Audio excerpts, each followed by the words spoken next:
Tips from the best in the game. Available on the Odyssey app and our sister station 650 The Bet.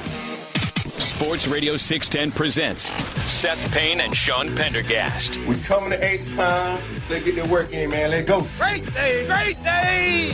Oh, give me some juice, baby. Oh, yeah. Victory formation. Mills takes a knee, and the regular season is over. The Texans get their 10th victory, back-to-back with 10 wins. D'Amico does it again, 23-14. They beat the Titans to cap the campaign and head for the playoffs. Yeah, Mark Vandermeer on the call. They are back in the playoffs again, just like last season, 10-7. Feels different, but 10-7, division champions, 4 seed, 3:30 Saturday. Man, don't tell me the Texans aren't a consistent franchise. 8 times in the playoffs, 8 times, 3:30 on Saturday. Also, I did not fact check this, but it feels right. They've been in the playoffs 8 times and in the wild card round, but never as a wild card team. Always as the division winner. Oh yeah, it's been a home game every time. Yep. That's I don't know what that is. You know what? It's in some years it's a testament to how bad the AFC South is for sure. Yeah.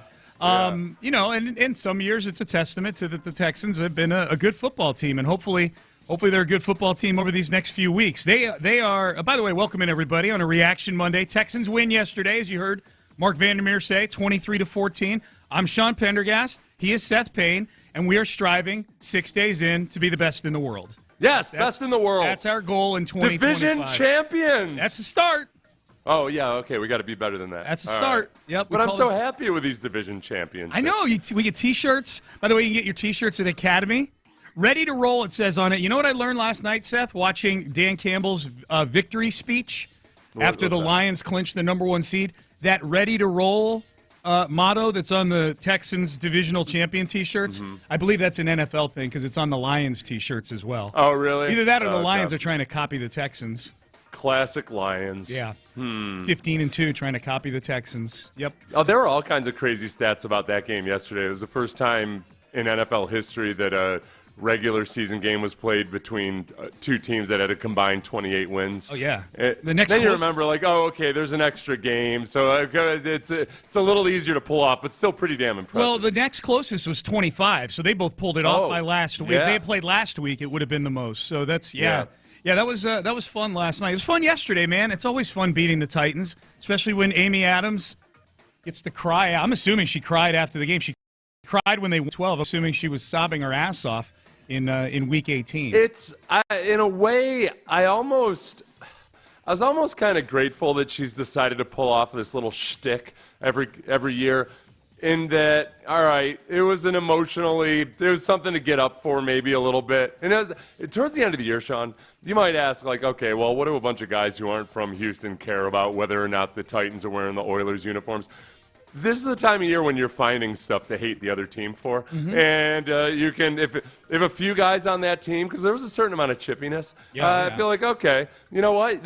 You go in for that. All right, you know, it seems like our owners, at least Hannah McNair, isn't all that happy about this whole scenario. Let's do it for Hannah. Yeah. You find anything to latch on to. Absolutely. In this world where hate is around every corner, sometimes you still find yourself out of hate towards the end of a season when you're tired. Sometimes hate is the right potion for what it is you're looking to accomplish.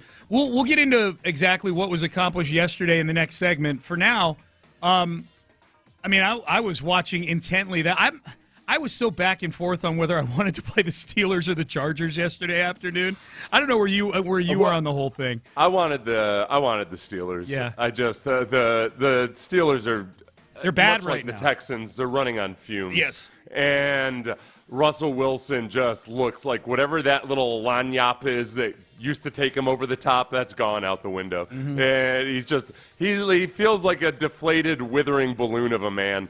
And the Steelers defense isn't as good as they were at the beginning of the year. You could say the same thing about the Chargers, and yet the Chargers have the best scoring defense in the NFL. Yeah. So, and then Harbaugh versus Tomlin, they're both good coaches, but the way that this team, this Chargers team is constructed. I just think it's a tougher test for the Texans. But it's neither here nor there. Either way, you get a home game, so there you go. The odds makers agree with you. The Chargers are favored in this game.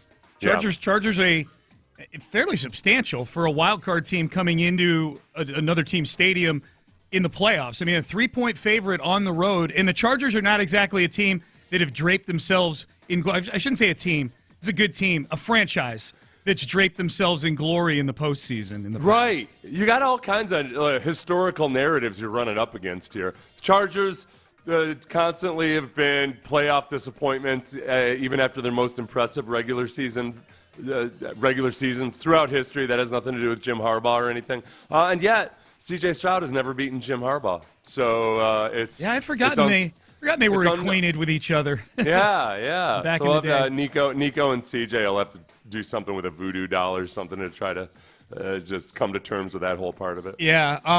So it'll be Chargers. It'll be Saturday at 3:30.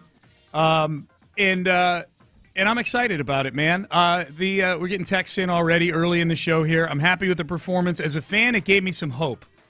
Yeah, I was actually more excited about the victory than I thought I would be. Now, a part of the D'Amico's plan and what he wanted to accomplish, although I disagreed with it a little bit, he had a plan. He wanted to get out there. I think he wanted to give the offense especially maybe a little bit more confidence. He wanted to remind the defense what they're capable of. Mm-hmm. And on that first drive, for the sixth time all season, they were able to go down and score a touchdown on the opening drive. That feels like a lot because I lived through the Bill O'Brien era. Yeah. Well, no, and the Texans they've done a good job of scoring on opening drives. Yeah. They just haven't necessarily scored a lot of touchdowns on opening drives. So they've scored 6 touchdowns on opening drives this year? Yeah. Wow. That's I'm not even being snarky or tongue in cheek. That feels like more than the entire Bill O'Brien era combined, like in 6 years. Bill O'Brien was awesome at closing out games in the second half, whereas Bobby Sloak has usually shown that he shows his best stuff in the first quarter, maybe sometimes in the second quarter, and then falls apart completely in the second half. Right. So any of those things that might have plagued this Texans offense, you weren't going to have an opportunity to see. Plenty of excuses abound for why they only scored 16 points in this game on offense. So that went about as well as you could have hoped for, given D'Amico's plan was to try to just maybe inject some confidence and get feeling right going into the playoffs. So that one looked good. I mean, I hated that I hated that I was keeping count and that I was very aware of this as soon as Nico Collins caught the touchdown. Nico Collins touched the ball 4 times on that drive. Yeah, feed him. I like that. If they're going to do that in the playoffs, they should do that. If you're going to get Nico Collins 48 touches in a game, then so be it. It'll be a performance for the ages, but it wasn't like that drive was one that was textbook. Oh yeah, they're firing on all cylinders right now. No, but regardless of who CJ was throwing to, I liked the way he threw the football on that drive. Yes, that was my big takeaway from that. Is that okay? CJ looked decisive. That corner blitz, or at least with a unblocked man coming off the edge. He did exactly what he needed to do, threw into the teeth of the blitz, got it to Nico. Luckily, the Titans were too dumb to challenge the fumble, and they kept rolling on. Yeah. 3rd and 2, they decide to go back shoulder to Nico, and hey, they made it look easy. So there you go.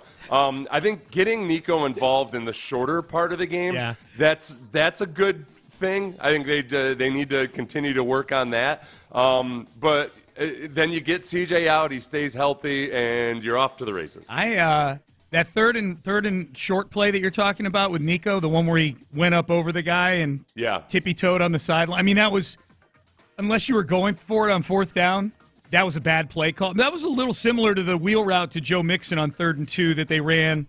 I forget which game. It might have been the Tennessee game, actually. I forget which game it was. But I was kind of hoping that would be incomplete just to see, like, okay, now let's see what game management looks like on the opening drive. You know, do you throw a low percentage pass like that, knowing that you're going for it on 4th down? Because if I'm not mistaken, after that Mixon 3rd and 2, they punted on 4th and 2 in that game. I think that was the Titans game, if I remember. It was at home. I remember that.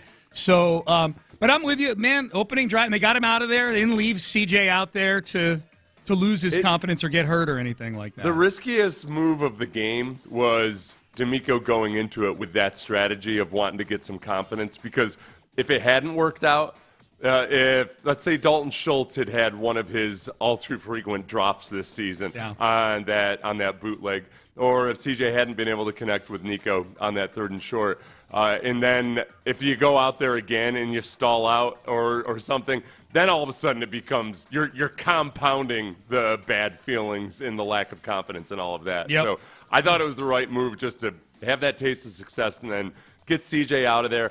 They left Laramie in for a lot longer than I thought they would have, and Laramie, to his credit, I think is really tried to do things the right way in totality in the second half of the season.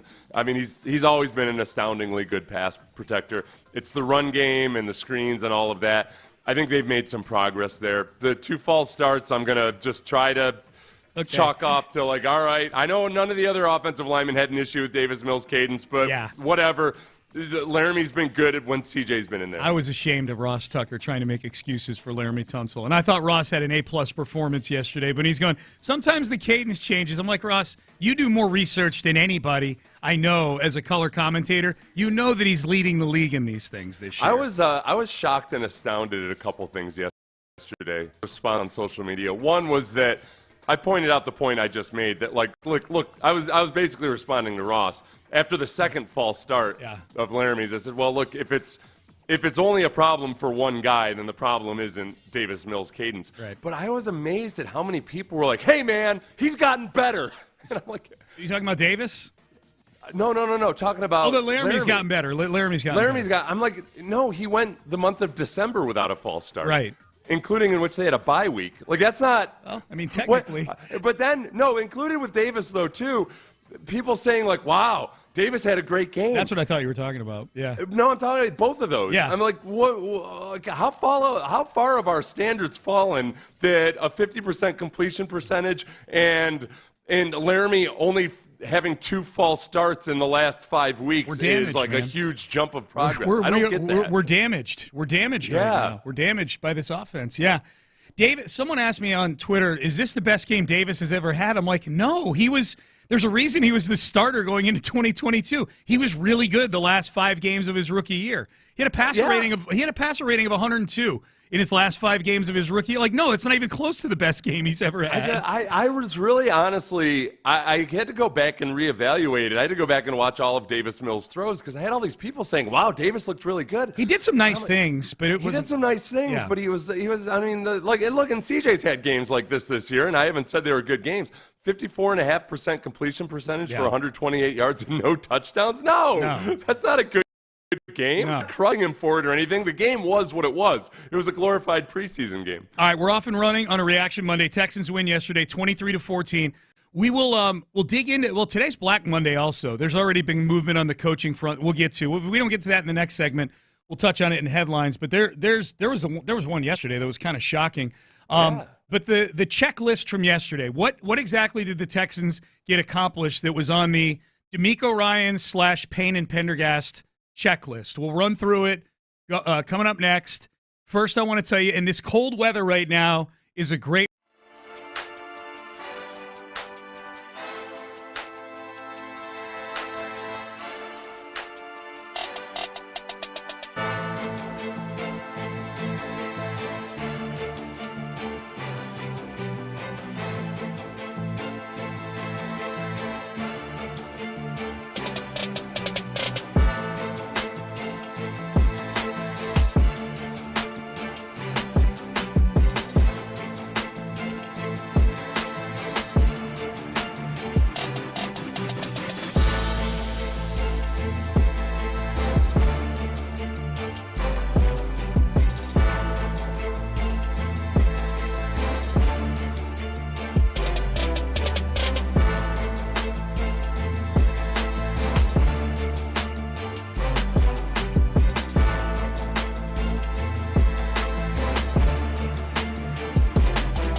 Flag. It's a Shopper's John Deere Reaction Monday on Sports Radio 610. Here's Payne and Pendergast. All right, Payne and Pendergast with you on a Reaction Monday. This feels like the first, well, it is the first Monday of 2025, but this feels like the everybody's back to work day. A little more traffic out on the roads, more traffic up here at the studios. There's more human beings up here and stuff. So good job, everybody. Way to go back to work in 2025. Way to go back to work. I mean, Seth and I have been back to work in 2025 since New Year's Day, but that's because we're trying to be the best in the world in 2025. That's right. There's no rest, no days off is a slogan I've been using for long before the Patriots. It's a slogan that the team that was at one time the best in the world used to use. Yes. Now, they may still use it, but now they just fire their coach every year. No days off. Now it's Bob Kraft saying it. We're like, dude, you haven't worked whatever. You haven't worked in 27 years. Ever since he married whenever he married his boss's wife, that was the day he stopped punching in. That was a hell of a move. Not his boss's wife, his boss's daughter. Boss's daughter, yeah. yeah. Sailed right past me. Yeah. So the Texans spoiled Amy Adams Strunk's little dress-up party. It's too bad. They had the place all dolled up to look like it was Houston. Amy, there's got to be people. I'm wondering in Tennessee just how people feel about. It's one thing, like lots of NFL owners don't live in the city in which they own the team, but then they don't usually, try to dress it up like that. Yeah. Like the Hunt family, I don't know, because they live in Dallas, do they not? They don't try to doll it up like the old Dallas Texans up there in Kansas City and make it look like you're in Dallas. They don't tease their hair extra high and go out and contract gonorrhea so they can pretend they're Dallas residents. Right. I mean, they might, but they don't do it to celebrate Dallas. Yeah. Yeah, not specifically for that purpose. Right.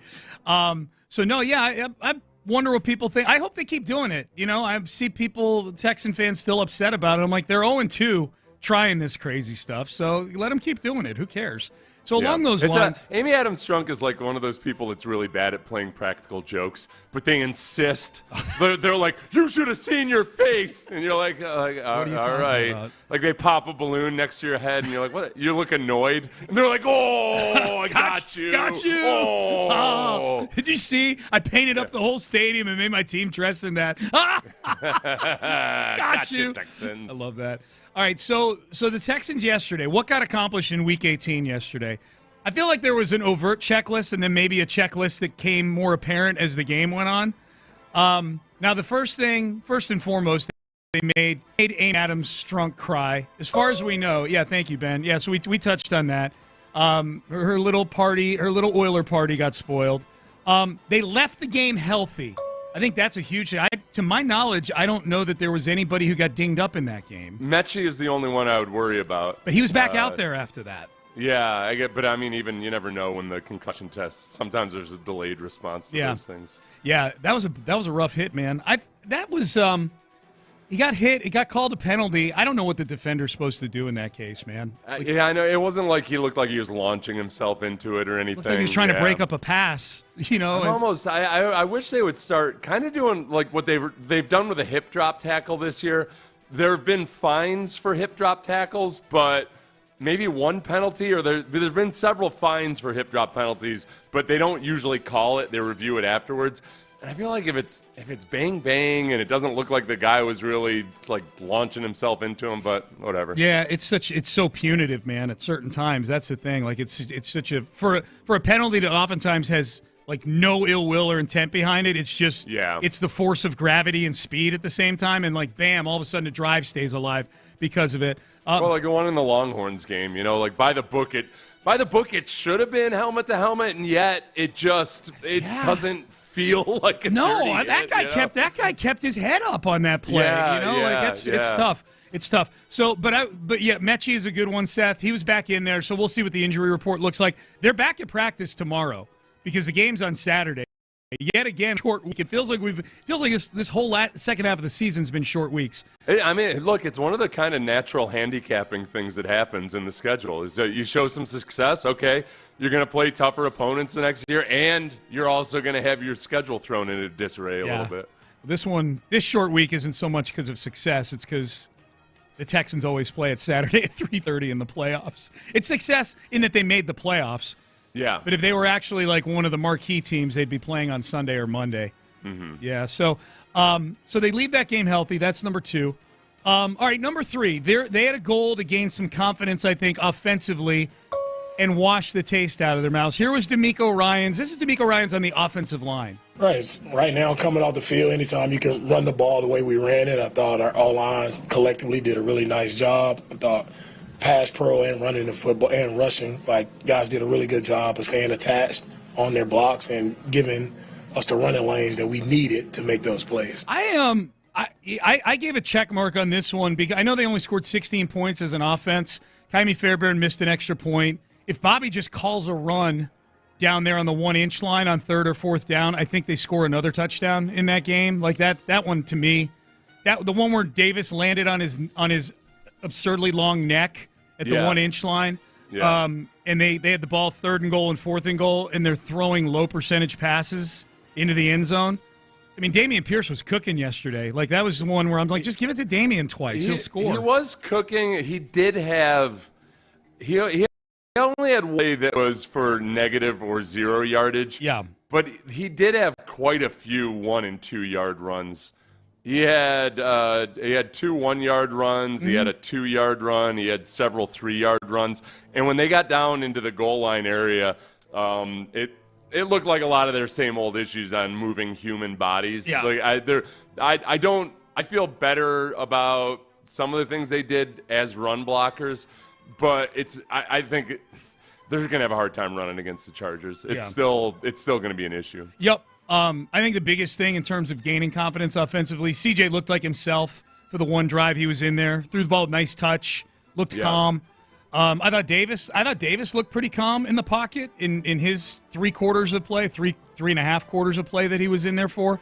So that was good to see. I don't know that I feel like Davis Mills can win you a playoff game on the road or anything, but I feel like the Texans have a upper-level backup quarterback on the team right now, so there's that. I guess there's only one throw that I can remember that was kind of dicey, and I want to say it was his first throw that looked like it could have been a pick six. He was trying to push it out to the boundary. Yep. And other than that, I mean, he had a lot of errant throws, including one to Deontay Johnson.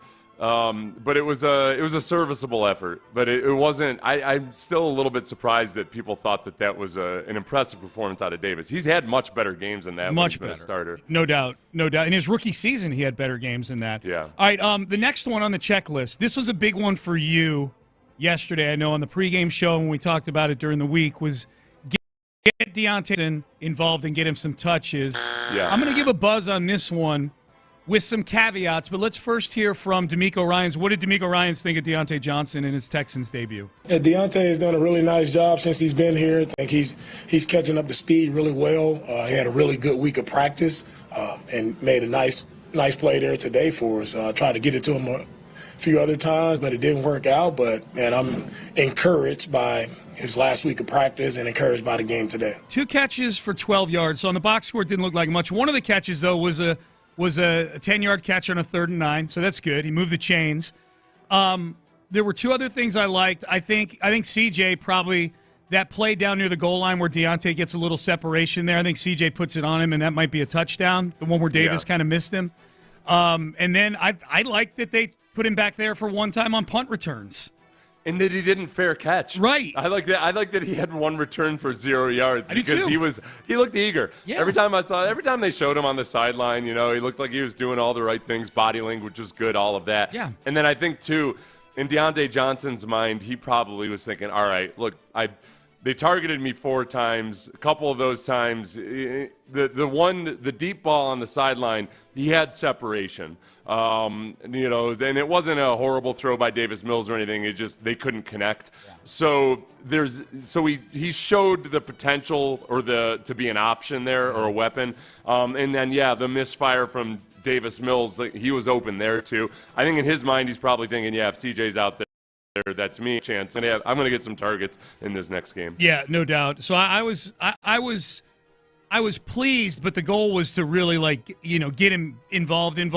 And he was among the guys that I didn't see him out there a lot in the second half. He's getting treated out kind of like how you and I suggested he should get treated, which is like, hey, I know he's only been on the team for a week, but treat him like one of your vets on the team because you're going to need what he brings to the table come postseason. Right, like that first drive, Nico touched the ball 4 times. Yeah. That's not gonna happen on every drive in a football game. No. So you need guys to offset all of that, and I think Deontay can be that guy.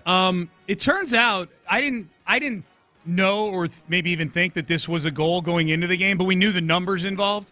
We knew that Joe Mixon had 993 yards coming into the game. We knew that Nico Collins had 968 receiving yards coming into the game.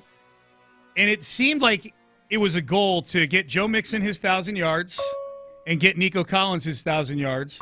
Because if you watched the post-game speech from DeMeco Ryans, each of them got a game ball for going over 1,000 yards this season. So I'm assuming then, I'm thinking they left Nico in a little bit longer than they left Mixon in there. So I'm assuming maybe that was that milestone was important to them, I guess. Let's check up on the preseason expectations. I know there are a lot of people clamoring for 3 wide receivers to have over 1,000 yards. Did that happen? It did I'm not. Not a stats guy. It did not. No, we needed some phony yards in the Tennessee game to get one of them over 1,000. Were they at least on pace at any point to have 3 guys with over 1,000 yards? Yeah, they were on pace for 2. Tank was the issue there. They weren't getting Tank the ball very much. So no. That dream did not come true. You know what, Ben? We'll give a buzz on that one. That dream did not come true. All right, last one, I think, and this I think this is a goal for them every week, but play a clean game. And I know, and I'm being a little nitpicky here. They won 23-14. One of the touchdowns was a prayer that Russ Yeast called up from the practice squad. Poor would probably Russ Yeast. love to have back. That poor kid, man. I know it's his fault and everything, but man, that was going to be a moment for him. His eyes got as big as saucers. He took it the appropriate amount of hard on the sideline. I know. 10 minutes later, they're going over to him on the sidelines as the game's winding down, and he's the only one on the Texans sideline that doesn't look happy to be beating the Oilers. And it was fun watching the replay of that when Ross saw Ridley. Was it Ridley? Streaking across the caught the touchdown? Yeah. It was Martin. It was the name of the receiver. Martin's streaking across and just seemingly coming out of nowhere. Ripping his dreams out of his heart. Stealing it from him. Yeah. Yeah. I like that play. I like that play because it made me think, they're going to give Will Levis another shot. They're that's the stuff that dreams are made of. They're all suckered in, man. The Colts are bringing back Steichen and Ballard. They're going to run it back with Richardson. Maybe the Titans. The Titans have the number 1 pick in the draft now, so that'll be fun to follow. As far as the clean game goes, the chunk play, they gave up plays. The Ridley play on 3rd and 10 from the 1-yard line, which preceded Derek Barnett's touchdown, so I can't get too angry about that. Penalties were kind of an issue for Laramie. 2 false starts. 6 for 48 yards isn't terrible. Robert Woods, for a veteran, very sloppy with his ball security on that catch. What was a great play by Mills, stepping up in the pocket there? It was wet and rainy and cold and all of that. I get it. But, look, Nico had a fumble on the first drive that the Titans chose not to challenge. Mm-hmm. I didn't see whether there was a clear recovery on that, so it might not have been whatever. But then, let's see, Woods had his fumble. Damian fumbled once, and it bounced right back to him. That's right. I forgot about that, yeah. John Mechie had that one that was almost a catch but wasn't. But I almost, in my mind, look at that as a fumble. There was some sloppiness out there. What do you think about Stover going up and high-pointing that ball, but it got knocked away? Was that just a good play by the defense? Oh, that was just a good play, okay. Yeah. I mean, it wasn't sloppy, whatever it was. It wasn't a ball security Guy issue. made a play, yeah. Yeah. And then the Bobby issues. I thought the two play calls down and goal to go there. The good things the offense did, as you pointed out earlier, they scored on their opening drive. Well, they've done that several times this year. Like, this isn't anything where Bobby gets plus 10 for that, Bobby Slowick. And then a 92-yard run by Dameon Pierce. I mean, I guess you drew up that play, but, it's not like that was an 8-play, 92-yard drive where you're just piecing the other team and playing chess while the other DC is playing checkers. Yeah. That sequence down near re-soured me again. I'm like, oh, come on, man, just pound it in. I guess that's where this is where I get stuck, though, is that I know that the go-to is, criticize the play calling, but they can't run the ball. Like, even what they were doing yesterday, they can't run the ball in short yardage or goal line situations. So, I put back on Bobby as the offensive coordinator because they've not been able to get the run game going for 2 straight years now. That's where I get in a pinch where I want to criticize Bobby Slowick, but for different reasons than everybody else is criticizing. I'm with you. Like, I've watched the same run game you have all year, so I agree with you on that. I just thought they were doing some good things. And like Damian, if you take out his 92-yard run, he had 18 carries for 84 yards. He was hitting it at 5 yards. And I know there's an 11-yard and a 15-yard, as you pointed out. There's some ones and twos in there. You only needed one down there. Those are the little things. It wasn't a totally clean game, but I thought they checked off most of the things. The biggest one, stay healthy, and they stayed healthy in the game yesterday, so that was good. All right, we'll do headline. Thank you, Ben. Ben, Gary, our producer, is especially excited about them being healthy. Gear up for the playoffs at Academy Sports and Outdoors. Thanks to our friends at Academy for getting us ready for this weekend. We got our Ready to Roll playoff T-shirts. Got one hanging in the studio here. As an homage to the postseason. Division championship hats. You can get all of yours at your local Academy Sports and Outdoors before this weekend. Headlines up next. Not just the Texans, but news around the NFL. The playoffs are set, and Black Monday is underway. We'll get to it coming up next. It is 2025. This is the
Pendergast with today's headlines. All right, let's get to headlines. The Texans win yesterday, 23-14.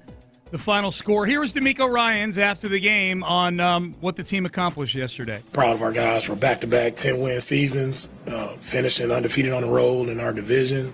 Just efforts today by DP, starting with him, to have over 170 yards rushing and a long run. Like it was really good to see him be productive and make plays for us in the running game. And I thought Davis did a really nice job stepping in.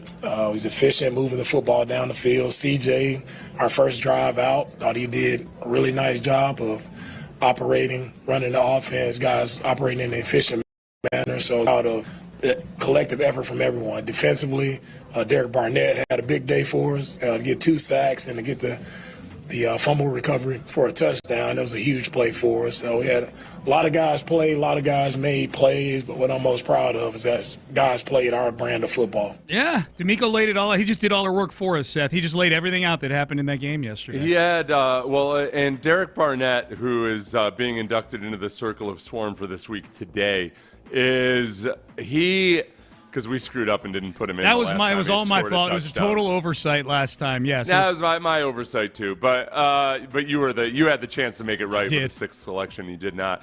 Barnett was single-handedly responsible for 3 drive-killing series. He was great in that. So drive-killing plays in a series. He had a tackle for a loss. He had a sack. And then he had that recovered fumble. I guess you can't say he forced the fumble, recovered fumble for a touchdown. But with one of the more brilliant runs we've seen. He put that guy on his ass.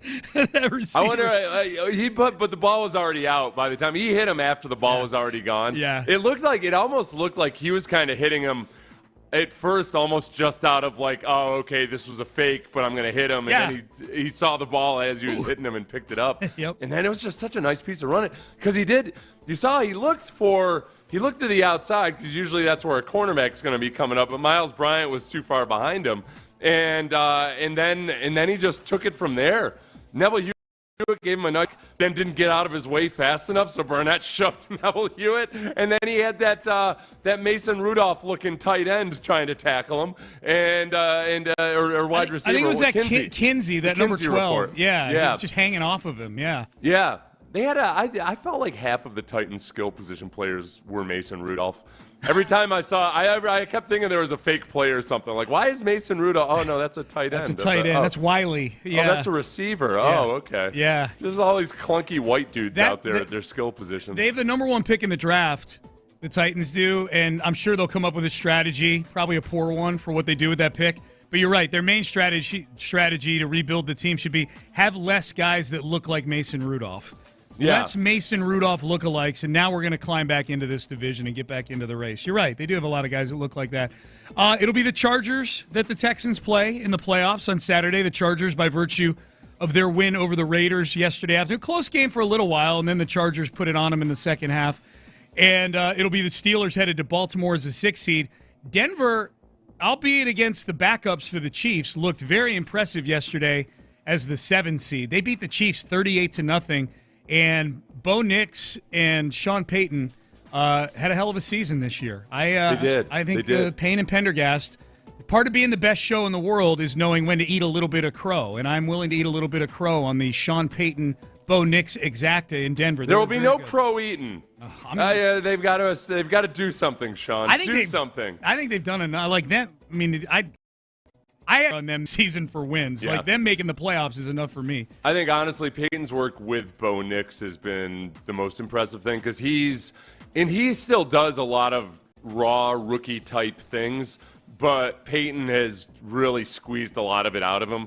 And for a guy that was kind of out there in the preseason just winging it and freelancing and doing a lot of stuff. Remember, there was a lot of excitement over Bo Nix in the preseason where you'd watch it and you'd say, that's not going to fly in the regular season. He ironed a lot of that out of his game. And I think that like Sean Payton brought him along at the right speed. And it was an impressive rookie performance. Yeah, well, and he wasn't, to your point, he wasn't great even at the beginning of the year in the regular season. Yeah. I remember reading articles about Deshaun Watson and just how bad Deshaun Watson was, and they'd say out of 222 quarterbacks since 2000 that have thrown X amount of passes, Deshaun is 221 in EPA per snap or whatever. Bo Nix was in those articles. Like, Bo Nix was down there that low, and now he looks – I mean, he was amazing yesterday. At one point, he was like 23 of 25 for almost 300 yards. He was really, really good yesterday. So the playoffs are set. The big in-season Super Bowl last night for the number one seed in the NFC.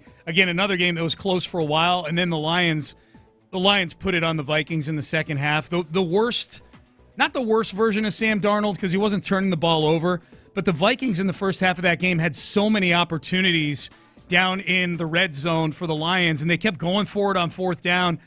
And Darnold just, like, he either down there he wasn't seeing the field or the crowd was distracting him, or we'll give the Lions credit. They were really good in coverage. They were very aggressive in coverage.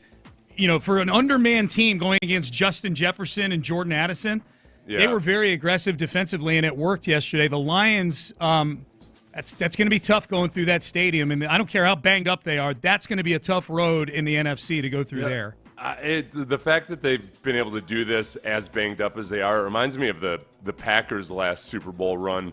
2010. Remember when they had 6 starters out on defense? They had like over 20 guys on injured reserve that year. Yeah. So, the credit to Dan Campbell and that staff. Yeah. But it was impressive. Very impressive. Yeah, and you're right. Sam Darnold, this is where you start to wonder, like, okay, there's the reclamation project quarterback. Yes. And it always looks good when they're on a good team and what have you, but what happens when you get into the playoffs? And in those very, very big moments, is Sam Darnold and his previously punchable face, is that who you want back there? Yeah, sure. Yeah. Last night it looked a lot like the old Sam Darnold. So we'll see what happens. But they go on the road. They play the Rams in the first round of the playoffs. Gerard Mayo fired. This happened like right after the game yesterday, that the Patriots beat the Bills to essentially forego the number one overall pick in the draft. I don't know where the Pats are picking, maybe third or fourth. Had they lost to the Bills, they would have been picking number one. Right after the game, Robert Kraft puts out a statement saying we're firing Joe.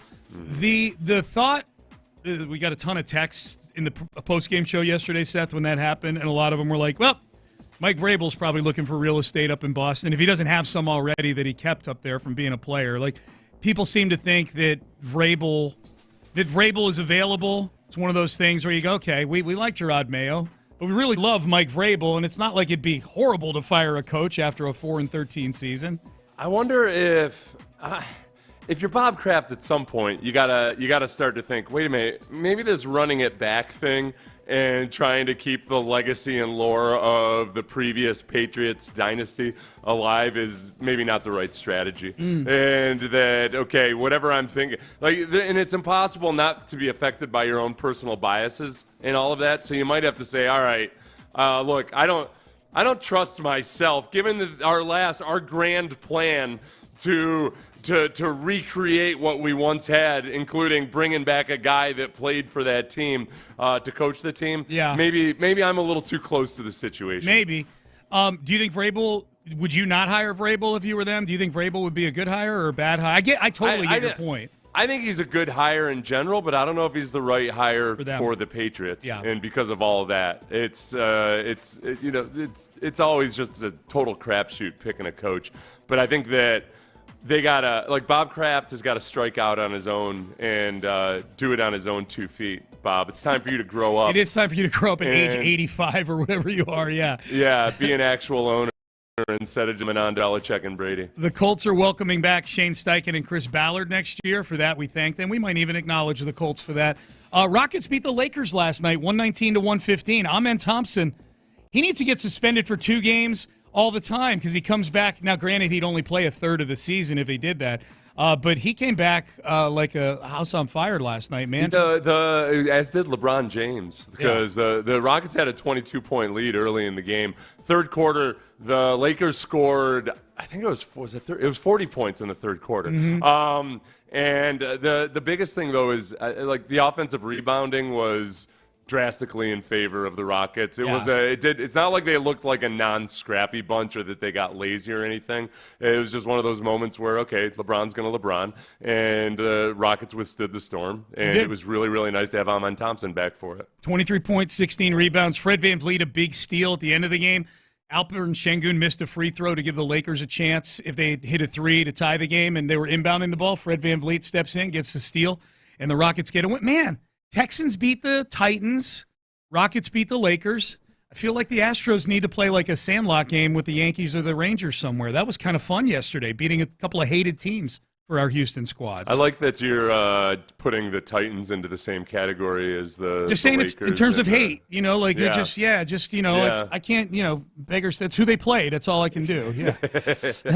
I don't hate it's just a different type of hatred for the Titans than it would be for one of those other teams. Yeah. But yeah, I get your point. Yeah.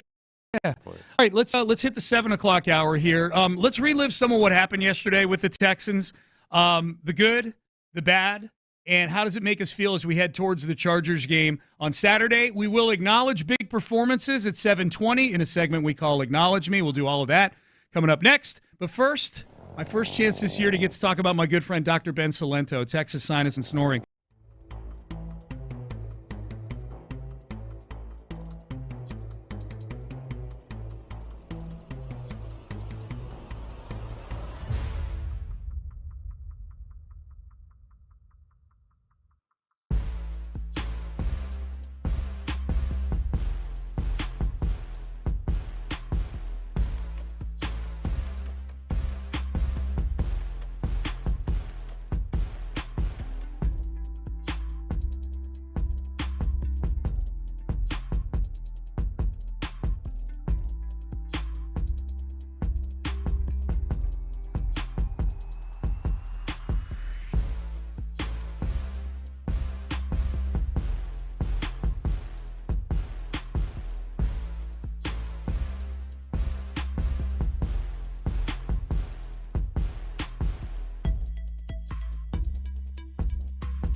insider access, exclusive content. Sports Radio 610. The Texans play here. An Odyssey sports station.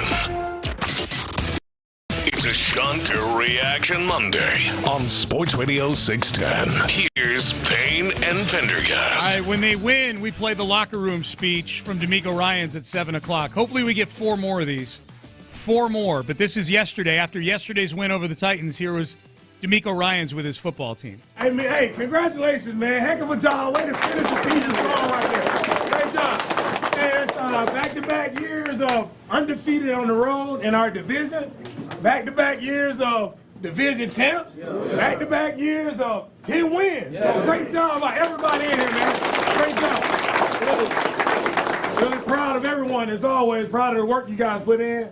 Now the real season's about to get started. Right now, man, you guys play ball the right way. Love how you guys finish. Excellent job. Now, it's time to go hunt. All right? This is what you play this game for, man, to have an opportunity, all right, to go play in postseason football. And we're here. We don't know who we're playing yet. We got to see what happens later in the game. But it really don't matter, all right? We get an opportunity in our house, all right? Our house versus anybody who want it. All right, you guys are built for this. We're ready for it, and I can't wait to see us play next week. And I'm fired up about the opportunity, ready to get started. Love everybody here. Love the work you guys put in. Hey, man, let's keep taking it up. Keep taking it up another notch, another level, everything you got. Right, win or go home is right here, right now. Let's get it. All right, so that was D'Amico Ryans after the game. He's fired up, man. He's ready. Obviously, at that point, they didn't know what the outcome of the Chargers-Raiders game be. It turns out the Chargers are heading into the postseason. I don't know, man. Like, I may come back to regret saying this. I mean, they finished 11-6. They have a better record than the Texans do. The odds makers view the Chargers as the better football team right now. Clearly, they're a 3-point favorite at NRG Stadium. And yet, you know, there's people saying they're going into the playoffs on this high note, blah, blah, blah. I mean, the Chargers, they beat up on the Patriots last week. They beat up on the Raiders yesterday. They blew out 2 bad teams. Good for them. Both on the road, so that's good. They did get smoked at home by the Buccaneers 40-17 like 2.5 weeks ago. Like, it was, you know, and like, that was it was a thorough butt whipping. Yeah. The Tampa scored 27 points unanswered in the second half. Right. So the Chargers defense is the number 1 scoring defense. But I think coming out of Los Angeles, the people would say, all right, yeah, but the defense has kind of showed signs of weakness. They've shown some blemishes and flaws, including in that Bucs game. So it's not like the Chargers are some formidable force that have flown under the radar. They're a wild card team for a reason, and it's certainly not an unbeatable foe or anything. I'm glad you pointed this out last week because it's true. I think that on paper the Steelers were probably a better matchup for the Texans, but the Steelers also might have had 35,000 people in the stadium. Yeah, I didn't want to see that, man. Yeah, and so the Texans' defense, by and large, until the Christmas Day game, had done a really good job in NRG Stadium of turning quarterbacks into the worst version of themselves. Yes. So getting Will Anderson hopefully completely healthy and having Danielle Hunter out there and everything else. If you can wash away all memory, just do the Men in Black memory stick thing there on that Ravens game. Because the Ravens are a whole different scenario. Yeah. And they weren't able to work their magic against Lamar Jackson at all. But I think that they could get the worst version of Justin Herbert. For the Texans, the Ravens were an alien. All the other teams were human beings. Some of them really formidable human beings, but they played well against pretty much everybody other than the Ravens at home this year. I mean, I know they lost the Titans game. They had 8 sacks and a pick 6 in that game. The defense did, you know, and then they made Josh Allen and Jared Goff and Tua the worst versions of themselves. I think that's the hope for this game is that they make Justin Herbert the worst version of himself. That's one thing that, CJ yesterday said something about how, they've played good teams really well. They just haven't finished the game. And I'm going, that's true in a couple instances. I would say that, the Chiefs, if it hadn't been for everything that had happened in the season leading up to the Chiefs game, I would have been more apt to say, yeah, you know what? They were right there in the fourth quarter, but then they imploded. Yeah. And they knocked themselves out of position when they were down in scoring positions through bad penalties and decisions. Yep. So like that Lions game, the defense picked off Jared Goff 5 times. You lost the game. Yeah. That's not slugging it out with the Lions. And then the defense had lapses in the second half as well. So it's got to be, like we've been saying all along, if the Texans are going to make a push or a run in the playoffs, they've got to just play out of their brains defensively. They have to have an all-time performance. Yeah, I think that's the thing that worries me the most is I have always thought they're going to need to be, like, even in training camp, like if they're going to win a Super Bowl, they need to be the best version of themselves in the postseason for sure. Like in the AFC, it's tough sledding. My concern now is that the best version of themselves just isn't good enough. Like even if I don't know that their A game is good enough to beat the Chiefs or the Bills or the Ravens on the road. Like that's the thing. Whereas I felt in the preseason, what I envisioned this team looking like, especially offensively, I would have said, oh, yeah, they might even have to come here to beat us in those games, know? So that's kind of how it went. So yesterday, let's dig into – we dug into the checklist. Let's dig into some of the things that happened yesterday and how much do these things matter as we get ready for the Chargers on Saturday. I would say the opening drive, good to see. I would say that it was a nice check mark to have that good opening drive from C.J. Stroud. My level of good I feel about it probably isn't as high as the level of bad I would have felt had it not gone well. But it ended with this, a Nico Collins 2-yard touchdown catch. 3rd and goal. CJ back to throw, back of the end zone. Caught Collins! Touchdown Houston on the opening drive as Nico goes over 1,000 yards on the season. Now it's good to see. I like the way CJ threw the ball. That was kind of opposition agnostic. Like he threw the ball. I don't care who it was against. There were some things that happened on that drive. As you pointed out, you're probably not going to be able to feed Nico Collins 5. You're not going to get 5 touches every drive. 4 touches. 4 touches. 4? On that yeah, drive. 4. Yeah. So 1 run. One of them was an catches. end around. Yeah. So 1 run and 3 catches. Yeah. Now, getting Nico involved in the shorter stuff, and then Nico on that blitz was really good to see because they've struggled picking up stuff off the edge this year. Yep. And CJ didn't hesitate, got the ball to Nico. Nico probably fumbled the ball, but that's neither here nor there. So that was good. And, I think the fluidity with which CJ played was maybe the most promising. That's a good way to put it. Yeah, that's a good way to put it. So that was good. That was the opening drive. Nico again down there deep in the red zone, a target for CJ. That's good to see that they've got a solution. They had a couple run plays stuffed leading up to that. The Titans were selling out versus the runs, so I'll credit Bobby Slowick with using play action on that and sucking everybody up to the point where you get the classic, oh my gosh, the best player on the team is uncovered in the end zone. Yeah, it was funny. Ross Tucker and Jay Feely and Tom McCarthy were like, I don't know what the Titans exactly were doing here. So CJ got out of the game after that one drive. That was good to see. Deontay Johnson, not overly involved, but he did make this play right Davis calls for the ball. Here's pressure. Mills plants. Mills fires left sideline and caught. Deontay Johnson first down, left side, 28-yard line. The toe tapper and the sticks move on the pass from Mills to Johnson. No, so it wasn't a totally empty box score for Johnson. And look, they're going to need bigger numbers out of him moving forward against better teams. But I was encouraged by some of the movement that I saw out there by him. Getting open. I think he was open multiple times, including the two incompletions to Deontay Johnson. He had separation down on the sideline, and then he was open on the short play down near the goal line, and Davis just had a bad throw on that. So again, that throw to Johnson might be the one where people. Immediately after the game, I felt like some people, without really thinking too much about it, thought that Mills had a really good game. And he did not have a really good game. I'm not crushing him for it or anything. No. It is what it is. He's out there in a glorified preseason game. Yeah. I think, Mills has played better games than that before, but there wasn't anything where I thought, oh, wow, this is the version of Mills we've been waiting for. No, I don't either. I thought he was poised out there. Like the numbers don't look great, but I thought he was poised. I thought the play that he hit Woods on, that Woods fumbled, was a really nice job of stepping up, knowing where the line of scrimmage was. The scramble down near the goal line, I almost would have rather he not shown that much moxie down near the goal line because, if CJ gets hurt, then we're down to, I guess Keaton Slovis is on the practice squad still. I don't know who the quarterback would be. I mean, there's nobody in the game. Yeah, there was. They didn't bring up an emergency quarterback for that. It would have been CJ just handing the ball off a bunch, or just putting somebody back there that they would wildcat it. Yeah. So Mills to Johnson. So that was Deontay Johnson's first catch as a Texan. First of hopefully many. By the way, that's one of the scariest you'll ever hear on a football field is like in the fourth quarter of a preseason game or something like that, when all of a sudden you haven't played since the first quarter, and then the fourth quarter they're like, hey, get warmed up. You might have to go in because a bunch of guys got injured. Yeah. Like, oh no. Like I was not like this. Yeah, man. I already started drinking.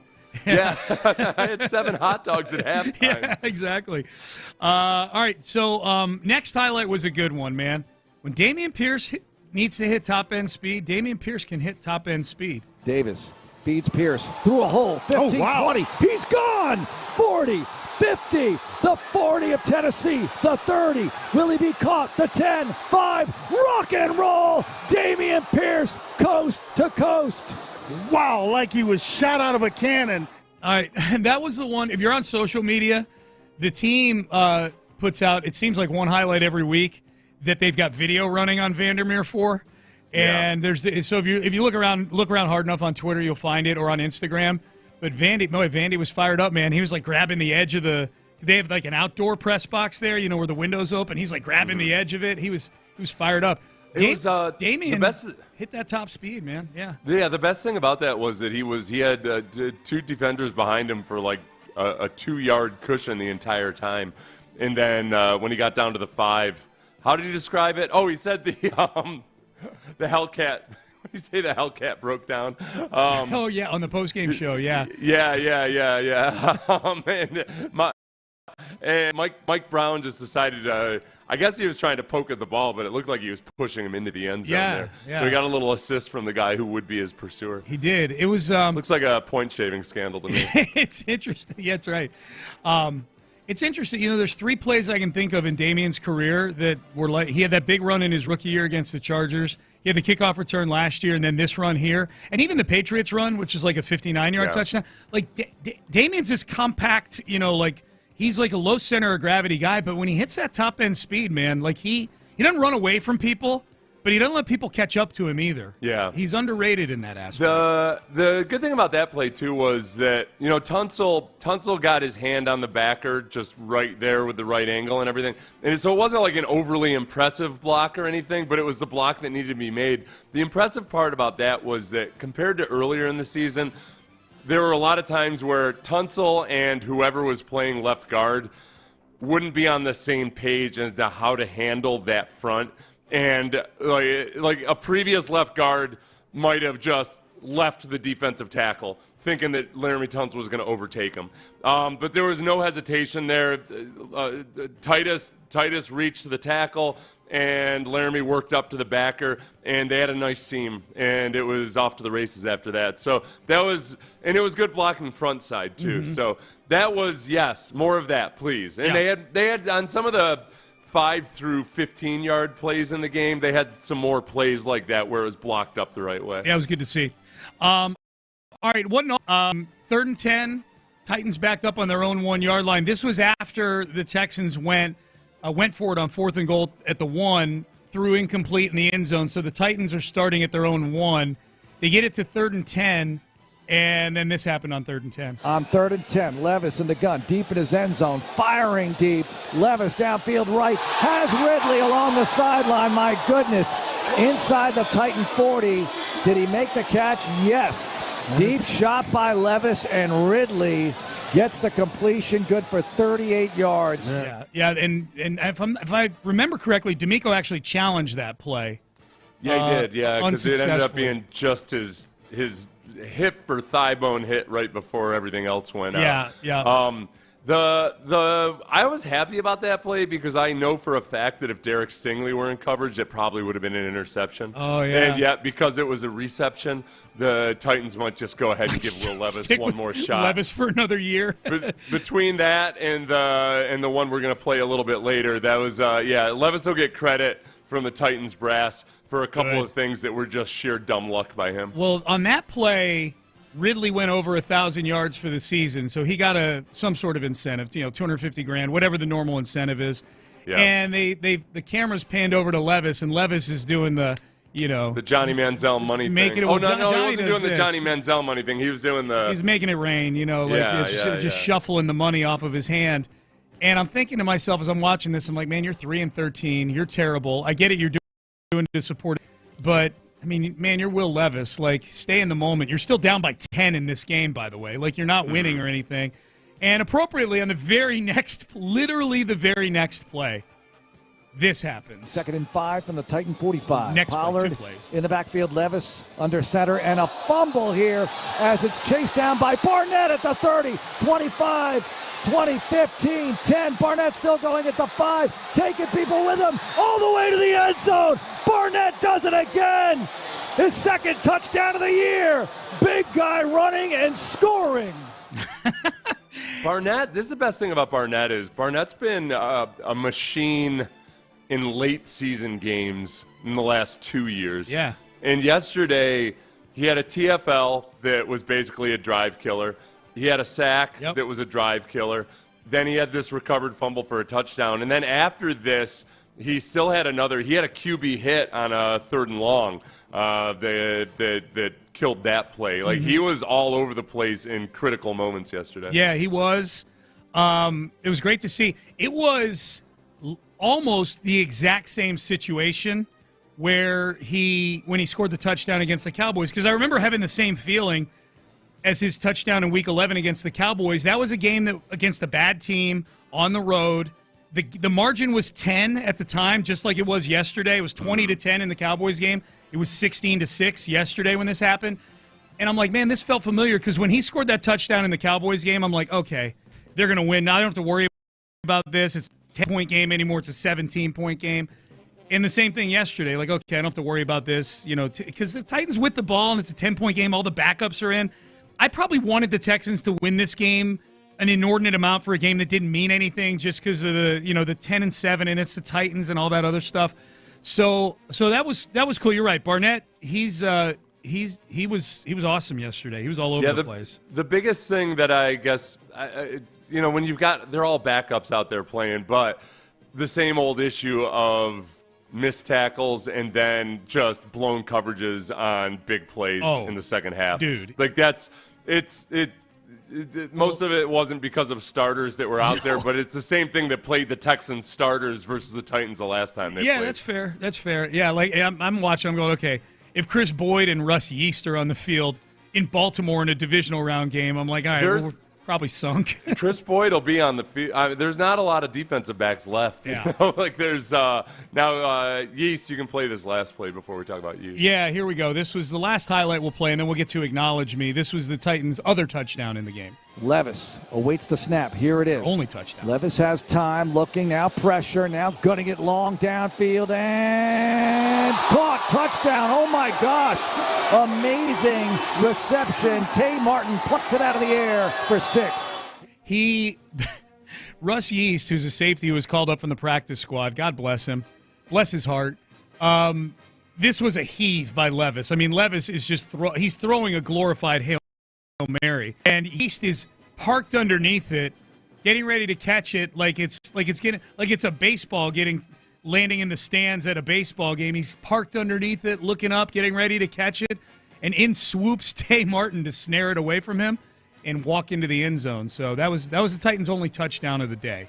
Was that? I felt really, really bad for him at first, and I still felt bad for him later, but he did get 836 snaps with LA last year. So there's it's not like he's a rookie out there just, first time in the NFL. He's got to know better than that just to sit there like a punt return. Rams or Chargers? Rams, I believe. Okay, so this won't be a revenge game. Yep, Rams. Won't be a revenge game coming up this Saturday for him, for Russ Yeast. So that was it, man. 23-14, kind of walking back through things yesterday. The good, the bad, and the ugly, and hopefully a lot of good on Saturday when the Chargers come to town. Noon kickoff. No, not noon kickoff. 3:30 kickoff. What am I thinking? It's the playoffs. It's Saturday at 3:30, right here on Sports Radio 610. 12:30 Texans Countdown right outside the stadium. Should be nice and chilly from everything that I'm seeing. Bundle up. Yeah. Seth. Yeah. It's a high of 48 on Saturday. Oh, did you check it? I haven't checked it yet. Yeah. That's not too bad. No. It was 30 when I left the house this morning. Screw that. Ugh. Well, and we'll be there at noon for the pregame, so It's not like some of those days where it's not too chilly, but at 9 a.m. it's still kind of. Let's see, Saturday high of 53. Yep. Ooh, it's balmy. 53 and sunny. Yeah. That's good tailgating weather. That's perfect tailgating weather. You just bundle up in the 50s, bundle up just enough. Yeah. Hot drinks work, cold drinks work. That's good. I'm happy for all of you that get to tailgate. That'll be good. All right, let's acknowledge. We do it every Monday. Acknowledge me. We acknowledge the big performances from over the weekend, Texans and otherwise. And let's start with a couple guys we just talked about. They deserve acknowledgement. They got game balls, so why not get an acknowledgement from Payne and Pendergast? The first one is Damian Pierce. Acknowledge me. We acknowledge Damian Pierce for his 176 yards rushing yesterday. A career day, 19 carries, $176, 92-yard touchdown. Here's D'Amico Ryans after the game on Damian Pierce's performance on Sunday. The thing about DP is what I always mention for all our guys. Whenever you get your opportunity, it's about what you do with that opportunity, right? And maximizing. And DP, he maximized opportunities today with the carries that he had, made some really big runs for us. So I was excited. I think our whole entire sideline was excited to see him play the way he's played for us. So I'll ask you the same question I asked Clint Stoerner on the postgame show yesterday, Seth. Does this game yesterday by Damian Pierce matter when it comes to the postseason, or is the decision as far as volume goes still going to be just the Joe Mixon show for 26 carries and everybody else gets 2 carries? I think it's still a whole lot of Joe Mixon. I think if anything, it maybe keeps them mindful that, okay, we got to figure out why we're able to get Damian Pierce going in the preseason or at any point in the regular season. Should we have been using him more?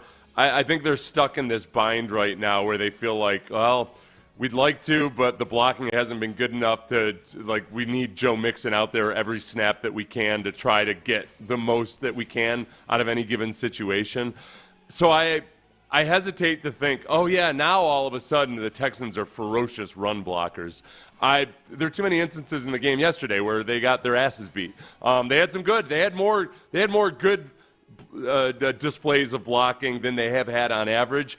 But I still worry about the blocking, and especially versus good defenses. The Titans' defense has fallen apart since the last time the Texans lost to them. But I don't think it ends up making a difference in the playoffs. And people will be mad about that, and they're justified, I think, because it just speaks to the entirety of how bad the run game and how inconsistent the run game has been. Even in games where Joe Mixon's had over 100 yards rushing, they haven't been. There's still too many stuffs and tackles for a loss. Did you see Cam Akers had a 58-yard run last night in that game? The Vikings game. Yeah, that was tough. I'm good for him. I like him. We met him on a post-game show one time, but that's tough to watch. They don't know what they're doing in the run game. That's just flat out But we'll worry about that whenever. Derek Barnett. Acknowledge me. Derek Barnett, as Seth pointed out earlier, not just a touchdown. He stuffed the stat sheet, man. Tackle for loss, sack, covered full for a touchdown. He had a quarterback hit even after that. Derek Barnett was really, really good. Second touchdown of the year. After the game, we had Damian Pierce on the postgame show, and I asked him to, Damian Pierce, author of now 2 Angry Run Scepters. He won one for his kick return in the Baltimore game. I said, can you give an Angry Run rating for Derek Barnett's touchdown yesterday? Listen, it's getting a 10 out of 10 off bat because he's 2 for 2. He's 2 for 2. He's 2 for 2 in big boy rumbles right now. So he's getting a 10 off bat. And then the only thing I could knock him on is ball security. But then he got the points back when he got into the end zone. You know what I'm saying? As long as you score the football, coach don't care how you got there. All right, so there you go. I love that. Wait, what was the ball security issue? The ball was kind of out there a little bit. I think there was a point in that run where it looked like Barnett might have wanted to lateral it at some point. I thought that was what was so impressive about it was I think he started off wanting to do the right thing, which is to give it to a speedy guy. Yeah. But Miles Bryant wasn't up alongside him yet, like to where I think Barnett probably even saw him. But that part of it was the smart part too, which was, all right, the corner's usually coming up on the outside, so he looked to the sideline for it. And then when he saw that there was nobody to pitch it to, that's when he did what he had to do, which was just turn into the machine that he is. Yeah. Looking like one of those rugby videos where some overgrown 13-year-old is just trucking all these kids out there with no helmets on. Mm-hmm. That was beautiful. And that is twice in one season he's had a play that most defensive linemen get once in their career. It's just because he's not. Yes, he's an edge rusher, but he's not like built like a Myles Garrett type or anything. He's a bigger guy. Yeah. He's kind of a combo type of guy. Mm-hmm. And they've been impressive runs both times. Yeah. No, it was great to see, man. I gotta look him up. I wonder if he ran track in high school or something. Maybe. I think he's one of these guys that was was recruited as a running back and then got moved to defensive end. He was a first-round pick, so obviously he probably, for his position, did some good things at the combine and whatnot. He was a 2-time Mr. Football at Brentwood Academy. In Tennessee? Well, there you go. See, and look, he got to do that in his home state yesterday. That had to feel good. No wonder he was so juiced up. That was great. All right, J.J. Watt. Acknowledge me. We acknowledge J.J. Watt. Apparently, they gave J.J. Watt the stage to do this yesterday because they replayed the Derek Barnett touchdown on CBS, like insert highlight style like they do. Like, hey, let's go back to the studio to JB and the guys for this update. But they did it during the Texans game. Like they split the screen. The Texans game is still going on, and they allowed J.J. Watt to throw some shade at Tennessee. Time to go to New York for an update. Guys, this must be a mistake, but I'm going to do it anyway. We've got a Houston Oilers fumble picked up by the Houston Texans and ran back for a touchdown. And yes, that does appear to be 2 times in a row that the Houston Oilers uniforms have been worn against the Houston Texans. And the Texans have wearing them. How about that? Thank you, JJ, for that history lesson. Yeah. So JJ, I wonder if that, like he said, this may be a mistake because they're showing a Texans highlight during a Texans game. Or do you think JJ came up with the idea on the fly and like, hey, this would be funny if I did this? And they said, they either did it on the or a producer thought of it. This will be a good moment. One thing I noticed about JJ yesterday, I've been monitoring this throughout the season, is how comfortable does he look in his suit and what's the fit like? Because for guys that are freakishly big and lean and muscular, it's actually kind of hard to look good in a suit. Think of like John Cena. Yeah. Like John Cena's got nice suits and everything, and they're tailored, but like it doesn't quite look right because he's such a big guy. Right. JJ early in the season still looked a little bit like John Cena. Over the second half of the season, his suits have been fitting him a little too well for him to make a comeback. Do you think he's thinned out a little bit, or you think? I think he's just whatever the body composition is. Yeah. He's still freakish, but his suit just fits a little too well. All right, so it sounds like you are acknowledging the certainty that J.J. Watt is not coming back to play football again. I'd say there's only a 3% chance that he comes back. All right, we'll acknowledge the 3% chance. Acknowledge me. By the way, let's acknowledge the Jacksonville Jaguars real quick. Acknowledge me. They just fired Doug Peterson. Several texts. They did? Yeah, they just fired Doug How Peterson. could they? Oh. Trent Balkins. Man, you know what? The Colts did the right thing. They're rolling with who they know. I know. They're going to try to figure out not just if Anthony Richardson can play quarterback, but if he can stay healthy while doing it. They're going to do it with Shane Steichen and Chris Ballard. They're going to do it without Pat McAfee. And they're doing the right thing. But now the Jaguars got to go and fire Doug Peterson. Thanks a lot. Yeah, they'll probably fire Balky now, too. Yeah, thanks a lot, Shad Khan. The streak. Acknowledge me. The Texans' road-winning streak in the AFC South is at 11 now. And yet another game where the Texans were an underdog. They've been underdogs in 8 of these 11 games. Yesterday probably was, in retrospect, probably shouldn't have been. But they were. So now it's at 11, Seth, the streak. They've not lost a division road game since week 6 of the 2021 season. The $100 parlay, mythical, that I made up for this 11 games, if it were an 11-game parlay, would pay, $100 would pay almost $2.4 million right now. So if I'm going to put this in my file of just in case I ever figure out time travel, right? Like to go back and capitalize on it. Yeah. That okay, if I could go back in time, back to Week 11 of 2021, and start betting on the Texans every road game in the division, then I'll have a cool $2.3 million by the end of it. It's a more fun way to say the chances of this happening are 1 in 24,000, basically. Yeah. So that's. Did you ever see Nate Bargatze's bit about like? No, I don't know who he is. Yeah, he's a comedian. He's a guy that he was part of the Christmas Day stuff on Amazon. Yeah. But he's about like if he went back in time, he would have no idea what to do with it. You know, like it was just like, hey, what stocks should I buy? Like I don't know. Like I'd have all these ideas. Like I could tell people about a smartphone and how cool it is. But like, how do you do it? How do I make one? Like just satellites? Yeah. I don't know. Or at the end of the day, I'd be like, I don't know. It's a lot of work. Yeah. That's funny. I'm going to acknowledge the Minnesota Vikings owners here real quick. They bought up $2 million worth of tickets for around 1,000 apiece for this game that ended up being a big waste of money. They got blown out by the Lions. But they sold them to around 2,000 of their prime season ticket members and partners at $200 apiece. And so at 20% of the normal cost, what they paid for it, they were $1,000 a piece, and they sold them for $200. $200 to valued members of their Vikings season ticket and sponsor community, so that you could have some purple representation in what was largely a blue building last night. I thought that was pretty cool.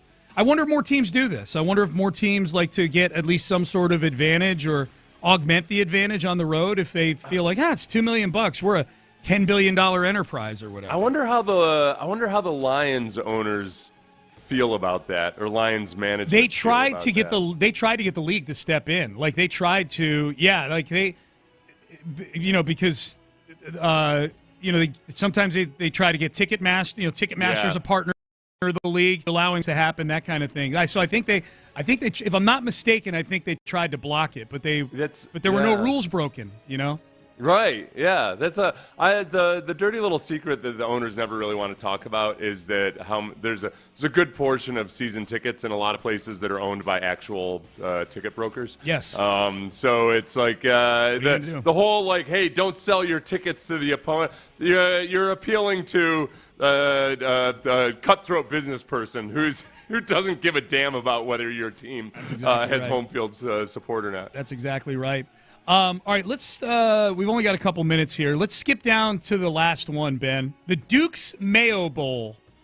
Acknowledge me. We're acknowledging the Duke's Mayo Bowl. If you're not one of the big playoff bowls, or even that next tier of bowls that I think the Texas Bowl is in, that has good matchups every year, sells their tickets out, big TV contracts, all of those things, then you better have a good gimmick. And the Duke's Mayo Bowl, I think most people have known the gimmick for a while, that the winning coach gets doused in a vat of mayonnaise. I don't know that this was that this had been a tradition though.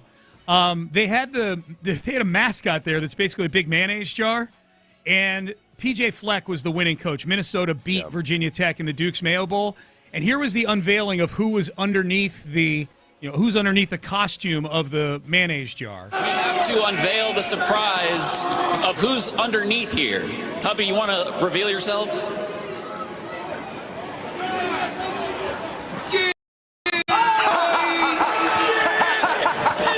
Flava Flav.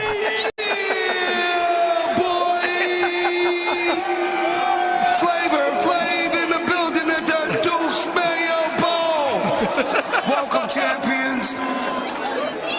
It's Flava Flav. That was PJ Fleck. PJ Fleck puts his arm around him and just screams, "It's Flava Flav!" And then PJ Fleck had a swim cap ready for the occasion. Yeah. But he didn't end up wearing it because he already like many good swimmers, he's already got his head shaved bald. That's right. And the cool thing about it with Fleck too, he's one of the better dressed football coaches. Oh yeah, he out wears there. a tie. Yeah. Yeah. So it's he had like a very collegiate, sweater. He has a sweater with a tie underneath and everything. Yeah. And he looked like he was all about it. You made a good point. off air, which is that, man, if Belichick ever gets in this situation, it's going to be the best. The ACC has a tie to this game. That's why Virginia Tech was in it. If North Carolina wins the Duke's Mayo Bowl next year, it's going to be one of the greatest moments in TV history. I think in the Mayo advertising wars, the Mayo Wars, which I never would have anticipated. I didn't think that the follow-up to the Cola Wars several decades later would be the Mayo Wars. Right. I mean, Hellman's and Duke have gone in. They're going hard in the paint with their advertising spends. Yeah. Except that Hellman's went in huge with Will Levis, benched quarterback. Yes. And the Duke's Mayo Bowl is becoming a mainstay of the culture of college football.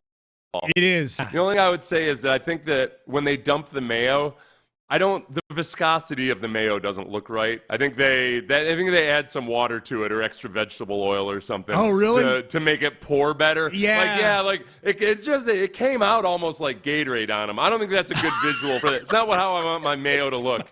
Whenever when I douse you in mayonnaise, it's partly the thickness and the resistance is part of the fun of it. That's you draw the process out. It's why I let you do it. Yeah. I love the thickness of watery mayo dumped over your head. I'd be so mad if it was watery mayo that you dumped on me. So yeah, there you go. Duke's Mayo Bowl, man. I'll tell you what, Hellman's did hit it big with that. The Mayo game day be delicious slogan, though, is pretty good. That's pretty fun. I've wanted to ask Ross about the Mayo Wars, but I'm guessing because when Ross Tucker comes on, it's sponsored by Hellman's. He'd be biased. Yeah. I tweeted that out yesterday that I think that Ross Tucker has become one of my favorite color commentators. And I'm biased, obviously, because we know Ross. And yet it's not like he wasn't my favorite color. He wasn't one of my favorite color commentators before. I think he's really grown into the role. He's really good in games like yesterday. Or like the Chargers and the Patriots a week ago that was 40-7. And that I got a thought on that. We'll get to that. It's also Black Monday, and guys are getting fired, including in the division. Let's dig into that as well coming up next. But first, Prize Picks. There's never a season for Prize Picks. The season is the calendar for Prize Picks.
West Point Lincoln at Katy Freeway. 1 mile west of the Beltway, exit Kirkwood, under the giant American flag.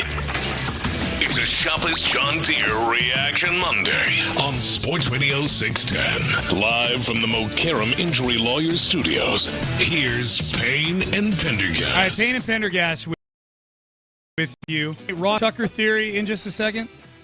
Sorry. What's so funny? I was shuffling through my old mail, and by that old mail, I mean the mail from a month ago that I haven't opened yet. Yeah. And I had a letter from the IRS requesting documentation for my 2022 tax return that needed to be replied to within a month, and I just now opened it. Okay, so where are you? 32 days after. Is there a grace period? After I received it, yes. So I'm now in. It's not a big deal. I have the documentation, but I'm gonna have to, I know, they didn't send it registered or anything. I was like, whatever. I thought it was one of those, I don't know, Social Security statements. Sorry, my mail needs to be registered if I'm going to read it, okay? That's funny. So the news right now in the coaching community is the Jags have fired Doug Peterson. Have not seen any news about their GM, Trent Baalke, in Jacksonville, but the rumor has been that he's going to be gone. He should be gone. Like, they both should be gone. The Giants, I'm curious if you're surprised about this, Seth. Giants are retaining Brian Daboll and general manager Joe Schoen. I am surprised, Sean. Because Shane has seemed like the master at perhaps displacing blame. He seems like a master politician in the way he manipulates his owner. And I know most of this just from the Hard Knocks and watching the actual interaction. I don't require sources or anything. I recognize a smooth talker when I see one. And he's smooth talking.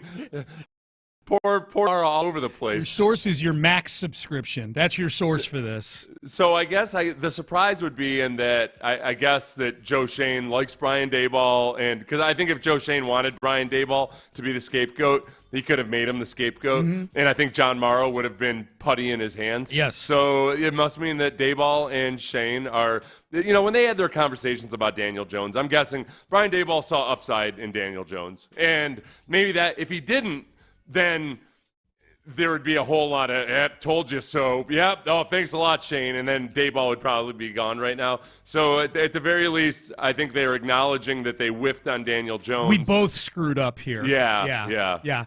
So the Giants are retaining their coach and GM. I guess the other ones to watch at this point we're kind of running out of jobs where I think there's a hardcore chance a guy could get fired. The Giants were the last one. I think the Cowboys obviously are one to watch because they have been all year and they were a disappointment. Well, and he's not even a firing. He's just not under contract. That's true, yeah. He's a free agent now. He can go somewhere else if he wants. There's been more talk about McCarthy ending up with somebody else's job than going back to the Cowboys. That's a great point. Yeah, so that's not even firing. It's weird that Jerry Jones will make so many decisions that seem like they're either impulsive or guided by money or whatever else, but then at the same time, he does the exact opposite of what you would expect from a guy like that. Is he just waits and waits and waits and waits to make a decision. So I could see McCarthy kind of being in limbo until the league year begins. And can't go in anybody, can't do this, can't do that. Yeah. And meanwhile, the Cowboys won't be searching for a head coach. And then all of a sudden, the league year will begin, and Jerry Jones will say, "You know what? We need a new head coach." Oh, they get a new one, yeah. Well, and you will not have the pick of the litter in March either. The only other ones I can think of, like the Raiders, they play pretty hard for Antonio Pierce, but that feels like one that if they're going to draft a quarterback, maybe you just maybe just start over there. Like where are they in the draft order right now? They finished 5-12, I think. So they're probably somewhere in the between bad 5 move. and 10. Yeah, bad move. Yeah, it's a rough place to be. And then the Falcons. I don't know what the thought is there. Clearly they've shifted gears over to Michael Penix. Raheem Morris is a defensive head coach who's on his second run there, who's coached in Tampa Bay, kind of flunked out there. Like, do they look at Michael Penix? Are they a team that would say go after Ben Johnson to pair him with Michael Penix, and then that's their – because that's a division that is gettable over the next few years, Yeah. Like, you make the right head coaching hire, you might be able to snag that division. I think the thing with the Raiders to watch, perhaps or potentially, and this is nothing but speculation at this point, but – Tom Brady is a minority owner in that team. Yep. And I don't think he wants to be a coach. It seems like he's got just a lot of worldly interests that are kind of just cut off at the knees when you're a head coach. But I could see him wanting to be more involved, and he might. This would be the perfect opportunity for him to step into some kind of an executive or management role. Maybe, yeah. Overseer. The Raiders are picking 6th. Okay. And there's not really any quarterbacks that people are super excited about. Yeah. That would be interesting to how much the Raiders might request it of him too. Yeah, we'll see. Okay, you want my theory on Ross Tucker on why he may be too good for his own good? Yeah. He makes these unwatchable games watchable. I'm with you. Like, I thought he was awesome yesterday. I thought he was fantastic last week in the Chargers blowout win over the Patriots. Like, he's very entertaining. Amy loves him. Like, tweeting stuff he's saying. I'm like, she definitely likes Ross more than she likes me as a broadcaster, for sure. He's tall, as his broadcast partner pointed out yesterday. Ross is like, yeah, that is true. It's been documented. Here's the problem. And there's a wrestling thing that goes with this. There are wrestlers sometimes who are so good at making the stars that aren't very good at the technical stuff look good that they never become champions themselves. They're always there just to make the high-level marquee guys look good. Ross could be so good doing these D and E level games, making unentertaining games entertaining, that CBS is like, well, we can't bump Ross up because he's the reason why people are watching these crappy D-level games in Week 16. It's, you know what, I always almost felt too like good for his own good. That, you know what would need to happen is somebody out there. Now, a lot of these network executives, you got to remember, they're actual morons. Like, some of them are like the decision when it comes to actually understanding or knowing what's good and what's bad or what have you. They're actual morons. Super horny too, according to some lawsuits out there. It's okay to be horny. It's how do you express it in the workplace. That's the issue. The horniness isn't the issue. I interrupted it's what you do with the horniness. So I've learned. So so many sessions with the HR. So Kevin Harlan and Ross Tucker together are a lot of fun, and I think Harlan really appreciates Ross and his ability to talk football, but also to have fun. The problem with Harlan is he's also so good at what he does that I honestly think it keeps him from being at the apex. It's the same because thing. He likes to, okay, I'm going to do a basketball game tonight, then I'll do a baseball game tomorrow, and then I'll do an NFL game the next day. And I wonder if Harlan has turned down some opportunities at times for some of the marquee spots because he just enjoys doing everything so much and he's so good at it. I'm confused. Are you saying maybe we don't want to be the best in the world anymore? No, I'm not. Okay. No, because in our genre, and especially the way everything has evolved, all you got to have is a following. Yeah. Good. All right, we're done. We're out of time. Seth, why? Antibodies to you. Yeah, John Harrison, Mark Vandermeer, they're up next. But first, antibodies and a best in the world, but not too best in the world to you. Thank you. Trajan Wealth. Trajan Wealth, I'll tell you, boy, the little issue that I had with the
Insider access, exclusive content. Sports Radio 610. The Texans play here. An Odyssey sports station.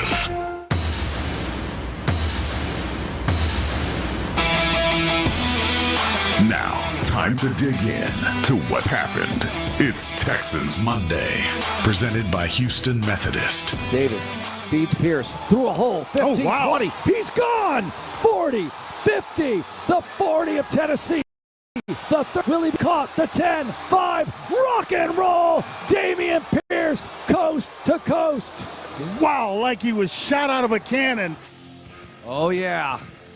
Good morning, everyone. Texans Monday, presented by Houston Methodist, and all our shows this week presented by Houston Methodist. It's the playoffs, baby. It's playoff week, and it's already game week Tuesday. I'm not going to get you going, Johnny. Nope, don't do it. I'm not going to get you on that, but it is, because tomorrow they're at practice. Chargers, Saturday, 3:30. Be there, be early, be loud, be crazy, and be happy.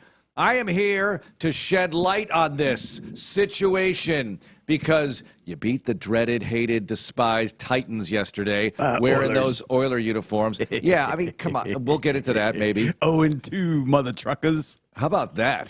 0-2 in those unis. Keep wearing them. Keep wearing them. Keep wearing them. Keep wearing them. Keep insulting your fans. They're exactly literally building a stadium right next door. Yeah. But we love Houston. Yeah. They miss us. That's right. Okay. Great. Ex-girlfront still there 23 years later. Still pining for you. Whatever now, some people think it's us. We're the ones. No. No, we got nothing to do with it. You got your new thing, and we got our new thing. That's right. But you keep putting on the old dress, the wedding dress. Exactly. And so we're going to keep winning. That's right. And that's just how it is. And it was very satisfying. I mean, it was satisfying in a variety of ways because they handled it. Interestingly, we talked about how they should handle it going in. Should they play the starters? Should they not play the starters? And it couldn't have gone really much better. As you score in the opening drive, you look good. Right. CJ goes 6 for 6. Yep. Nico gets 1,000 yards on the opening drive. Yep. Mixon gets 1,000 yards on the opening drive. Everybody, Nico stayed in the game for a while, but Mixon and CJ gone. Mills comes in, plays fine. Dameon Pierce, you heard the highlight. My goodness. And that gives you a little, okay. We know that Pierce can be a big playmaker. There's no question. He won the angry run last week for the kickoff return against Baltimore. He does that yesterday. He had a few other angry runs. He goes 175 plus. That was awesome to see out of Pierce. And Barnett's touchdown. And, Johnny, I felt like the joy was back. You lost back-to-back against the Chiefs. And it wasn't just a loss to the Chiefs, a one-score loss. It was losing Dell, and all that meant emotionally for the team. And then 4 days later, you get blown out by the Ravens on Christmas. And it was just a bad taste that you had to live with for a week and a half. And they eliminated that taste. Now, you did lose those games. You can't do anything about that. But you got your 10th win back-to-back. Now, this doesn't happen very often, all right, folks? This is the 6th time in the history of the franchise you've gotten double-digit wins. I want you to think about that for a moment. And the Patriots just showed the door to Gerard Mayo after 1 year. The Jags just fired Doug Peterson, who went to the playoffs 2 years ago. You've got DeMeco Ryans here in Houston, back-to-back AFC South champions and 10-win seasons, and we're about to embark on his second postseason. He's already 1-1 in the playoffs. Let's see if you can improve the record this Saturday and keep going from there. You are in a very good situation, and I'm going to say this. No matter what happens on Saturday, you are building a pram here. Look at all the pieces you have to work with. Has it gone perfectly this year? Absolutely not. But here you are, and look at all the teams that are not, and you're one of the teams in the dance. Let's dance. Let's have some fun starting Saturday. Okay, a couple of things. Number one, good morning. Number two, we talked about it all offseason. Would you take 10-7? Don't know anything else. You take 10-7. I'm glad you brought this up. Absolutely. We take 10-7. Wait, hang on. I want you to amplify that. I'm going to. In the preseason, I know. You and I do 1 billion shows a week, training camp, morning and night. We both said, let's make a deal. Wayne Brady, Monty Hall, if you're older, more seasoned. Right. Would you take 10-7 or what's behind door number 2? And I said, is 10-7 a division championship? Yeah. Yes. I would absolutely take it over what's behind door number 2. Now, I was hoping for more, but I would have taken that because that, to me, was a good follow-up based on the schedule you're playing. That's where I was going with that. Last year, you did it on a fourth-place schedule. This year, like the Chargers did it on a fourth-place schedule this year. You did it on a first-place schedule. And if you think about, I know people are, the Chargers are a favorite. Okay, go with that. That's fine. Let them be a favorite. But that means everything. Think about the 4 division champs for a second in the AFC. Just think about this for a second, okay? Yeah. Okay. The Bills beat the Chiefs. Right. The Chiefs beat the Ravens. Mm-hmm. The Ravens beat us. And we beat the Bills. Yeah. I know we're not the same team as in Week 5, but the team that I saw yesterday against Tennessee, which we didn't see for long, pass protection was better. Run blocking was better. We've wanted to see that from the offensive line. Everything that you checked off going into this game, I didn't want to see CJ play that long. I was pretty vocal about it last week. I don't even need to see him at all. But I think in the end, getting him some reps, he had an offensive line that had juice over at right guard this week was pretty solid. But they had one series, and the series looked good. It was crisp. It was clean. Here's the other thing. And D'Amico sat right here last week in his coach's show. And I think that the great coaches understand this. When things start going kind of sideways, you get back to basics. That's what they do. What did he say? Get ball right? Get ball right. Play football the right way. Yeah. Get back to basics. Get back to the fundamentals. Blocking, tackling. That's right. And those things are unbelievably important. But here's another one. Get out of the damn huddle and get up to the ball. They did so that. You have time on the play clock if you got to change it. Have some sense of urgency. Wide receivers running to their spots. Offensive line getting out of the huddle with some juice. CJ getting up on their center if he's going. There's not this kind of laissez-faire, well, here we go. No, it was know where you got to go, get there, shift, motion, do what you have to do, then snap the ball and do those basic things, blocking, getting in front of the guys, knowing who to block. Titus yesterday at left guard. Titus, he's not going to get a lot of credit for this. I did it. I mentioned it in breakdown. Go watch the block Titus throws on the backside of the run. The Damian run? On the Damian run. On the Damian touchdown run of 92 yards. I credited Laramie because I could see Laramie. When I went back and I watched the play in full, Jarrett has a great double-team block that he then combos up to the linebacker. Laramie gets a piece of Gifford and knocks him, and that's where Damian cuts off of that block. But Titus destroys the defensive tackle on the backside. So what you end up getting is Titus knocking that defensive tackle back, Laramie knocking Gifford past, and that's where the hole ends up. And it's a great block. A little later, after they got the ball back, the throw that Davis makes to Robert Woods, where Davis is looking to the right side, nope, not there, scans back, boom, there's Bobby Trees, bang. First down, Titus picks up Simmons as a looper and hammers him. And that was giving them trouble. Yes, drills him. And I'm like, that stunt has been killing us all year. Looks like they studied. And we got it. Some of those good things were happening. Now, it's not a playoff game. It's the Titans. No, but what do you want to see? Improvement. But it was Simmons and Sweat still out there. They were out there, and guess what? The Titans don't give up a lot of yards. That's exactly third right. in the league. So you got 92 on that one play. You got 374 in the game. You move the football. You were able to rest guys. Daniil was out by the end of the first quarter. You had the majority of the defense out by the third quarter. Mm-hmm. It was just everything. It was everything you really wanted. Then you executed at all levels.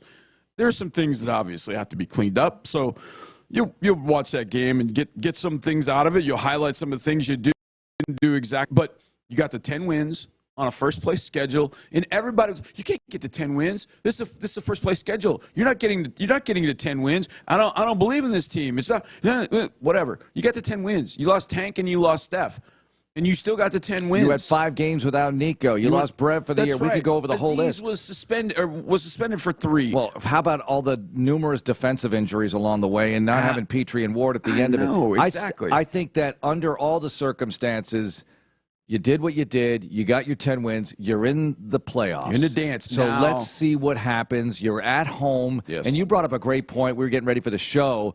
And, people kind of make fun of the Texans Invitational Saturday, 3:30. Here we go again. Hey, here we go again is a good thing. You're playing a playoff game at home. This is a very good thing. You're back in your building against this team this is a good football team you're playing. And you're 5-2 in those 7 Saturday Invitationals. How about that? And the two stand out so much because they were so disappointing. Yeah, it's disappointing, incredibly disappointing to lose a playoff game at home. There's no doubt about that. But here's your op. You go back. And talking about last week again, how should you handle this regular season finale? A lot of debate. Well, the head coach made the right call, didn't he? Yep. The head coach decided we're going to play the guys, see how the game goes. Well, the game went fine in the opening drive. And you know what, CJ and Mixon, you're out. Right. Get out of here, rest up. And the joy was back. This is one of the points, and you drew my attention to this. CJ and Mixon with the coat capes on, you know. Yeah. And they were in the hugs before one of those Mills drives. Yeah, there was a TV timeout. And the offense was out on the field getting ready, and Davis was overthrowing, getting ready to go back out. He's throwing to one of the receivers, and I look and I see these 2 caped Crusaders walking out. I'm like, what? Oh, that's CJ and Joe. They literally just walked out to the offensive huddle. I don't know. I think CJ did like 3 handshakes. Yeah, like, what's up, guys? Yeah. And that to me has been missing. Yeah. The joy, the fun. How many people were on the field after Derek scored the touchdown? Look, that was one of those penalties. Insanity. You will eat that up. Yes. Now, you don't want to see that on Saturday, a penalty like that. But when big guy scores a touchdown, empty the bench, take the hit. Will Anderson ran on the field. Yes, it was awesome. It was cool. Terrific because that's a togetherness building moment right there. And I just saw something. Now, look, it's one game, and you're playing the Titans, and they're a dead team, and I get all of that. But you needed a nice, fun, energy-producing day going into the postseason, and you got all of that. And Fairbairn drilling the 48-yard extra point, that was fun as well. Yeah. It reminded me of the Hurricanes in the Sugar Bowl when the Ibis got penalized, and they had another one for a big touchdown, and then they had to nail a 50-yard extra point. Todd Siebers, who actually was here in camp for a little bit. It was one of those things where when you hit that extra point after getting penalized, it's like, see, here's our cherry on the sundae. We're having fun today, folks. And it really was fun. It was a really enjoyable victory to get to 10. And like I said, 6th time in history you get double-digit wins.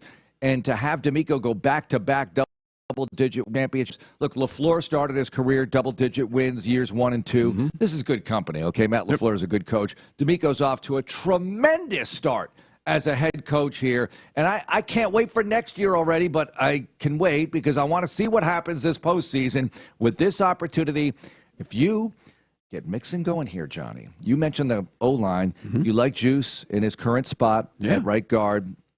Maybe they can get some holes, plug the other holes that they're seeing from the other side. Dobbins is back for the Chargers, you say, right? Yeah, I don't like that. Yeah. I don't like that. We don't like that, but it's not Derrick Henry, so we'll see. It is not played Derrick well Henry. against a lot of quarterbacks in this building this year. Not Lamar Jackson so much, and not Will Levis for some reason. Yeah, but he's dead now. Here comes Justin Herbert, and he's 1-1 in this building. You beat him in 2021 on Christmas Eve or right around there, whatever that game was. You've got a great opportunity here to play well, to move on, and see what you can do. Because, let me look ahead here. I won't do this with the head coach later, D'Amico Ryan Show at 5 o'clock today. But you tell me, Johnny, if you could play Baltimore, Buffalo, or the Chiefs on the road in the next round, who would you pick? Who would you pick to play? I mean, and those teams are on full rest. Who would you rather play? I mean, I know we beat Buffalo, but you obviously have a second opponent when you go to Buffalo, and that's the weather and the Mafia. And the Mafia, and it's tough to win up there. There's no question about it. I think you would pick the Chiefs, though. I would pick the Chiefs. There's no way you're picking Baltimore. Put it that way. I just feel like when you went to Kansas City, you know, you're in that ball game at 17-16. Obviously, Tank gets hurt, and at that juice just came out of not the building. The juice came out of your sideline. I mean, it was just being down there. It was like this pall that came over the sideline. I just knew, like, oh gosh, this is. Ugh. Now, the thing about it is when you play them, and I'm not gonna say it's like this with the Chargers, but I think the Chargers have kind of found their level. They know that they're a balanced football team. They don't rely totally on Herbert. They don't rely totally on the run game. They got good balance, but I think that they can be vulnerable in a number of areas that the Raiders aren't going to exploit, but that good teams did exploit, and you've got to be able you got to be able to find that. And I think your defense has to play extremely well, but you've got an NRG Stadium crowd on your side that gets incredibly jacked up for playoff games. How many Charger fans in the building? Oh, there'll be some. There'll be some. Do they exist? No, there are Charger fans. There are some that are out there, whether they like San Diego or Los Angeles. Well, a lot of the San Diego people have abandoned the team, or they're so resentful. Yeah. But here they are in the postseason again. They were here 2 years ago, and they blew that big lead to Jacksonville. Yep. But it's not going to be like Pittsburgh would have been. No, Pittsburgh would have had some towels in here. And, well, look, there's a part of me that wanted Pittsburgh. They're down. They've lost 4 in a row. They are just down in the dumps. Yeah. Russell cannot get it done. How shocked would you be if they upset the Ravens? Not much, because yes and no. Surprised. A little bit, because it's a division game. It's like what happened to us in 2018. I felt like in 2018 we were better than the Colts. I felt like it. They beat us here, and I was like, they're doing some stuff to this defense that I don't like. And then they kept it up. And it was like, God dang. But division playoff games, or I should say playoff games that feature division opponents, I mean, honestly, especially that rivalry. That rivalry. Well, last year, remember, I think it was last year. Yeah, Buffalo went to Miami. I'm sorry. Miami went to Buffalo. Cold weather game, and you're thinking Miami to play real well in cold weather, and all of a sudden, Tua's dealing, and he's got them in the ballgame. Late in the season. In the playoffs last year, in the wild card game. That was the Chiefs. Dolphins went to the Chiefs. You're talking. Oh, yeah. Sorry. Late in the season. You're right. And the Dolphins kind of hung in there, and I was like, division game. Division games are just, there's a different calculus that goes with it. And so do I give the Steelers a shot? Yeah, the Steelers are beating the Ravens this year, and I know it was in Pittsburgh. I get all that. But you get up on that. You get up on the Ravens a little bit. Now, the Ravens have an answer that they haven't had in years. Yeah, they got 22. And they can always just turn him and go, you know what? Lamar's not throwing it well. We're not catching it well. We're not banging. Whoa, now this is another one to keep an eye on. Zay Flowers went out of that game the other day. That's a big miss. He wasn't able to put a whole lot of pressure when he was walking initially. He was iffy for the Texans game, and I was hoping he would sit it out because it's Christmas and it's the spirit of giving. But he played. He's their leading receiver, and he's dangerous. Okay, let's get to this. You visited with the head coach after the game against Tennessee. How did that go? Coach, 10 wins. How's that sound? No, it sounds great. It sounds great. It's hard to get double-digit wins in this league. So anytime you get that, that's a huge accomplishment for us. And most proud of our guys is to be resilient, continue to get better, no matter who we're facing, what we're doing. It's always about us and us getting better. And I feel like we did that today. One of the things you talked with Mark and I about this week was back to the fundamentals. And it felt like fundamentally today that you were there. Did you kind of feel that way watching the game? Yeah, it felt that way. And it's like starting offensively, it just starts with, man, can we get plays started? Like eliminating the negative plays. And you felt that when we do that, we can move the football up and down the field, whether it's throwing it or rushing it. So I felt that we got back to the fundamentals. Talk about blocking. The protection was really nice. When we did drop back to throw the football, felt like we had the time that we needed. And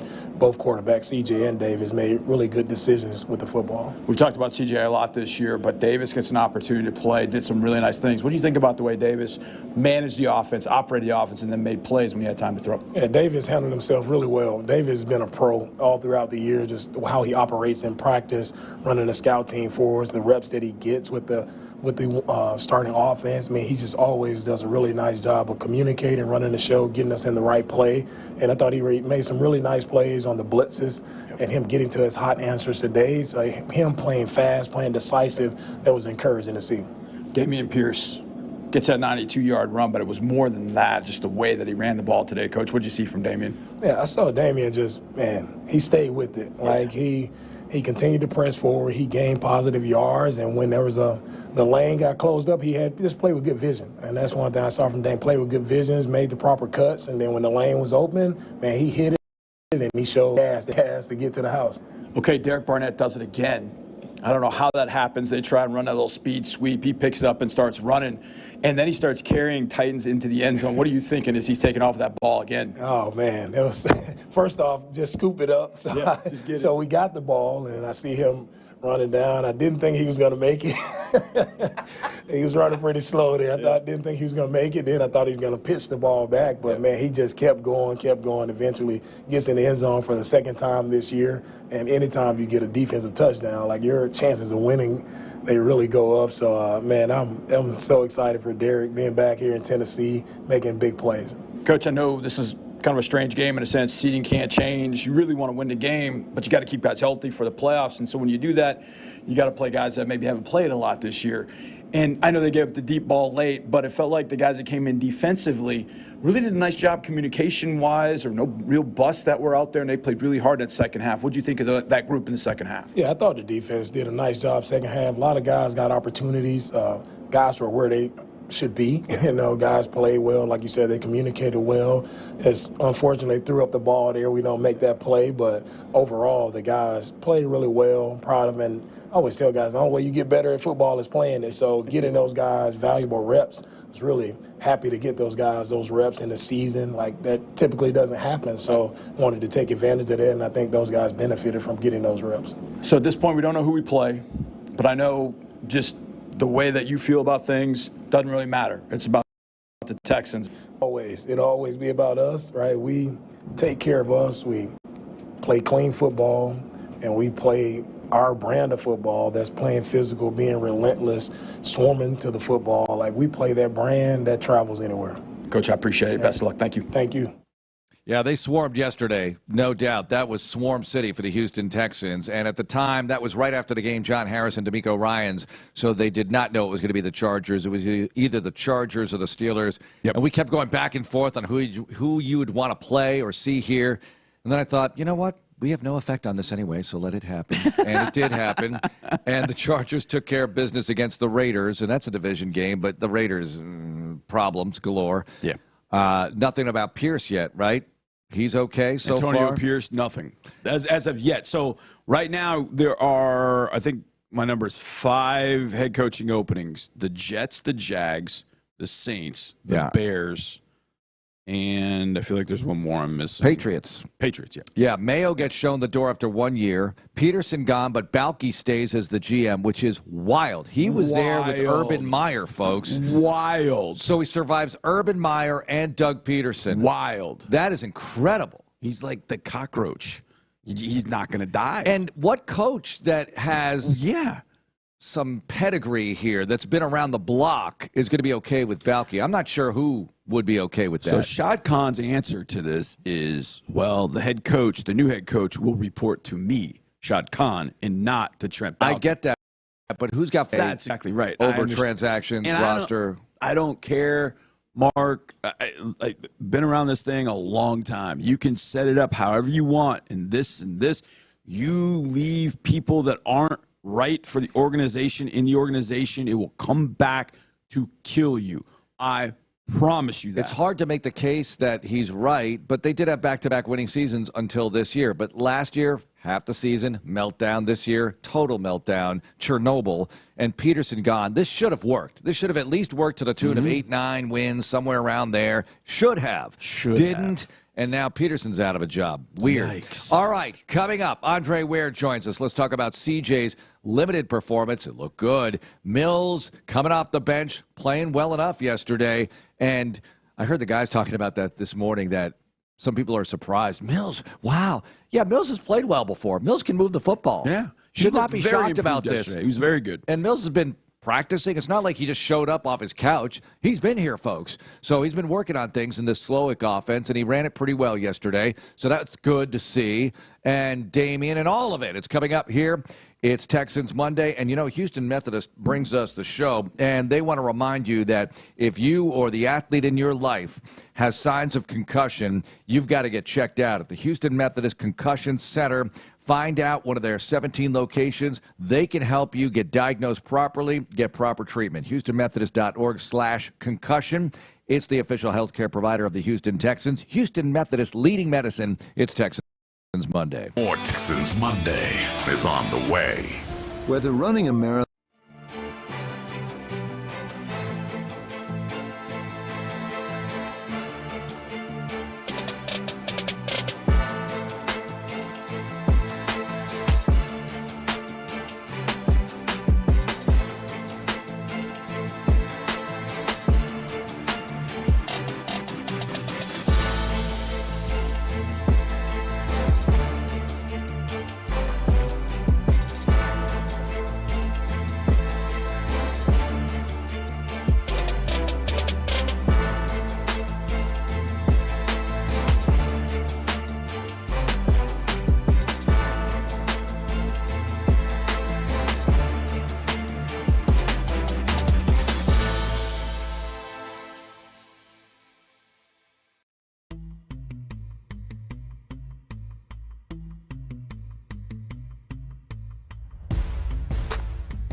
brand of football. Insider access, exclusive content. Sports Radio 610. The Texans play here. Now, back to Texans Monday. 3rd and goal. CJ back to throw, back of the end zone. Caught Collins! Touchdown Houston on the opening drive as Nico goes over 1,000 yards on the season. It's like you couldn't script it any better. You got Nico going over 1,000, Mixon going over 1,000. You get it done on the first drive. CJ 6 for 6. Good night, everybody. But you won the game. You won the game, got to a 10-win season, and you have the Chargers in here Saturday afternoon, 3:30. We're presented by Houston Methodist, and right now, it's Mark Vandermeer and John Harris with you. Andre Ware joins us. Good morning, Dre, and we all like that opening drive. Good way to get it started and set the tone for the day. Yeah, it was the perfect way to kind of go into the week of preparation.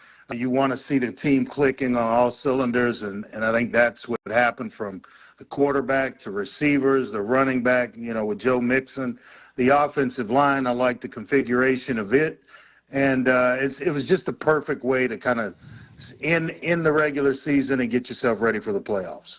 Dre, there's a lot of good things yesterday. Was there anything that stood out? And I don't know. There are many of them. Pierce is running, CJ with that first drive. Maybe I'll just ask this. What do you think of Davis? We haven't seen Davis play or get a chance to run the offense the way that he was able to yesterday. And we've said it in the preseason. We thought Davis was really improved. But he didn't obviously get a chance to show that because CJ has played every single game. What did you think about Davis and going into the playoffs knowing, hey, if you got to go to Davis, do you feel pretty good about what he was able to give you yesterday? And you wouldn't want CJ to be out, but at least you could rely on Davis. Yeah, I liked what I saw, and you see the improvement. His ball jumps out of his hand. He always has thrown a good ball, but it just seems to have a little more life to it. You can tell he's still working. He realizes that he's one play away from being in the game, and so he's prepared. He goes in, he operates the offense, the ball moves around. You can see him going through progressions. I don't know if I said it on the air yesterday or we said it during a commercial break, or I said it during a commercial break. I think he could start for a couple of teams. Definitely the team that we played yesterday. Davis Mills could be the starter there for sure. So, the fact that he's got some experience now, that he does know the offense, is his second year in the offense as well, and he could take over the team and get you a win or two if need be during the playoffs if something were to happen to CJ. Dre, Dameon Pierce, I want to see some carries, if possible, in the postseason. It's great to see Mixon out there. Mixon's the man. But to have Pierce able to do what he did yesterday, and we know that's in him. We've seen it before in 2022. We saw the long run against New England. We've seen kickoff returns that pop, like against Baltimore even, where he won the angry run scepter. And yesterday with the 92-yard run and the rest of it. What are your thoughts on Pierce's contribution? Yeah, that was one of the things. Johnny asked me what I was impressed by, or part of his question was what I was impressed by yesterday. Certainly that. It's the speed, the breakaway speed once he hits the line of scrimmage and gets to the second level. He just left safeties flat-footed and just ran right by him on his way to a 92-yard touchdown run. But he does it on kickoff returns as well, and I've said all along that really good kick returners are willing to sacrifice their bodies, and by that, you see a seam, you got to hit it because they open and close in a hurry. The really good ones, the Mel Grays of the world, what's the young man's name that just went in the Hall of Fame from Miami? Devin Hester. Devin Hester. You see those types. I played with one, James Dixon, who was in the NFL for a while with the Cowboys and the Cardinals. They just hit the seam, and they don't care about being hit hard. They know it's coming, and they still do it week in and week out. And that's the type of player Dameon Pierce is as well. Joe Mixon getting to 1,000 yards yesterday, impressed by that. Nico getting to 1,000 yards yesterday. And both of them got there quickly on the first drive so that you could rest them. Those were some of the things that were really, really impressive on the offensive side yesterday. Okay, this one's for both of you. Going into the playoffs, how important was yesterday to, as D'Amico said, get ball right? to play football the way that he wants it played, in a swarm mentality on both sides of the ball, special teams, how important do you think that just little bit of momentum that they gained, Dre, is helpful going into the playoffs, Mark? And I want your answer too. Really helpful, because you want to go in with a good taste in your mouth, knowing that you can get it done without the question in the back of your head of if we can get it done. You know, we know we can. Let's go do it. And we just proved it, not only to everyone else, but to ourselves, which is the most important part of the whole deal. And so I think it was extremely important that they go in with a win. It was extremely important to go into the playoffs with a 10-win season rather than just the 9-8 record and a losing streak. And so all of that got turned around or turned upside down yesterday. It was a nice performance from both sides of the ball. I thought at times they dominated Tennessee when they. Yeah, I really thought, Johnny, and we talked about it, that maybe they should sit the starters, if you will. You can't sit everybody. We talked about this. It's only a 53-man roster, but I thought CJ, Mixon, Daniil, Will, etc. Yeah. But clearly the head coach called this right. He made the right decision. It worked out great, and we'll see how well it works out on Saturday, of course, but I feel like Dre feels you cannot go in, as far as what yesterday brought you, with a better situation. Now, a better situation overall would be to have home field advantage throughout, and I get it. You lost some games prior to that, but for what you could do last week and yesterday, it really couldn't have gone any better for you. So he called it right, did it right. You feel good about the situation. The joy was back. Let's see what happens against the Chargers. Yeah. And part of that, Mark, is players are routine-based.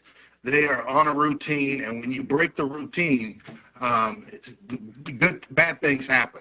So you want to keep them on a routine, how you get to the stadium, how you get dressed, how you take the field for warm-up, how you play, you know, it just all of that goes into it. And they got a chance to at least feel that. And then you pull them back and get them ready for next week. And it's a short week with a Saturday game. So I think all of that matters. And D'Amico, he knows that as well as anyone, because he's one of the best players to ever play for this franchise.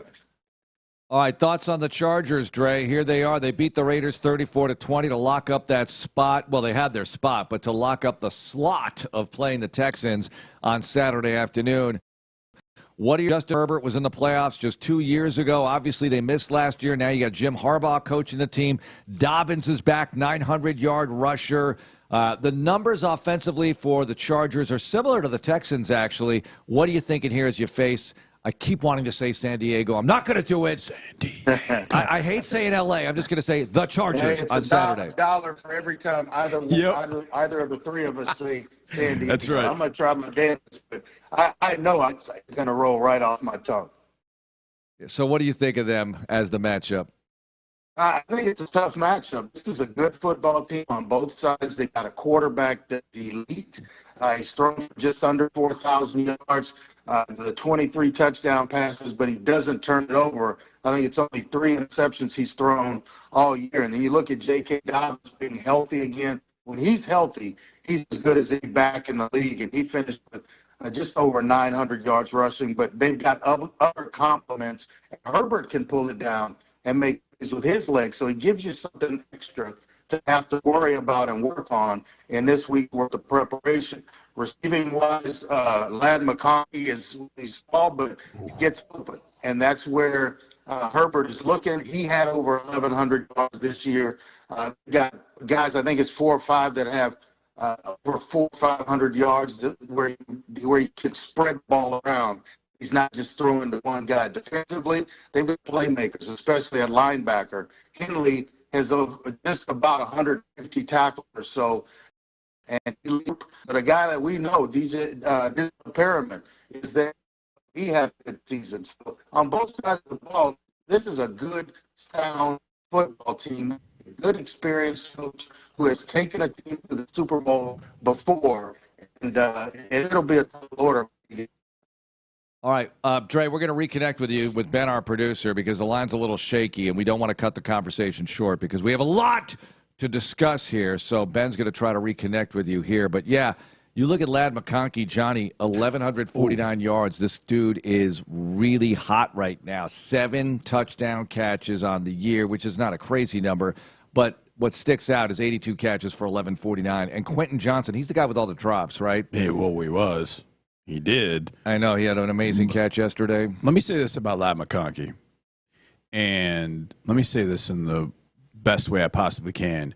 When you see him, you will think, ooh, he's just a possession receiver. He's just a possession receiver. I'm telling you right now, Ladd McConkey might be the fastest player in the field on Saturday. Yep. He's that good. So if you think, he's just a possession receiver, look at him. Dude runs 4.3, legit 4.3. He can fly. So do not get it twisted. Ladd McConkey can absolutely go. I know we'll talk about the Chargers. We got Dre back with us. Dre, I just saw a highlight a second ago of Bryce Young. They were showing Bryce on Good Morning Football and showing what he did against Atlanta yesterday. And it feels like Bryce is kind of the bound now for, hey, look, you don't give up on guys that you thought were pretty talented come out of college. Just give him time. Put some people around him. What do you think Bryce's success once he got back into the lineup is teaching NFL teams that are about to draft quarterbacks in this draft and maybe ones that drafted last year, Dre, about Bryce Young? Yeah, I thought yesterday that was kind of an audition for both guys, both Mason Rudolph, who's been in the league for a while, and then Will Levis as well. You just have to give him time. Levis is a talented player, but if you just, yank him in, yank him out, I went through that. You don't learn. And then if you're constantly changing coaches and changing coordinators and you don't have the foundation to come back to, and by all means, some people or personnel around him, then you're in trouble. And I know people personally that gave up on him in Carolina. So when you give him time, the team will rally around him. He knows what he's doing. He's a good player. He wasn't the number 1 overall pick for nothing. And they had absolutely nothing around him. You start building, those pieces start to get comfortable. You give him an offensive line that he can at least, get back, drop back and get the ball out without having to duck and dodge before he gets to the top of his drop. That's tough. And so when you have young players like that, it takes time because it is a different game. And it is, it's a faster game for you where you've got to process a little faster and you realize it. And I think that we did with reinserting him back into the lineup. And now he's hungry to play and prove himself. And I think Carolina is going to be in good hands with Bryce for a very, very long time. So are the Colts in good hands as far as keeping Chris Ballard and Shane Steichen, GM and coach? They have announced, Jim Irsay tweeted it out last night, that he's going to stick with these guys moving forward. Now, I don't know what they're doing about quarterback Anthony Richardson. You talk about guys who need to play. He needs seasoning, obviously. He needs a lot of things. But what do you think of the Colts sticking with the coach and GM? I was kind of surprised, actually, but I understand what we just talked about from a standpoint of maybe not one player, but a bunch of young players on that team being able to come back to the same foundation of coaches, the GM. Everybody kind of understands the situation. The Steelers, they don't fire coaches. I mean, they've had 3 since I've known of the Steelers. And you have to allow guys to do their jobs. You're going to have bad seasons. I was talking about this with Johnny yesterday, the start to Bill Belichick's career. And they fired Gerard Mayo yesterday, but Belichick didn't actually light the league up when he got started as a head coach in New England. He had 3 losing seasons, as a matter of fact, had a winning season and then lost 2 more before he got himself started with Brady. And so once you get that aspect right, but guys have to be allowed to coach through that. Very few situations or owners are willing to do that because of all the fans, and he needs to go, and they start to buy into that narrative. And then all of a sudden you're right back where you started again. Chicago's horrible for doing that. I mean, they're notorious for doing it. I said before they drafted Caleb Williams, it's just going to be a repeat of Justin Fields. And that's exactly what it started out as, even though Caleb has had a really good season for a rookie quarterback.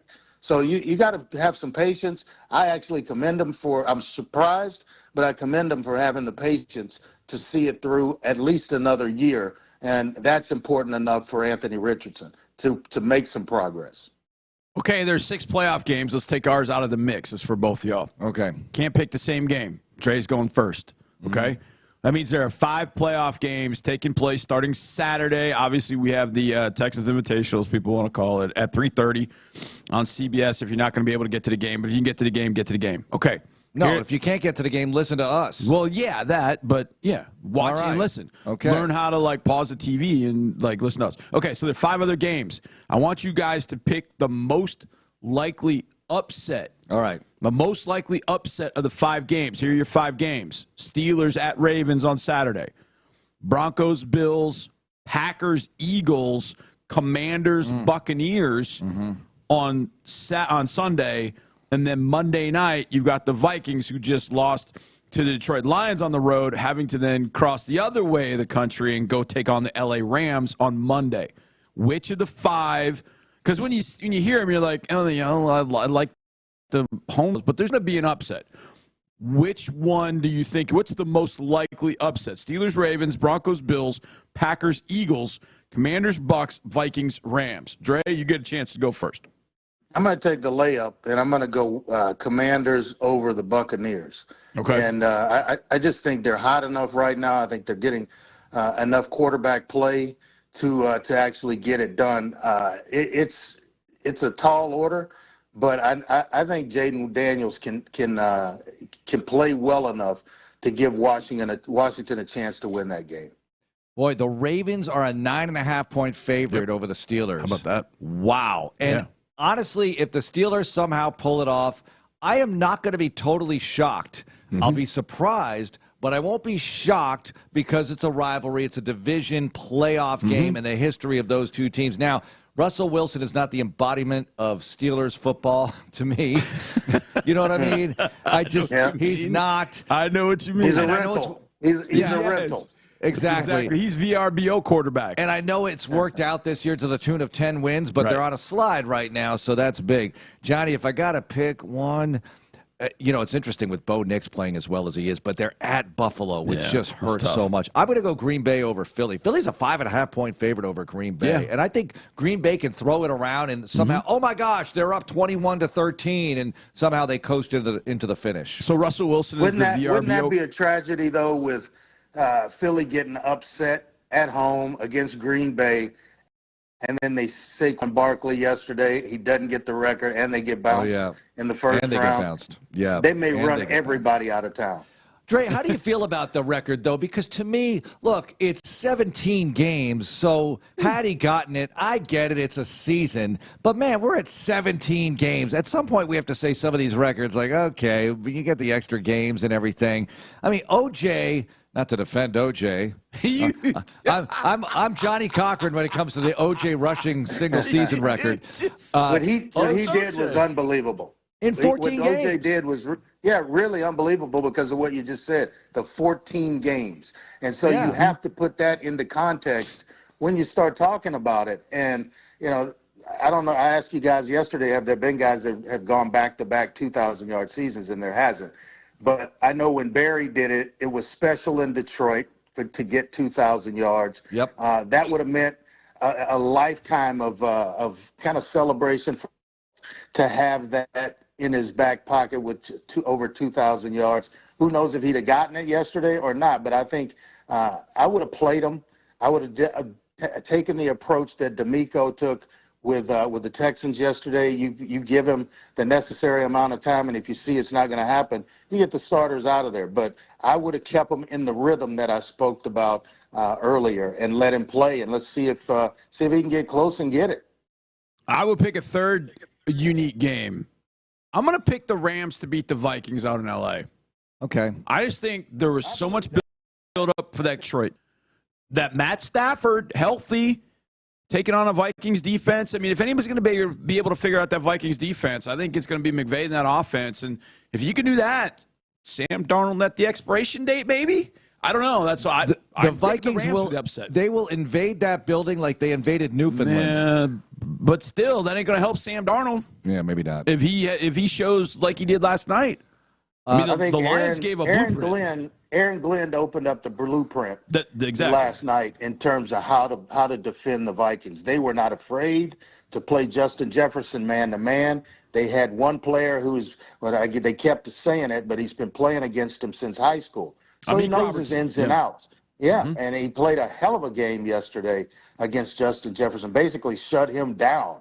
And so if you can get pass rush, you can play man-to-man defense, the pass rush can get there before the ball comes out in rhythm. You can upset Sam and ultimately upset the Vikings and win that game. That is probably the most likely of all the games. And I know I picked Tampa to get upset by Washington, but that is a really good game that would if you look at it, the Rams are at home. They don't have to travel. Minnesota's going across the country, and then they're coming off an embarrassing loss to Detroit, and the blueprint is now there of how to beat them. Dre, we all had a blast with everything around the Kinder's Texas Bowl last week, and I know it was a great showing for Brothers in Arms. Now this week, the playoffs in the Final Four. They don't call it that, but that's what it is. Thoughts? Oh, man. You want my truth or yes, you want me to be political? Because I think Arizona State should have been there. There are moments in that game, and I covered it. I broadcasted that game on ESPN Radio. There was a targeting penalty that was overturned by the booth that every replay official that I've worked with this season thought was targeted, and I texted them privately. So that would have put Arizona State in field goal range in regulation. There would have been no overtime. And then the catch by the young man that transferred from the University of Houston. There was Matthew movement in Matthew Golden from the Clear Lake area. On that catch, the ball's moving around, and you can clearly see it. That should have gone to replay as well, and it didn't. That was a fourth down play that Texas converted on. So with that being said, it's now over with and done, and we've got the four that are left. But I sure thought Arizona State put on one hell of a show last weekend, and I commend the head coach there. I know him well. We've got to know each other this season, but it's going to be a heck of a deal. I think the committee wanted blue bloods in the first playoff with 12 teams. They got 4 blue bloods in both games. Who do you like? To finish it, I like Ohio State. The way they've kind of bounced back after the Michigan loss, the way they're playing defensively, they're running it against whoever they have in front of them. Ohio State's going to be tough to beat, and I like them. I like Chip Kelly and the way he is, gone from head coach to now offensive coordinator. He's back as a play caller and what he wants to do, step away from head coaching duties for a while, and I think he's on point with what they have going on there. So I like Ohio State really to win it all. And I know you've known Chip since he was at New Hampshire, right? Calling plays there. Yeah, he's the offensive coordinator at New Hampshire, and I used to kid him about having to broadcast games from that birdhouse where you climb up these stairs with your backpack on and into this little bitty press box. I have hauled radio like equipment. A deer leaf. Yeah, it was like you're getting ready to go hunt deer. Yeah, exactly. I can't believe it. We've never talked about this. I've been there too, the New Hampshire press box. I'm lifting heavy radio equipment up there. Total hazard, by the way. I mean, this is a major insurance risk for that university. I'm sure they fixed it up, I would hope, since then. Anyway, Dre, thanks a lot. Looking forward to Saturday afternoon. Yeah, it'll be here before we know it, guys, so looking forward to it. Let's rock. 3:30. Chargers, Texans, playoffs, let's go. More coming up about that. Coaching changes around the league. It is hot and heavy on a Black Monday, but it's a shiny Monday for the Texans in the postseason. And we'll get to ND in the 9 o'clock hour and John McClain as well. It's Texans Monday. More Texans Radio coming up in a moment. When you need mealtime inspiration,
now at HoustonTexans.com/tickets. Now, more Texans Monday. And Levis is about to boot, but he's ripped down. Derek Barnett sacks Levis deep in the backfield. Not fooled. Derek Barnett. Dead shot? Is that it, Johnny? Dead shot? I think that's right. That's his nickname. It's from Suicide Squad, Will Smith, and we had Rod Wright on. I'm going to feature this tonight. By the way. What? We had Rod Wright on. Yeah. And what happened? Big game. Big game by I'm his telling guys. you. We have an assistant coach We in need here. assistant coaches like fighting. They need to be in line to get in. Well, the word's kind of gotten out. Yeah, I know.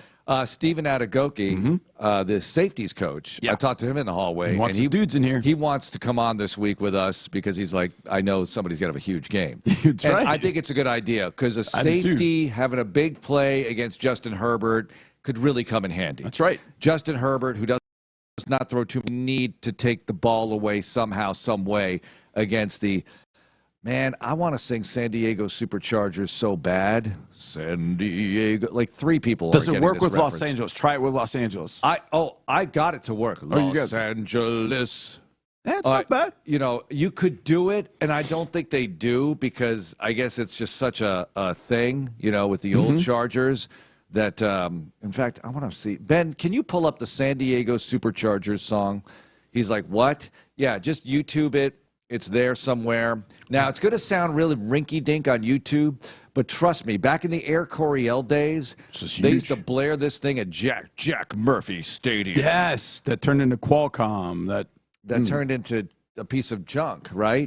But back in the day, Air Coryell, Wes Chandler, Chuck Muncie, John Jefferson before Chandler, Kellen Winslow Sr., the good Kellen Winslow, they were electric on offense.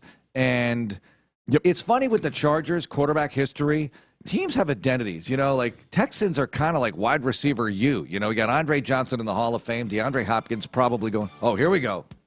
All right.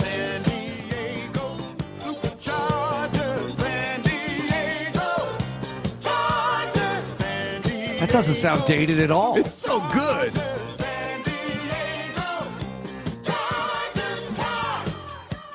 Oh, yeah. I don't even know what the rest of the words are. It doesn't matter. There's some words. All right, you can fade it down. San Diego Superchargers. Yeah. Now, the Oilers beat them in 1979 in the divisional round when they were going good. Yeah, And they had Vernon Perry. 4 picks, and everybody was injured. Giff Nielsen, Rob Carpenter, no Kenny Burrow in that game. That's one of the great wins in playoff history as far as upsets go, when you're totally depleted, yet you find a way to win against a heavy favorite. Now, the Texans are not totally depleted, and that's another era, obviously. And that team went to where you want to go, the AFC Championship game and beyond, preferably. But I just thought it was worth bringing up. And that song is always stuck in my head when I think about the Chargers. Justin Herbert coming in here. Oh, I was going to say this. The Texans, I said, like, they're kind of wide receiver U. The Chargers have had outstanding quarterbacks, but trouble getting over the hump. Dan Fouts, Hall of Famer. Phillip Rivers, he'll get into the Hall of Fame. Unable to get over the hump. Justin Herbert, I'm hoping that's the case for them throughout. Maybe, look, good for them, whatever, but especially this Saturday, unable to get over the hump, and we'll take it from there. You want to know what wide receiver U is? What's wide receiver U? LSU. Okay. Listen to this. Jamar Chase wins the Triple Crown. Receptions, receiving yards, receiving TDs. 127 for 1708, 17 touchdowns. Receiving yards in the NFL this year. Jamar Chase, number 1. Okay. Where do you go to school? He went to LSU. Yeah. Number 2, Justin Jefferson. LSU. Number 3, Brian Thomas Jr. Oh, jeez. That is wide receiver. That is wide receiver. Holy crap. How about that? Amazing. All right, now receiving, you brought up yards per game. Our buddy Nico Collins, he's tied for 3rd in yards. Actually, wait a minute. He's 4th in yards per game. 4th in yards per game. Who's in front of him? Chase? Puka. Oh, yeah. He plays for the other LA team. Yeah. So let's keep it that way. So Chase, Jefferson, Puka, Nico, A.J. Brown. Good company right there for Nico Collins, company, yeah. who missed 5 games, and had he not, he'd be right and up there. And he played not even a quarter yesterday. he played like a quarter and a half against so Buffalo. That hurts your average. That's exactly right. But he was able to put up big numbers, and boy, could we use a huge game from him on Saturday. It's funny, the guys this morning, Sean and Seth, did I have this right, guys? You were like, yeah, Nico touched the ball 4 times. You can't be doing that. Listen, if Nico touched the ball 1 time, we'd be saying Nico needs to touch the ball more. I feed it to Nico 20 times on Saturday. Are you kidding? Nico, early, often, all the time. I might have misunderstood their point. Yeah. Anyway, spread the ball around, I guess. Yeah. But no, go to Nico a lot. I'm good with that. I'm fine with that. Yeah, I'm curious to see how the Chargers, what they do. As long as you continue to make that connection. I don't want to see incompletions. Right. If he catches 16 balls, I'm okay with it. Yep. Okay, Andy Kalu coming up next. The playoffs are coming. What does he have to say? He's played in the Super Bowl. He knows about this time of year. His thoughts, and then the thoughts of John McClain. It's all coming up here on Texans Monday. This is Texans Radio on Sports Radio 610. KILT.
your beloved pet. Visit HoustonTexans.com/Small Business Boost to learn more about the Small Business Boost program. Now, more Texans Monday, presented by Houston Methodist. 2nd and 5 from the Titan 45. Pollard in the backfield, Levis under center, and a fumble here as it's chased down by Barnett at the 30, 25, 20, 15, 10. Barnett still going at the 5, taking people with him all the way to the end zone. Barnett does it again. His second touchdown of the year. Big guy running and scoring. Something about a big guy running, big guy scoring that fires up the entire football team. And it did. Sideline, almost all of it emptied. Will Anderson comes off the bench, wasn't even playing yesterday. Got a 15-yard penalty. Boy, isn't Tennessee the place where Jadeveon Clowney picked up a 15-yard penalty on the sideline, but it was all for the wrong reasons. And it led to a game-winning field goal. Opponent or a game-tying something. Yeah, it was Something very 2018. bad. He was out of week 2, and O'Brien kicked him off the sidelines. My God. He wasn't playing in that game. And He still picked up a 15-yard penalty yeah, somehow. some scrum ended up over on the sidelines, and somehow Clowney got into it, not shockingly. And, yeah, it's a 15-yard penalty, and then Clowney's, like, trudging off the field. And I'm like, well, I guess OB tossed him from the sideline. This one didn't matter. Andy Kalu joins us now. Andy, good morning. As the Texans beat the Titans, what did you think of Barnett's touchdown, his second of the year? And that does fire up the whole team, doesn't it? Not only does it fire up the whole team, it fires up all the old has-been guys that played in the trenches. You just love to see those big defensive linemen, one, get their hands on the ball, two, show what type of athletes they are by running it, but then the flip into the end zone with some – I'm still not sure exactly what happened, John. You probably had a better view. Did he mean to flip or was he flipped in it? But either way, I mean, I was just smiling from ear to ear while that play was going down. He's carrying Mason Kinsey on that. Like, he's carrying – like, Kinsey hits him at the 12-yard line. And then kind of struggling to grab something, and finally by about the 3 or 4 yard line, Barnett just kind of carried him like, all right, you're going with me. And I don't know if he was trying to suplex Kinsey or Kinsey was trying to rip the ball or Barnett flip. It was all really, really cool. But Indy, kind of the camaraderie, chemistry part of that was how everybody reacted to Derek going and scoring that touchdown, the second one this year. How much is that worth to a team, especially going into and kind of have a little moment like that in your finale as you head into those big games and the big one against the Chargers? No, that's huge. It tells you, one, what the locker room is like. You have a bunch of guys, even on the offensive side of the ball, getting that excited. Of course, you're going to get excited when your teammate makes a play like that, but you can tell it was genuine. That wasn't just football. Like, there's a love, there's a bond there with that team. And it also lets you know a lot about Derek Barnett and maybe his story going from a first-round pick to potentially being labeled a bust, and the Texans pick him up. And late last season, he really showed his value until what he's done this year. So I think going into the playoffs, it couldn't have been a better day yesterday. I thought that they should rest everybody, but I love what D'Amico did. He said, no, let me get this offense out there. Let me get my starters out there early on to prove that they can drive down on an NFL team and score. They did that. And then your backups, they took over from there. You know, Derek Barnett, he's a guy who's going to get some snaps in the playoffs. You got a guy like Dameon Pierce. He's going to get some snaps in the playoffs, and he's showing you that he is capable. I feel like now you're going into that playoff game with a positive feeling. Yeah, let's get into that a little bit more, ND, because I felt the same way. Shouldn't you just rest all the key people? But D'Amico Ryans made the decision, and clearly it worked as far as yesterday's game goes and the positive feeling. It felt like all the enjoyment was back with these players. They were playing with the passion, intensity, joy that D'Amico wants to see them play with. What does that do for them this week as they get ready to face the Chargers? You know, you practice, because when it's all said and done, it's all about what you do during the week. And with the way they ended the season, the way they ended that game, Mark, I just get the sense they're going into the practice not too tense, you know, not overthinking it. If for some reason they would have lost that game or they didn't play well, there would have been that gray cloud over your head, like, man, our last 4 or 5 games haven't been up to par. You're going to be overthinking it. Every snap at practice, you know, is going to be under scrutiny. Now you're kind of going back to the team that we know and love, where they're working hard, they're busting their tail, but they're doing it with a smile on their face, and you don't get so tight to where you don't really let your true talent show. I've been in games where because you wanted it so much, you wanted it so bad, and things weren't going your way. You just overthought everything. You practiced hard, but it just wasn't there, and you didn't have that loosey-goosey feel, as we like to say, and I think they're getting back to that. What do you think yesterday, ND, of the offensive line configuration? Juice moved over to right guard. Titus stayed at left guard. I don't know. There was a sack. Davis, I think, got sacked. But I think that was pretty much it. The pressure was limited on what they saw. The offensive line, I thought, played well. What do you think of the offensive line configuration yesterday? And do you like it going forward against the Chargers? No, I like it, and we have no choice but to like it. And like you mentioned, there's some good protection. The only thing that bothered me, and I'm sure it bothered thousands of Texan fans, you guys are arguably you could argue your best offensive player in Laramie Tunsil with, 2 penalties. You just can't have that. You get in the playoffs. I mean, with the way the Chargers have been playing, with how hot they are, they've won 3 of their last 3 games, if I'm not mistaken. You can't have those type of penalties, especially when it's coming from your best player. So overall, yeah, definitely like the offensive line lineup with what we have, but you're going to need your best player, your most experienced player to play like it. ND, mindset. It's a new season. Discuss that with us. You've been through this. The regular season, you did what you did. None of it matters now. It's a brand new day. How are the guys feeling this week? We talked about the positive results of the game yesterday, but what about the total reset that occurs this time of year for all the teams, really? No, that's what's great about it. Not only is it a reset, and it truly is, just like you mentioned, an entirely new season, and you get to start that season at home. So you're feeling good about it. You're feeling good. You got some guys to get some rest. So a lot of those guys are going to be fresh. Will Anderson, Daniil Hunter, they're going to be chomping at the bit to get back on the field. I think it played out perfectly. Now you have to take care of business literally starting today until Thursday. And the reason I say Thursday, because Friday is going to be a walkthrough. Then Saturday you play. So, the work really starts now. I'm a true believer in you win the games during the week. And on Sunday, the results just go out and show themselves. So this is where you're really going to win this game. But the season is 0-0, 0-0, and you get your first game at home.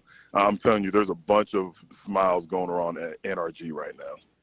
Andy, the teams that don't do exceedingly well or haven't had a great season or whatever the case might be, and coaches are fired. And we know players are going to end up losing jobs and all that, but that doesn't happen immediately. You find out maybe in April or May when you're not brought back for OTAs, like, oh, man, maybe I'm not coming back to the Texans or the Packers or the Browns or whatever. What's it like for players when they have or they see head coaches, coordinators, position coaches get fired? What's that dynamic like for players? Is it, okay, it's just business, you kind of move on to the next? Is it case-by-case basis? Like, man, I really like that coach. I wish he would have stayed. Or I wish he could have stayed. What's this day kind of like for the players as they kind of see coaches and people that led them being removed from their positions with their teams? It's literally all of the above. Everything you said pretty much answers the question. Most of the guys know, this is a business. And as heartless as it may sound, we know it's a business. A lot of players are like, well, you know what? Those coaches have better deals than us. They have guaranteed contracts. So when you see a guy get fired, you feel bad for him. You never want to be fired. But when it comes to the coaches, it's like, well, he's going to get paid his full contract, so he's going to be okay. If it's a position coach, there's some selfish thought, like, oh man, that was my guy. He went to bat for me. He's the reason why I have my reps. Who am I going to have to, follow now? Like, who's going to be the new position coach? Who's going to be the guy that's making the calls as far as snaps? And then a lot of position coaches also, especially the younger ones, you feel like they're your players. You feel like they're your colleagues. So that hurts more than when a head coach, because with a head coach, you feel like, okay, it sucks that you got fired, but when it's all said and done, if you signed a 4-year deal, you're going to see every penny of it, and this is a business before it's anything else. So you don't feel too bad for him, but it's the young assistant coach, the one that you could go talk to. We were all in the room when Al Shire talked about when D'Amico Ryans was an assistant coach with the San Francisco 49ers, and Al Shire was going through some personal things. and D'Amico sat in the car with him for 2 hours. And he said, no, literally 2 hours, no hyperbole. Like, that's what those assistant coaches do. So you do feel a little bit closer, and your heart goes out to when the assistant coaches get let go. Playoff performance, intensity, aggression versus game plan. I hate to say what's more important. Obviously, they're both hugely important, but the amount of intensity, the amount it gets turned up this time of year. We talk about preseason to regular season, but regular season to playoffs versus game planning. Can you discuss that, ND? No, I'll answer that. I think, look, like you said, they're all important, but if you had to choose one, I'll say the game intensity, because I never believed that the game could get any faster than the regular season until my first year going to the playoffs. And I was like, wow, like, I don't know how, but it just gets notched up a bit. So the game plan is the game plan. Look, if you have the flats, you have the flats. If you have the A gap, you have the A gap. That's you can take care of that regardless, but it's that intensity. You have to match that intensity. You have to bring it. The passes broken up have to be interceptions. The interceptions for a 10-yard gain has to be an interception for 6, not 6 yards, but 6 points. Those are the things that kind of get you to the next game, the next round of the playoffs. So to answer your question, the intensity. Indeed, did you ever have a situation in the playoffs where you played a division team in the playoffs? Did you ever have that situation? You know what? I'm going to have to go back and look, but I don't think so. And to tell you the truth, John, when you're in it, you're not really thinking, oh, wow, this is different. We're playing, right, division playoff. It's just, no, those guys with different colored jerseys, they're trying to send me home. So I would have to go back and see when I was in Philly, did we ever play well, not Dallas because they suck, so they didn't go to the playoffs. But Washington or maybe New York, maybe we played the Giants. But you're not really thinking about, oh, this is a division or they're from this conference. It's just like they're trying to send us home and we're trying to get to the promised land. So Green Bay is going to Philly on Sunday. Is that right? Sunday? Yeah, because Steelers-Ravens is Saturday. So Sunday, the Packers are taking on the Eagles. What's the environment like for a playoff game in Philly, Andy? Oh, man. I wish you could see me right now. As soon as you asked that question, I just had a huge smile on my face. It's electric. It's like holiday season, the whole city, because the city itself isn't a great city like Houston, so it's just all about the Eagles. So you just feel like it's some air, a cold, gray, disgusting-looking air in Philly, but there's just this positive feeling. Everybody's walking around with a smile on their face. The warring mob units, the different mafias are shaking hands during the week of playoffs because all the violence is going to stop for that week. But it's something that's truly in the air, and everybody is on board and excited. Even if, some of the years we kind of limped into the playoffs, once you get in and in Philly, it's just a beautiful thing. But I will say this, and this is a good thing. Typically, players are like, hey, I'm doing this for my family. I'm doing it for the guys in the locker room. When you were in Philadelphia, you felt the pressure of the fan base. Like, you definitely put that on your priority list. Like, man, if we lose this game, it's going to be hard to walk around town. It's going to be a little bit embarrassing because they're so invested in the team.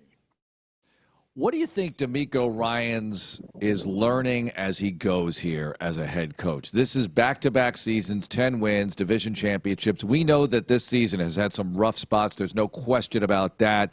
We don't have to go over all the rough spots, but here you are. What do you think he's going through as a head coach year 2? Because, look, we all have to learn. He's learning. He's getting better. He's the first one to say that it's an education for him as he's embarked on these first couple of seasons as a head coach. What are your thoughts on that subject, ND?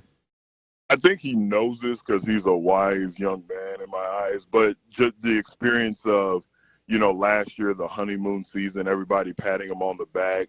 This year, you had time for saying he needs to fire this guy, or even some ridiculous calls. Oh, he should be fired. I don't think anybody with common sense actually believe that, but I actually heard it on the radio airwaves. So I think he's experiencing. Like, if you ask him, hey, will this happen if this happens? Like, will there be this reaction if this is a result? He'll know. But just for him to experience it, I think it's teaching him the feeling of, okay, 1 minute they love you, the next minute they hate you, to truly learn how to block out the noise, whether it's good or bad. So I think he's just kind of learning that you have to stay even keel, which he's always done. But I think now he's actually feeling it as a head coach, if that makes sense.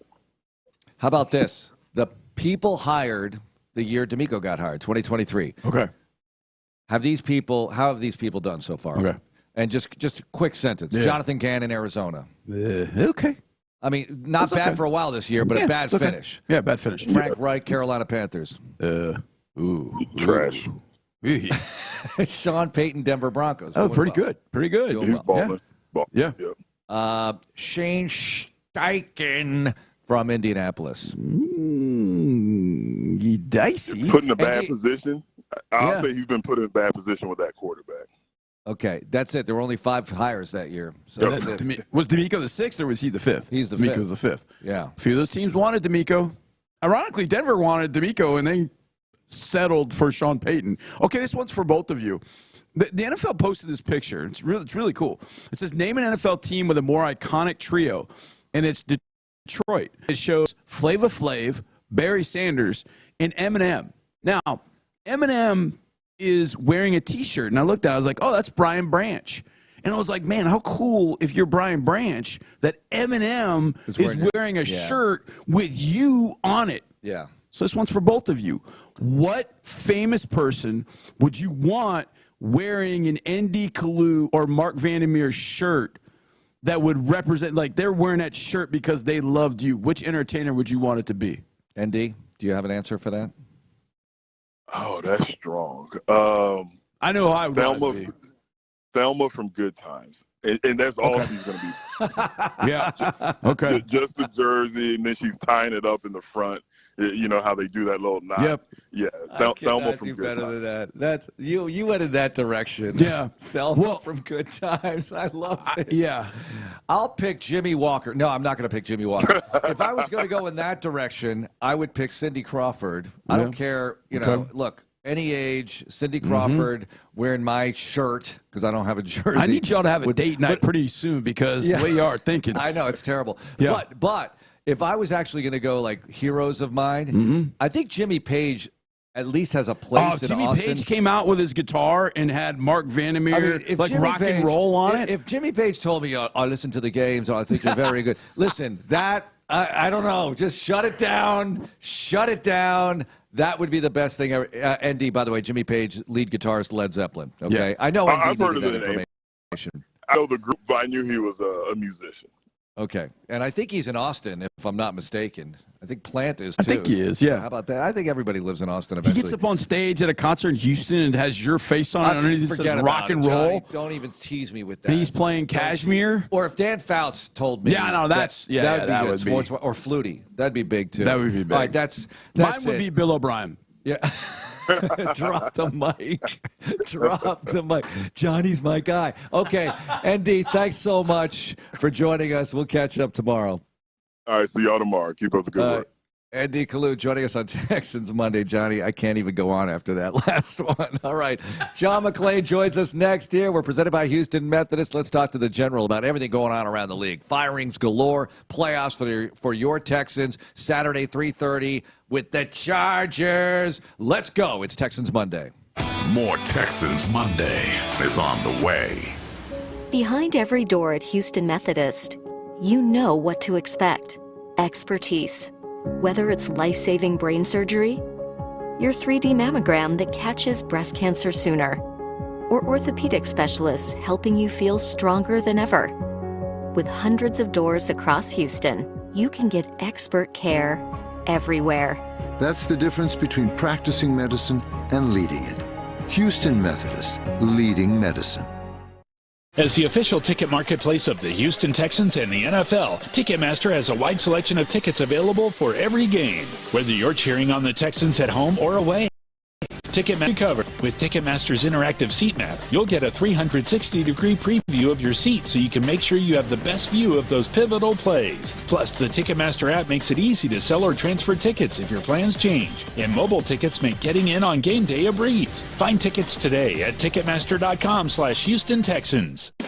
The Holiday Blaze Outdoor Kitchen Sale is going on now at Texas Star Grill Shop. From high-end grills, fridges, griddles, power burners, Blaze has everything.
Insider access, exclusive content. Sports Radio 610. The Texans play here. Now, back to Texans Monday. Motion by Westbrook-Akine to the right side. Here's the snap to Rudolph. Here's the rush. Rudolph backing up, and he's under pressure, and he's going to be sacked. Ripped down. Mario Edwards brings him down at the 20-yard line. Big loss. 4th down. Here comes the field goal team. Nice. Good job there. Mario Edwards, who cut his hair, right? He did. And I love how he described that sack to me after the game. He's like, yeah, we had a stunt call where I just run through a fool's face, basically is what he said. Yeah, I heard that on the postgame. Like, yeah, that's a good stunt. Just run through a dude, and he did. He power rushed whoever that was, who was at a left guard. I think it was Ray Duns. He just took Ray Duns and just walked him back, and then that was so enjoyable. Suplexed. That was enjoyable. And it's also enjoyable to catch up with the General. John McClain joining us this morning. All right, General, 10 wins on the season. They beat the Titans. They handle it the way they handled it as CJ and Mixon leave after the first drive. It couldn't have been scripted and performed much better, all things considered. Your thoughts. Hello, good morning. Good morning, guys. Well, I wouldn't get too excited over a team that was trying to lose, held out a lot of their players, pulled a lot. They wanted that first pick overall. But you're right, what the Texans wanted to accomplish, that first drive looked like C.J. Stroud from last season, confident, comfortable, getting rid of the ball quick, and it couldn't have been any better, a perfect series. for never relinquished. And defensively, they played a lot of backups, and they shut down the run. Titans averaged 2.7 yards a carry. Longest run was 11. D'Amico Ryans didn't want to give up any big pass plays. They did with 3 minutes left, but that was against a bunch of backups in the secondary. And offensively, everybody's so happy for Dameon Pierce. Not just the 92-yard touchdown run, but the fact that he and Arian Foster, the only backs in history to have 175 or more yards. Everybody loves Pierce. People were fired up about it. Davis Mills started real fast. Then he slowed down, but he looked good when he got in there in the first half. And Derek Barnett, what a terrific addition he was last year. And then Nick Caserio re-signing him. The Texans have defensive linemen. They have linebackers. They have corners. They could use a third corner, of course, and they need a safety. But I think for this game, and of course the fans are all excited because when they see Columbia blue, the Texans see red. So it worked out really well. They can look back and say against the first place schedule, we had the exact same record as the season before. And also, I believe Texans were underdogs to the Browns going into the wild card game last as they are against the Chargers. So maybe, I don't think it'll be a blowout like that, but maybe they'll surprise the odds makers and upset the Chargers. General, I'm going to read a stat to you, and I just want you to take this and run with it. Tennessee Titans, yesterday, 1 sack, 2 quarterback hits. What do you think about that? Thoughts? Well, I think it's good. I think Harold Landry had the one. And I think, when did they pulled out Simmons and Sweat, right? Put backups in there. Yeah, it wasn't until early fourth quarter, though. Yeah, they were in there for a while. And so the pass protection was good. You hope they can keep it up because Chargers have a really good pass rush, one of the best defenses in the NFL. They got the best blitzing safety in the NFL, and Derwin James. I believe Khalil Mack and Joey Bosa are healthy. I don't think they had a sack yesterday in their decisive victory. So, and if we know that if C.J. Stroud gets protected, he's great. And that's been an issue all season. It wasn't yesterday for him. I thought he did a good job stepping up in the pocket, rolling out. I thought Davis Mills did a good job stepping up in the pocket and making his throws. So almost everything went the way you wanted. Not getting a touchdown on the 1 yard line, throwing 2 passes that weren't even remotely close. But still, there wasn't much the Texans do right in that game to build a little confidence and momentum for the Chargers. Your level of surprise, Jacksonville, Peterson out, Balky stays, at least for now. Thoughts on that situation in North Florida, General? Stunned that they didn't fire Trent Balky, too. I saw a thing by a long-time guy who's covered that team, said in the building they'd rather have Balky gone than Peterson. Balky's a survivor. That doesn't mean – I'm guessing if they were going to fire him, they would have done both of them. But with Trent Balky running the show over there, is that going to keep them from getting a top head coaching candidate? Would you want to go in there and work for him?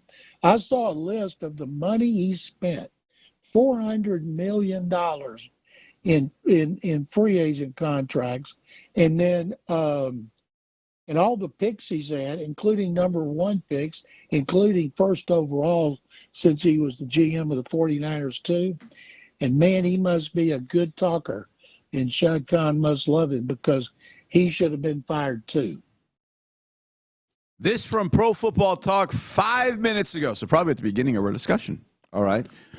The New York Jets request an interview with Texans offensive coordinator Bobby Slowick. What do you think, General? Good for Bobby. Yeah, he's taken a lot of criticism this season for the shortcomings of the offense, when a lot of it, I guess, this time last year he was the fair-haired boy. He interviewed for 5 job, decided he needed another year of seasoning. And so I'm happy for him. They're interviewing a lot of people. A lot of people think they're going to hire Aaron Glenn. Aaron has done a fantastic job with the most injury-riddled defense in the NFL. In that game last night, he couldn't be in a better position for a head coaching job. New Orleans is interested, but New Orleans, not only are the Saints bad, but their cap situation is terrible. And of course, there's less pressure, but he knows all about pressure with the Jets. So I'm hoping Aaron Glenn gets that job, but good for Bobby. I think the fact that other teams think he's good enough to get an interview might quell some of the controversy about so many people wanting him fired here, fans. You know, this time last year, fans loved him. He didn't get stupid over the offseason. So, no, they're not going to fire Bobby Slowick here, but they are going to make changes, and I can't wait to whenever the season's over to see what changes D'Amico Ryans has in store. All right, and let's hope the season doesn't end for a while. Shane Steichen stays. How about that? Chris Ballard stays at the Horseshoe. What do you think of that situation? Well, I never thought they were fired. We talked about this last week. You know, I was more surprised that Joe Shane and Brian Daboll kept their jobs with the Giants when the team was just so terrible. The Colts are not terrible. And no matter what, Pat McAfee, I guess, has boycotted them. He didn't sweat yesterday. He was ripping Jonathan Taylor last week. And Jonathan Taylor has been fantastic for them. I don't understand it. It must be something behind the scenes. But I'd also like to know, Jim Irsay obviously has to sign off on big decisions, like taking a quarterback 4th overall. But right now, you know, I don't think they're moving on from Anthony Richardson. I think they'll give him another season, considering how little he played at Florida. But, man, he's been a disappointment. Then you see Joe Milton come in for the Patriots yesterday and look fantastic. Another big guy with a big arm. And people are saying that's what Anthony Richardson should have been. Yeah, no doubt. General, Deshaun Watson apparently has had a setback with his Achilles injury, maybe delaying his 2025 arrival or playing or whatever.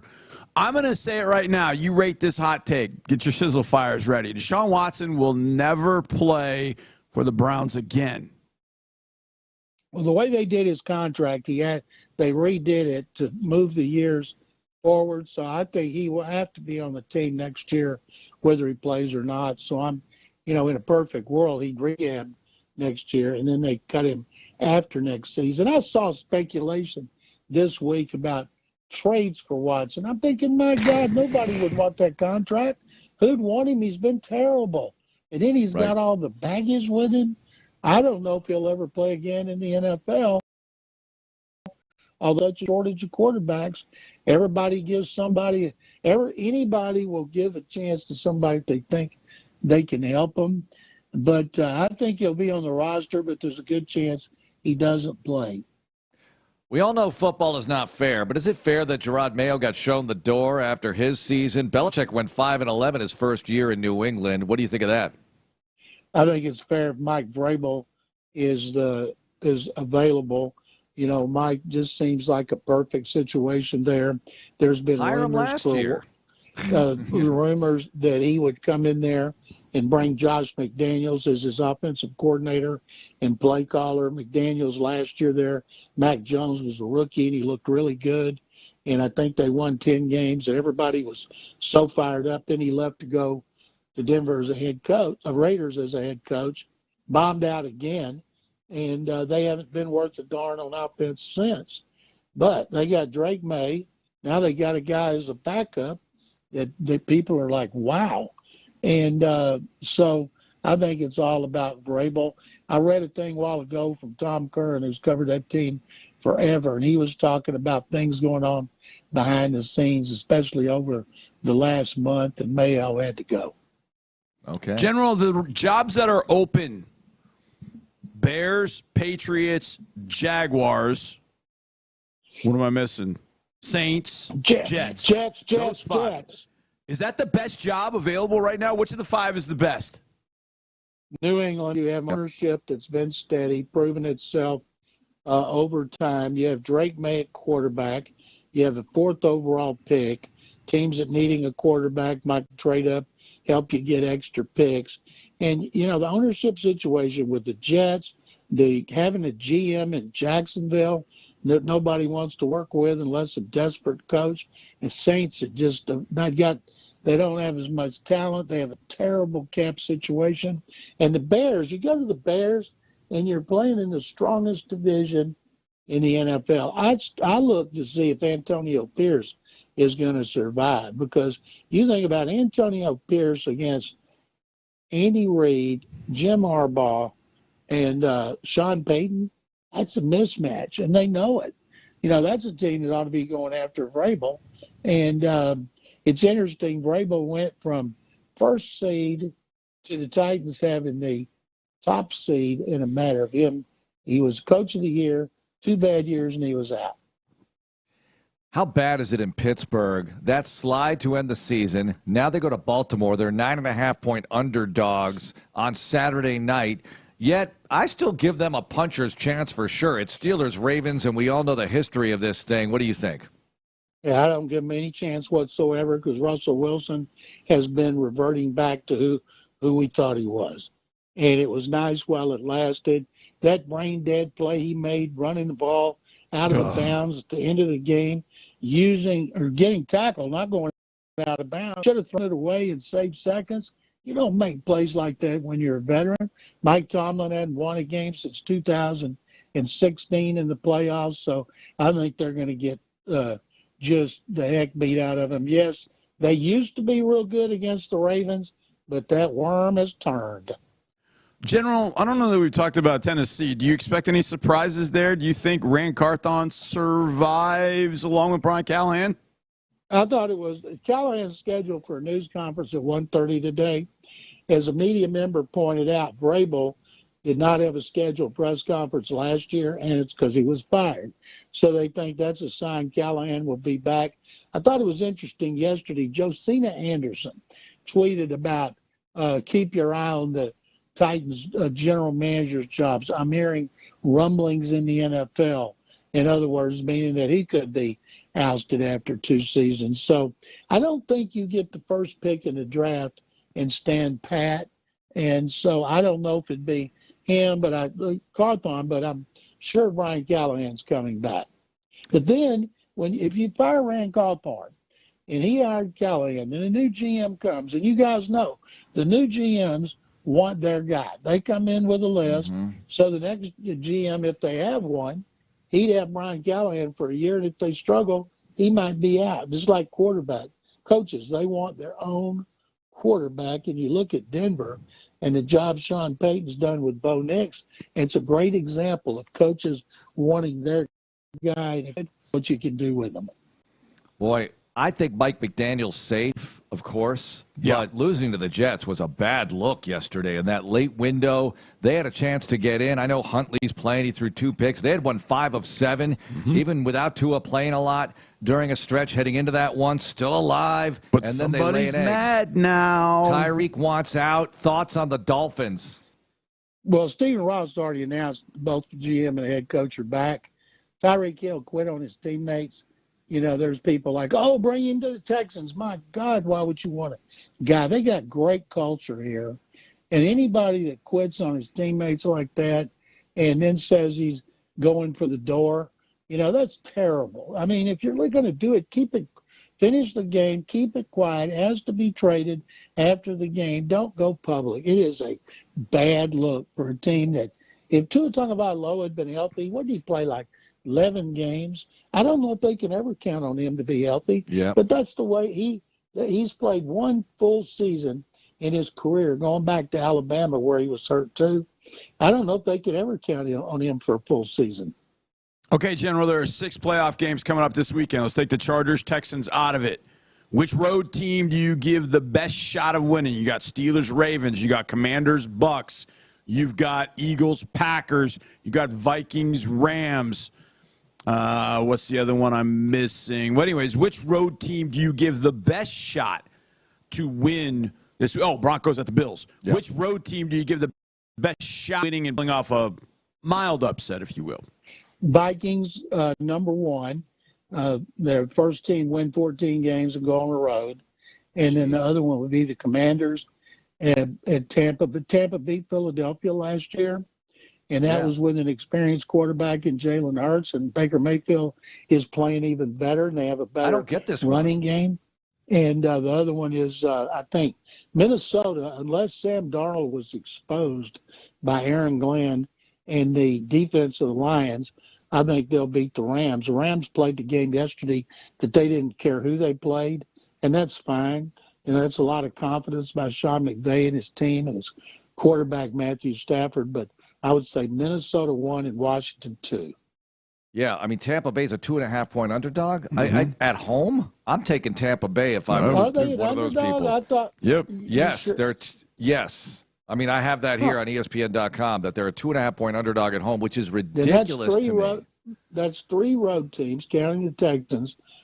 3 home teams. Oh, wait, no. I'm wrong. Okay. I saw it was Minnesota and the Chargers that were 2 underdogs who were favored. Yeah. Well, no, wait a minute, Johnny. Do I have this wrong? Yeah, Tampa's a 3.5-point favorite. My bad. Jeez. That's all right. It's gone up, too. Final thoughts on Chargers, Texans, Saturday afternoon, 3:30 Chargers, if you're following this kind of stuff. They are a favorite with Justin Herbert coming in here, Jim Harbaugh, and the Texans.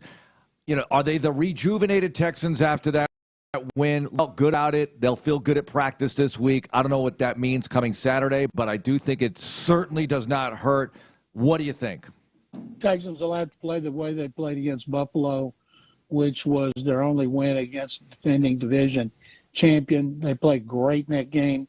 They're going to have to do the same thing. I'll never forget the last time Chargers were here. Justin Herbert played great, and the Texans won with Rex bleeping Burkhead having the greatest game of his career by far. Nobody understood it, but he did. But the reason the Chargers are favorite, 2 reasons, Harbaugh and Herbert. Herbert's playing great. Harbaugh's the first coach in the Super Bowl era to take 2 teams with losing records to the playoffs in his first year with them. He's done a great job. They have a great defense. J.K. Dobbins, Texans from LaGrange. He's going to have all his family there. So it should. But the Texans, are they capable of winning? Of course they're capable of winning. This time last year, nobody outside NRG Stadium gave them a chance to beat the Browns, who had just obliterated them. And so could they do it again? I don't think they'll be obliterating Harbaugh, but they can certainly win this game and show the world that next year they deserve another time slot instead of the one that is reserved for them every year. All right, General, thanks a lot for joining us. We'll catch up Thank Thursday. you guys very much. All right, final thoughts. Smoking Hot Players of the Game next, Texans Monday. More Texans Radio coming up in a moment. Are you an oblivious person?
Texans Youth FB or sign up for our newsletter at HoustonTexans.com/youthfootball. Now, more Texans Monday. And here's a quick draw to Dameon Pierce over the 45. Spin move, 50. Still going. Angry run into Titans territory down near the 45-yard line. All right. There were some nice moments in that game, and the memory's fading already. Just kidding. But it kind of is, because kind of has to. Great way to cap off the regular season, 10th victory, beating those guys. I didn't care who you were playing, how you were going to get it. Division game, they beat you previously. You had to take it to them. You did. Got the job done. Now the job is the Los Angeles Chargers, who are, the line went down as we were talking. It refreshed at 2.5. Was it always 2.5? No, it's been 3. It was down to 2.5 last night. It went to 3 this morning, and now it's back down to 2.5. But I had the website up because we were talking about it, and it dropped to 2.5. Yeah. That means some people are thinking, hey, let's got go. some value on this. Yeah, all right. That's what you're looking for, is value. Is that what it is, Johnny? That's what I don't participate in the dark arts, as Sean would say. Sharps like the value. Smoking out players, Dameon. Yeah, of course. Derek Barnett. Absolutely. Barnett was awesome. Yep. Sack, 2 TFLs, fumble recovery touchdown. I think D'Amico Ryan's smoking hot because the way he handled the situation. Yes, handled it perfectly. He knew his team was down after the Christmas Day game. He had them get ready with passion last week. Let's have some fun. They definitely had fun. They played well. The starters, in air quotes, left. Well, CJ and Mixon left after one series. Everybody emptied out as the game went along, and they got the win, and they got to feel good about things going into prep this week for the Chargers. Can't wait for that. That's a super short segment, but we went long with the general. In the Loop is coming up next. Thank you, Ben, for producing. D'Amico Ryan's show at 5 o'clock today. Have a great day. Playoff Saturday, 3:30. Go Texans. This is Texans Radio on Sports Radio 610. Behind every door at Houston Methodist, you know what to expect.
Sports Station.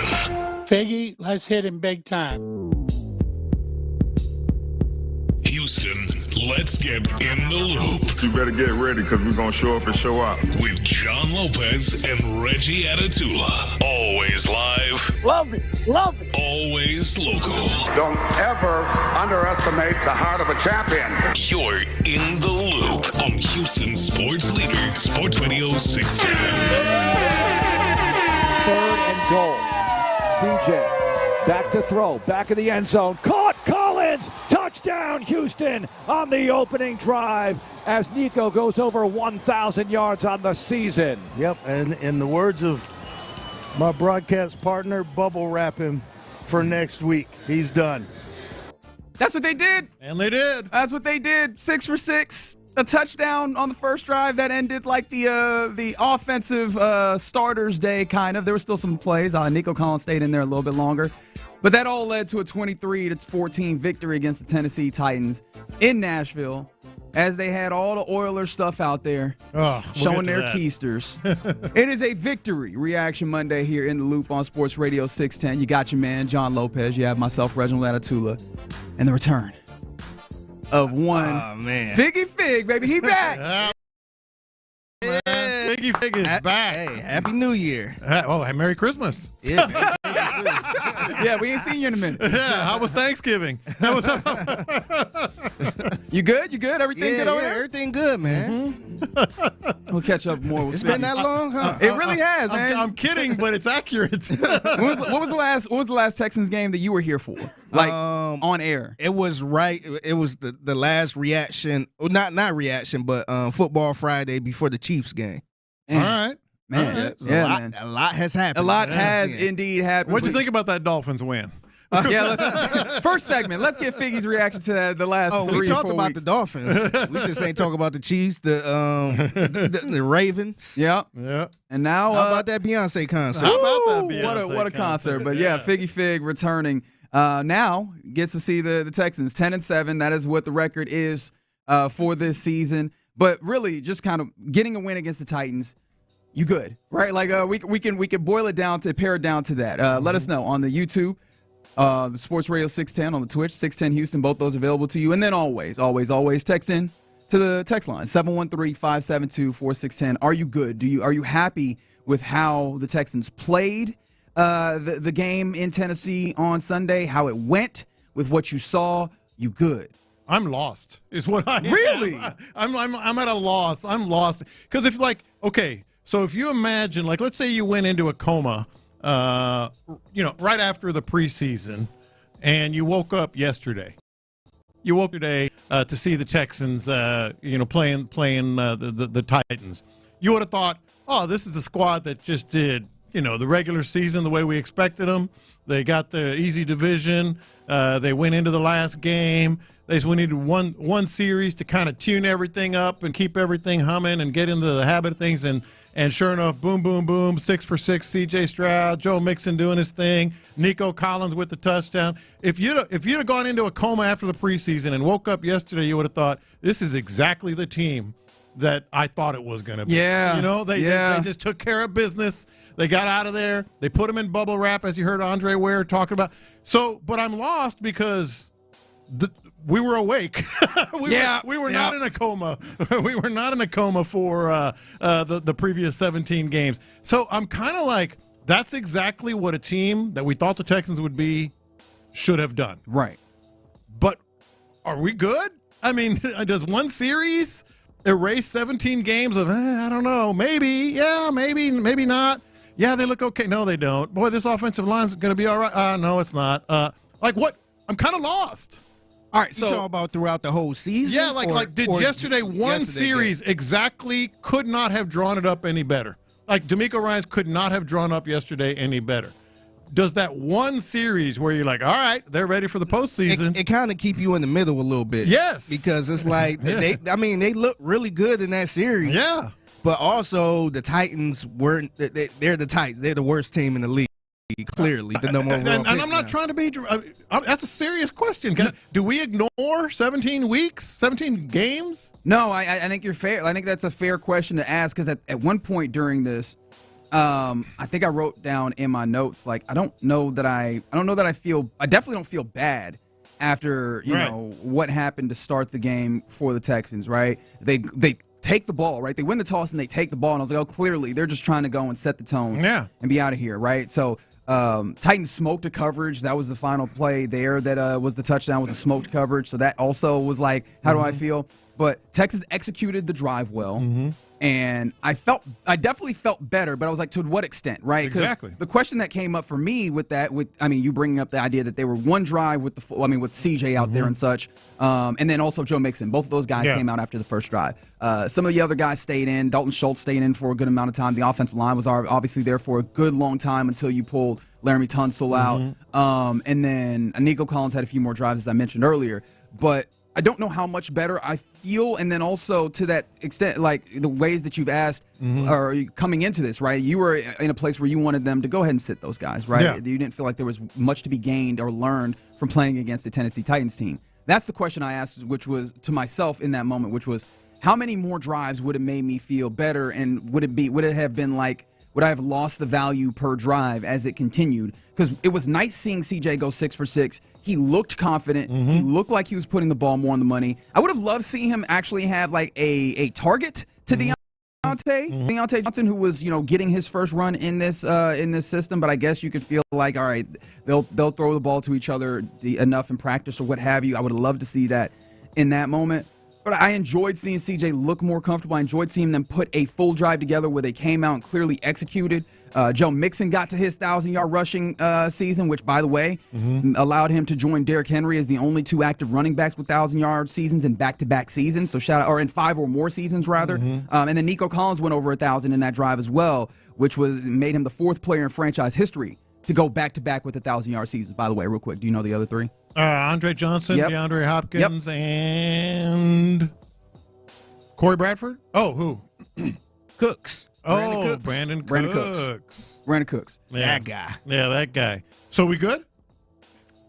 I think we good, Figgy? I think that's as good. That's as good as that's as good as we're gonna be. Yeah. I think that's as good as you were going to see that. I did appreciate the way that they handled it. One of the things that was great, I think, in maybe the third quarter or second quarter, Kurt Hinish gets hurt, and I was like, oh no. Yeah. Not that Kurt Hinish is like a fulcrum or anything, a load-bearing part of this team, but I was like, oh man, he helps. Stink if you get an injury there. Yeah. He comes back, and I'm like, all right, cool. So you made it out healthy. John Mechie. Looked like he might have had a concussion, but he came right back in. Yeah, Mechie came back. Yeah. You got Nico Collins the ball early and often. You saw Deontay Johnson get out there and look really good running routes. I think I feel as good as I probably could have. Like, I think this was the best way that they could have gone out against Tennessee. Does that ultimately go and perform at a high level in, on Saturday? Yeah, Saturday. A tradition unlike any other. Against the Chargers? I don't think so. But I did appreciate, I think that as much as you could be good coming into a Week 18 game against a Tennessee Titans team that was, not going to be very good. Yeah. I think they handled up as best as I could expect. Yeah, look, D'Amico couldn't, like I said, he couldn't have drawn it up any better. The offense dissected the Titans. The first team defense stuffed them. CJ was perfect. Joe Mixon got his 1,000. Nico did his thing. O-line looked pretty good. Dameon Pierce looked like the perfect 2 in a 1-2 punch. Azeez Al-Shaair got his feet wet again. And as you mentioned, Deontay Johnson even ran a bunch of routes and got some valuable reps. So it was perfect in terms of how you drew it up. But does that one thing, that 15, 20 minutes of football that we saw early on, does that erase everything? And I'm not saying it necessarily couldn't. It doesn't totally erase it because you're still a 4 seed and boy, Jim Harbaugh did everything he could to face you this week too. So clearly the Texans look like a vulnerable team in the big picture, but they still have all the parts. They still have the talent that we've talked about, minus some injuries. And so it's a little confusing. I'm a little lost, but as you put it, about as good as you could hope for going into this week. Yeah, from the 7-1-3, we can only play good against bad teams. I mean, that's going to be put in some ways to the test against the Chargers team that's, pretty damn solid. If you ask me, 3-4-6, a fair point, right? Happy but confused. I said I was lost. Deontay Johnson, they said, should have gotten a few more targets to get him and Stroud on the same page. Yeah, I wanted to at least see it come together a little bit. But one of the things that was abundantly clear is that they were like, hey, who's our best player? Nico Collins, get him the football. Mm-hmm. They got him the football a lot early. He ended up with the most targets, although they spread the ball out a decent amount over the entirety of the course of this game. But Nico Collins got five targets, 5 catches, of course, 38 yards, including that touchdown on the very first drive. And, I mean, some of that was to get him to his number, right, I imagine. Yeah. But also I think some of it was like an acknowledgement that, hey, man, if we're going to do something, it's going to run largely through Nico Collins, and including right off the jump. Mm-hmm. It might have been one of the first few plays you get the Nico Collins jet sweep. Yeah. Where I was like, oh, when was the last time we saw a jet sweep, especially with Tank Dell now injured? I was like, okay, so we're just going to do the thing where we're getting him the football by any means possible. And I appreciate that because it feels like, look, man, this offense is not consistent enough. So hit the yards button. Yeah. Hit the button of like, these are the things that are most successful, because I don't know that you have the offense that is, as you mentioned, over the entirety of the season put together enough stuff that you can go, oh, we're going to be be like, nah, you have to play the hits with this team. Right? Yeah, you do. And it was nice to see that play that you're talking about with Nico, because definitely nice to get that on tape. And now, it's something that the Chargers are going to have to look at. Oh, well, here's the other part. You couldn't have drawn it up any better early. Does that mean we also ignore some of the things that we saw in this game that were not really players that are going to be significant contributors? Which ones are you talking about? Well, Fairbairn missed an extra point. Was an extra point. Yeah. Oh, he did. Yes, it was on the second touchdown. That was after Damian Pierce decided to go beast mode down the field, 92 yards. Yeah. And then Kaimi Fairbairn. I don't even know if you could call it missed. I feel like you have to use a stronger adjective somehow. Like he. Oh yeah. So there's that. So we're going to ignore that. John Mechie, Xavier Hutchinson, and Robert Woods still not doing a whole lot. In fact, Derek Barnett has more touchdowns than those 3 receivers combined. Yeah. Yeah. Think about that. Derek Barnett has more touchdowns this year than John Mechie, Xavier Hutchinson, and Robert Woods combined. Deontay already looks better. His route running is exquisite. Yeah. Like, he had one of those, like, sideline comebacks, and this was once Davis Mills was in the game, if I remember. Yeah, it had to be, because there was no targets to him before that. Mm-hmm. But down the left side, like, he just runs the route, sticks the top of the route perfectly, comes back, catches the football, and I'm like, that's going to be so helpful. Mm-hmm. I can't wait to go back and, like, double back into this game and see just the variety of routes. Not to say that, like, hey, they're showing all the things that they're going to do with Deontay, and thus those are the things that he's going to do. But I like to see the things that they immediately gravitated to early on to use him on, because he's going to be so impactful, at least in this upcoming game. And I'd like to see what that means for the possibility of him remaining, because I thought that was a nice touch. And shout out to Davis Mills as well. Davis Mills looked good. Like, when we talk about backup time, like I'm sure some people tuned out, and I guess that's your prerogative. I was very interested in seeing like what some of the things that continued on, like your offensive line, who there was really a very bad of it, which is, hey, Laramie Tunsil. That was on my list. That one thing came back. True. That one thing came back. Those pre-snap penalties allowed him to. So we're gonna ignore that. Put a tight grasp on being the most penalized player. So that's cool though. But the first drive says everything's good, and also, hey. You know how we feel about Frank Ross. Gave up a 50-something, 40-something yard return. So nothing to see here. I mean, that's why I'm like kind of lost. Like, it was awesome. It was perfect for what he wanted. But what are we going to do with the rest of the season? I mean, you make of it what you can at this point. You've put 18 weeks, 17 weeks of actual football, right? 18 weeks in the course of the season up on tape. Like, this team largely is what they are, and I really agree with this text that came in from the 2A1. It doesn't erase, but it gives us hope. Mm-hmm. And I mean, at this point in the season, that's kind of what you need. What is the old cliche? You want to be playing your best football at this time of year, and I don't know that you could fully get to that argument with this Texas team. But that's a good thing. But that was a better brand of football than what you had seen, which was the whole point, right? In fact, if you want to go to D'Amico Ryans in the postgame, who you will hear today on The Loop. Obviously, he has his media availability on Mondays. We'll hear that live around 11:40. I'm sure he was talking about, like, what did they learn from this game. D'Amico Ryans did. This is cut to Figgy Fig. Our guys just played good ball, and it's not anything that we learned specifically. Guys played well. Guys did what they had to do. Okay, and that as cut and dry as that is, that was the objective. Mm-hmm. Play good football, because you have not done that consistently. You haven't always done it for four quarters as well, specifically on the offensive side, but sometimes on the defensive side. And they did that. I mean, obviously they weren't in there for 4 quarters, but you did that for the most part, and I appreciate it. Now here's the good thing of where I feel like I'm lost. Like I mentioned, do you erase the 17 games, the other 16 games, whatever. But the good thing is, doesn't matter what Figgy or you or I believe of like, does this get them ready? Are they playoff ready? They might believe it.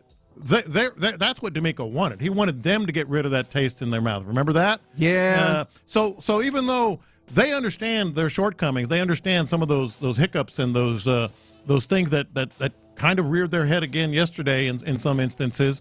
But as long as they feel like, okay, the switch has been flipped, well, then maybe it'll help a little bit, Yeah, and yeah, the old Deion Sanders, look good, feel good, play good. Yeah. And then when you play good, they pay good. Yeah. But yeah, man, that maybe that ends up being helpful. I was a lot happier than I thought that I probably could be after this one. But yeah, man, they still have some of the issues. That drive does not necessarily prove that this team is going to come out and close games or do it in the second half once the team has kind of had an opportunity to see what you're doing. But I appreciated that they could come in and execute on that level. Although, again, it feels like there had to be some outlet in some ways, and I think one of those outlets was Laramie Tunsil rocking back early. Although I did appreciate Ross Tucker. Fun listen, right? I don't know if he's my favorite broadcaster, but it's nice to be able to listen to him, especially after Payne and Pendergast all the time. No, I know Seth is in that place. Seth and Sean. Yeah, I'm still very partial. Right. I'm still quite partial to Greg Olson. He's all right. Not gonna lie, I like I Greg turned on the radio this morning. Yeah. Sean was like, "Yeah, my wife really likes him." Oh. Yeah. Which, really? Shout out to Sean, man. I think Sean might have to pay attention to that space a little bit more. But no, I do appreciate that. Ross Tucker also noted this, and I want to get your opinion on this. Laramie Tunsil, the false starts happened early into Davis Mills being in there, and he was kind of positing that sometimes just the different person calling the snap count or calling with the cadence can maybe shift that for a lineman and maybe make it a little tough to time up your jump or whatever your set. No, I'm going to defer to Seth Payne on this, who actually tweeted about that, and he said if it's different with a new quarterback, cadence, how come it wasn't different for the other 10 guys? Yep. I mean, fair point. The other 10 guys were just fine, So it's bizarre. It's a very much mixed emotions today. If they feel good about it and they feel like they flipped the switch, that's good. It could have been a lot worse. And this is another thing that Ross brought up a couple times during the broadcast. This could have gone really bad the other way.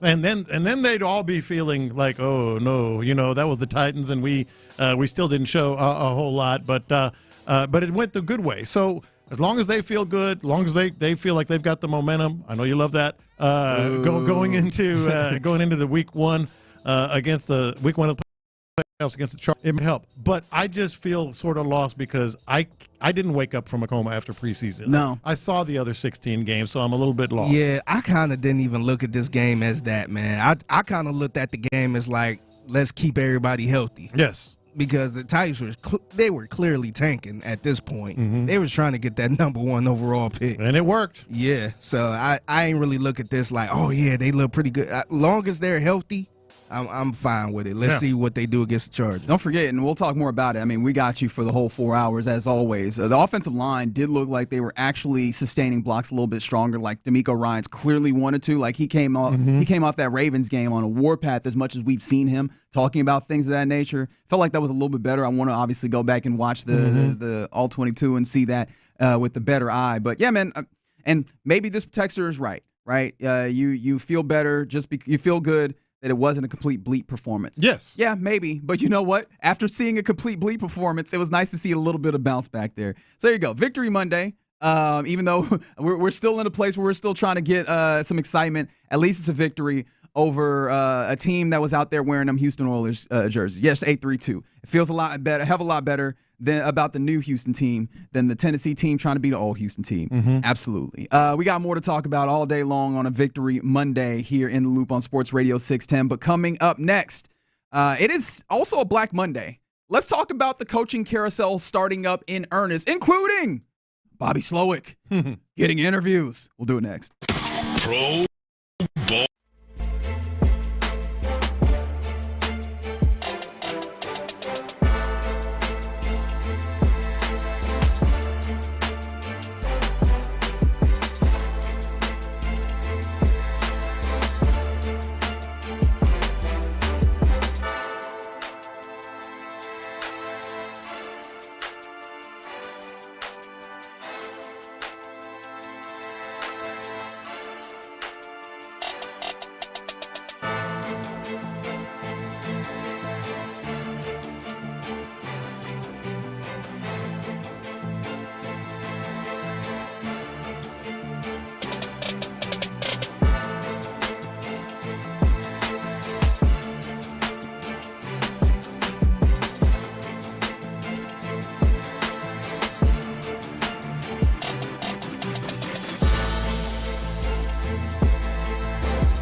Day after every game, join Payne and Pendergast in the Loop and the Drive on a Shopper's John Deere Reaction Monday. Game analysis, inside info, and your reaction starting at 6 a.m. on Shopper's John Deere Reaction Monday. Houston's sports leader. Sports Radio 610.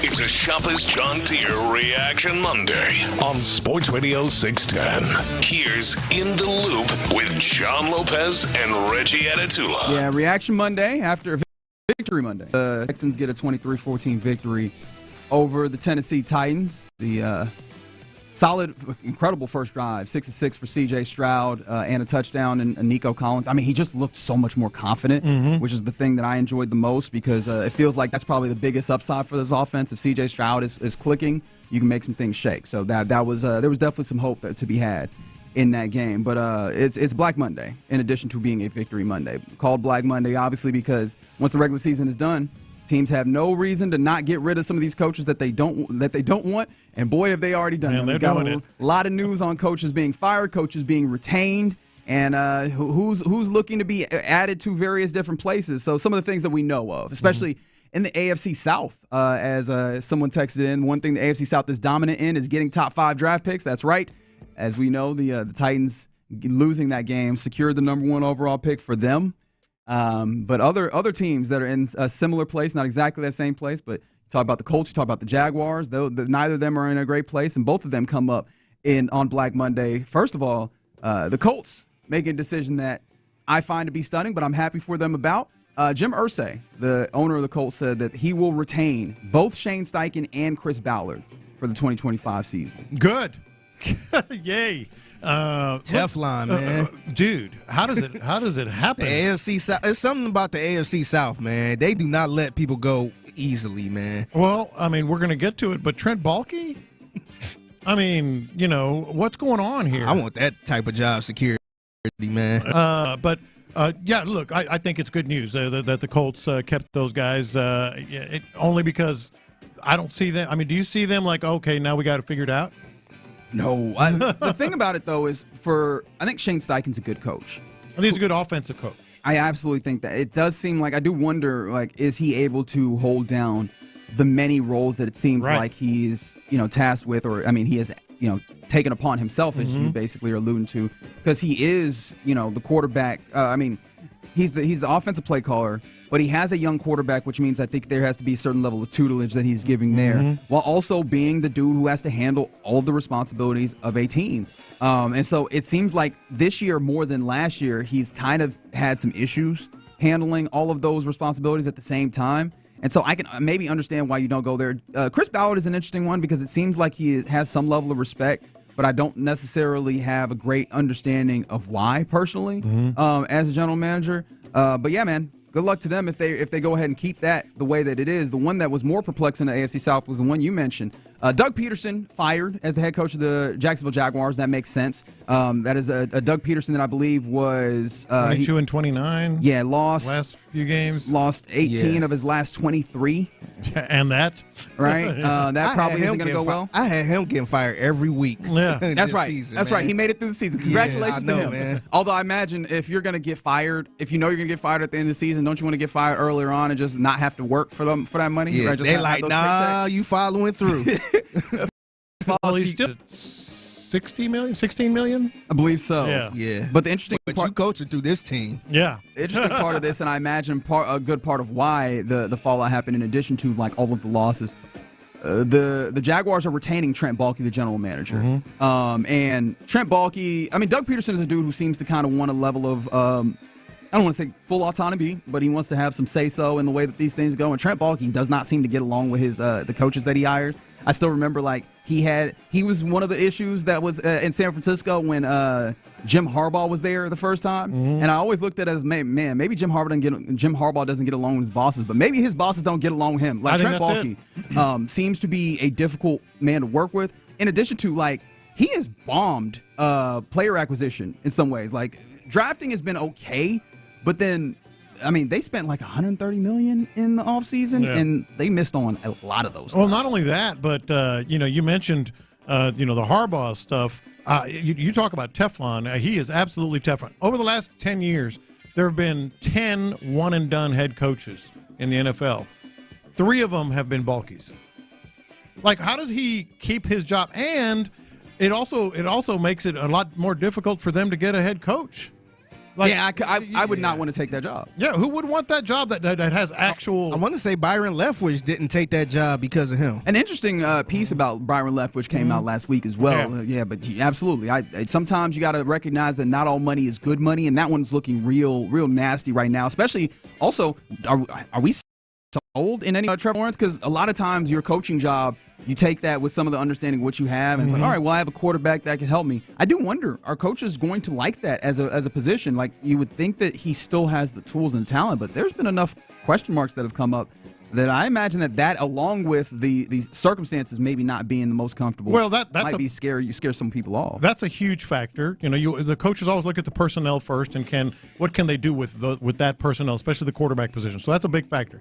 But the other factor is name the top candidates that are no brainers. They're going to have a job in 2025. Aaron Glenn, Ben Johnson. He would have nothing to do with the Jaguars. Ben Johnson, nothing to do with the Jaguars. Got to be able to have a better one than that. Obviously Mike Vrabel, he'll have nothing to do with the Jaguars because of Balky. Because of Balky, they won't. So this is good news for the Texans because they're going to get a second-tier prospect as a head coach, someone who just wants the job and is willing to let Balky do his thing, unless you get a big heavy hitter like one of those we just mentioned and says, I'll take it, but he ain't going to be the general manager. And to be fair, somebody, Ronald on YouTube said Balky drafted Trayvon Walker over Aiden Hutchinson, which huge miss. Yeah. Huge miss. I'm dating back to even with the Niners, which how much credit should I give you for nailing your first round picks in 2011 and 2012 and 2014, right? How much credit should you get there? I don't know. But yeah, man, that's a nasty situation, and congratulations for continuing to be in a nasty situation. Bringing it back closer to home, right? There's some teams. I should mention fire Jerome. That was something that we weren't sure about on what was happening there. It was like, man, are they? I know that there had been news that Vrabel was interested in that job, and we're like, hey, they just hired this dude as a handpicked successor. In fact, Robert Kraft did a whole thing about knowing him for 17 years or whatever. He was like a golden boy to replace Bill Belichick. Interviewed for the Texans job.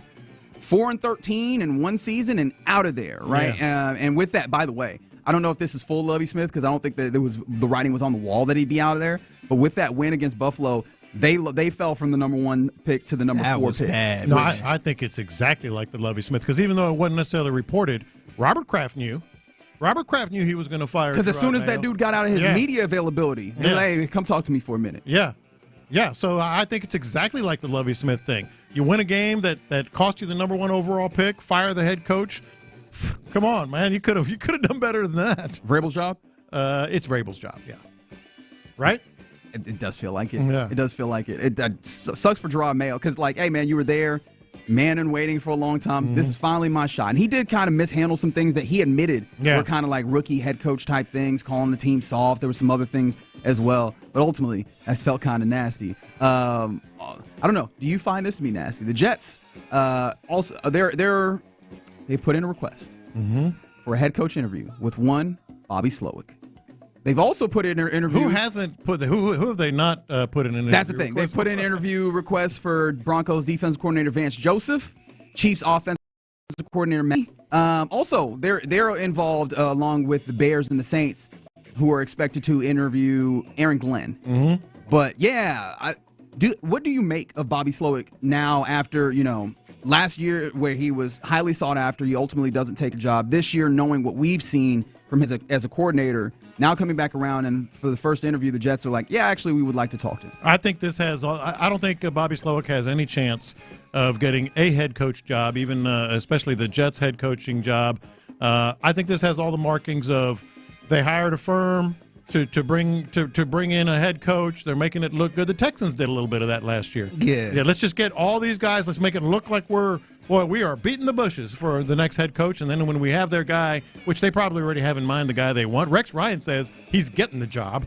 Rex Ryan has already indicated. Man, he want a job so bad. He said he's getting it, according to him. And they're interviewing 6 or 8? Also, they're interviewing quarterback coach Brian Griese. Niners quarterback. Come on, coach, man. Brian Griese. Yeah, so if that gives you any indication, Come on, man. Remember that they are working with Mike Tannenbaum of the 33rd team. Yeah, the 33rd team. Yeah. So which is like kind of a weird situation, but I guess they're trying to get into some level of consulting. They are casting a wide net, if you have not noticed, right? Vance Joseph, who interesting is to see if he's going to get another shot at being a head coach. Matt Nagy in the same space. I just told you Brian Griese. Like it just feels like, hey, interview everybody, right? Yeah. Just take this opportunity. Cast the wide net. Make sure you talk to everybody to give yourself a wide berth. And it's all for Bobby show. Slowick falls in there. I kind of respect that though a little bit because some things they just don't do all of that. It's like, why you ain't even talk to this person? Now that person got a job and doing well. So That's fair. I kind of respect that they looking over everything. That's fair. It does make me wonder if they know what the hell they're looking for, though. I think they already know. I already think they know who they're going to hire. Yeah, but if you know who you're going to hire, you really going through all this. I'm not sure that they know. I think they are. Okay. Yeah. All right. Yeah.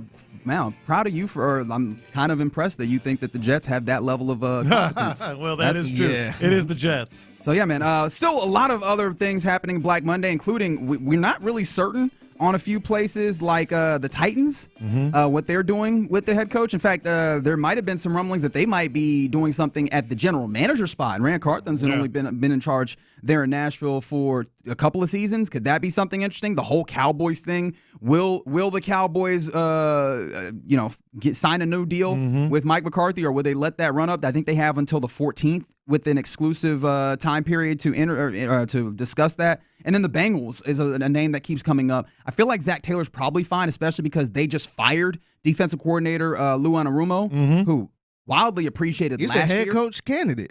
Yeah.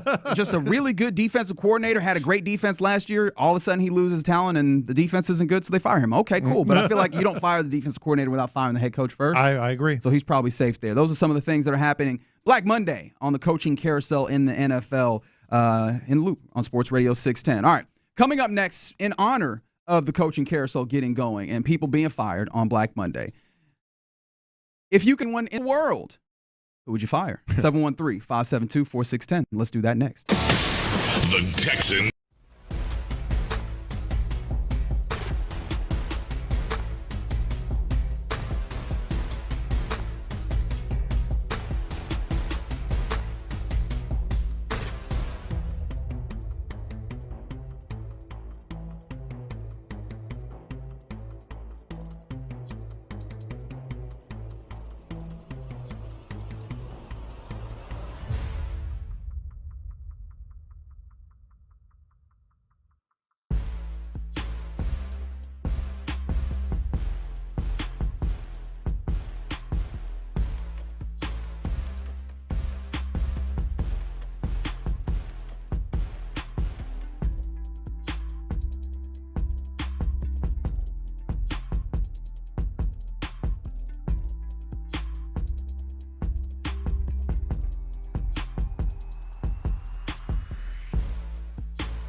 It's a Shopper's John Deere Reaction Monday on Sports Radio 610. Live from the Mokaram Injury Lawyers Studios, here's In the Loop with John Lopez and Reggie Atatula. Yeah, it's Victory Monday. Texans got a victory, 23-14. And Black Monday is also not going to hit them, clearly, right? Playoff bound. D'Amico Ryans got his team playing a better brand of football. What are you doing right now? I'm just saying, we've been talking about. Wait, hold on. What are you doing right now? We've been talking about offensive line coaches. And, okay. Well, yeah, that's true. That's true. Okay. I was like, hey, man, calm down. Bobby Slowick's name has come up in interview requests. Just for the Jets is all that we've seen. We'll see if that continues to progress and keep you up to date there. But people have real talk been fired, lost their jobs in the NFL. In the AFC South alone, Doug Peterson, of course, loses his job. Some other guys are staying in their job. Shane Steichen and Chris Ballard there. Some other guys who have. We mentioned Gerard Mayo's out at his job. We mentioned that Lou Anarumo, defensive coordinator for the Bengals, is out. So yeah, man, people losing their jobs. Ken Dorsey.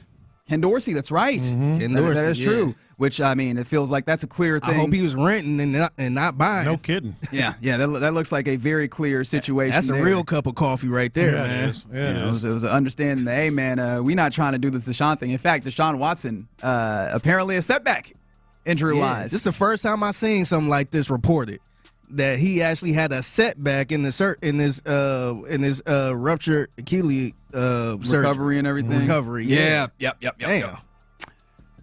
Well, however, on this Black Monday, I don't often try to fire people, have people lose their jobs. Let's go ahead and do it, though. Okay, all right, very good. Lopez insists. So, question of the day, 713-572-4610. If you could fire anyone in the world, who would you fire? And, of course, the things that came in on the text line immediately that were most obvious. First and foremost, Lopez. Sorry to see it here, buddy. Hey. Sorry to hear it, buddy. Damn, but, man. Never. Okay. All right. Who was that? Don't check the numbers, by the way. Hey, wait a minute. It comes up Reggie. And then politicians come in quite a bit. Yeah, we're not going to read that. Was all obvious. Figgy, it sounds like if I'm to trust the YouTube, they want to fire your hairstylist. They're coming after you, man. Tough right now. See, man. I'm over here getting cooked, man. I'm over here minding my own business, man. What happened to stick to sports? Yeah, exactly. Yeah, y'all want us to stick to sports? Why don't y'all stick to sports? Nah, they say you got that purple and green in your hair with some bangs. They say you look. They say you look. You look like you going out for American Next Top Model or something. I don't know what's happening over there. There are people defending your honor, though. I appreciate those folks. I appreciate y'all, man. Lopez, who you getting up out of here? Who's in charge of construction on these streets? Yeah, these streets of Houston, dude. I've been here. We talked about it last week. 35 years I've been covering sports in this city. I don't know if the roads have ever not been under construction on my commute anywhere I go. Like, come on, man. Let's get it right. Let's get it done. And I said, we're not going to say any of the political ones. Uh-oh. But this one's fair because I said the same thing about Ed Emmett when he was on the other side of the aisle as I'm going to say about Lena Hidalgo on this side of the aisle. Blow up the Astrodome. You know where I'm going. God, you know where I'm going. Jesus Christ. Who's in charge of that pile of crap over there, man? Come on now. Let's make a decision. I should have known that was going to come up. I don't know how I didn't see that one coming up. Some other things that have come in. Reggie, I'd fire you too. You talk too fast. Fair. Touche. You know what? That's right. Got to listen faster. Okay. All right. Got to listen faster. I appreciate this person being a single issue. I was about to say. That's okay. I read that wrong. My bad. But yes. Wow, a lot of politics. Shout out to y'all.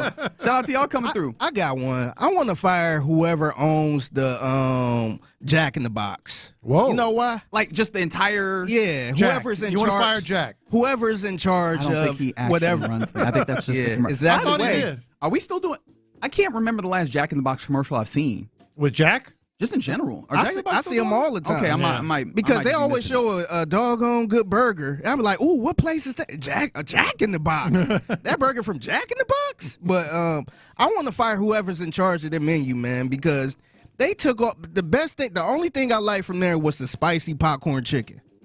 And they took it off the doggone menu, man. Like, whoever did that need to get fired, man. So last night we went to Aladdin, that kind of Greek place, or I guess Mediterranean place. They don't have a parking lot, man. We ended up just pulling up and taking it to go. Parking lot in Midtown, whoever's in charge of the parking in Midtown, gotta go. That feels like a user. No, whoever forced you to valet. Oh, yeah. Oh, yeah, those spots. Why that you are forcing me to for y'all to jump in my car to park it? Let me park it myself. Exactly. Right, I'm 100% cool parking my car. Yeah. Mine is, and again, entirely apolitical, sincerely, Elon Musk. Because he ruined the app that I love. Like, X don't work the same, man. Like, and I don't care what anybody says. Was that his call to change the name? It had to be, right? Oh yeah, absolutely. Yeah, that was his call. Well, especially because then I'm with you. At one point, it's Twitter, man. We know that for certain. Well, yes, just that. Like, it's Twitter. You took a name. Well, there's that, and then also the CEO of Warner Brother Discovery changing HBO Max to Max. I was like, look, y'all got a good brand. Why are you throwing that away for this other thing that's not a good brand? Yeah. But really, it's just like the functionality stinks, man. It used to work so much more smooth and all those things. And I'll admit, like, this is because I'm a Twitter addict. Like, I am. I have cultivated like my news and all like information through that. Yeah. And so when it doesn't work well, or when people have gotten to a place where they want to get off of it because they don't feel like it works as much, I suffer for that. And yes, that's a selfish way of looking at it, but I'm a selfish person. But think about just the branding alone. If it was the branding, think about like, you know what? We got this cool, popular fast food restaurant called McDonald's. We're going to change the name to Bill's. I mean, come on. That's right. Why would you take a brand that is so dominant, that is so identifiable, and say, you know what? We're not good with that. We're going to change the name. No more Wendy's. It's going to be whatever.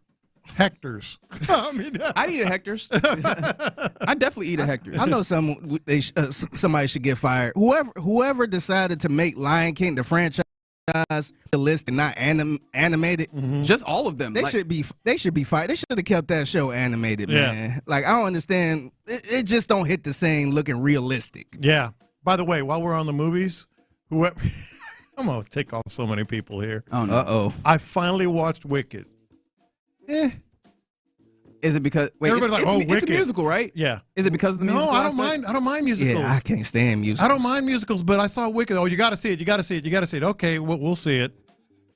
That's why for me, when I'm giving recommendations, I try not to push hard because I feel like you set the expectations too high, and now it's a setup for whatever you're trying to get them to watch or listen to or consume. Because at that point, the expectations might not meet with what the movie is or what the thing is that they're engaging with. And that thing might be perfectly fine. You might have just come in with too high expectations. Yeah, I think that might have happened. I think that happens a lot, too, because... You did that for me with Trillburger. Yeah. I think sometimes... Set the bar high. No. He made sure that the bar wasn't too high. My bad. I want to make sure it's clear. But we do that a lot when people talk about a TV show and it's like, you got to watch it, and you take a long time to watch it. I understand when people don't want to watch it because it's like, I'm not going to like it already because y'all hyping it up way too much, and I'm going to be disappointed watching this. How about whoever in the NFL said, oh, no, that color belongs to Amy Adams Strunk? Yep. You know what? Agreed. Fire that person. Agreed. So fire Amy Adams. Into the sun. Well, yeah, also that's fair. Yeah, do that too. I imagine the people in Nashville deserve better. Yeah, no, I'm with you. So came in Beyonce, fire that husband. Wow. Okay, Jay-Z. Fire somebody's husband. Somebody said San Antonio's been under construction for more than 50 years. Fire whoever is in charge there. Is that everywhere? I feel like everywhere you have just like construction all the damn time. Yeah, I'm sure everybody where there's remnants of that, there's signs of that. Houston is just next level, man. I mean, it is just non-stop. I guess it's our own fault because of the growth, but. Somebody said Gladiator was fire, though, Lopez, just so you know. Gladiator was fire? I didn't Gladiator 2?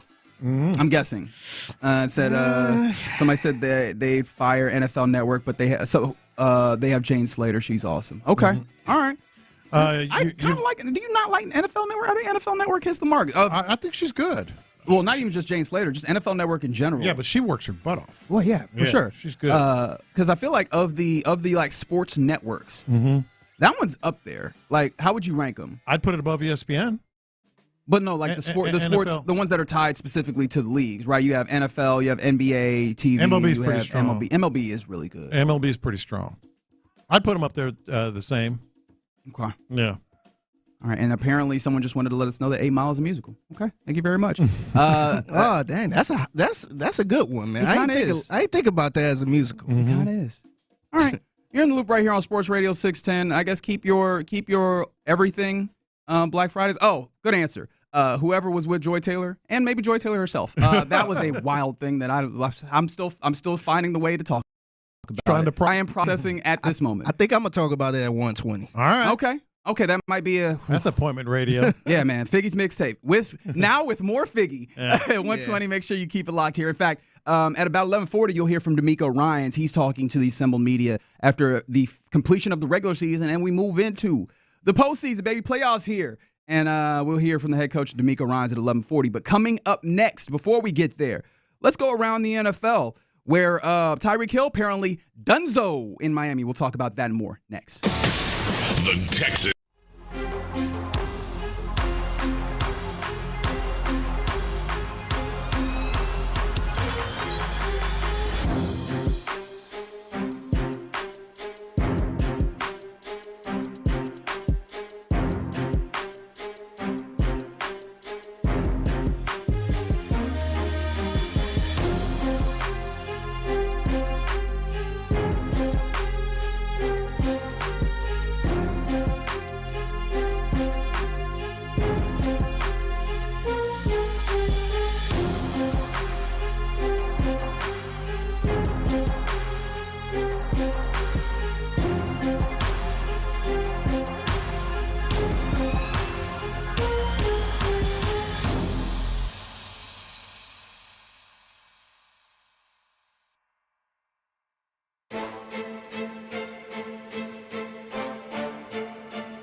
access, exclusive content. Sports Radio 610. The Texans play here. An Odyssey sports station. Let's go around the NFL in the loop style. Why are you smiling? Because I love football. Brought to you by Quick Assist.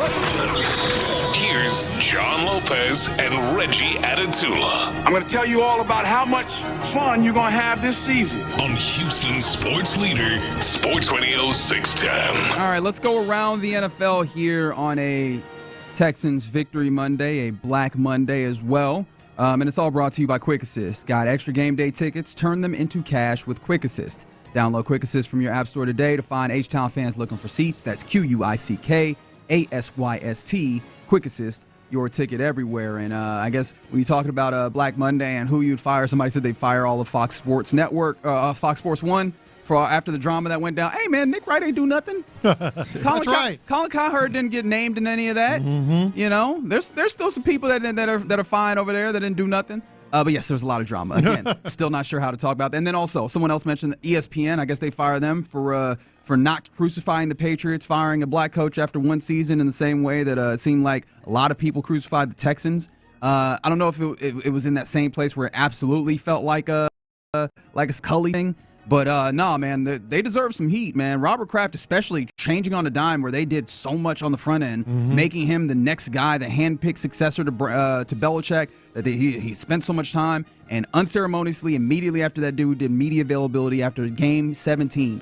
Goodbye. Yeah, and I don't know how much of it would be that as much as Kraft just preferred Vrabel.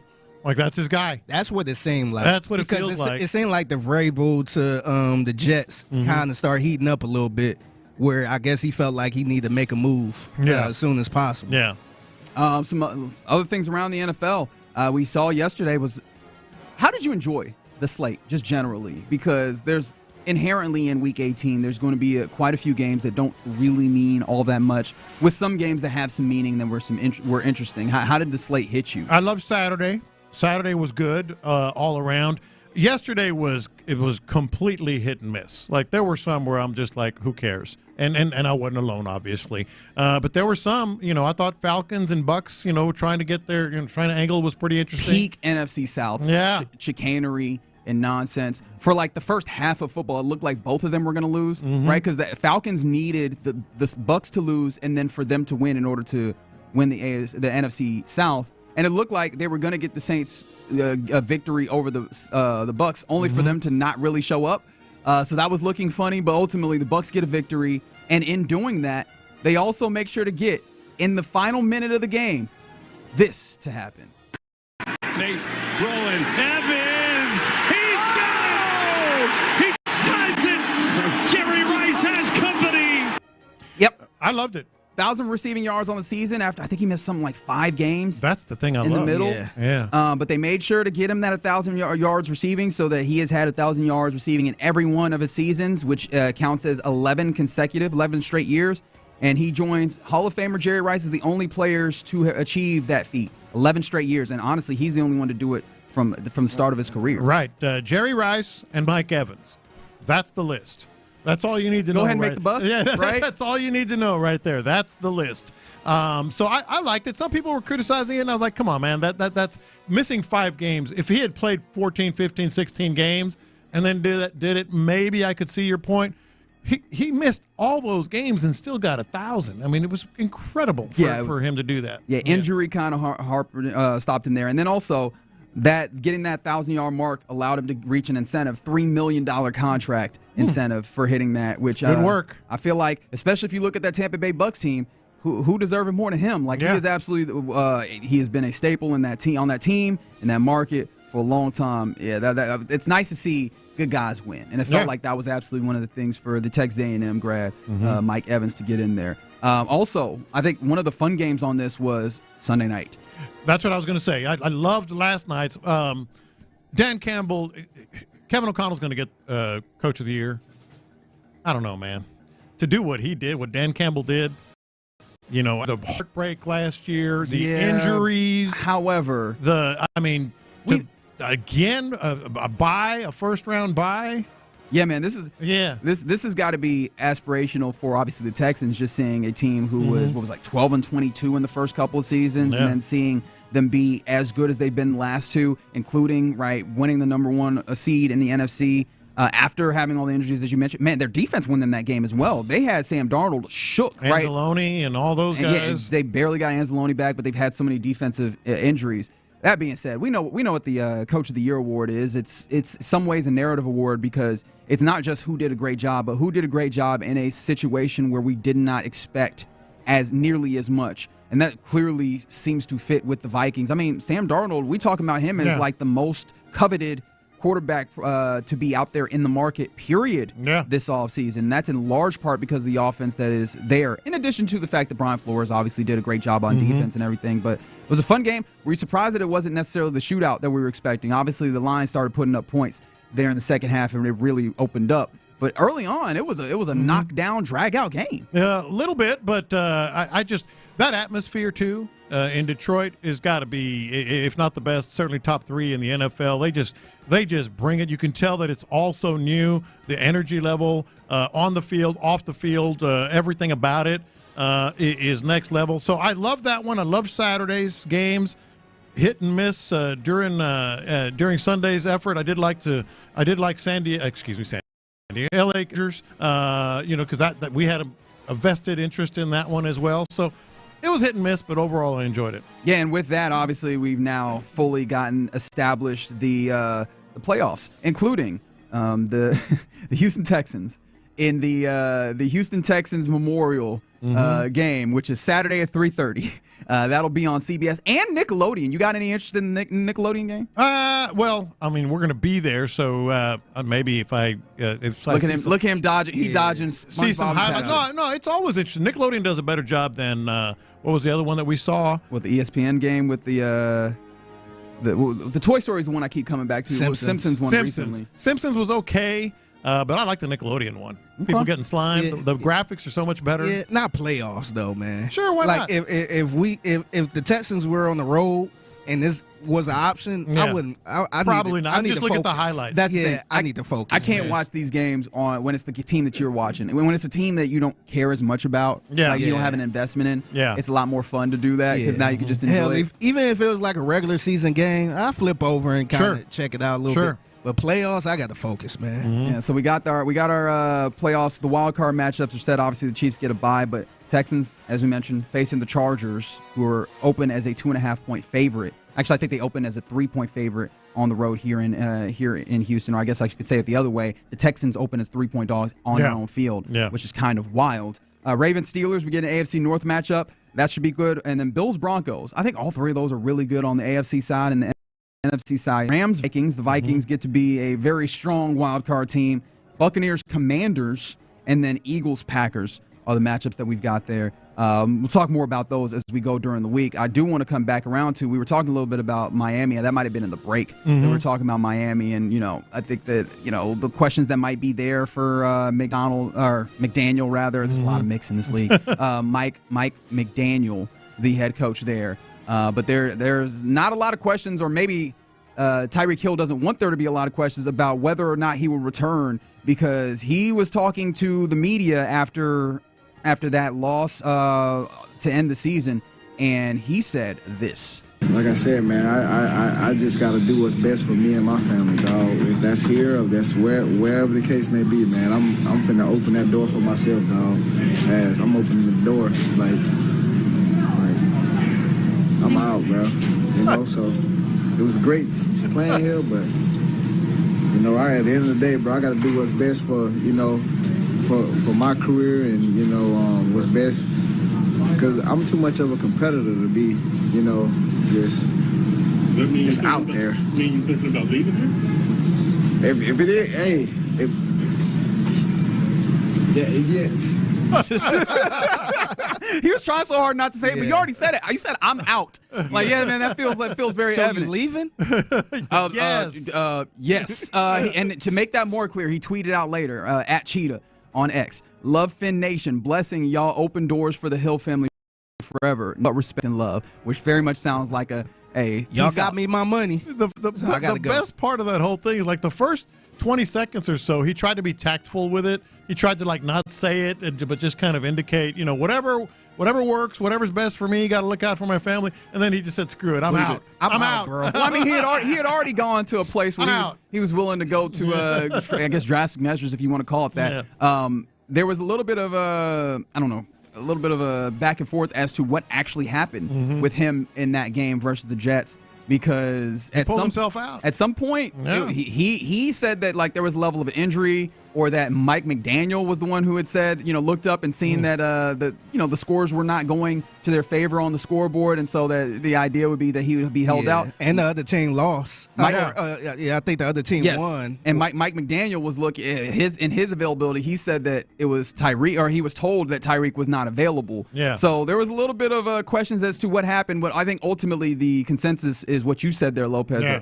That man decided that he's not playing, which that's a bad look, right? Yeah. That's always a bad look, especially a veteran like that getting paid that much money. But yeah, clearly he said on the sideline and then in the post game, "I'm out." Yeah. When somebody say at the end of the day, and I think in the longer clip he said it is what it is, you know that brother gone, man. When you say at the end of the day and it is what it is in the same statement, nah, he out. Now, with that being said, he is still a dynamic wide receiver. Yes, he is. 30 years old next year, and our next season will be his age 31 season. It's just dynamic. Not a terrible contract to be, the next season is what he has on the books, and I believe that cap hit, as it looks right now, is $28 million. What you trying to say? What you trying to say? Just asking questions. Nick Caserio? Just asking questions. Texans? Would that be something that you might be interested in considering the wide receiver Hell situation? yes. Okay. Absolutely. 100%. Would you rather have Stephon Diggs or Tyreek Hill? I mean, I think Tyreek still creates a matchup problem for defense. Figgy? Yeah. There's not a question. It's not a question. Well, especially also, Tyreek Hill ain't coming off of a major injury, with all due respect to and Tyreek a little younger, right? I don't think he that much younger. A year or two? Probably like a year younger. Yeah. Somebody said Hill wouldn't open the door for that police officer. Okay, all right. But I will say, it does feel like some level of vindication for the Chiefs. Although, look, man, the Chiefs have been bandying about just cycling in just dudes to play wide receiver. However, they took the gamble on we would rather not pay the wide receiver who is predicated on speed into his age 30-something seasons. We'll opt for keeping that money and using that elsewhere. And of course, maybe you just go, the Chiefs would have won regardless, the back-to-back championships that they won. But he's gone, and I mean, he's played very well for Miami, don't get me wrong. And there's other circumstances with bad quarterback play. Ooh, look at him being spicy. Oh, yeah. Okay. You got Tua hate in your heart? Was your guy. No. Well, when Tua went, he was better with Tua. Tua hate in his heart. Oh, okay. You're talking about the fact that they put out my guy Spencer Thompson out there. That's what I'm talking about. Skylar Thompson. Skylar. I said ain't wrong. Yeah. And he's a whole K-Stater. My bad. So yeah, that's all happening there. Tyreek Hill. It'll be interesting to see as we get into the offseason where he ends up, what's happening with him. How about this though? I want to get a feel for what you feel about this particular move, because starter sit was a lot of conversation this week. As obviously it makes sense going into the playoffs. There's teams that have nothing to play for, trying to figure out how to remain healthy and give themselves the best opportunity to win in the upcoming week or weeks. Josh Allen, starting quarterback for the Bills, and I say that word that phrase very particularly. He started again versus New England by playing one play. He handed the ball off and immediately trotted off the field. He did that in order to maintain a streak of 105 starting games, which is the longest active streak for any quarterback. It is more than double the next closest streak, which Jared Goff has. You got any problem with doing this? Not only do I not have any problem, I think for Josh Allen and most NFL players, especially quarterbacks, that's more important than just about any incentive. I really do believe that, unless it's like a $3 million incentive, like Mike Evans got. That's important. But I think you have if you said you're going to get a $300,000 incentive if you don't play, or you can play start for 105th consecutive time, he would take that every day. Like, quarterbacks really love that they can be that durable and start every game. I do appreciate the people talking about the Tyreek saying, I mean, the season's over. You can't really blame him. And yes, almost what you pay for Stephon Diggs. Okay. Interesting. We'll over that. We'll mull over that. And real quick, it is Black Monday, and the Black Monday hits keep coming as, for one, offensive coordinator for the Seahawks, Ryan Grubb, has been relieved of his duties. And now we're getting even more. I feel like this is going to be the bit.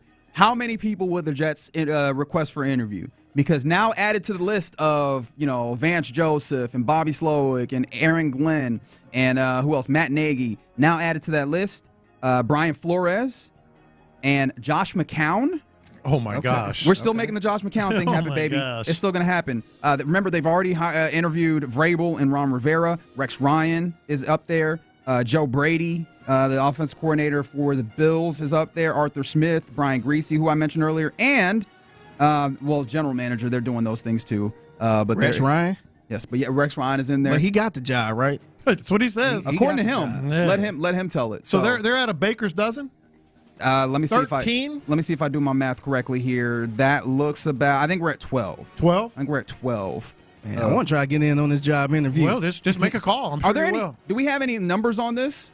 Do we have any numbers on what the over/under is for how many people the Jets interview? In today's for this job? world, that's probably going to come up. I need to go see if I can look these up. There's people on the text line that are stumping real hard. Erwin, in fact, on the text line stumping hard that Mike Evans will be back as a Houston Texan. I will be here as a Houston Texan, obviously Galveston boy and everything. I have a hard time believing that he doesn't end his career in Tampa. Well, he was on the list too. Saquon and Mike Evans were offered. Because there was a time period where it looked like he wasn't going to get a deal done. Think about that. Saquon and Mike Evans. That could have been a problem.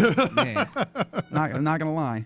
Could have been a problem. All right, you're in the loop right here on Sports Radio 610. That's around the NFL. Let's shake some things up. D'Amico Ryan's going to be talking to the assembled media, so we'll get that going at the top of the hour as we head into the top of the hour. So here, let's get into what's popping, including a Rockets victory, and maybe I'll try and get into whatever the hell that Fox Sports thing was. We'll do it next. All right, let's talk about the Franklin team.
The biggest stories in sports and entertainment. Sports Radio 610 style. In the Loop presents What's Poppin'. All right, we're doing What's Poppin' here is D'Amico Ryan talk right after this. So we flipped it around. Make sure that you can hear your Monday dose of the head coach of the Houston Texans, D'Amico Ryans, after a 23-14 victory over the Tennessee Titans. Wearing the Oilers jerseys. Oh, just disrespectful. You'll hear more about that later. But one of the things that was popping is during the course of that game, while that game was on, or no, not that game, because we got into some games afterwards, the next slate, while the afternoon slate was going, once the Texans had, finished their job, 10-7 on the season, the Houston Rockets welcomed in the Los Angeles Lakers to finish out a 5-game homestand, and they got a victory. They held off the Lakers. Lakers made a late charge. There was this game had gotten out. The lead had swelled up pretty big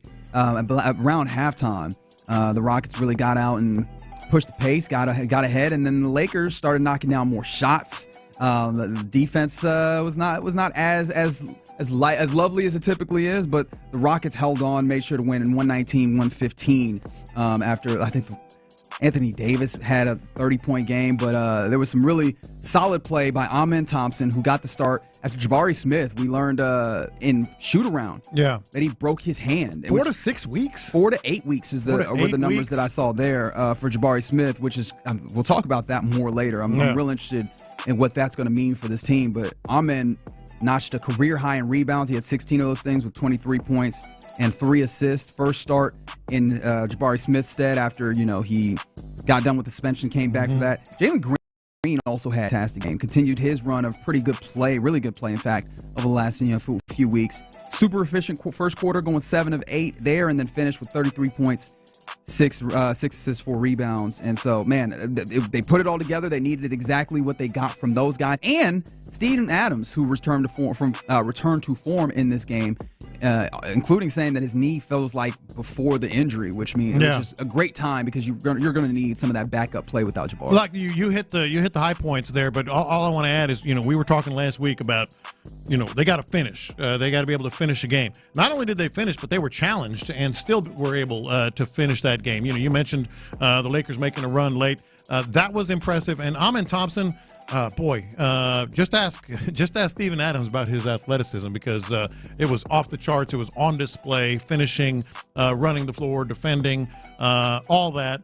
And you needed all of it, especially with Jabari Smith out. You say ask Steven Adams about that audio. We can do that, or about that athleticism. We can do that right now. Men's ability to rebound at such a high level, how much of that is just instincts for him? It's definitely instincts. And again, it's a tough thing to go every time. His crash rate is probably pretty high. I don't know the numbers, but he goes every time. You know what I mean? And you see him, he's always got you can see he tracks the ball really well. And just his spring, bro, he's so fast at getting up there.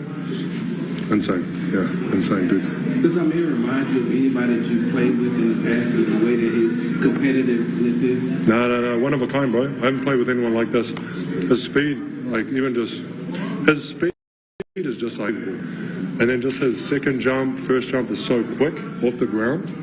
It's crazy, bro. I actually haven't seen that type of athleticism, to be honest. That's a dude who's played with John Morant and Russell Westbrook. Yeah, Westbrook. Yeah. Talking about his speed, his athleticism is unlike anything. And then he got a cool accent too, man. Yes, he does. Aussie, baby. Kiwi. Yeah. Oh, Kiwi. New Zealand. Right. Kiwi. Yeah. But I mean, man, high praise from a dude who's consummate pro in this league, been around a little bit, and he deserves it. Amen Thompson, you can see just how much he means to this team. The lead was up to 22 for the Rockets. And it kind of came down a few times, got as close as I think 2. Yeah. They closed, and it helps that you have Jalen Green kind of being a little bit of that guy who was able to penetrate and such. So they finished that 5-game stand. Unfortunately, I think it was 2-3 in there, but a good victory holding off the Lakers by the Houston Rockets, and kind of finding what it's going to look like for maybe the next month or two without Jabari Smith Jr. Some other things that are popping in this one. I don't even know what to do here, man. Front Office Sports came out with a report about Fox Sports, the TV network that employs obviously the likes of Colin Cowherd and Nick Wright, and it previously had Skip Bayless He ends up being one of the biggest names, as him and 14 other people, and others, not 14 others, but him and other people were sued on 14 counts, including sexual battery. The suit has so many details. It was brought forward by a former hairstylist that worked there for quite a while. And she said that Skip Bayless, amongst other things, it alleged that Skip Bayless offered her $1.5 million to have sex with him. And mind you, the details of this were Skip Bayless, who I think there's a lot of people that don't like him generally, but I think we all kind of have a general feel for him. Seems a little bit skeevy, right? Oh, for sure. Apparently he had been in that vein, if you are to believe what the lawsuit alleges, right? Just kind of doing things, hugging too long, that kind of stuff. Pressing up against her. Yeah, she ain't like that, so she was trying to kind of keep her distance, and she believed herself to have cancers, and she kind of tried to use that as an opportunity to create a buffer. And at that point, that man offered $1.5 million for activities. Well, we all knew Skip Bayless had a lot of money. I didn't know he had that much money. First of all, but $1.5 million, and the whole thing just reeks. It's just so yucky, icky. I mean, the whole thing, and then of course Joy Taylor gets involved, and that's making that's making the headline. Oh, word? What she do? What happened? What she do? Break it down, Lopez. Let me see. Let me do it. ISO. Let me do a search on that. She doesn't look great. And look, I was mentioning this to you guys, and I'll say it on the air. I always feel bad that women involved in these types of things somehow become like they're frowned upon, they're criticized unfairly. Depending on what you believe on these reports, I don't know how unfair some of this stuff is, and that's sad because there are a lot of women that are sadly, victim like this, and then they're portrayed as some sort of perpetrator or whatever term you want to use. This is just ugly, and she doesn't come across looking very well at all. No, Skip Bayless. There's an TV executive who Dixon. I can't remember his first name. Charlie Dixon. Yeah. So those are probably. Say he was the vice president of the content. Yeah, executive vice president of content there at Fox Sports, Fox Sports 1, all that stuff. Yeah, man, a real nasty workplace environment, it seems, from the allegations of this. Emmanuel Acho's involved. Emmanuel Acho's name pops up. Hey, he showed up to work like nothing happened. Yeah, he did. He just went on, talk some football, just kept it moving.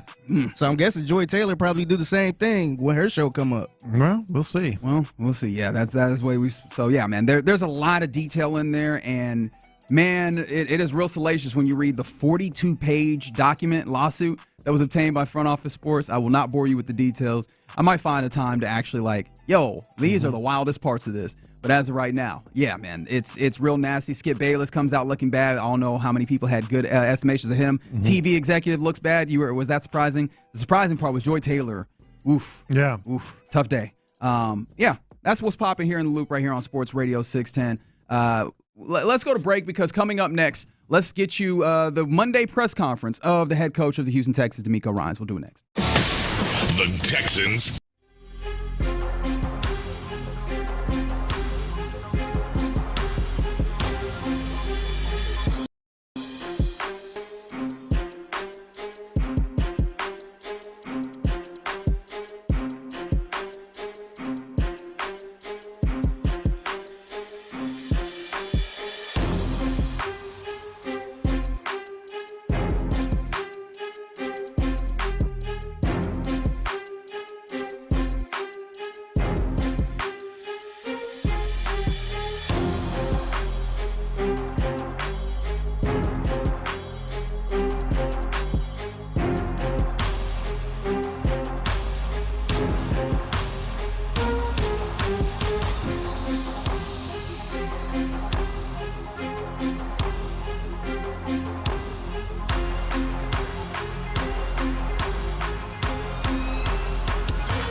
John Deere Reaction Monday on Sports Radio 610. Live from the Mokaram Injury Lawyers Studios, here's In the Loop with John Lopez and Reggie Atatula. All right, it's a Victory Monday after a Texans 23-14 victory over the Tennessee Titans in Nashville. And right now, let's go to NRG Stadium to hear from the head coach of the Houston Texans, D'Amico Ryans.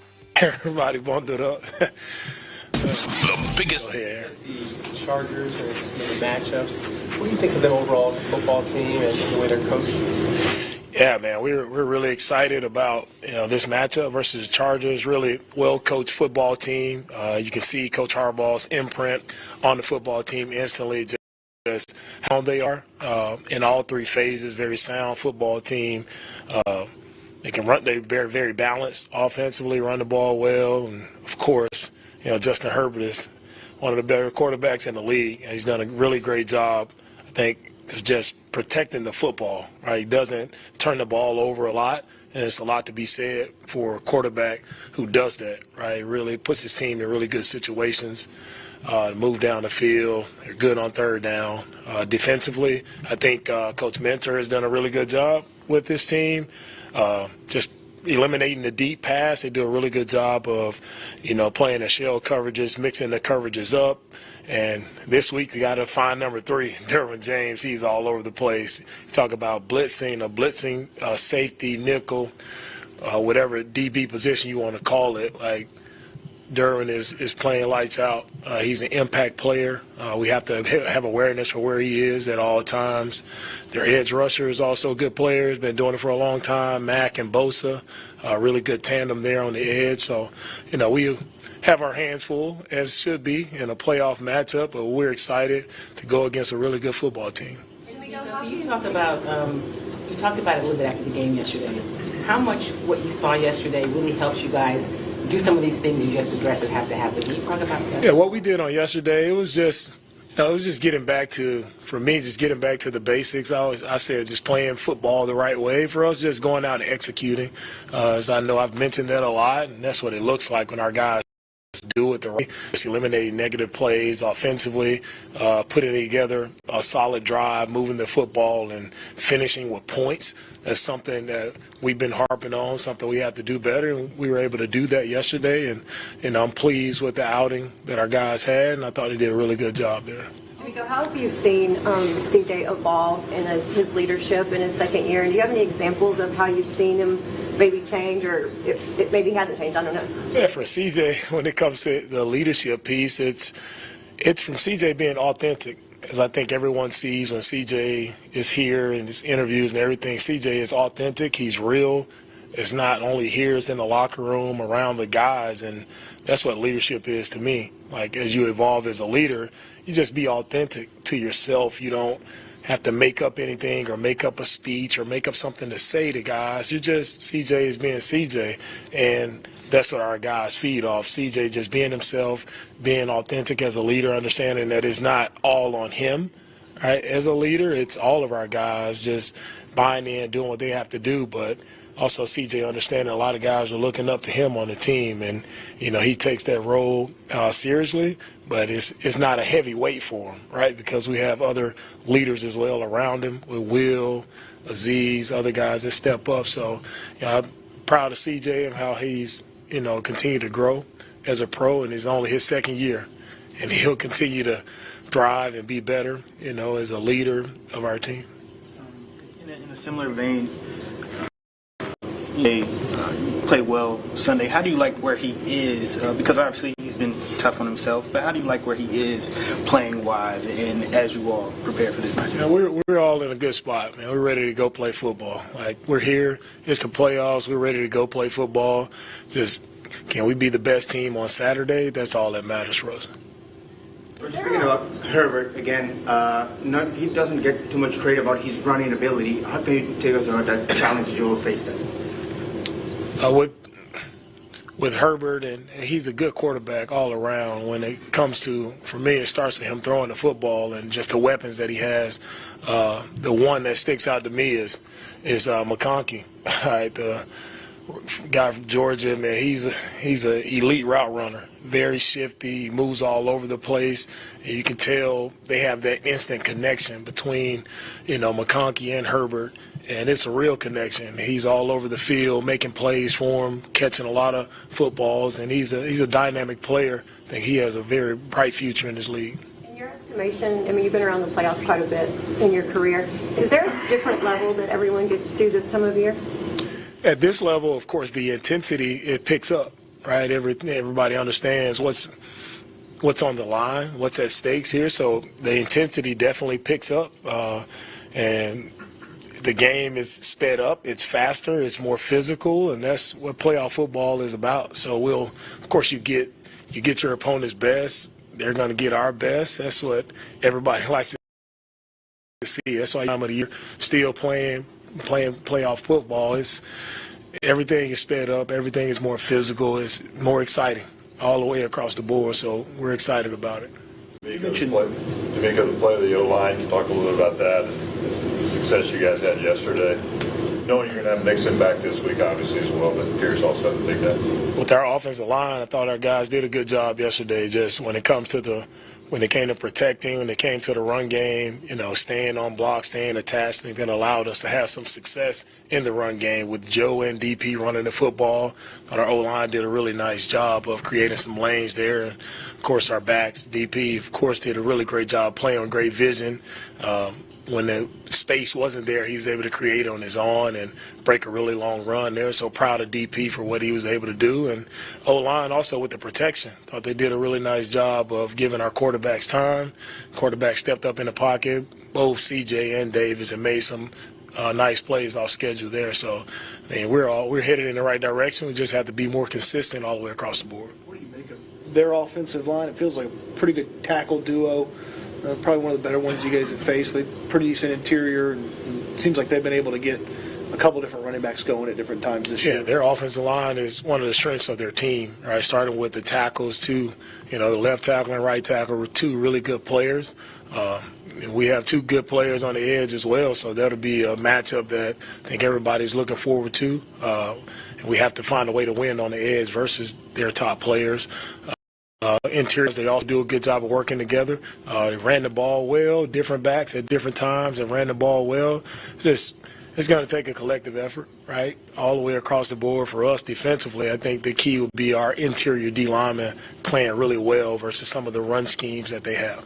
What advantage do you see? You and CJ and Will, last year was the first time that y'all were in the playoffs. What advantage do y'all feel more?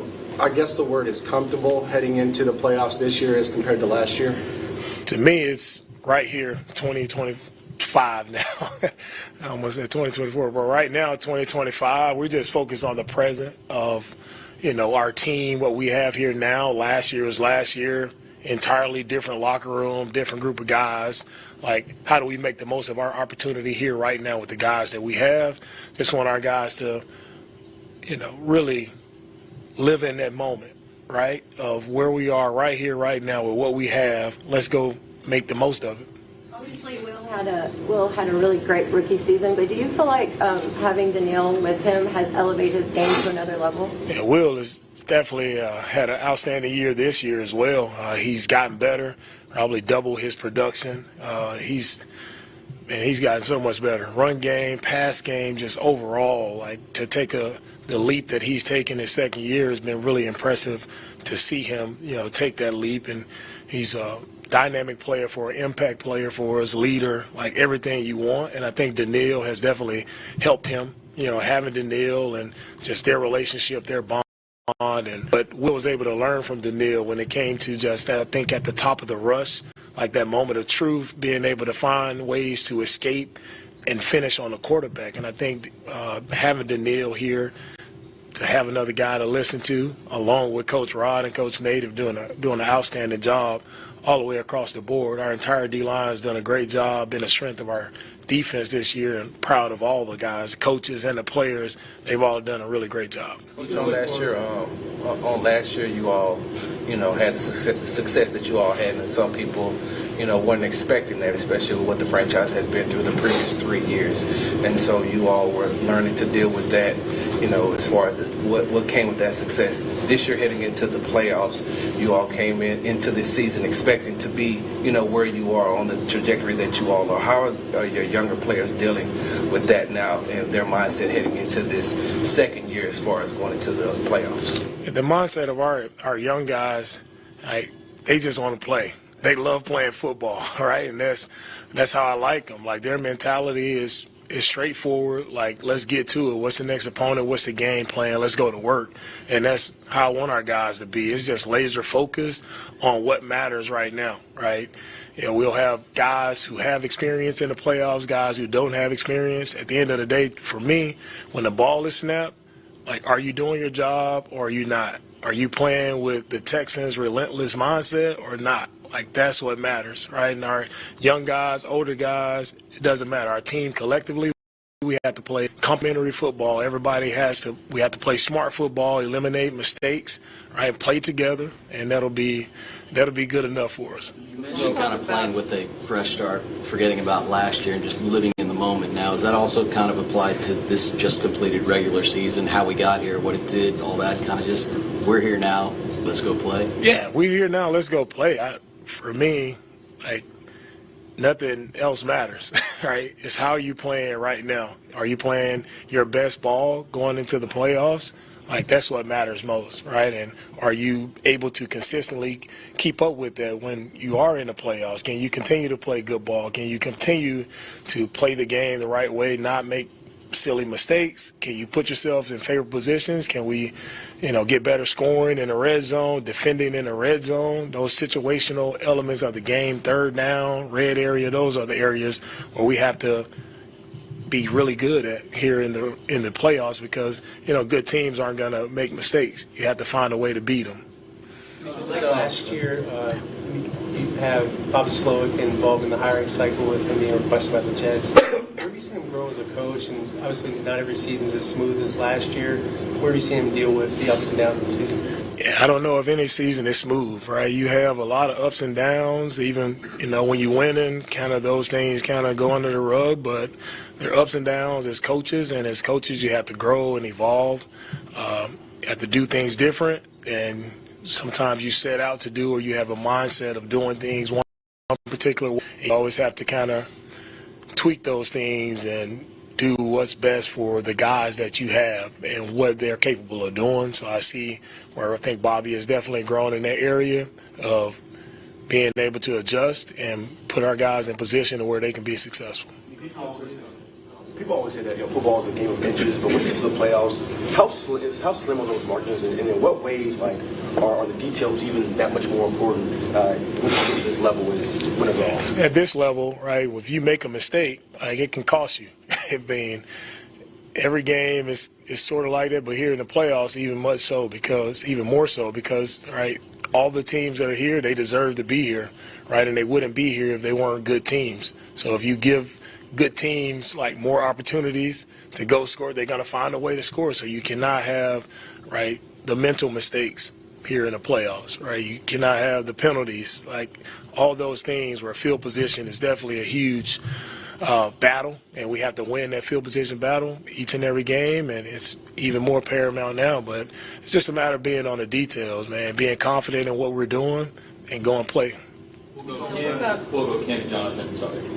Deontay, we saw a little bit from yesterday. How confident do you think he can really help you guys this week, and do you think he can be more part of what happens on the field? With Deontay, I was really impressed with his last week of practice. I thought he picked up on the things we were asking him to do. I thought he really had really nice catches, nice plays throughout practice, and he got in the game. We were able to get him involved in the game as well, and I thought he handled himself really well. We'll start to continue to feed him more, see how he can help us. The skill set, the talent is there. It's just a matter of him just integrating into our offense and making sure, we put him in positions to where we can accentuate his talents, because he's a talented player. He's made a ton of plays in this league, and it's exciting to see what he's able to do on the practice field. So I'm excited to see that come to life on game day. So he's done a great job. Happy to work with Deontay. He's been a pleasure to work with. D'Amico, for players who choose to do their rehab here, who are on the IR, and I'm thinking of a guy like Jalen Petrie, in what ways do they help and are still part of the team even though they can't really play? Yeah, Jalen has done a great job of just being around each and every day. Even though he has rehab and all those things, Jalen is still in our meetings. He's out at practice. He cares. He's involved. He wants to help other guys, and it just speaks to who Jalen is as a man and why he's our Walter Payton Man of the Year recipient, because it's bigger than football to him. He has that heart to help others, not only here in the building when he can't go out and physically play. He has that heart to help others in the community as well, with the meals program that he's helping his kids with and here in Houston. So, man, I'm just happy to have Jalen around. Love having him around. You can't have enough special people around. Jalen is one of those special young men that I love to coach. Coach, a lot of your now former colleagues are, losing their jobs, at the end of the regular season. We all know that this day comes. But for you some even after 1 year, how hard is it to have the type of success and be the type of coach that you are in those first 2 years, knowing that window is so short? And for me, man, I just look at every day as a blessing, and I attack it that way. I'm grateful for the opportunity I have to serve here with the Texans. I'm grateful for the people that I get to work with. I think that's what makes it even better, is just the people, right? The players, the staff, the support staff, ownership, just everybody being on the same page, right? It helps us move in a direction where we want to go, right? And that's continue to progress, continue to move our organization forward, and that's everybody being on the same page. So I'm happy to work with the people I work with, and they understand our business, understand how tough it is to be successful each and every year in this league. So I never take it for granted, right? And I'm thankful for our guys and their attitude, and for them, the way they work. Anything I ask those guys to do, they're about it. So that's what makes it easy for me. And man, it's a blessing to be a head coach of an NFL football team, and I never lose sight of that, never lose sight of how hard it is to be successful. It's unfortunate when you see guys lose their jobs, and also I think the unfortunate part about it is also you just see it's almost like everybody's waiting to see what happens. That's kind of a little upsetting to me. If you're kind of hanging around waiting to see something bad that happens to someone else, but you have to think about the families that are involved, not only the head coach, but the other coaches who are on staff, kids who are in school. It's bigger than just, this coach got fired and that's the news cycle and let's keep it moving. I think about the families who are affected by those moves, and it's deeper than just the head coach moving on and you get someone else. All right, thank you guys. There you go. Head coach of the Houston Texans, D'Amico Ryans, talking to the assembled media today, after a 23-14 victory against the Titans yesterday. We'll break more of that down, maybe even next, but especially coming up next in the loop. It's time for the OG's passing thoughts after a victory in Tennessee. We'll do that next. The Texans took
WILT-FM HD2 Houston. Insider access, exclusive content. Sports Radio 610. The Texans play here. An Odyssey sports station. It's a Shopper's John Deere Reaction Monday on Sports Radio 610. Here's In the Loop with John Lopez and Reggie Adatula. Yeah, happy Monday to you. It's a Victory Reaction Monday here in the Loop on Sports Radio 610 after the Texans get a 23-14 victory over the Tennessee Titans. Week 18. Regular season's over, y'all.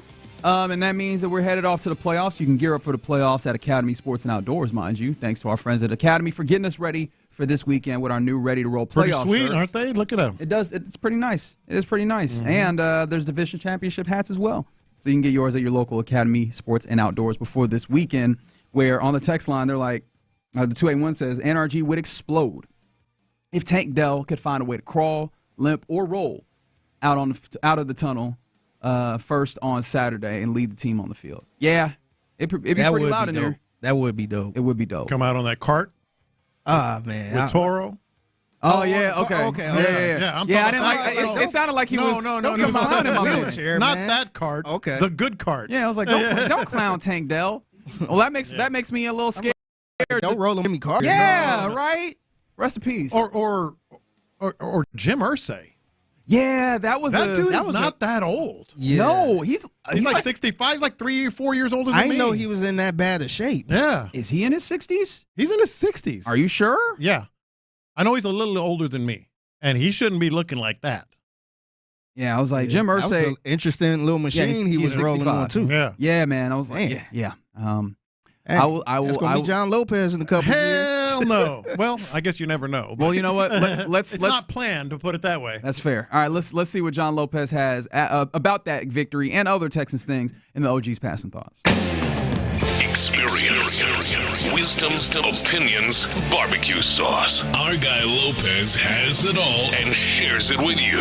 I used to go into the clubhouse and I just It's time for the OG's passing thoughts. Tell me a story, OG.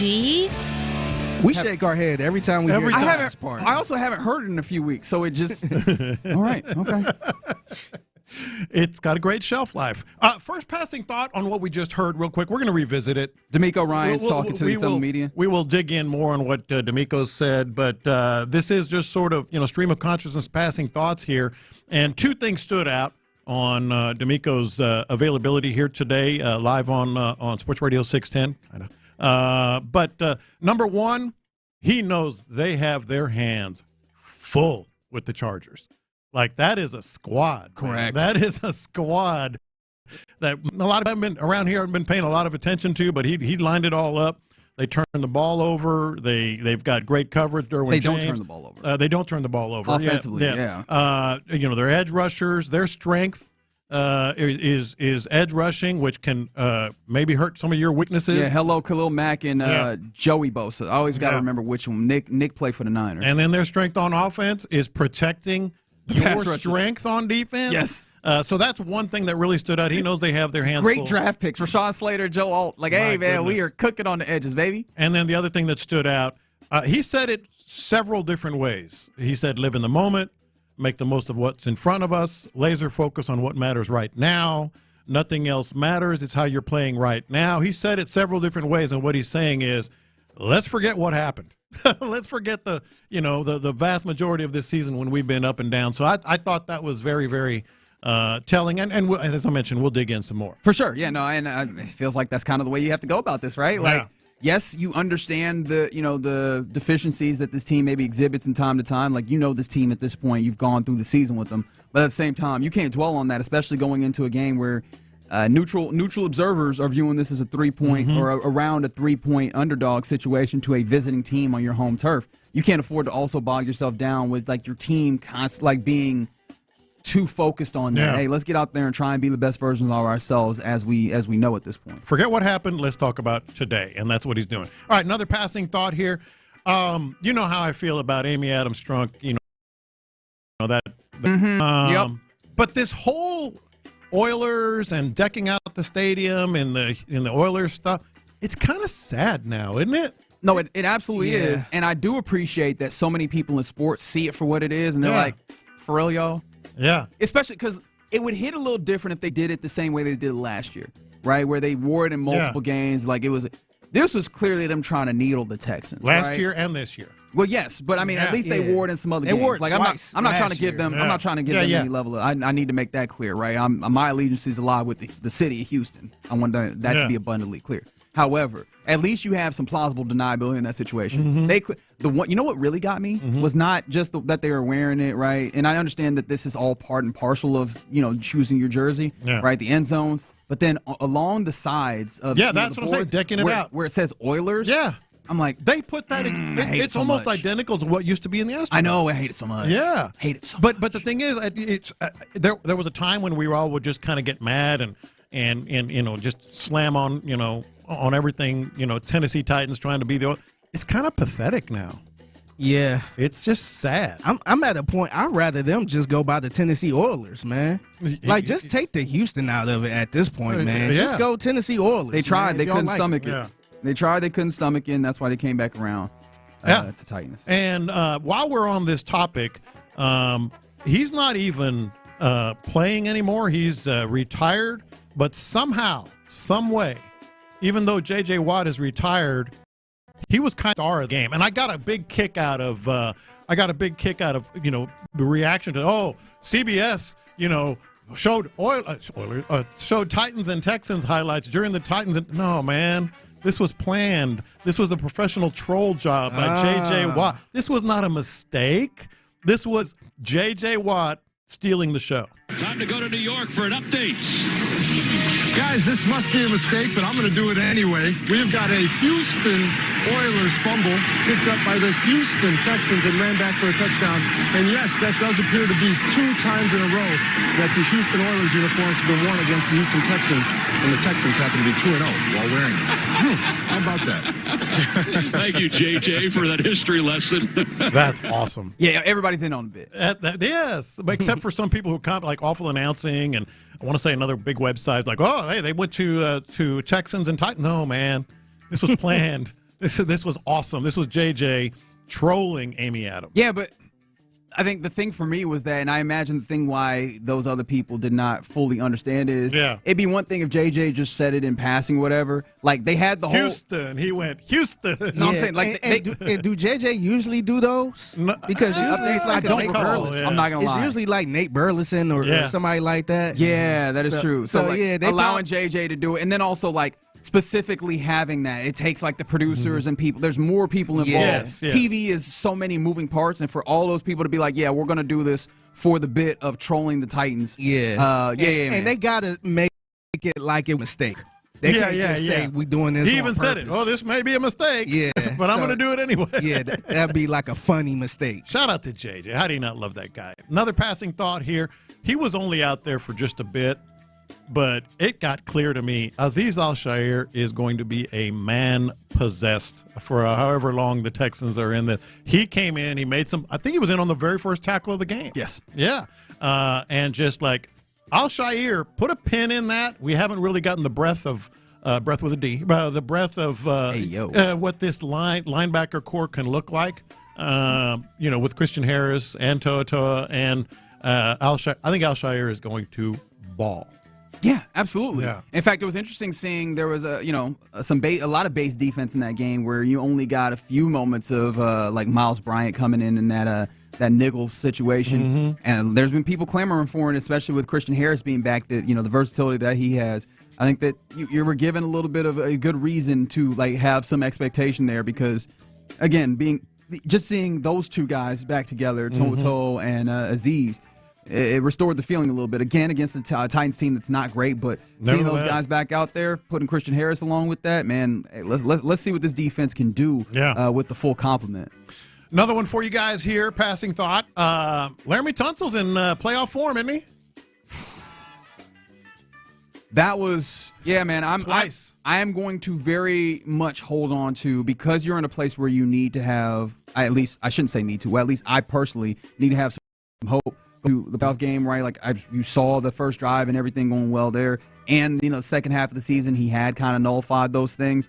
I am willing to get myself to believe, whether I am, lying to myself or whatever. If it's a lie, I got to fight on that lie, word to the wire and Slim Charles, that what Ross Tucker brought up on the broadcast is a large part, if not entirety, what was happening there, which is you bring in the backup quarterback, the cadence is a little different, and that throws him off his schedule. Because then he had a couple of instances where he was just kind of leaning before the snap actually gets called, and that draws some pre-snap penalties. It still made him the leader in penalties on the year. I think it was like his 12th or 13th false start penalty. So, like, it's clearly an issue for him as an individual.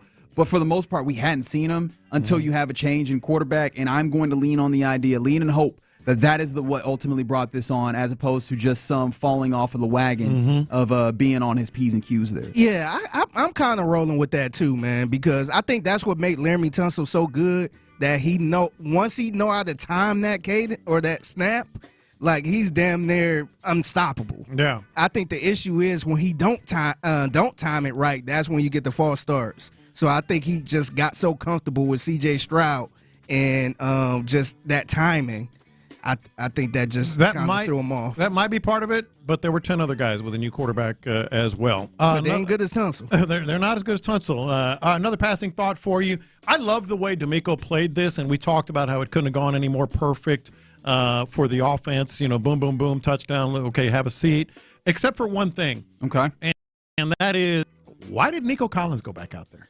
Like, he is, like, if anything happened to Nico Collins, we would be going ballistic. He went out for 2 or 3 more series. Yes. Sit everybody. Sit CJ. You can't sit everybody, but sit your stars. CJ went down. Joe Mixon sat down. Joe Mixon sat down. Dude, you're trying to find more receivers right now. Why are you putting Nico Collins back out there? I don't know, but I enjoyed seeing it. Like, that's a yeah. You got away with it. No harm, no foul. I was just like, all right, it's cool, man. I was okay with that. Now, the one thing about it, and I talked about this, I would have liked to see even more Deontay Johnson, but that is more of a selfish thing.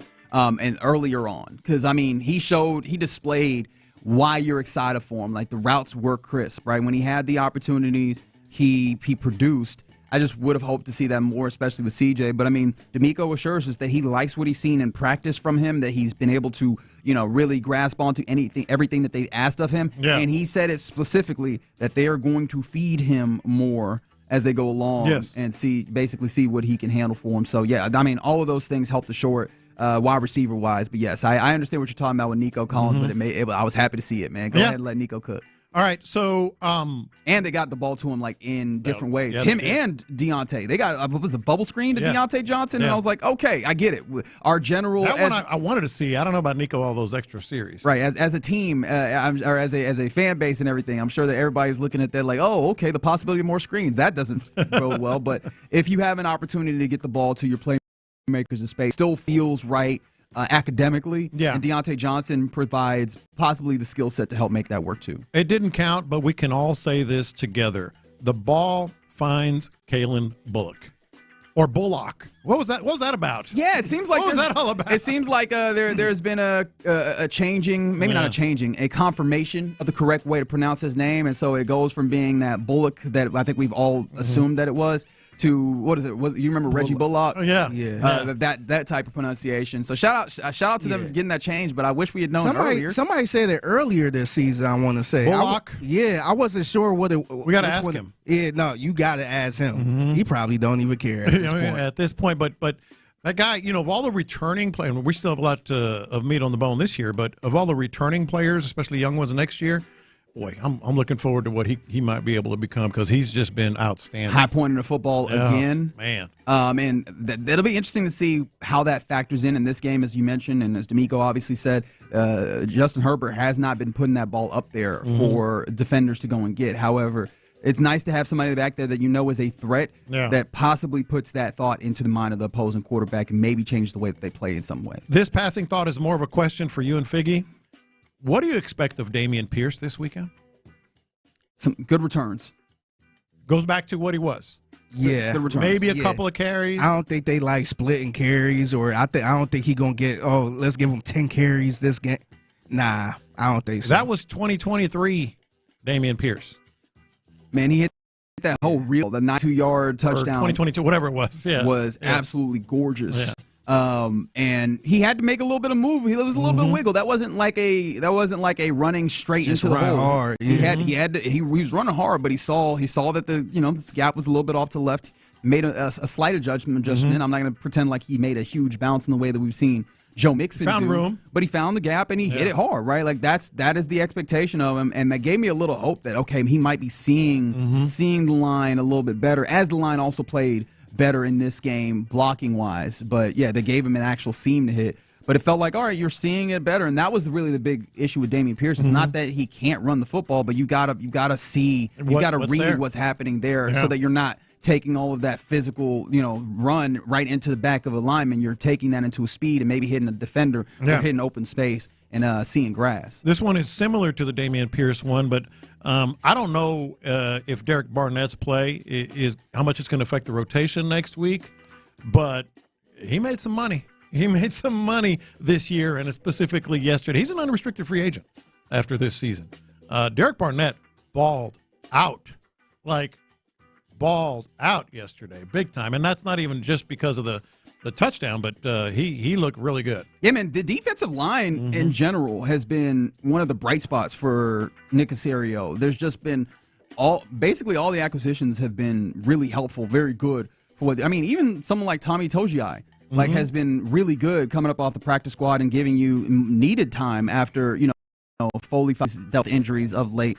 He's come in. He's been obviously Settle's been really good. I was even talking to you earlier about how Mario Edwards started the season on a tear, and he even has kind of filtered back into deeper in the depth chart. But man, it's just been a really well orchestrated, personnel wise for the defensive line, and they've hit on all those. I mean, even Jerry Hughes. So shout out to Caserio and the defense. Obviously all the parties involved, right? The coaches, Burks, and of course D'Amico Ryans, because that has been a beautiful part of this team, and it's going to be fun seeing that against, as you mentioned, a solid offensive line in the Chargers on Saturday. There you go. The OG's passing thoughts after a 23-14 victory versus the Tennessee Titans. Technically didn't mean a lot, did not have a lot of stakes, but at the same time, you got to see the Texans play a better brand of football, which was, as according to D'Amico Ryans, the whole objective there, and we'll see how much that impacts the game going forward into the wildcard game this weekend. All right, you're in the loop right here on Sports Radio 610. Coming up next, let's do some lunchtime confessions. Next. Will adversity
Chapa's John Deere Reaction Monday. Houston's sports leader. Sports Radio 610. Sometimes it's sports, sometimes it's not. Whatever it is, Reggie and John are keeping it real.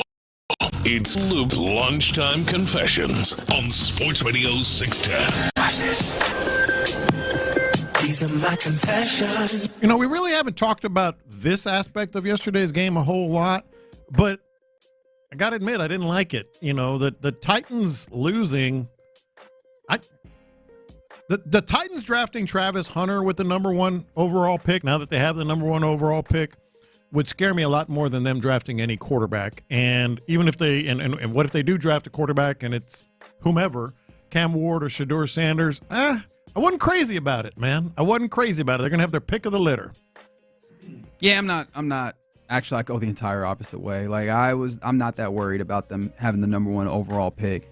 It's, just kind of starting to look at some of the offseason type things, especially amongst draft analysts and such.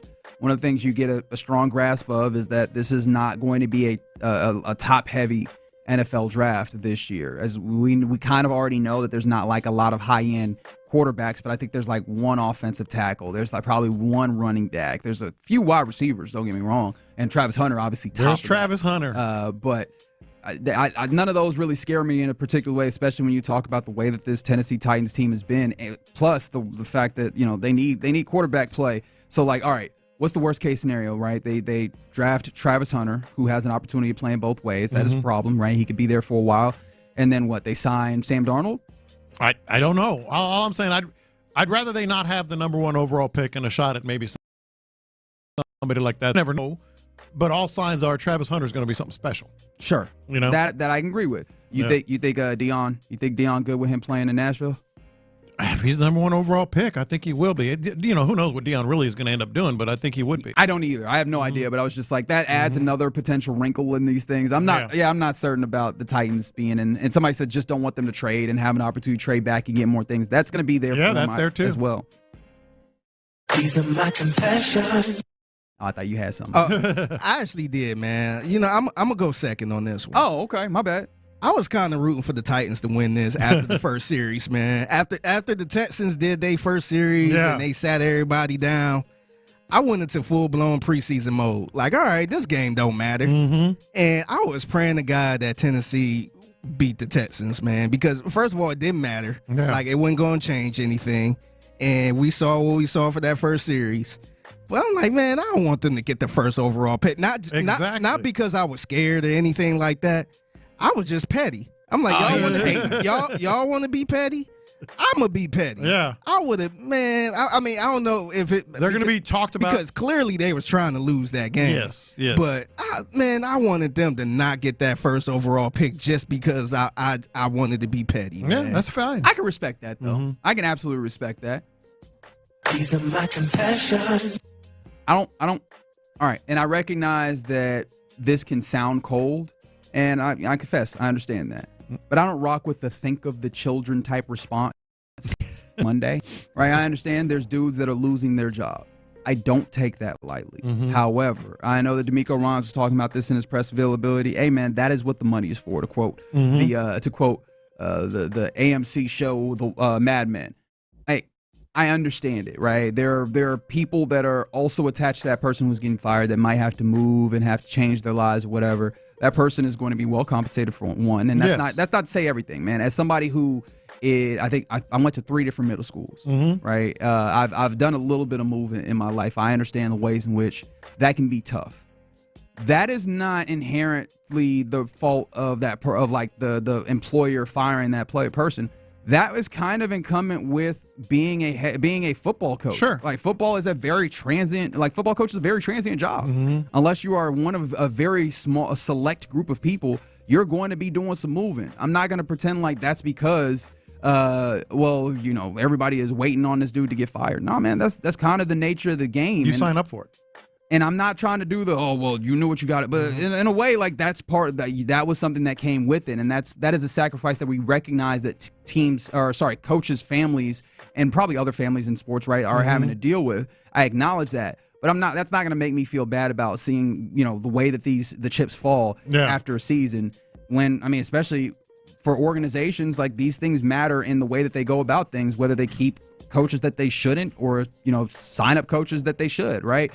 So yeah, I miss me on the think of the children response. I'm with you, and I feel like coaches all over the NFL, assistant coaches especially, are waiting for someone to get fired so they can maybe get another job. Yeah, like I think that's part of the industry too, man. Mm-hmm. We in that same industry where if one of us lose our job or get fired or something like that, a lot of people don't think, hey, that guy have a family. People be like, yeah, that way we get a new show. Yeah. Like, they don't really think about it like that either, but that's the way it goes. It's sad, but it's the way it goes. Yeah, and on top of that, our family knows the industry we are in too, where you might pick up and move to a small town for a job, or that job might not work out, so you move to another town. So it's kind of like being in the Army. I want to say not technically being in the Army or in the military, but just the moving around constantly, and you could just up and move out of nowhere. And I respect there's not like a pseudo holiday built around any of our jobs in the same way that like Black Monday exists. So I'm not trying to be entirely callous, but yeah, it's gonna be hard pressed to make it land with me that like, hey guys, we really need to be more somber about this. No, we don't. Yeah. These are my confessions. It's way early. There's a lot of fish to fry before we get there. But now that we know the 2025 opponents of the Houston Texans, feeling pretty good about next year. I'm feeling pretty good about next year already. At home, you really don't have any scary opponents, so you should be able to make hay at home. The only real one would be Buffalo at home. But other than that, outside the division, you got the Broncos, Cardinals, Niners, and Bucks. I can live with that. Now, the road's a different story with the Chiefs and Ravens, Chargers, and who knows with the Rams and the Seahawks. But those are the opponents for the Texans. The road, you should have the tougher games on the road. You would want the tougher games on the road. I guess so. Yeah, I could see that. No, I mean, it's going to be a first-place schedule again, man. Like, that's that is what it is. And I guess I saw someone also saluting that on the text line. Shout out to the 10-7, record in a first-place schedule. I think for us, or for me at least, it's the way that they got there. It felt like they could have squeezed more out of it. But no, there's still something to be said for doing that well. And hopefully as development continues to happen, you are in a place where you can view it that way, where it's like, hey, it doesn't really matter who you're facing off against. You have a good chance no matter what day it is or where you're playing. So, yeah, no, I feel you on that. These are my confessions. Are you still going second? Yeah, I could go second. So I was off for the last 2 weeks. So it was technically like 14 days I was off of work, coming back from last year. I don't think I could do that again, man. Like, really? I was off 2 weeks. I didn't travel anywhere. I pretty much stayed home the whole time. I don't know if I could do that again, man. And not that I didn't enjoy the time off, because I did. I enjoyed doing nothing, but I kind of got into a mode where I got out of my hookup. Yeah. Where I'm staying up way late. I'm waking up super late. And I was nervous about coming back to work because I felt like I was going to be in a little funk where I got to get myself back together. So I don't know if I could take off 2 weeks without doing anything. Now, if it was like a trip or something, that's But I think I got way too comfortable just being at home doing nothing. But you got a lot of stuff done at the new house. Yeah, I got some stuff done. But for the most part, it was like staying up late, watching TV, playing the video game. I was in college. Yeah. It was like I was like a high schooler or something. Yeah. I don't know if I could do that again. Maybe I'll just do maybe a week. Okay, but how you feeling today? Because you thought it would throw you off your game. How you feeling today? I'm feeling cool. I'm no big mistakes or nothing back here, but I am kind of behind a little bit. So I just got to get back in the groove of my normal Monday through Friday thing. I think you're good. I think you're all right. I didn't notice anything. I mean, I noticed you were gone. These are my confessions. Yesterday the Golden Globes were on. Oh, baby. Oh, well, I didn't expect that response. No, my old baby is about like a year ago, Figgy. This is a kind of a confession within your confession. I barely knew who Nikki Glaser was. You love some Nikki Glaser, and man. then she did the Tom Brady roast, and yesterday she absolutely killed it. I didn't get to pay enough attention to it because I had like I had that on with the Rockets other game, TVs on, like a maniac. And it was I will admit, like I say, Was that the sound on all of them? Yes, it was tougher in this instance because usually there's a hierarchy, so usually it works easier. I have a progression. You go 1 to 2 to 2, 3, right? Yeah. I was trying to actively watch all the things at the same time. It was more difficult. But the actual confession was, I realized I have not watched nearly as much stuff as I typically do, like movies, and it feels like there just haven't been that many movies out. But you watch the Golden Girl, as we're heading into award season, I'm like, hey, some of these look like they might be good, and I need to go back and watch them. I ain't just saying watch them. Even TV shows. That happens to me every year now. Even TV shows, like Shogun had a whole bunch of awards and some of the stuff. Like I was like, oh, I have not watched any Shrinking on Apple TV. I watched that religiously. It's awesome. Okay, like there was a whole bunch of stuff. Awesome. I'm all caught up. I need to go back and watch somehow. But also, I'm like, where's the time? And maybe we get into the off season with the Texans eventually. Did Hacks win anything? Hacks won a decent amount of stuff for sure. Shrinking and Hacks are the two that I'm on right now. They're both really good. Really, really good. Highly recommend Shrinking. Highly recommend Hacks. Yeah, I'm like, when am I going to find the time? Because now I want to go and watch these things. Now that we're coming up on award season, I have no groundwork. At least usually I'm like, oh, I've seen a few things and I can add in and fill in the gaps. Nah, bro, I'm working from scratch and I don't like this at all. That happens to me all the time. Yeah. These are my confessions. All right, so this is the pettiness in me coming out, and I don't care. So we all heard, they talked a lot about, well, this guy's got this incentive in the Texans game, this incentive and this incentive. I got to the point where I was hoping the Texans defense would just lay down so Tony Pollard could get that $250,000 and get into Amy Adams-Strunk's pocket a little more. Because he was so close. He was like 17. Did he end up like 17, 19 yards away, I think? But they kept saying, Pollard, he needs this many more yards. Pollard's got that 250,000. I was like, just let him have it. You're going to win the game. It's a lock at this point. Just let him have it so Amy Adams has to write another $250,000 check. That would violate the swarm mentality. Yeah, but that was me. That's why they call this confessions. Lopez, we got a swarm. Get into her pocket. Okay. Yeah. All right, very good. I appreciate the petty, especially when it comes to you and... Yeah, that woman. Mm-hmm, that's right. All right. You're in the loop right here on Sports Radio 610. Somebody said, I feel you, Figgy. 2 weeks off vacation is hard. Spending more money, getting bored, split the time. It'll make the year go better. All right, so yeah. Yeah, all I need is a week. Okay. Just to chill at home, do nothing. Noted. My problem is I take 2 weeks off and I forget how to do my job. Yeah, no question, no doubt. That's what I was worried about. Yeah, but you're still here doing the job, making it work. All right, coming up next, let's talk about the Rockets. We talked about the fact that they were able to keep the Lakers at bay, but they lost a starter, Jabari Smith Jr. Just how valuable is Jabari? We'll talk about that next. All right, let's talk about D&M Auto Lease.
Bayway Chevrolet on Broadway in Pearland. Together, let's drive.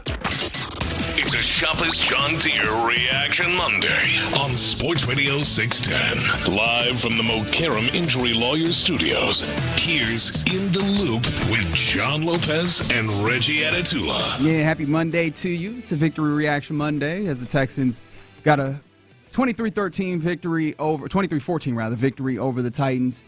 But then also, I guess we could also make it a Victory Reaction Monday in this way. The Rockets got a victory in their final game of a 5-game homestand against the visiting Los Angeles Lakers. But the big news, at least for me personally, was that before that game, you got news that, or actually not before that game, it was on Friday. It was on Friday.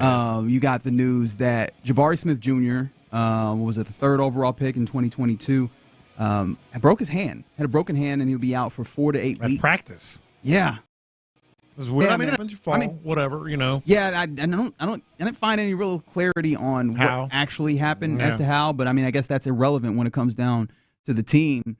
So Jabari Smith Jr., who has been a starter for this team, and what I felt to be a very valuable guy, is now out for a couple of months. Like, just how valuable is he to this team, and what does that mean over the next couple of months? Because I was hanging out with some friends, and so a friend of a friend asked me, because he knows, obviously talk about sports and such, and he was like, "What do you think about Jabari Smith Jr.?" I mean, you know how when people ask you a question, they have an idea of what they think. They want they want to get to what they think. Yeah. Eventually, he was like, "Yeah, I don't think he's all that good." And I was like, "No, man, I think that he's a very valuable, vital part. Like he's kind of ends up being the Swiss Army knife. He brings a level of shooting to your starting lineup that's necessary. Rebounding. He guards centers a lot of times. And then, I mean, you get this game against the Lakers, the first time that Amen Thompson kind of fills in as a starter, and it looks really good. And not to say that you take this one game and extrapolate it too far, but I do wonder, like, how valuable do you feel Jabari Smith Jr. is to this team, especially as you're trying to find who are the guys that are absolute musts in the foundation pieces of this team? Well, it's funny you put it that way. Absolute musts. Would you say he's an absolute must on this team? Because I think he's very, very valuable. I think his role is absolutely important, and he's proved that. Is he a must? Is he one of those guys on this roster? I think what they are is they're capable of playing well without him. And you say don't extrapolate too much. The other thing Out of just the one game. Yeah, Amen Thompson himself. Yeah. No, we can extrapolate the world out of that dude. A lot out of that.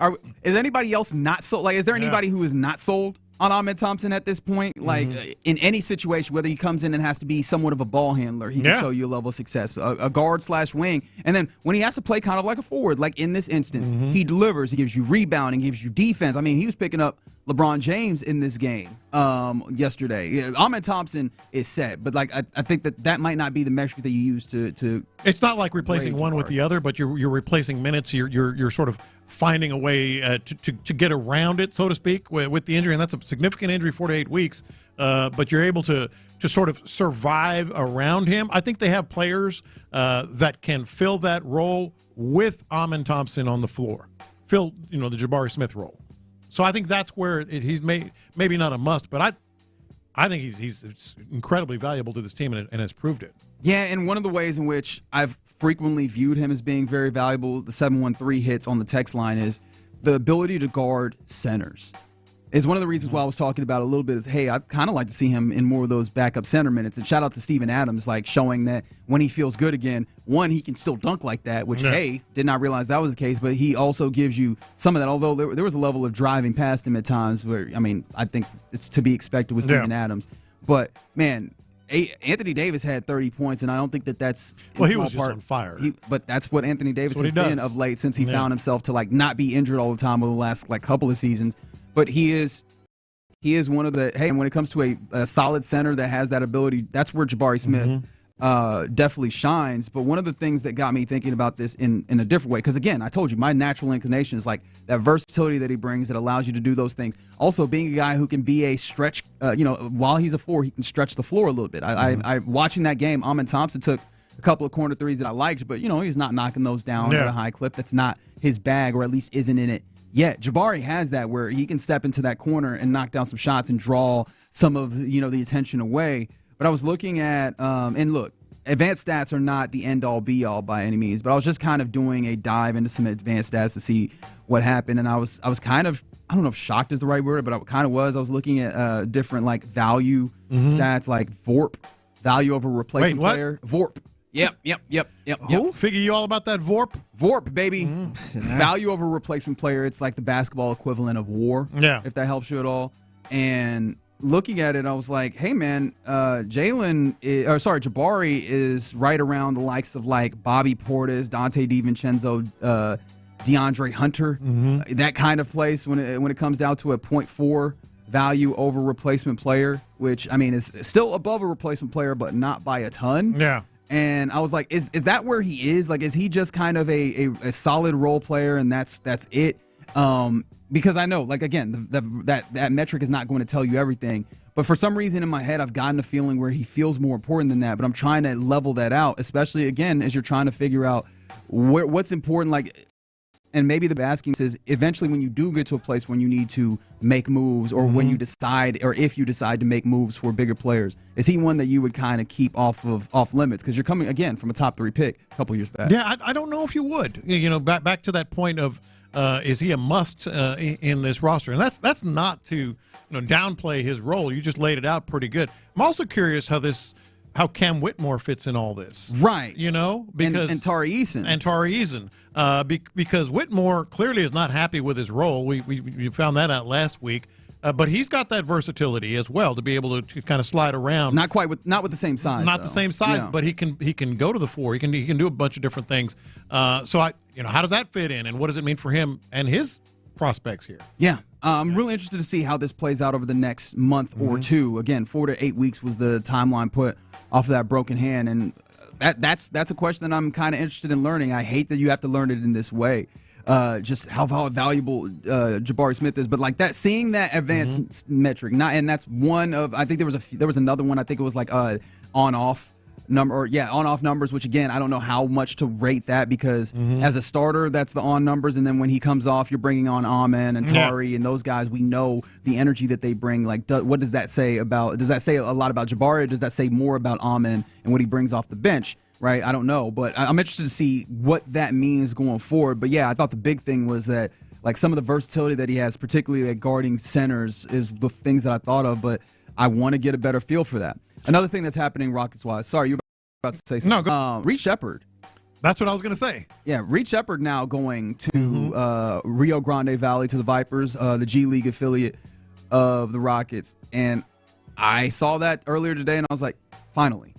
Like, he was not able to find any time, even in this time where you had some guys missing time. Amen due to suspension, Tari as he's continued to miss time with injury, and then now you have Jabari and he hasn't been able to get on the floor. I'm like, he needs to get time, and so he's going to get time at the G League level. You like this move, right? I love this move, and I also think it showcases him too. I mean, nobody wants to see him get traded as highly regarded as he was. He was at one point earlier in the year the favorite to win Rookie of the Year.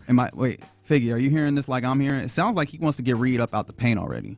I said the exact opposite. I don't know. It sounds like he wants to trade Honestly, Reed. It sounds like he should be some trade bait. But if someone is interested, because if you don't want to break up this core, yes, like that's going to be somebody you have to trade. That's where I am. That's the young player right there. Well, that's where I am, Figgy. You don't want to see it. You think there's still a lot there, but if someone's interested, he's going to be showcased now, at least at the G League level, and people can maybe get a better beat on what they want, what they're looking at. Yeah, I at the very least, like he needs development, and he needs an opportunity, and as a shooter, he needs time to play. Needs time to play. You really can't lose if you're Reed Shepherd. You're going to get minutes, and you may ultimately, if someone is interested in you, you're going to get acquired. You're going to be able to have another start there.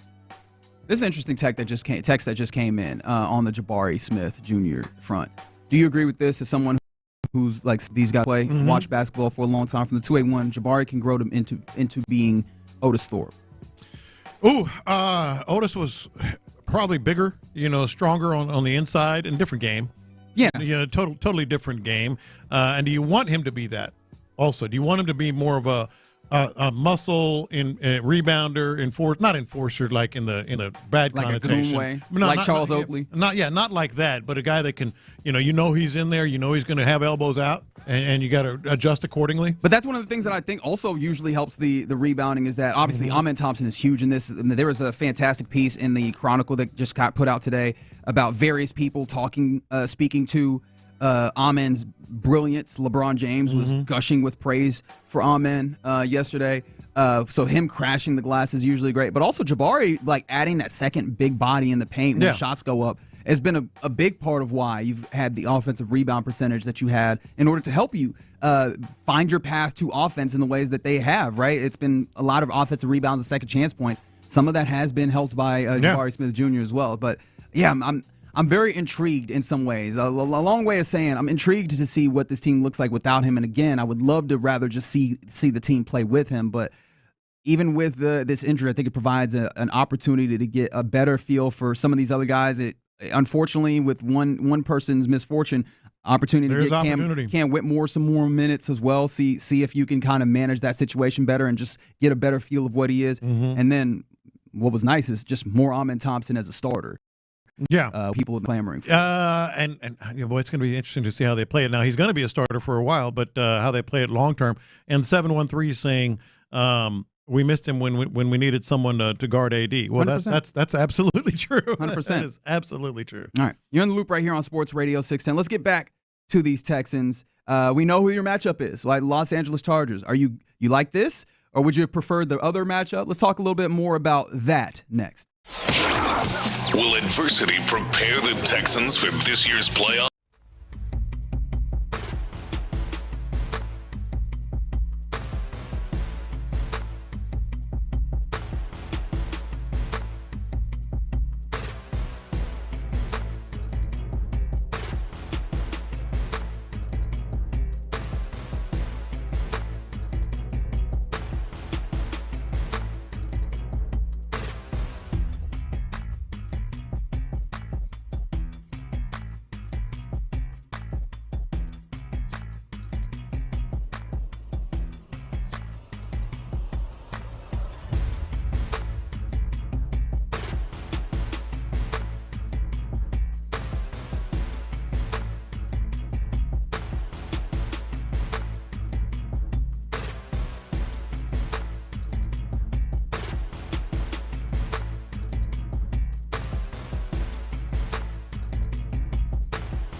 HD2 Houston, insider access, exclusive content. Sports Radio 610. The Texans play here. An Odyssey sports station.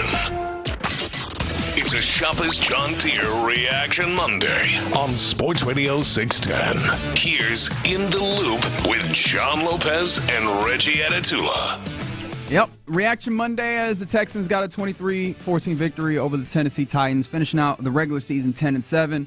But, I mean, the victories that matter, the Chargers got their victory on Sunday to make it so that they will be the ones making the trek to Houston to face off against your Texans at NRG Stadium on Saturday at 3:30. Of course, it had to be that time. That was the that's the honorary Texans slot Everyone when they're in the playoffs. We've kind of laughed at it a little bit and referenced it, but we haven't really pointed out literally every Texans' first playoff game every time they've been on. They should lean into it, man. 2011, 2012, 2015, 2016, 2018, 2019, 2023, and now the 2024 season. They should lean into it, man. The Texans window. Yeah. Shout out to Adam Spillane putting that together. Saturday, 3:30. So that is the time. It'll be on CBS. It'll be on Nickelodeon if for some reason that is your get down. But it'll again be against the Chargers and Herbert, J.K. Dobbins, Ladd McConkey, Khalil Mack, so on and so forth. Are you cool with this? Did you like the matchup that you're getting here? I think for me personally, looking at this, I think I was starting to become okay, and it probably helped watching that Bengals and Steelers game and seeing of what the Steelers have been of late, which has been lackluster offensively. They have not been able to get as much going. There's obviously it's a very deep shot dependent scheme offensively, and that had not been all that good. And I was like, oh, okay, I think I could deal with that, right? However, that's not the team you're getting. You're going to get the Los Angeles Chargers, who DeMeco Ryans, in his availability earlier today, described as a well-coached, sound football team. And he had a lot more descriptions, but every single one I was just nodding my head like, like this is a very level team. I don't think that they are incredible at anything, but they're solid at a lot of things and pretty much across the board. And that's going to be an interesting challenge. Well, for me, it became I'd rather face the Steelers because they were on their way to losing 4 in a row. Yeah, and that ain't great. I don't care who you are. Ask DeMeco Ryans about that. He had just had that pitiful performance, a tough loss against the Chiefs, and then a pitiful performance against the Ravens. And he's like, we got to get this taste out of our mouths collectively, and they did. I would have rather faced the Steelers just because of their struggle. But I think there's another reason. The Chargers are a tough get, because your two strengths are rushing the quarterback and the end position. Well, that's their strength as an offensive line, is their tackles. That's tough. That's tough. You want Danielle Hunter and Will Anderson to disrupt the game and make some things happen for your defense, because this is a defense that kind of carries the freight, for the squad. So that's not a good matchup. Plus, I just feel like Jim Harbaugh hadn't gotten enough credit for. He gets a lot of credit. I was about to say, wow, I didn't. What a hot take! No. Yeah. You know who hasn't gotten enough credit? Jim Harbaugh, No. The man who last being at NRG Stadium won a national championship for Michigan. Yes. Not enough credit for that guy. He's no stranger to some championship games too. No, he gets a lot of credit. What I'm talking about is the turnaround. They won 5 games. And a lot of this is with the same guys. Yes. A lot of this is with the same guys. Yes. A team that did not seem that had a lot of dudes that felt they were overpaid and were not necessarily playing up to standard. He cobbled out a tough, like the word tough that you use. Yeah. That is a tough team. Like, it's not too dissimilar than like the physicality that, DeMeco Ryans imparts in this team as well. Like they play with that. They just, they play physical, they play disciplined, which I think is an interesting thing to drop up there, especially because of, I think, the juxtaposition that poses with this Texans team, where it feels like at times it can be an undisciplined squad, whether it's penalties or sometimes. I was talking about this with you, and I don't even know if we were talking about this on air. There's a lot of missed tackles with this team, and DeMeco Ryans talks about it, and it feels like as you're watching them, that's not quite how it feels, but you look at the numbers, and there is a lot of missed tackles by this team, and so a team that is so disciplined, that does, that kind of just job that hits their marks. Though, and when I talk about discipline, it's funny that I started with missed tackles when I could just talk about, hey, Laramie Tunsil picked up a couple of false starts again, right? Those types of things, or sustaining blocks, or what have you, right? There's places where you can point to a lack of discipline with this Texas team. That's going to be tested in this wild card round. Like, we'll see how much that final game of the season impacts this Texans team and how much the messaging that D'Amico Ryans has of like, hey, do your job, you're here, do the best of your ability, go out there and play your best ball, lands. Yeah. To me, the thing with the Chargers, we all figured that Jim Harbaugh would turn it around over there. But to go from 5 games to this, a squad that is favored on the road, 11 wins on the road against Texans, you're favored, and you have the matchups. It's like a basketball thing. The matchups of not just their edge rushers against your tackles, but their tackles against your edge rushers. Yeah, Rashawn Slater and all are very good. But I mean if they are able to slow down, there's not a way they can neutralize Will Anderson Jr. and Danielle Hunter. I refuse to believe that. These dudes have been playing incredible this year, as in part evidenced by the Pro Bowl selection that Danielle Hunter is going to pick up, and then the ways that, they're both alternates, right? But they're both the first and second alternate. They'll probably be there unless they're in the Super Bowl. That is fair. Yeah. That is a part that I did not necessarily vocalize in a way that I should have. I appreciate you picking me up there. But no, those guys have been incredible. I don't think that there's going to be full neutralization. But if you're not able to get back there and bother Justin Herbert, he has played in an incredible way, especially not turning the ball over. Yeah. And being a turnover defense has been, when this team is playing their best, their defense is giving extra possessions to the offense. Like, what does that do? The run game has been steady. Like, I was looking at, of course, I was looking at success rate and EPA, you know me, and just across the board, 16th, 15th, maybe as low as 20th on a lot of things, but they're just kind of always in that general place, offense and defensively, when it comes to throwing the football, the EPA and success rate on these things. They're just kind of steady as a team, like a fairly average, but getting the job done discipline-wise type of team. And then you add the particular names that you can point to that can make splash plays, like Bosa, like Mack. On offense, Ladd McConkey has been very good at those types of things. The connection that he has with Justin Herbert. Plus, as much as he be dropping the football, Quentin Johnston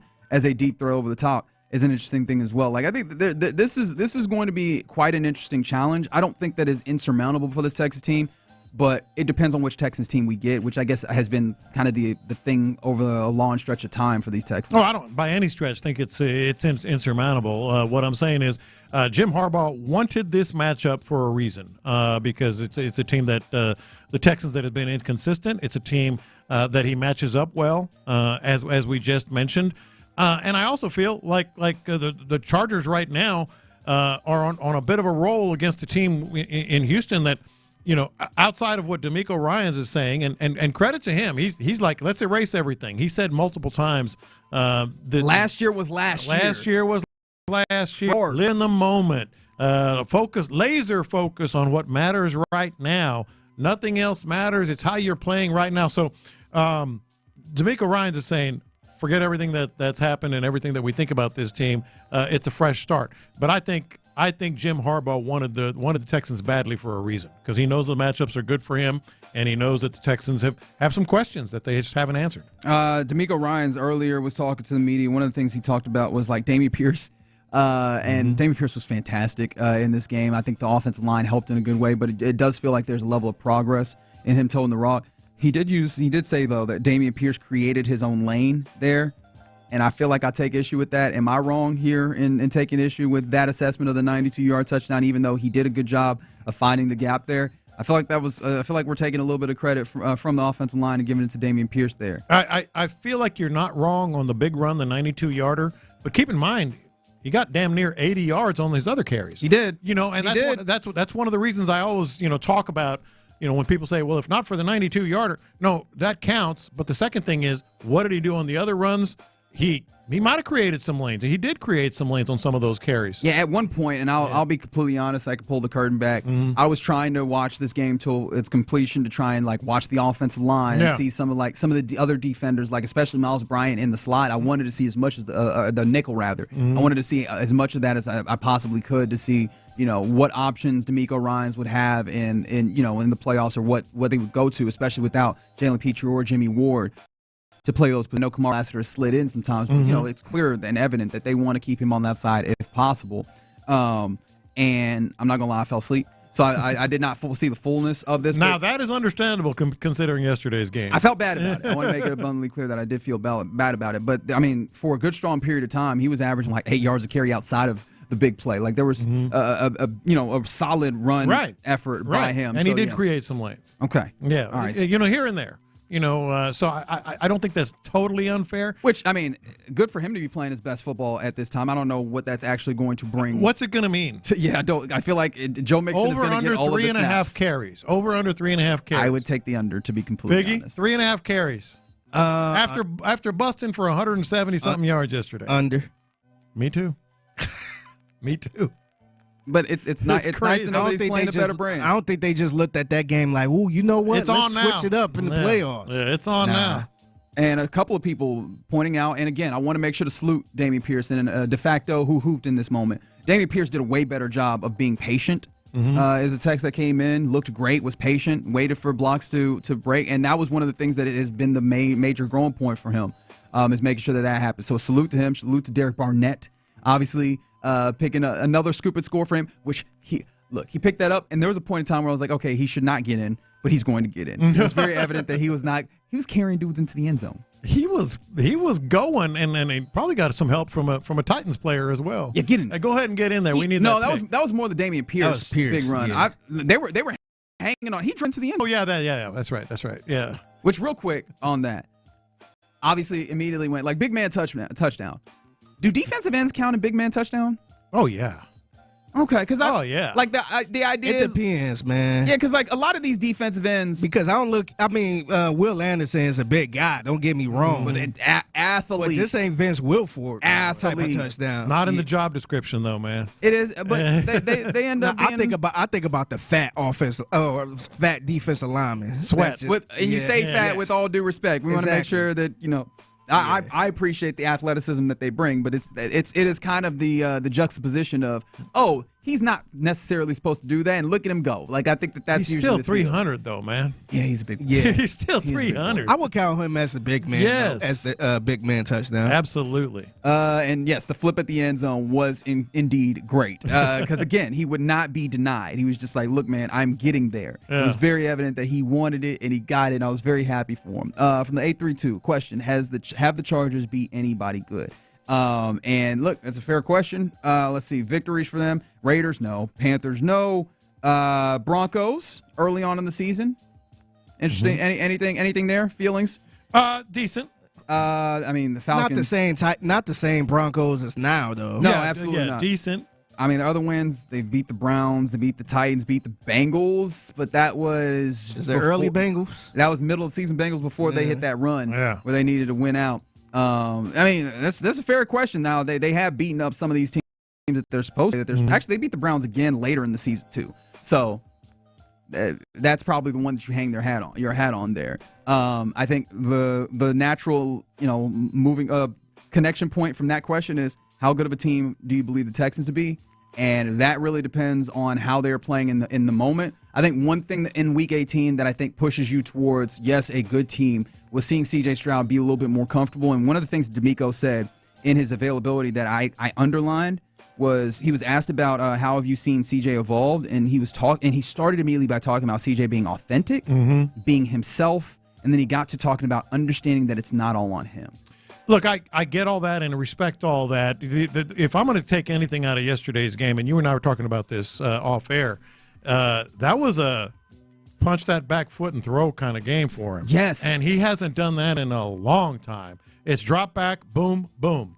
And I say game. It was one series, but we hadn't seen that in maybe months. Right. Maybe months. And I think that for me, that falls in line with the idea of understanding it's not all on him, because it feels like he got into a place where he felt like there was hero ball was necessary, and I've got to go and I've got to make sure I find the perfect pass, and I've got to hold the football and all these things. Whereas there's a level of trust in your receivers, in your line, in your play caller, which again I can understand why people would look at it and say, hey, there's some places where you should have a healthy level of distrust in some of those parties. But having that trust in them so that you can depend on those other things to help you, just do what you do. Hit your mark, throw the ball to those guys, and it panned well, right? You had that 6 for 6, and it looked smooth, and they were moving the ball quickly. And I think that changed, right? The difference in CJ has really been a clear difference in the capabilities of this offense this year. And so having CJ look a little bit closer, look a lot closer, if we're going to be completely honest, to the CJ that's comfortable, that's hitting the ball on his marks, right? All those things. I think that also gives me a good feeling because again, if you get the Texas team that played against the Chiefs, you probably feel a lot better about this game. And I think that this CJ was a lot closer to the TJ that has played better this year. It did look, and again, one series, but given that they've had this offensive line together now, for a couple of weeks. It did look like a quarterback that was a little more confident behind that line. Whether it was one series or whatever, he looked a little more comfortable behind that offensive line. For what it's worth, that might change in one series on Saturday afternoon. That was the Titans, man. That's what I'm saying. That's the only part that got me. I agree with you, but if you look over across the field, it was the Titans, man. Yep. You are not wrong. That was a dead body over there. Yeah, but a level of confidence in there, I don't think you can underscore. And a text that comes in from the 281, if the Charger strengths are going up against the Texan strengths, as we were talking about, then the Texan strengths are also going up against the Chargers strengths. Why is that necessarily an advantage for the Chargers? To help me understand the logic. Oh, because I would rather face have Will Anderson and Daniil Hunter with two tackles that aren't a strength. I mean, it's very simple. Right. It was not inherently just the matchup. It was the comparison to it's if like you had faced off. They're good too. Faced off against the Steelers. And I think when you're talking about and of course, look, this is a moot point. You're facing off against the Chargers Saturday at 3:30. Yeah, no matter what. You would have you could have choose the alternate universe where the matchup for the wild card round this weekend, I imagine still Saturday at 3:30, would be against the Pittsburgh Steelers. Yeah, you want, especially if for no other reason that you have Russell Wilson there doing that too. The mobility is not the same as what Justin Herbert brings a lot of mobility, right? The offense is a little bit more built on explosives. It's built on deep passing, and those are opportunities for Kalen Bullock to come and snatch the ball out of the air or what have you. What was that? Are we sure it's Bullock? I was certain of that.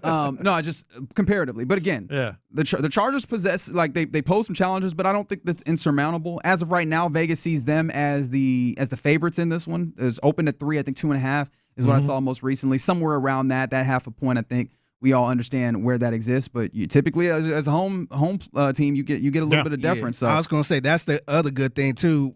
Quarterbacks not named Lamar Jackson don't play good at NRG Stadium. That's so that's another thing you could kind of hang your hat on. And Will Levis. I forgot about. Just in the spirit of accuracy. I'm sorry, I didn't want to have to say it, but I forgot about that. He'll always have that. You're in the loop right here on Sports Radio 6 because he didn't get a victory this weekend. I'll tell you that for damn sure. You're in the loop right here on Sports Radio 610. Hope you're having a good one. Coming up next, this is about the time where we hand it off to Figgy Fig for the mixtape instead of doing it ourselves. Fig, what you got for us? Yeah, man. So today's date is January 6, 2025, and we already got drama going on in the new year. Oh, drama. Next. The Texans.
Shopper's John Deere Reaction Monday. Houston's sports leader. Sports Radio 610. Pass the aux cord and crank up the volume. Figgy Figs in the driver's seat. Sit back, relax, and enjoy the ride. It's time for Figgy's Mixtape on Sports Radio 610. Yes, it is Figgy's Mixtape on Interlude Sports Radio 610. It's your man Figgy Fig holding it down on a Monday. Happy Monday. Happy 2025. Happy New Year. Happy belated Merry Christmas, whatever you say that, man. It's been a minute since I did this very segment. But I want to give a shout out, man. I found this kind of interesting, man. I want to give a shout out to the baby boomers. Are you a baby boomer? I'm a boomer. I'm at the very end. All right. Shout out to Gen X. We got some Gen X people probably walking around this hallway. Shout out to the millennials. Are you a millennial? Hey, we out here. Yeah, What's happening? Hey, gang. Yeah. Shout out to Gen Z. Shout out to Gen Alpha. Gen Alphas. Yeah.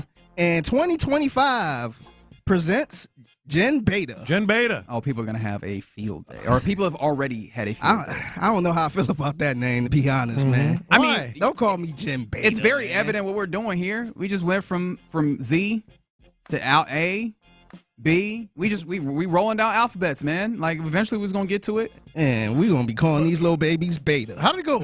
X, Millennials, Z. Well, millennials were It was a 2000, yeah. Wait, they are Gen Y, but Yeah. it's just we Gen Y, but then they just came up with an actual name for it. Yeah. Yeah, but salute to everybody, man. Happy 2025. So a little drama going on, man. I wouldn't call this drama, but it kind of got around on the timeline a little bit, man. So Jalen Green of the Houston Rockets, his lady went to the game over the weekend with her son. Was that Oh, nice. I think that might have been a week ago, to be completely honest. I was trying to figure out what it was, and I saw the video, and I thought I saw the Timberwolves in there, and I was like, they played it last Friday. But, you know, it might have been, yeah. It's never too late to be messy, you know? Yeah. I honestly, I think it's still circulating around. Of course. To be honest, because a lot of people catching on to it. But Drea Michelle was at the game watching her boo thing. Play some basketball, kind of court. I think behind the basket. It was a floor seat with her son. And here's the tweet that described that situation. It said, Drea Michelle, 39, took her son. Is it Nico, who is 22. Look at you knowing the stuff. 22 years old, to see his stepdad, Jalen Green, 22. Oh, man. Play courtside at his game. Ain't no way that man calls Jalen Green his stepdaddy. Man, You're not my real dad. Oh, my goodness. There's no way in hell. I can't believe that happened. I feel like once you become an adult, and maybe this is wrong, like if your mother remarries or whatever, like that's just your mom's husband or whatever. Like I don't know if that's your stepdaddy. I feel like that's not how that works. Yeah, personally. He calls him Jalen. Oh, 100%. Yeah, that was a messy tweet. 22-year-old son going to watch the 22-year-old boyfriend, whatever you want to call it. Yeah, baby daddy. Baby daddy. There you go, baby daddy. That's his. Yeah. So they got the. It's so. That's weird, messy man. and awkward. Yeah. I mean, if they're comfortable with it, that's their life. Yeah. No, what was messy awkward was like everybody like, hey, see this? 22, huh? Yeah.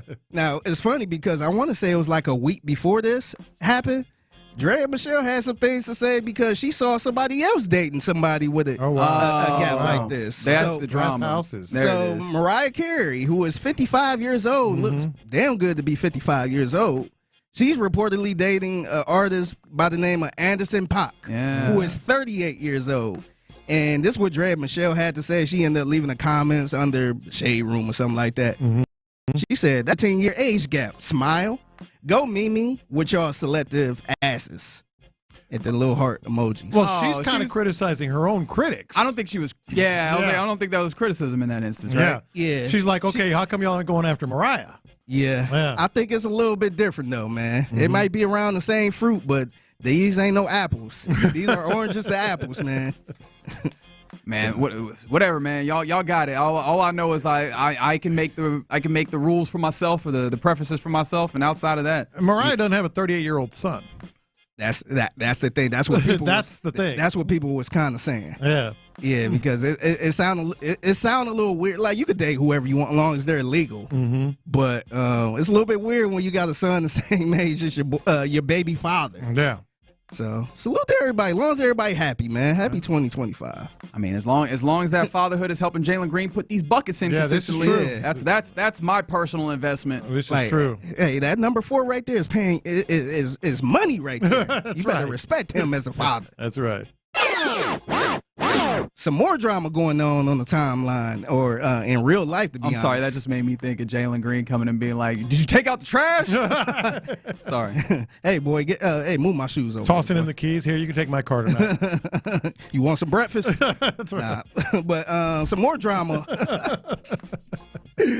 Oh, man. I had to end the channel, baby boy, a little bit. Salute to Ving Rhames. Ving Rhames, baby. More drama on the line. Skip Bayless starting off 2025 strong with some allegations. So Skip and Fox are being sued for sexual harassment by a hairdresser. And in that same lawsuit, you got Joy Taylor being accused of, I guess, being a little too friendly and having a couple different relationships. That's one way to put it. At the gig, right? Yeah. I was like, I don't know how you would describe her relationship with Emmanuel Acho. They ended up on the same show at that point, and I guess it was kind of Acho was the center of it. So would he be considered her boss in that instance? But there was another instance where she was clearly, seemingly, allegedly, having a relationship with a boss. Yeah, so, with a vice president. Yeah. So, a lot of stuff going on there. Skip Bayless allegedly offered $1.5 million. That blew me away, but go ahead and finish. Yeah, what, the number? Or? Yes. Yeah, $1.5 million. He knows who he is. Yeah, but what? 1.5? That's like I said, he knows who he is. Look, man. You make offers. You make offers. I don't know if he was trying to make an offer she couldn't refuse, or Did if he was start like, look, lower? man. I would have said, hey, how about 250? Yeah, I feel like he knows who he is. He was like, look, man, it's evident that you need some persuasion. Yeah. So I'm going to try and really persuade you in this instance. But nasty workplace type situation. Yeah, it's a lot going on. But somebody that used to work there go by the name of Jason Whitlock. Oh, yeah. Yeah, wonder what's he up to. I think he's doing his own thing right now on the independent level. But he has some things to say about Joy Taylor. And he had to stay away from. He made sure he stayed away from Joy Taylor. What I'm capable of, and that big rack of hers that she showed off constantly. It's just, and that peanut butter skin with that big rack. Like, Jay, keep your distance. He had to keep his distance from her, man. He would call it peanut butter skin, wouldn't he? So what is he saying? He's saying that He's saying that he wouldn't have been able to control himself. That's what he's saying. He said, see, I knew what to do. To stay out of all of that drama, I had to stay away from her. I do love that there is a level of self, I don't know what the right word is, importance. That's probably not. Oh, for sure. Conceit. Where he got to the place where he was like, look, man, if I spend enough time around her, it was absolutely going to go down. Yeah, I could have. I could have. You think he had that much power or appeal that was absolutely going to happen? Like, if you did not keep your distance, you were just going to trip. That girl would have had it coming. You was going to trip and fall into something, huh? Yeah, okay, exactly. All right, Lucky Mr. Whitlock. I wasn't around. I had to stay away from her. Yeah. Girl, you know what I'll do to you? That's pretty much what he said. I mean, he do be wearing a hat that makes you think that he talks like that, doesn't it? Doesn't he? He does. Yeah, I can see that. Somebody else who is in some drama in 2025, and this one kind of started last month. So Joe Budden, who's used to rap, he's now a podcaster in the media game right now. So a few weeks ago, Joe Budden was not on his podcast, and this was like unexpected. This was unannounced. People was wondering where the hell is he at, and I want to say he missed like 2 or 3 episodes, which is very uncommon for Joe. And so when he came back, he kind of hinted why he was out the last few weeks. And then I'm gonna get to what actually happened, why he missed some of that time. I just sleptwalked somewhere that I shouldn't have sleptwalked. What? That's what happened. For real? Yes. Yeah. Okay. And you know how I sleep. Yeah. Oh my God. Butt ass. Nice naked ass. Good naked sleepwalking. What is happening right now? I just did it again. Oh, did it again. Yeah. Oh, did it again. I was swinging, right? Nah. What kind of question is that?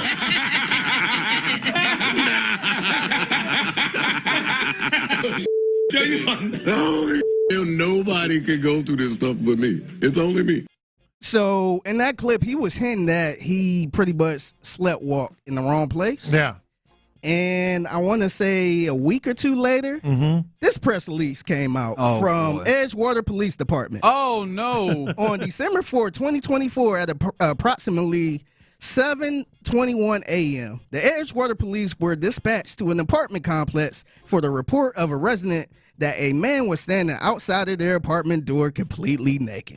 The caller recognized this man as neighbor Joseph Button Jr., Oh, boy. a 44-year-old male. Well, I can tell you that is a excuse. Oh, you're not buying it? No, I'm not buying it. I'm not buying it, but like that is about as quality an excuse for roaming around your apartment complex naked as you could possibly get. I sleep nude and I sleepwalk. Oh, okay. By the way, sleepwalking is deeply dangerous. I did it when I was a kid, and then I grew out of it, I guess. I don't know what happened. Now, he did, because I used to listen to the podcast a lot, and he did mention how he did have sleepwalking issues. Oh, it's brilliant.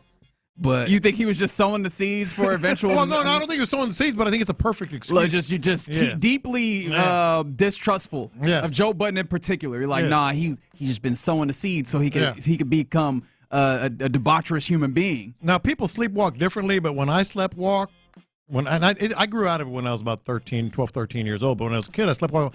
I remember you always wake up after you walk around, for about just a couple of minutes. Maybe. I mean, different people have different degrees. For me. Yeah. Yeah. So, and also in this release, they said the report, they showed the video of him attempting to enter a code into that door keypad several times before he went back across the hall to his apartment. So he actually tried to get into this apartment. To another person's apartment. Butt ass. As he said. I like to say. That's got to be terrifying, though. Like, if you actually are sleepwalking. Yeah. And that's a problem right there. Yeah, of course. You gotta get some professional help. Yeah. Like I never slept walk or anything like that. The only thing I did, I remember taking a shirt off because I got, and I'm like, I don't remember getting up or talking in my sleep or something like that. Plus, all the times that I did it, it wasn't a lot, but I did it. I think maybe once I actually tried to go outside, but I never went outside. Like, what you would think, like, you go outside. That kind of would wake you up, Yeah. Especially when that cold air hit. Yeah, exactly. Well, I guess you did say it was Florida. Well, I don't think Edgewater, Florida, what's this, Edgewater, Florida? No, I think it's in New Jersey, I want to say. Oh, okay. Because the other thing, this could be more of a conspiracy because I think he said something else differently on this podcast, but allegedly that's that place is where he records his podcast at the time. Okay. And he's not recording there anymore. So people was assuming that maybe it's a case going on where he can't be back in the apartment complex at all. Yeah. I think he said something different where they said the apartment complex didn't want him recording there. Gotcha. So it's a lot of conspiracy, a lot of drama going on with that, but you gotta get that together, man. Yeah, that's some nasty work right there, man. Or at least, get you some pajamas until we can get this under wraps. Well, that's true. Put some too. clothes on. If you know you're prone to sleepwalk, get some pajamas. I would be scared to sleep totally naked like that too, because what if I always think about the crazy stuff. What if a fire break out? Yeah, I gotta be ready to. You'll be alive. You'll be alive, and you'll deal with the rest of it later. Yeah. No, I mean, I'm not somebody who is a sleep naked type of person, but I appreciate and understand people's ability to do so. I just couldn't. I'm with you. I just be worried. What if a fire something happen or what if somebody breaks into your house? Yeah, you're gonna be butt ass. Yeah, you butt will. ass, I guess. All right, very good. I didn't realize that multiple people this weekend landed on their neck like How about Davis Mills? Like Davis Mills. Ooh, I was like, man. his neck is way too long to be doing that. He almost snapped in two. But thankfully he didn't. He was throwing that thing. He was throwing that ball around the yard in a way that was very comfortable, in a way that made me wonder if people were going to do the thing where they start clamoring for Davis Mills to play. Oh, God. Yeah. Oh, goodness. But good for him. All right, you're in the loop right here on Sports Radio 610. Coming up next, we're getting ready to hand it off to our fellows from the Drive, Clint and Ron. But I do want to talk more about this offensive line. You got a different five than we've gotten all year. How did you like it? We'll talk about that next. Hey, man, how you going to like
NFL. Thank you, Figgy. It's a Sharpest John Deere Reaction Monday on Sports Radio 610. Live from the Mokaram Injury Lawyers Studios, here's In the Loop with John Lopez and Reggie Atatula. Yeah, it's been a fun victory Monday after a Texans 23-14 victory over the Tennessee Titans to complete the regular season schedule. 10-7 is ultimately where they find themselves, and going up against the Los Angeles Chargers on Saturday at 3:30. At NRG is what the wild card round holds in store for your Houston Texans as they head towards that.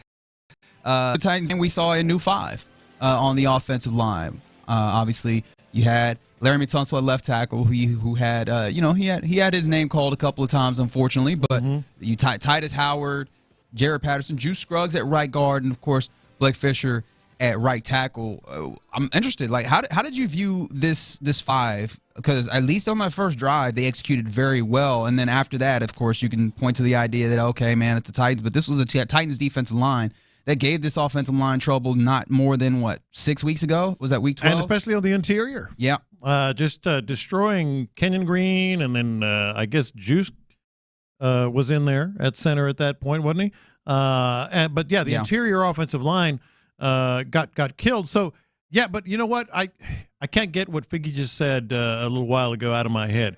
It's still the Titans. You know, this is what you should have done in the first meeting, and it got it backfired on you. So I'm actually kind of optimistic about this offensive line, but I do have to just sort of keep in the back of my head, that was a squad that was completely checked out already. Okay, so you're not giving them any credit, huh? No, like I just said. I mean, I'm actually kind of optimistic about this offensive line.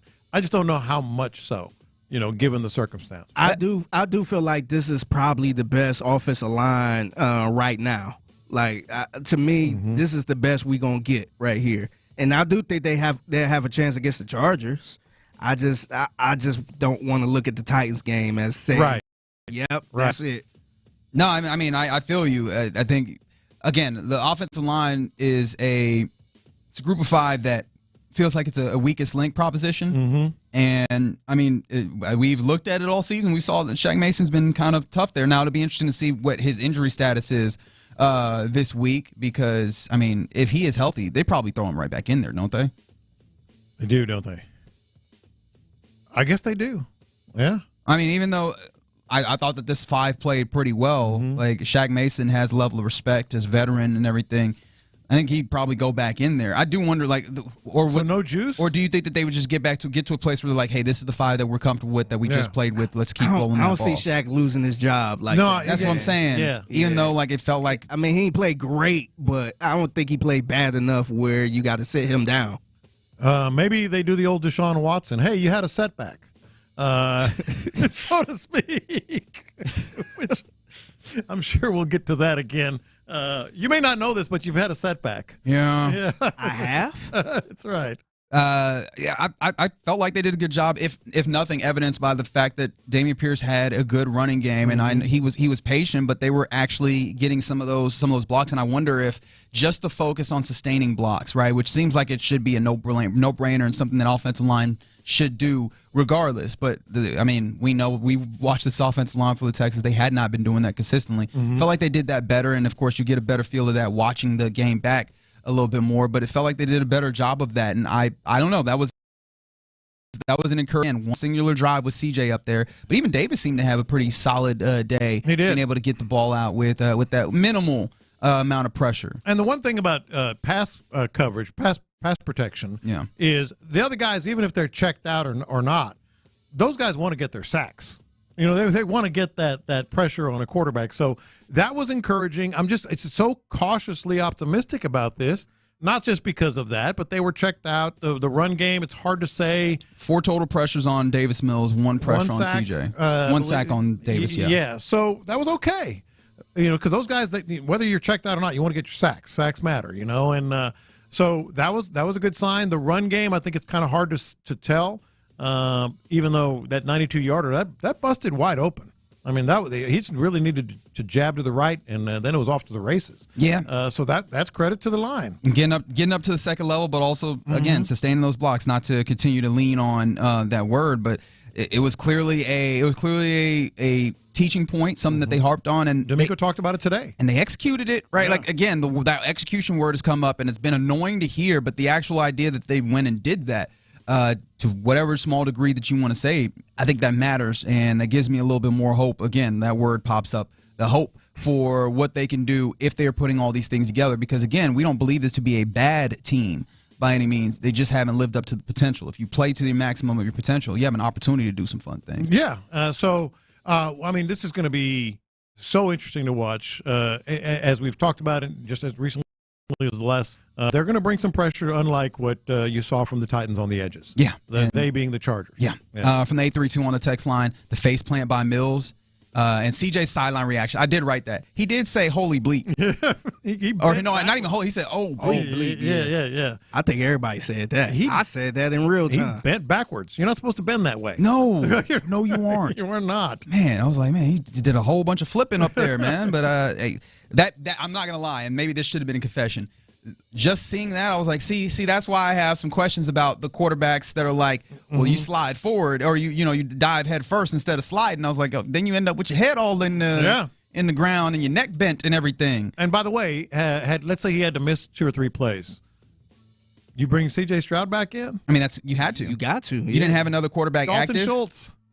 Hand the ball off. Wildcat. Hand the ball off. David Pierce Wildcat. Yeah. I actually would have liked that because they probably would have lost the game. Just hand the ball off, man, or run. Yeah, like a Wildcat. Dalton Schultz. Maybe some sort of Wildcat.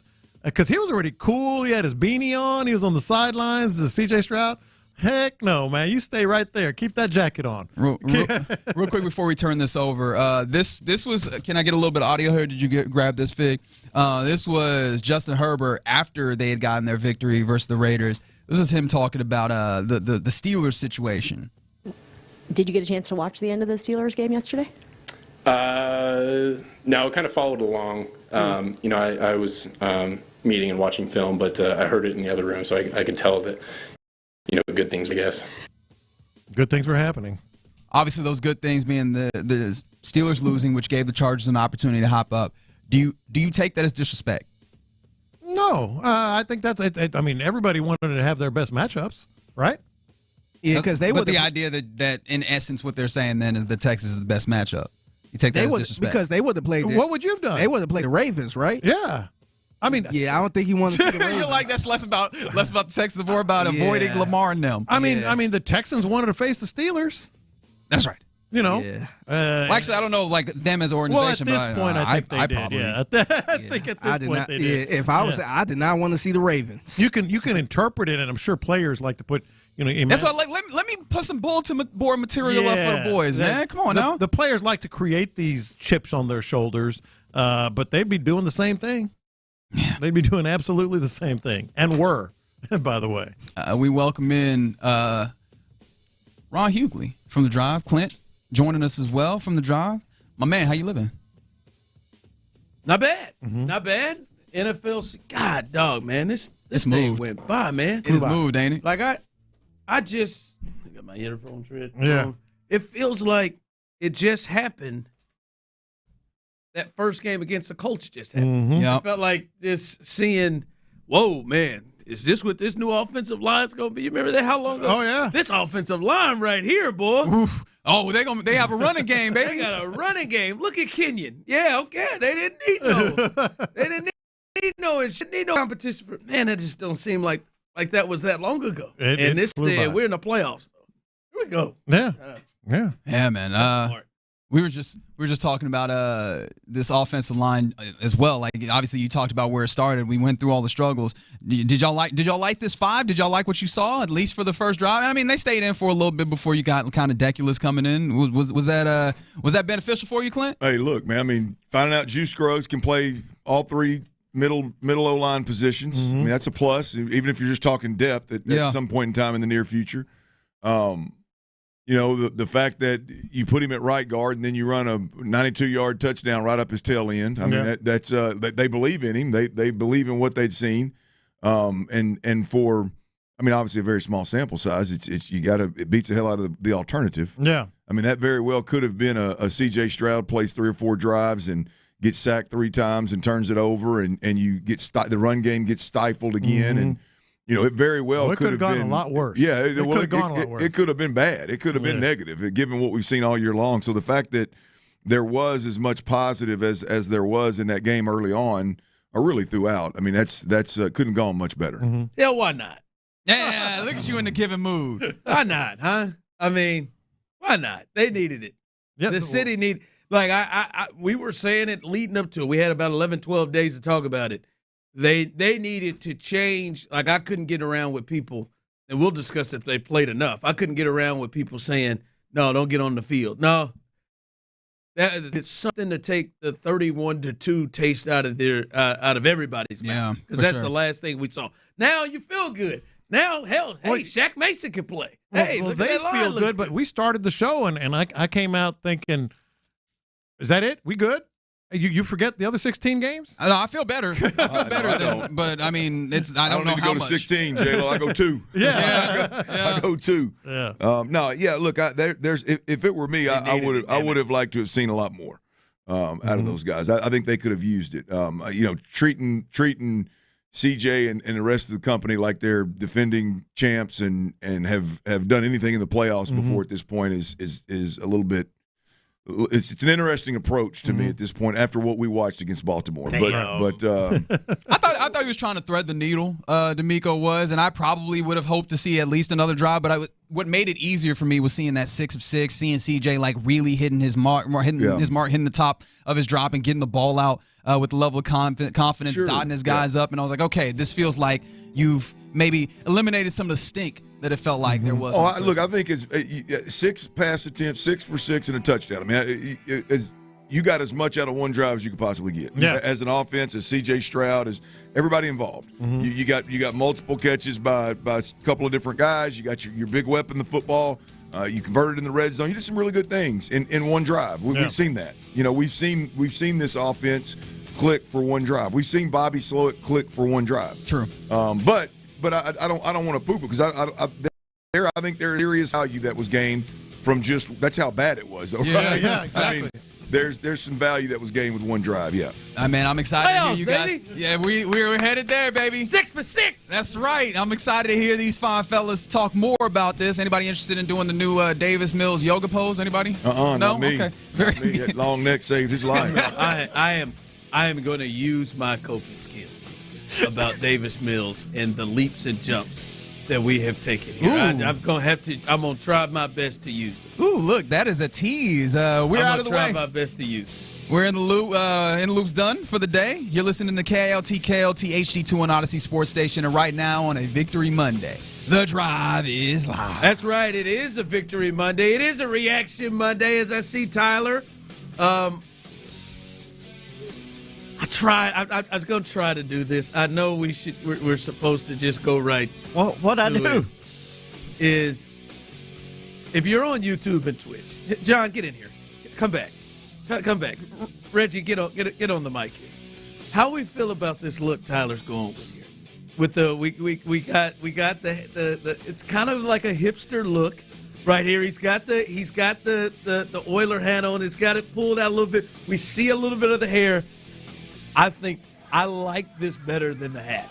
I like this right there with the look, like the beanie just hanging on the head, not all the way down over the ears. I almost want you to drag it back just a taste more to give me more hair. Oh, there it is. God, there it is. Oh, listen, I swear before God today, if your ass don't look like you got a guitar somewhere underneath that desk and you about to sing somebody's drawers right off. I do know how to play the guitar. That sounds like the John Mayer that I used for white women in my first year, my second year of college at Middle Tennessee State. Wonderland. Oh, that one right there, that and Maroon 5, when I went that route. Yeah, when I went that route, that was That was the album. If you don't look like you coming smooth out of that, You look I like that look. Jack. You look like the coolest bartender at a brewery. Like that's what you look like. Another good one. Maybe I can apply Another McCullers' good new one. spot. Just like the dude that you know is gonna get you the right drink. Man, if that he looks like he could play the hell out of a guitar. I can. Like acoustic. Damn, I like that look. Stay with that. See, you play the guitar? I do. Are you kidding me? No, I got How an am I just acoustic now at the learning house. this? Yeah. Well, I mean, I got an acoustic at the house, but I know how to play it. how am I just learning I got this? an acoustic. I didn't know either. I mean, I was caught off guard when he rapped. Mm-hmm. So we. Oh, Reggie don't know about T-Mill on the mic. Nah, he doesn't. T-Mill on the mic. Bars. Bars, he said. Bars, son. I really like that look, man. Bars, I like that better than the regular backwards hat. I mean, Well, thank you. It's a real John Mayer feel. I love John It's a Mayer. real Adam Levine feel. You got it rolling here. I'm enjoying this. On YouTube and Twitch, you can see it right now. If you're not, you might want to get your ass over to YouTube and Twitch, and you can see this. I'm telling you, Megan might not have let you leave today. If she saw you in this outfit, like, where the hell are you going? Sex appeals through the You roof. better put something else on. Got your little chain on there with it too. I'm telling you. Thanks, All man. right. Well, hell, let's jump right in it. The drive here. Playoff football again. Can we just say? Listen. We're going to dissect and talk about a lot. But fellas, I'm old enough to remember. Hey, we used to be talking about, is there going to be a new coach? Like 3 years in a row, we up here talking about new coaches. We gonna be the first to fire? We're going to be the first to fire. And it happened. Divorce is a good thing. We up here talking about all kinds of new. 2 years in a row, 10 wins, division titles, and playoffs. We got playoffs to talk about. Woo! Thank you. Yes! Thank you, D'Amico, Texans. First, we got to get there. We got real action to talk about. The Chargers coming into town. I think there's a lot of places we can go, but hell, let's jump here. Clint, you kind of gave it away there in the crosstalk. I think there's a big. How do you feel about? And I think a lot of people are wondering this. What is D'Amico going to do? How much action are we going to see the frontline guys go? We saw most everyone dressed. I don't know about you. CBS scared the living daylights out of me when I saw Kenyon Green's name lit up there in line at left guard, and I frantically start going around. What the hell happened to Titus Howard? Then I looked out there and I saw, no, that says 71. That is not Kenyon Green out there in the starting lineup. But hey, they come out 7-0, 6 for 6, 50 yards. Joe Mixon got going.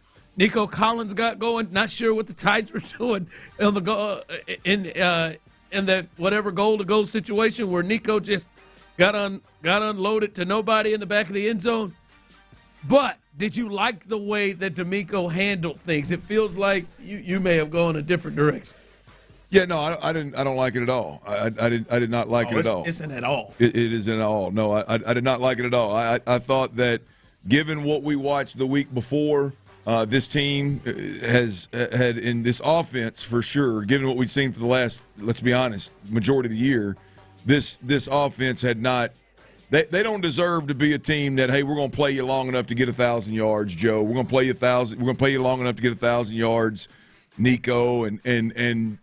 You're going to go out there and give us one series, man, and we're going to be good.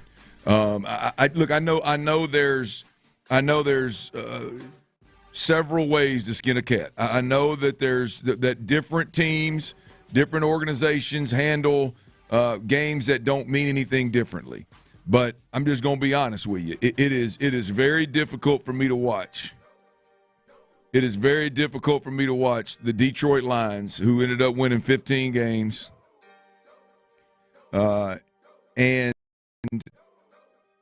home field advantage, all because they won last night. I watched them play last week in a game that meant absolutely nothing. Against the Niners? And their starters played. They went out there and beat the brakes off the 49ers. And they come back this week ready to rock and roll, and they go out there and win a monster game.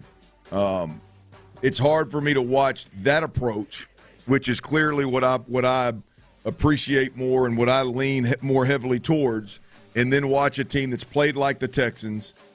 They've done everything they can to get to 9 wins. They've played bad football on the offensive side of the ball more times than not this year, the majority of the year. And then we treat them like they're defending Super Bowl champs and treat them like they've been playing really good football all year long, knowing that we got a must-win, win or go home game coming up on Saturday versus the Chargers. I don't like it. I didn't like that decision at all. Yeah. Yeah, listen, I think it at least changed the mindset of people and fans. I don't think people are still thinking about the 31-2 game, at least on front of mind. So I do think it was good to see CJ and the gang come right out. Right, they march right down the field and get 7 on the board. Then the defense goes 3 and out. But for you, what do you think they missed out on? What is it? Because I'm going to tell you right now, I agree. I thought they should have played and continued to build and build and build. Like, I don't agree with some who said, well, what are they going to do? What are they going to do better? Like, hey, we've seen what the first 17 weeks, what are they going to do better? They can get better. They can get better and feel better about what they're doing. What do you think they missed out on by cutting it short? Well, you look at how the first series went. I mean, you missed out on an opportunity for your quarterback to go out there and at least a half of football end up 15-16 for 200 yards and 3 touchdowns. And you want to talk about a guy really feeling good. Yeah. You want to talk about a guy really having a sample size where he can lean into and go, okay, that's what we're shooting for, and that's what we've got to do in the first half next Saturday. At least a half. I would have played them more. I wanted to see Bobby Slowick and C.J. Stroud. I want to see them come out at halftime and make some damn adjustments and score some points in the second half. I ain't forgot about that just because it's the Tennessee Titans and we got the playoffs next week. I would have liked to have seen them guys get one more rep, one more opportunity at doing those things and having success along the way before the real game comes Saturday versus the Chargers. I would have preferred at the very least that right there. You got guys out there that are, Laramie Tunsil's got 2 false starts early in the game in the minimal time he played.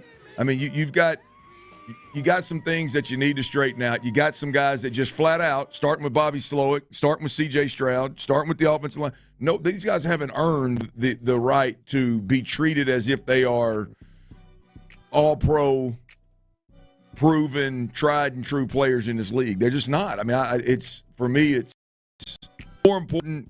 I said this Friday, Ron. I said I would rather have a team that I'm talking about on Saturday when you go to the playoffs, right?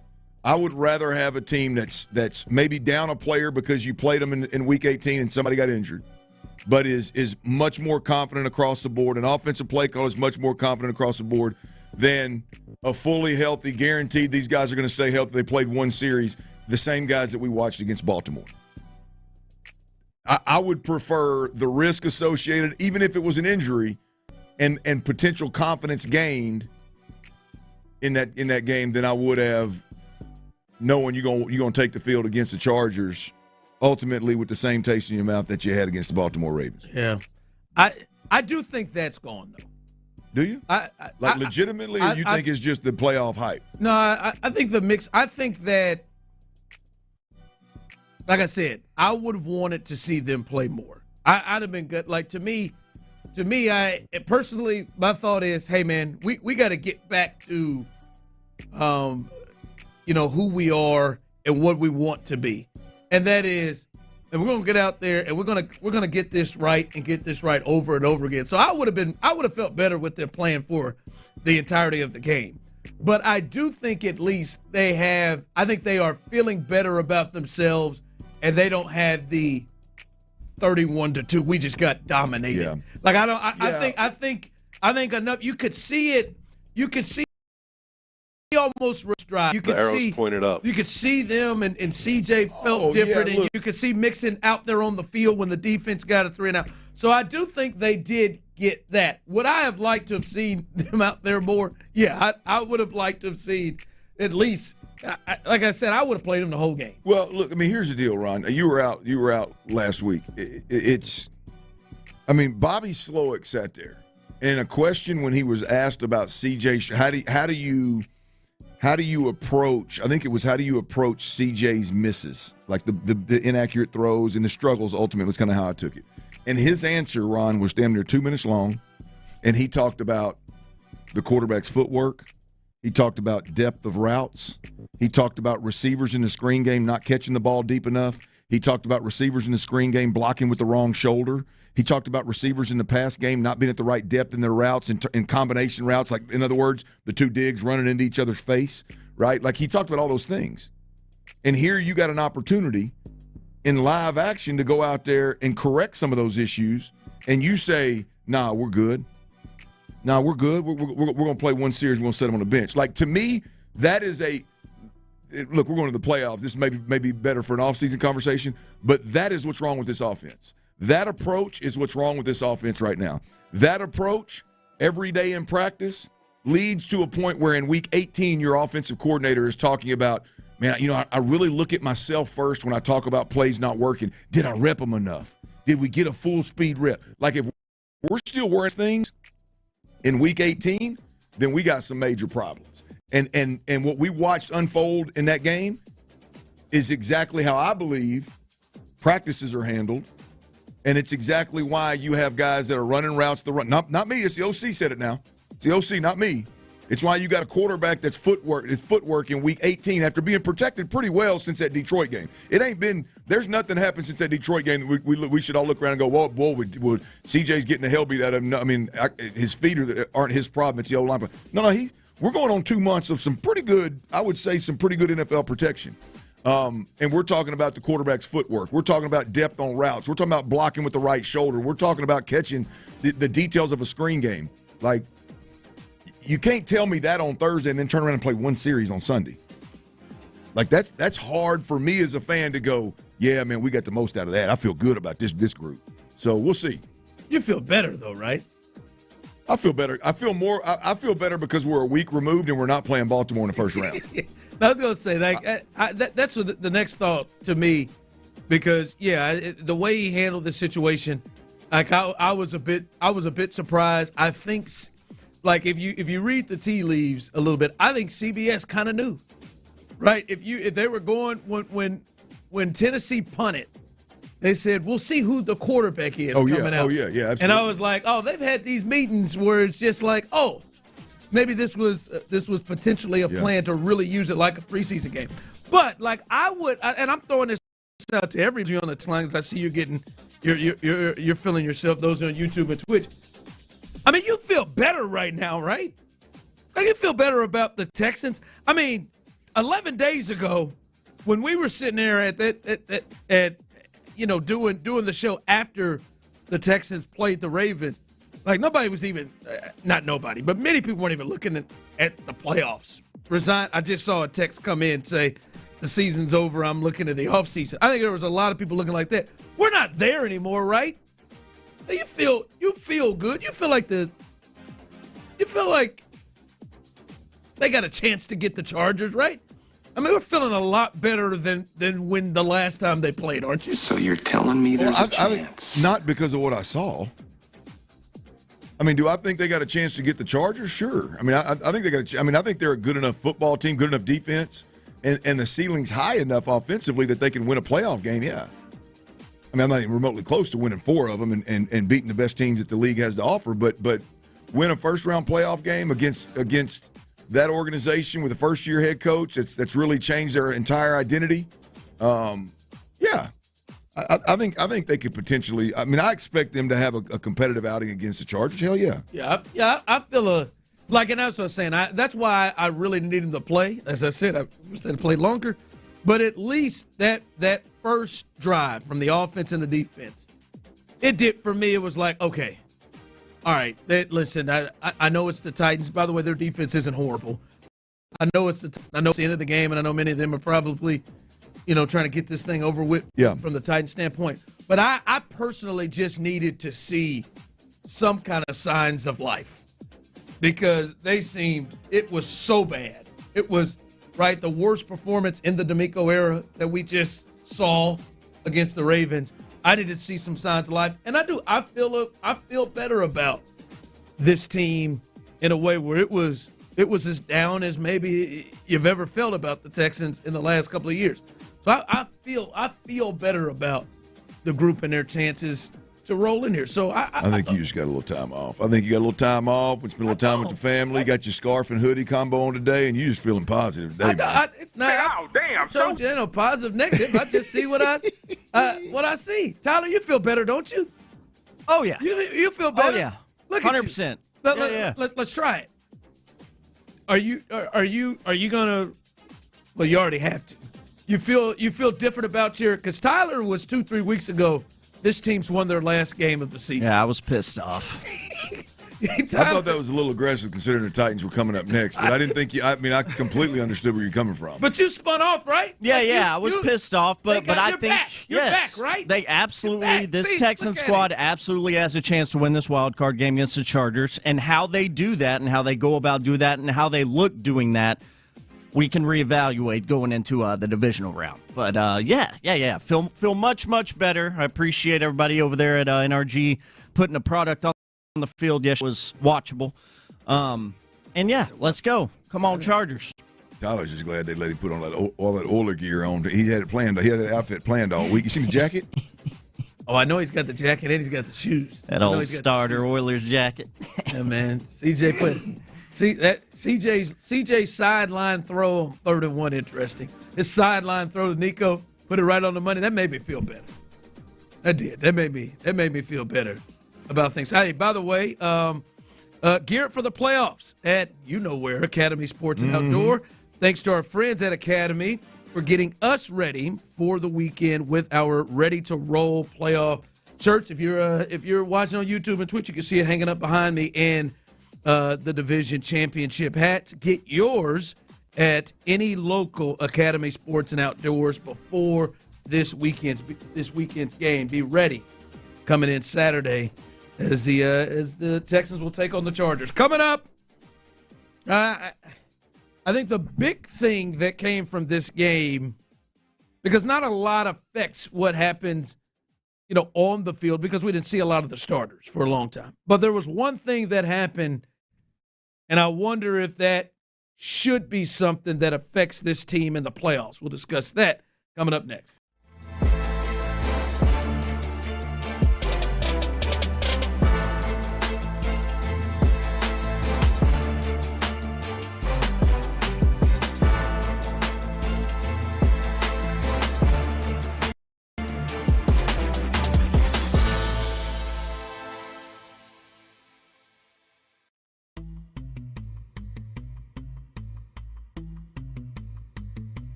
on The Drive on a Shopper's John Deere Reaction Monday. Game analysis, inside info, and your reaction starting at 6 a.m. on Shopper's John Deere Reaction Monday. Houston's sports leader. Sports Radio 610.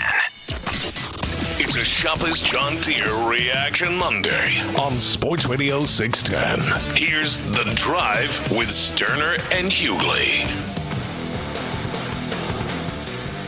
Feeds Pierce through a hole, 15, 20. He's gone! 40, 50, the 40 of Tennessee, the 30. Will he be caught? The 10, 5, rock and roll! Dameon Pierce, coast to coast. Wow, like he was shot out of a cannon. That's Andre Ware and Mark Vandermeer. Mark was a little premature on that, wasn't he? My man said he was. He said he was gone. Yes! On the time. On the tech. And I was like, will he get back in the trunk? Is he gonna make it? Yeah, man. Dameon Pierce had his second big game of the year. Had another one earlier this year against the Patriots, and then yesterday, I think he knew he was going to get a lot of time, and he did his thing. 19 carries, 176 yards, a touchdown, almost 9.5 yards per carry. He had him a big day for the Houston Texans. So a big day from him yesterday, and hell, I think that's more than any player has got this year. I don't think Joe Mixon has hit the 176 mark, so big game for Dameon Pierce. And to me, as I said, man, on the other side, like, yeah, you know, when your frontline guys play a series or two, the guys are really going to impact, as he pulled them down, turned into a preseason game, at least from the Texans' perspective. Not a lot to take out of the game, right? But, Clint, I think the Dameon Pierce thing is at least something to look at, and to me, naturally, what we're to go here, and you can jump in on this, those of you on YouTube and Twitch, and those of you, on the text line as well, 713-572-4610. Do you look at this and look at the performance, and as they said, man, he shot out of the cannon. Like, we could see roll and he can go.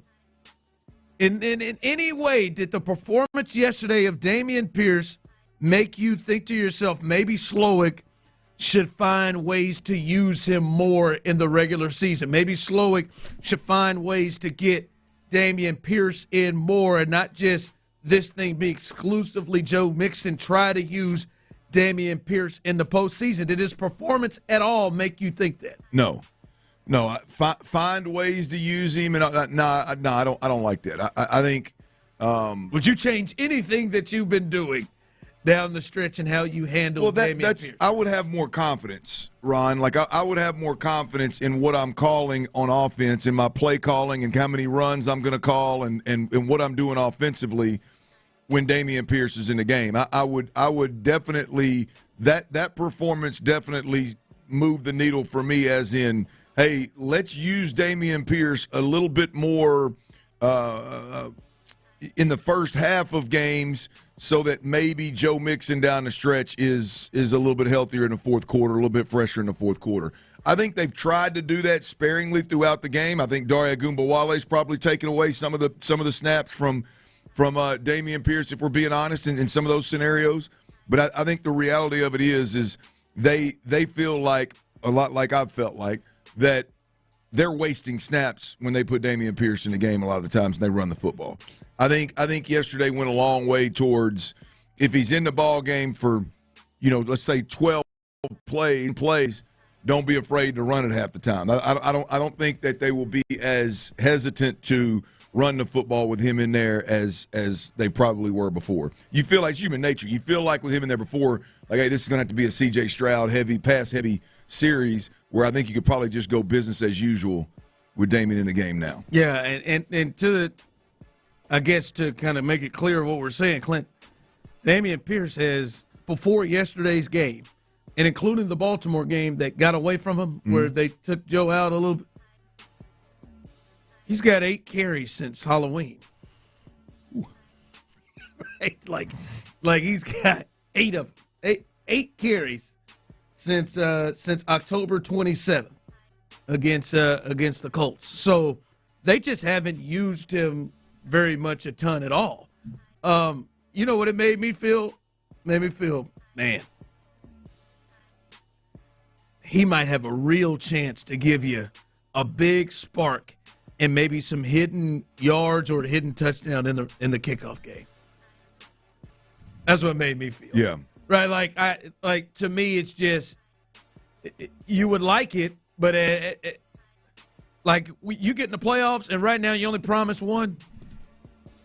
I honest to God, I'd be straight up. Joe Mixon got every single touch. Oh, I wouldn't. It wouldn't surprise me either. Given You know what I mean? all Just year long. every hell, they basically were there, especially with Dameon Pierce. Anyway, I see Champ Slice said anybody can play well when it doesn't matter. I don't care. I mean, he showed some stuff, right? Like he just went 93 minutes, just ran away from. Yeah, the ability to run away from him is that looked like a kickoff to me, though. The problem is where I think like that run says more about the offensive line, getting him the crease, getting him to the second level, and then him obviously having the speed to take it to the house. I mean, the offensive line I think did some really good things. Now you can argue that Simmons and Landry and Sweat and company, they were just sack hunting maybe. I don't know. I hadn't seen the All-22.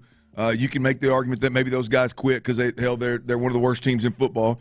But when it's all said and done, that offensive line did a much better job of getting him some space, getting him some creases, getting him to the second level multiple times. And allowing him to be able to be more decisive. Well, allowing him to be who he is, which is a downhill runner, and not whether it was our O-line or Tennessee's inability to clog it up, they didn't build the proverbial wall that he could just run into, right? That wasn't there. Our offensive line was able to create some creases, and he took advantage of it. So I don't know if it's going to happen in the real world in the playoffs. I don't know if it's going to happen against the Chargers, pretty good defense.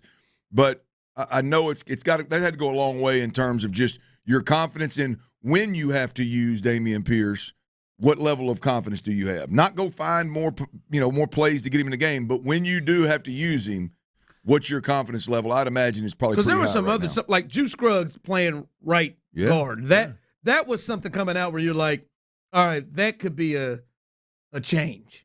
I don't because see, like this person just texted in what was impressive and new DP yesterday was his patience.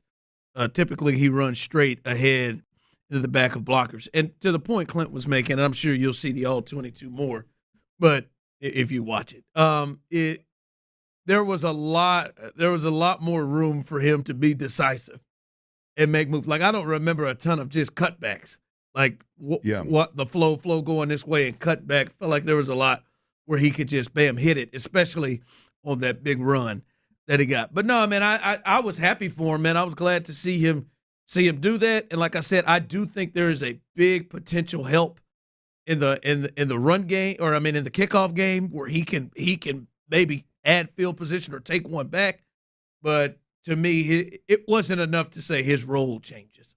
It wasn't enough for me to say, hey man, let's get him about 5 in the game. Well, it's hard to read what these guys are thinking, to be honest with you. But I that would be a bit of a stretch. I don't think we'll see. Maybe they will feel like we got to get DP some more run. All right, this is normally a big news day, especially for teams that aren't in the playoffs, and we're seeing some.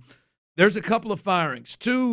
One that makes a lot of sense that isn't a surprise, and another one where, damn, what the hell was he supposed to do? We'll discuss that coming up next, right here live on The Drive. The Texans took down the Titans. In the backfield, Levis under center, and a fumble here as it's chased down by Barnett at the 30, 25, taking people with him all the way to the end zone. A lot of guys made plays, but what I'm most proud of is that guys played our brand of football.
not just while I'm sleeping. 346-413-9313. That's 346-413-9313 or online at drbensalento.com.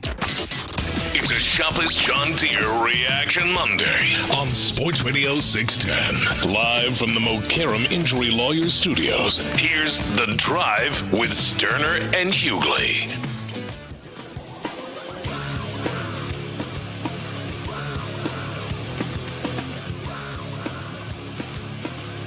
All right, welcome in 99 Reasons on YouTube and Twitch.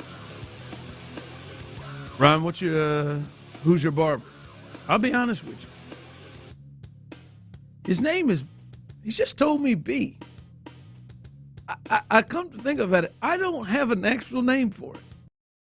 Just B. What up, B? But he'll do you right.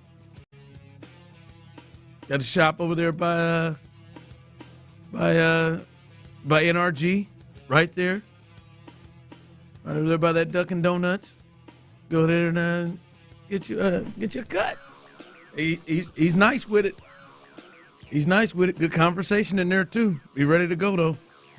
Good conversation in there. So yeah, man, he got me right. As always, saving lives out there. Saving lives, saving hair. You decided if you're going to keep the blonde tips, you're just going to keep rolling with that? It's it's growing out. Yeah, I know, but have you decided what you're going to do with it? I mean, I think I'm just going to let it go naturally. Oh, and leave the tips blonde. Well, I mean, eventually, like he trims it. Eventually, it's going to run its course on out. I got so I'm going to go ahead and just let it run its course out. Once we've gotten to this part, you work real hard from that orangish, goldish look when we first got here. Has it grown on Courtney at all? I think she just, I just think it's just there so much. She hadn't even. Don't even mind. Don't even pay no mind. It's not aggressive. It's not aggressive anymore. It kind of is as I look here on YouTube. I think you've just gotten used to it. Yep. Yeah. So it's not bad. It's not bad, but yeah, it's not going. This ain't going to be a forever thing. I'm not going and re-getting them done. Somebody said you should get some red. Slide some red tips in there. I mean, why not? From the YouTube and Twitch, someone also said Tyler looks like he works at a bike shop. I can see that. Like a bicycle? Like bicycle shop or like a motorcycle shop? Yeah. Oh, you're right. No, I'd go with the bicycle. Yeah, I think, bicycle. I'd go with the pedaling kind. But I still want to call them bike. Yeah, the pedaling kind. Okay. Yeah, they can get you. I'd sell some bikes, sling some bikes. Always suggesting the big tire ones, the mountain tire ones. He's here. This is the model you want. This ain't I would go. Bike. Here's the bike. This mongoose over here is what you want. There it is. I think musician is a bit. Mongoose was sweet. I had the Elf back in the day, super light racing bike. I had a mongoose, yeah. Diamondback. I had a Diamondback back in the day too. Now, money. I mowed yards like you going out of style to get my next bike, man. Paid $400 for that Elf, man. Not familiar with any of these. Now, if this mongoose is not in your price range, yards or buying bikes? No, these bike brands, names. Got a nice Huffy over here for you. Hey, Heard of that? Oh, Mom said, you want a new bike? Get your ass out there and mow some yards. Boy, I call everybody I know. Hey, man, your yard need mowed? Let me get 20. Let me hold 20. Boy, Let me hold 20. I'd get it done now. I would. I think musician is the best route to go because otherwise you're going like coffee shop guy. I mean, so y'all are basically saying I look like an extreme hipster. What's it called? It's got a lot of bookstore barista? guy. Yeah, you got a barista look. Yeah, I mean, if we had coffee, like real coffee shops here, like they have in Amsterdam, maybe. Hey there, what can I get going for you? Yeah, man, it would be. So I think musician is probably the one you should probably stick with. Or I guess executive of afternoon drive shows. Also. Yeah. That's what it looks like as well. All right. Hey, it's Black Monday, Clinton, and there are now 5 jobs open. Right, there have already been some that happened before the year. Is there 5 of them open? Yeah, I believe the Jets. Obviously the Patriots and the Jags are the latest 2. I can't remember the other 2, but there are 5 that are open at this point. But the latest ones are the Pats and the Jags. Now the Jags one, that's in the division, obviously not a surprise there. That's still an attractive job. You think with Trevor, with some Brian Thomas is the real deal? Well, I think the problem there is Balky. What the hell is that? Whatever the tie is there, well, he's just, let's be honest, he's just not been good. Whether it's coaches or players, he's just not been good. And for whatever reason, there's clearly a connection there with the owner that's unbreakable. Like there's no amount of dysfunction, no amount of losing, no amount of frustration or lack of success that's going to lead to that guy losing his job. And so, if you're the head coach, I'm not real sure how quick I am to want to step back in the middle of that. If he were to clean house, I think it'd be a good job. I think Trevor, especially where he's at right now, Trevor wouldn't be a bad place to start with a veteran quarterback that I don't know what his contract looks like, but I imagine there's a couple more years left on him before you can cut bait, and so I don't know that would be a terrible situation to jump into. Or you could move him as a trade piece to get more draft capital or whatever. They just signed him, so yeah. They just signed him to that big deal last offseason. So what's he got, 1 year of a 4-year deal? Is that what it is? Yeah. But he's getting 50, 55, 50-something a year. That's the thing. So, they've got some pieces. Like I said, Brian Thomas is nice. They got another high draft pick. Yeah. They've got some pieces over there. By the way, the Bears and the Saints. Those are the other two. Bears, Saints, Jets, and now Patriots. The Patriots and Jets. The Patriots won, Clint. That one for me, I'm not going to pretend to act like I'm close to the situation there. And I know there has been some rumblings and some complaints. There was conversation heading into the last week of the season. Would he hold his job? And I just, they're 4-13. They finished winning that game yesterday that really took them from the number 1 overall pick to the 4th pick. But Drake May has shown some promise. They waited 5. They've been grooming Gerard Mayo for like 5 years. Like, he's been the guy. Felt like 18 years. It feels like it has been. But, he didn't come. Like, I remember one of the several years the Texans were looking for a head coach. There's thought that they interviewed him. But it seemed like he had been the coach in waiting there, and everybody kind of knew in NFL circles for a while. Drake May showed some promise. They got an awful roster. And then they didn't even let my man sleep on it. They fired his ass as soon as the game was over. At least the McNairs allowed Lovey back and have the next day. They fired his ass the day of. That one to me was like, what was the expectation? What is it that you expected him to do that would not have resulted into this? That one to me is. Yeah, this is a different situation to me because I don't know what's going on inside. Being the heir apparent, if you will, when Belichick left, was that a Belichick deal? Was that a Kraft deal? Was that what spurred that? I don't cover the team close enough to know whether he's capable of being a head coach in the league and how he operated on a day-to-day basis. Being a guy that it's the only sample size you have. It's not like we hadn't seen guys get there before and just not be a head coach, better suited to be a D coordinator or an offensive coordinator. Is there a Kraft? Is Kraft at a spot where, like, you know what, I am just done with Belichick. I want everything that's related to Belichick out of this building. Well, the word is they love Vrabel, and that is potentially that has some Belichick ties, having been a player, although he has coached his own and done his own thing and kind of created his own vibe, if you will. But that's where I was going with is, like, the Jets had already interviewed Vrabel, and so in terms of how quickly they made the move, if Vrabel is their guy, which to me, the only way you punt on a guy that literally contractually was the next up and it was in his contract, the only way you move on from that guy that you were so convinced was a guy a year ago is if you've got a guy available right now that you are more convinced is the guy. And so the Vrabel thing makes it somewhat make sense if that is the direction they're going, because he was already garnering attention from other friends. How come you hire Mike last year? Apparently they interviewed him but decided to go a different route. Yeah, they decided to go with Mayo. But that right there, I don't know, like, contractually, how does that, if it's in Mayo's contract, how did that play in? I don't know. I don't know how all that works. I've never. It's just tough. They beat the Bengals week 1, but they have an awful roster. Yeah. And the thing is, you can see Vrabel getting there. There's some promise with Drake May now, and they probably do some things to add real pieces to the team. And I think I saw it there earlier. Their draft. They get the number 4 overall draft pick. They got that. I think I saw $90-something million of cap space next year. So there's There's definitely the next guy is going to be set up to make the interesting thing about this, Ron, to me is, again, I don't know enough about the Mayo situation to know what the hell happened there. I have no idea, right, wrong, or indifferent. But what we can all come to a conclusion is that Bill Belichick was so bad once Brady left. He was so bad, again, hiring Matt Patricia as an offensive coordinator, Joe Judge as a quarterback coach. Like, that's criminal, right? That's a fireable offense in its own. But he was so bad that a guy that was head coach in waiting, it was written into his contract to take over when he left, couldn't last 1 year.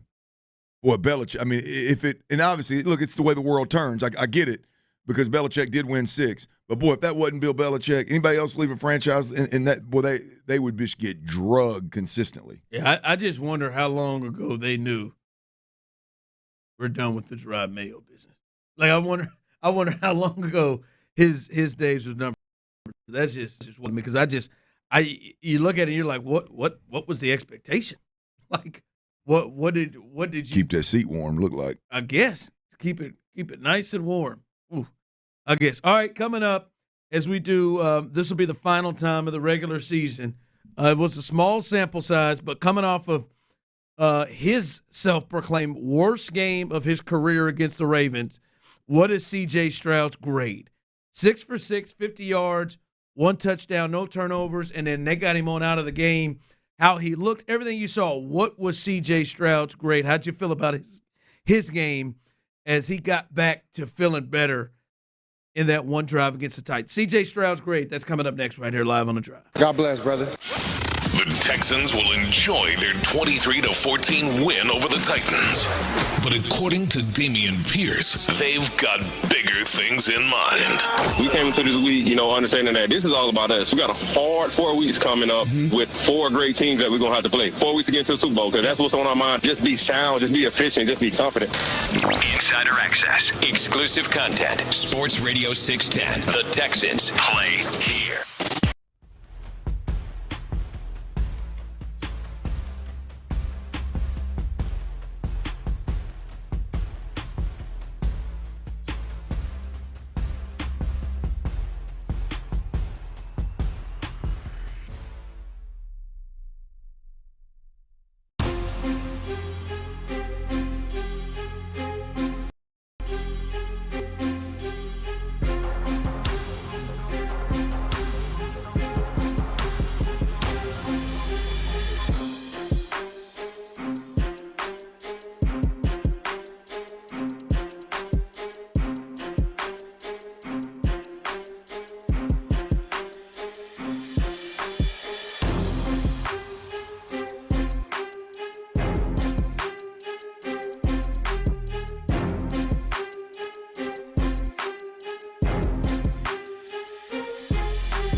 Solution helps you attract, interview, and hire candidates all year round. Schedule and conduct virtual interviews right from your Indeed dashboard. Learn more by visiting Indeed.com/credit. KILT FM HD2 Houston. Insider access, exclusive content. Sports Radio 610. The Texans play here. An Odyssey sports station. Live on the Drive. It's a Shopper's John Deere Reaction Monday on Sports Radio 610. Here's The Drive with Stoerner and Hughley.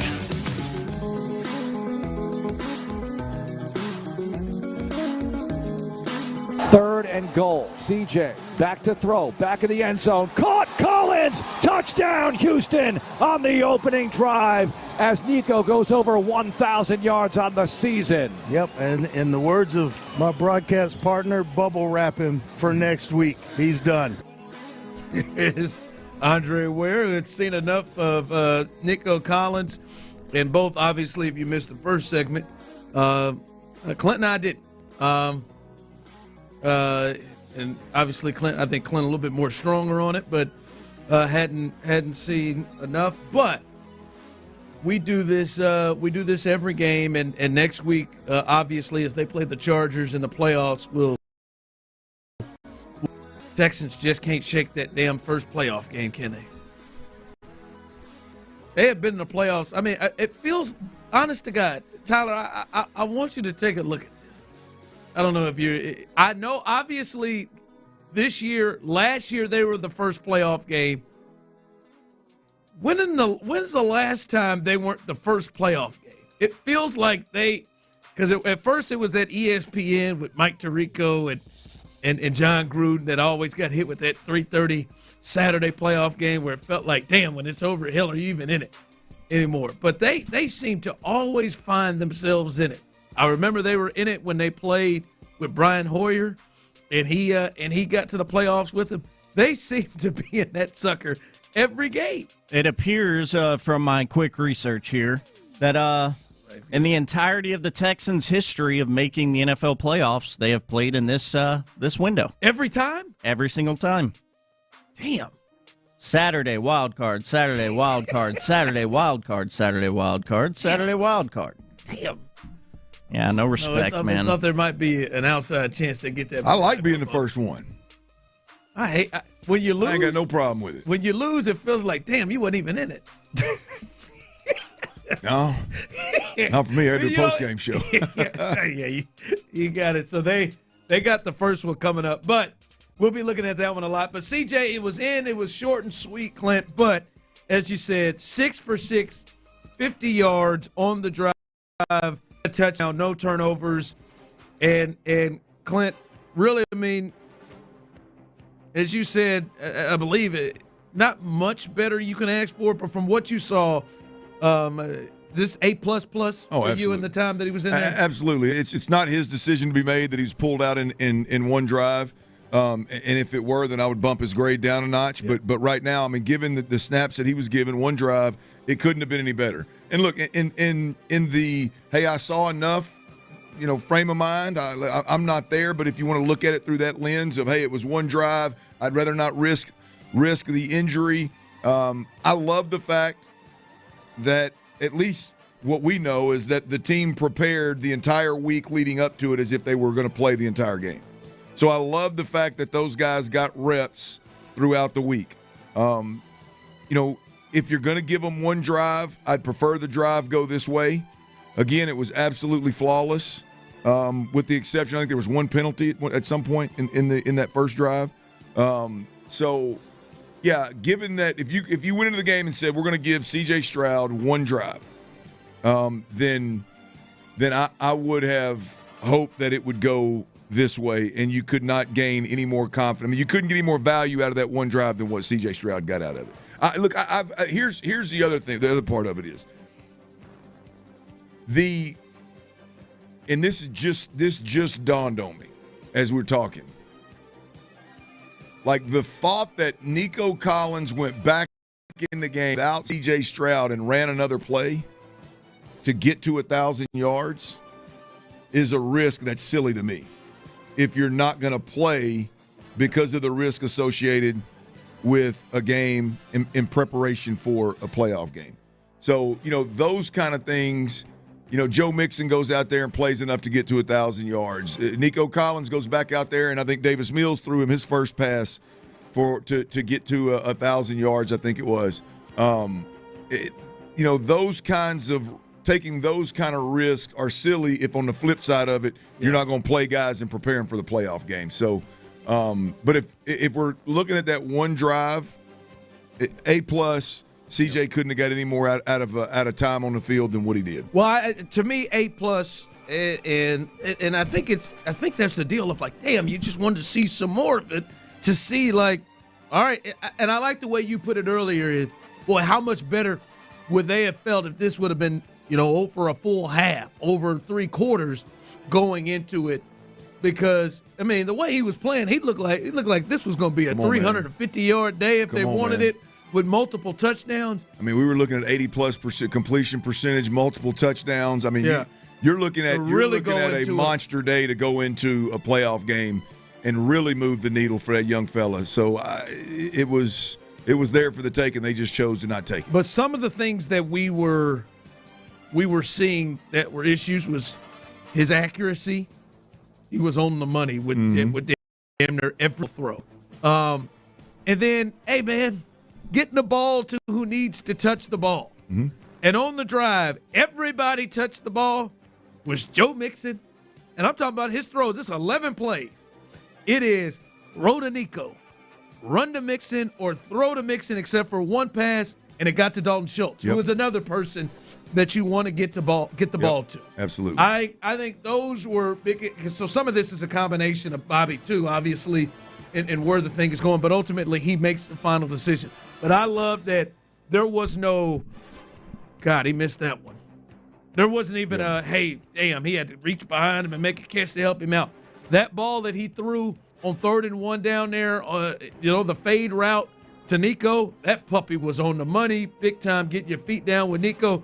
But it wasn't thrown out of bounds. It was on the money. So seeing his accuracy, back to what we were accustomed to seeing, not saying that's going to be a complete fix, but at least, on 6 throws yesterday, it looked like the CJ, what do he call himself coming out of the draft? The ball placement specialist. Is that it? Yeah. That looked like that guy's back. He was in that, and they said those six throws he had. And there's no doubt. I've been this guy before that's struggling, and I don't want to minimize the one drive, because I get so frustrated with D'Amico's decision and Bobby's decision that I can sometimes that'll overshadow like how valuable I do think the one drive was. There's no doubt about it. I mean, Ron, I don't think it's a stretch. I don't know how many people. I personally don't think it's a stretch at all to say that the guy that I cover on a daily basis and listen to his audio and watch his play and watch his film, like, he's a fragile quarterback, relatively speaking, to the other greats in the NFL. He is. There's some doubting. Explain exactly what you mean by fragile, because I think some people hear that is such a negative place of it. What do you mean? Fine. It can be negative. It's just there's a fragile. Like, he is not uber confident. He is not seeing the game clear. He feels that. He senses that. He knows his mechanics aren't right. He can't trust his mechanics. There's the injuries. There's some trust there with guys that you haven't played a boatload with, relatively speaking, to Tank Dell and Diggs. And so I just think all in all, there's a lot of insecurity around C.J. Stroud right now, where last year there was a lot of, hey, even when problems emerged, boy, I overcame them. I made guys around me better. I made the situation right. I played at a high level, where this year things weren't perfect around me, and I shrunk in the moment a lot of the times. I made mistakes a lot of times. So I think whether we're talking about his confidence and trust in himself, his confidence and trust in his eyes and what he's seeing, his confidence and trust in his mechanics, all of that is fragile, relatively speaking, to other great quarterbacks in the league and C.J. Stroud of last year. So his bounce back to adversity isn't. It hasn't been the same this year, and it's natural. Adversity is the toughest part of life. It's the toughest part of the game, especially right after you've just been put on this pedestal as the greatest thing since sliced bread. Now all of a sudden we backslid a little bit, and how do you handle that? He'll get through it. But the reality of it is, he's a fragile quarterback right now. He needs to see some positivity. He needs to feel good in the pocket. He needs to see the guys around him make plays. He needs to go out there and process defenses and see it slowly and see it. Oh, I got that. I'm one step ahead of you. Watch this. Boom, boom, boom, boom, and watch it work out for him. Right? That's he needs that. And when you need that kind of thing, you're in a fragile state. And so I say all that to say one drive, that dude goes home at night after that ball game when they got back to Houston, and he went back to his crib, and he sat up there, and he felt 10 times better than he did when that game kicked off. Because there ain't no doubt about it that C.J. Stroud was doubting himself, his abilities, his ability to put this team on his back and lift them up and go win playoff games and play consistent and answer the bell. There's no doubt about it. There's no doubt that he was not feeling as confident as he has in the past. That one drive, in his mind, I guarantee you, feels like a whole damn game. Yeah, if he, to me, as I've said, he and many others within the fan base and on the team needed something to wipe out what happened against Baltimore. And now the last time he was out on the field, like someone just texted in, Ronnie, it's just Ron. They were playing the Titans. How much can you take from that? I'm telling you right now, to a point that you said, I think the whole team feels this way. But as we're talking about CJ, like they needed to see something. Absolutely, 100%. They needed to see that. And you know what? As we're sitting there talking about it, Tyler, I think maybe that's why D'Amico went with the route of, hey, I don't want nothing else. In his mind, that was so good. I don't want to ruin it. I don't we've been hearing. They've been doing this for weeks. They have been there. It has been, Operation Get CJ Feeling Good. I mean, they've been doing it for weeks. I got to get back to feeling myself. There may have been a plan, fellas, of let's get him a half, but then we go 11 plays. 6 for 6, 50 yards. The last thing you do is you throw a touchdown to your guy. Let's bottle that up and get out of here. Like, the last thing I want is him to have some incompletions or him to throw a pick fair. or something That's else. Fair. And he said, you know what? This is what I want. So I could see that going into a major play into why he went there. It was 11 plays, and that might have been it. So, yeah, I think it is a big deal that especially he got to see, all right, man, look, that sideline throw, that's one of those throws that not a lot of guys in the league can make and put on the money. Mm-hmm. And I think he needed to see that. He needed to see that. Well, there's no doubt they all needed to see it. I'd say Bobby Slow. Hell, I'd say D'Amico needed to see it. Like you look at it, the ripple effect, right? Like D'Amico Ryans is not as confident in 4th and 2 situations as he was earlier in the year and as he was last year. There's no way in hell he is. I mean, whether you want to blame him on the offensive line, Bobby Slowick, CJ, doesn't matter. They're like the entire operation on the offensive side of the football needed to see some level of success, and that one drive hopefully gave them what they need. Now, we'll find out. We'll find out Saturday against the Chargers if it changed any damn thing. But there's light bulb moments all the time as a quarterback and as a play caller for damn sure. I would imagine as a player at any position, but I've only played quarterback. Like there's light bulb moments of like, okay, boom, now let's take off. We've seen it every year. Guys struggle. All of a sudden the game slows down for them, whether it's because they're in a new system and that now they feel comfortable in the system, or it's they get the right chemistry with the play caller, or they get the right chemistry with one of their pass catchers. There's those light bulb moments where it's just like, all right, now let's take the hell off. Hopefully that drive where CJ was nails and the offense was really, really good, hopefully that was that moment, and we'll see it take off against the Chargers. We'll see. But we ain't got to take off too far now. It's just a text in Ron Clint. The Titans have the number 2 defense in the league. The old CJ is back. He looked confident. I think CJ has been hurt secretly. Listen, I don't want to get too aggressive. I'm just saying I think he really needed to see that. I think he really needed to see that and have that bad taste out of his mouth. I'm not about to come back and say, like, hey, expect the dude that everybody expected this season, expect the guy that a lot of people thought would maybe be a top 5 quarterback in the league. I'm not getting too – I'm not there. I'm just saying he looked better. And like you said, this is a guy who needs anything to lift his confidence right now. And I think yesterday helped. I'm not sitting here to say this is the 7 is back. We'll see. We will see against the Chargers. But damn it, I feel much better that this is the last thing that he did, Clint, and not that pick in the third quarter to Marlon Humphrey or whatever else they did against the Ravens. So, yeah, A++ around for C.J. Stroud. That was a big time performance. Like you said, boy, if he stayed in there, he could have put up. He looked like he was clearing to see to do what Bo Nix did to the Chiefs yesterday. Yeah, man. Boy, he pieced him, didn't he? Yeah, he did. I know it was their 2s and 3s, but boy, he pieced them. He did right from the jump. There was some ones out there. All right, 2 of them. a couple of ones out there. He gave him work too. A couple of 1 stars. I ain't gonna lie. They had a guy come out there play linebacker. Said, "Yep, grabbed him 2 days ago off the Jets practice squad." I said, "Really? All right, yeah." But no, he was well on his way to having a game like that. Coming up, let's do our Man Eye Institute Players of the Game. Final one of the regular season. Let's knock that out because there's some people who I think got a couple of chances out there who played well, not just the stars, but even some of the backups. We'll discuss that and do that coming up next. Hey, y'all, when you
contests and register for your chance to win a 4-pack for you and your family or friends. Houston's sports leader, Sports Radio 610. It's a Shopper's John Deere Reaction Monday on Sports Radio 610. Here's The Drive with Stoerner and Hughley. Yo, Mike McCarthy ain't even been fired yet. They didn't put in the Bears have put in a request to interview Mike McCarthy. Jerry done commented on it. Said, I want guys that want to be here. Yeah. What's your point? I ain't worried about it. I want guys that want to be here. I guarantee you, Jerry ain't liking that. Oh, I bet he ain't. But Don't tell me what I'm saying. By the end of the day, it wouldn't shock me if there didn't come out Jerry, and he ain't gonna let one of these guys. He's gonna let Adam Schefter tweet about it. He's gonna do it himself. He's gonna come out and say it. Hey, we're gonna move on from Mike. Jerry, here's the spot for you if you want to do that. 713-572-4610. Jerry Jones. You don't let the folks in Houston know about it? Yeah, man. Now, I'm not talking to these guys on the phone. To your folks over there in Dallas. So come on, give us. That's the one. Jerry is loyal to a fault, and call it stupid. I don't call it loyal, call it stupid, call it whatever you want. Loyal to a fault, like to even think about, like shape his mouth, say I think about keeping Mike McCarthy around, or allude to the fact that you're going to keep Mike McCarthy around is crazy at this point. I think you should have fired him last year. It isn't on my schedule. For Mike to think, all right, man, I'm safe here. For I better Mike, not take any other offers. Bro, for Mike to even walk in, for Mike's agent to even ask permission from Jerry for another team to interview the Cowboys head coach, he's cooked. He's done. No, he might be, but I mean, if I'm Mike, I mean, if you're his agent, like, I mean, what are you? Unless I've got some real clear understanding from Jerry that, like, I'm good. Well, I'm not blaming Mike. I'm not blaming Mike for it. Mike got to believe he's going to get fired. Look, I'm not blaming Mike for it one bit, but I'm just telling you, you want a way to find out? Do this right here. Have the Cowboys head coach before. I mean, what are we? A day removed? Was it Monday? Day removed from your last game, up there with the Bears logo next to his head. I wonder what if Jerry just step in and say, "No, you can't interview. You can't interview him," and then fires him a week later. I'm sorry, Mike. That's terrible. And that feel like so Jerry. Jerry will punish Mike for the Bears even thinking for the Bears doing it.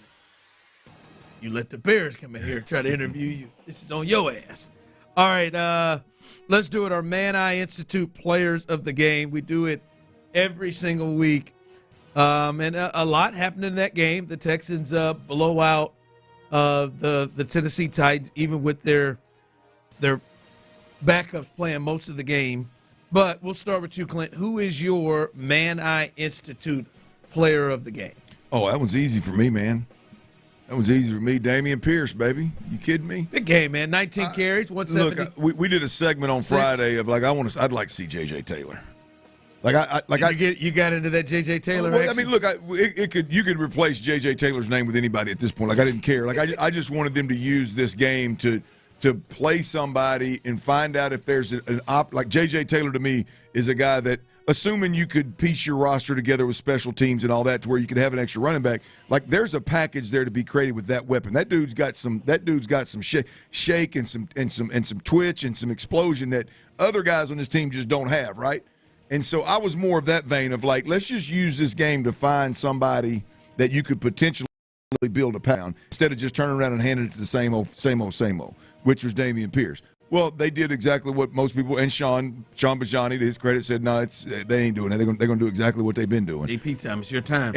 And so in that same vein of let's get some value out of this, I think they did. I think Damian Pierce, for what it's worth, I don't think it changed what is going to be asked of him on Saturday against the Chargers, but I do think it changed the confidence level of the decision makers when he's in the game to let it ride, run the football if need be. I think in the past it's been very easy to look at that as, man, you're wasting downs. I know that's how I looked at it. You're wasting downs. Right now, after what we saw Sundays, again, one game, make of it what you will.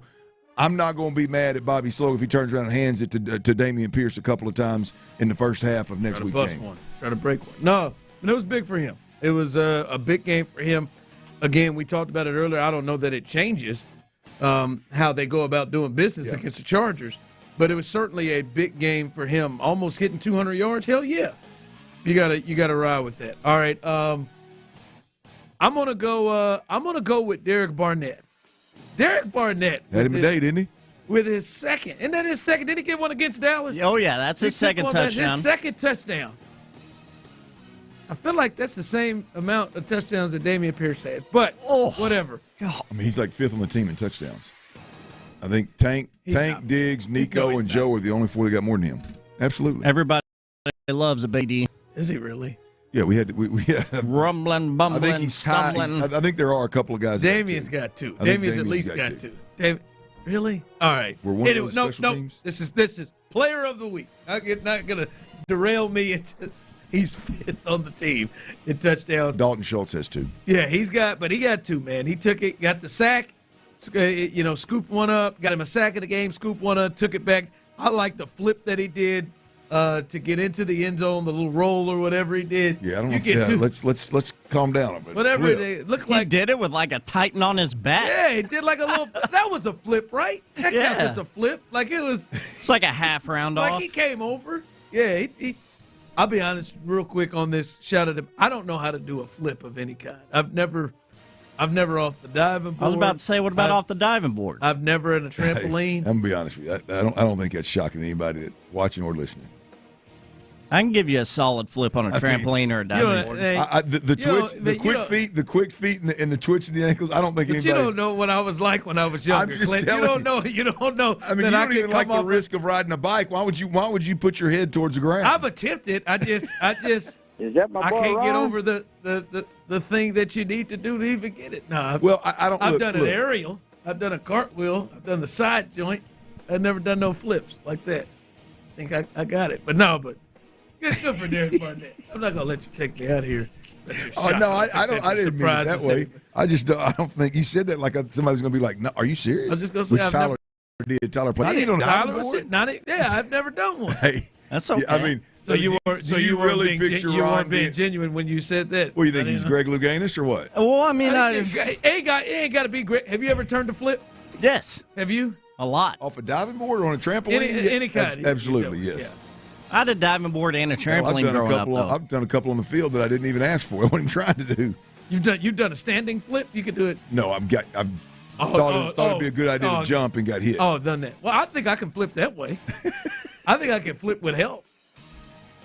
No, yeah, man, I just did real aggressive kicks in the air or something. Or cannonball. Flailing. That's a big one. Everybody's doing those flips. Real aggressive kicks in the air.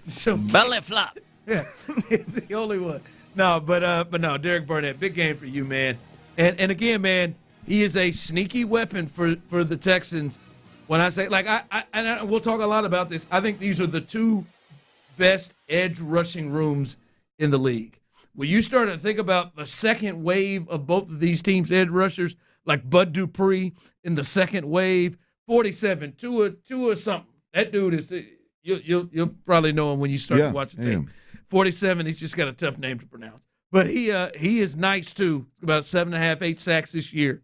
But Barnett, along with that second wave with him out there, they are a dangerous group.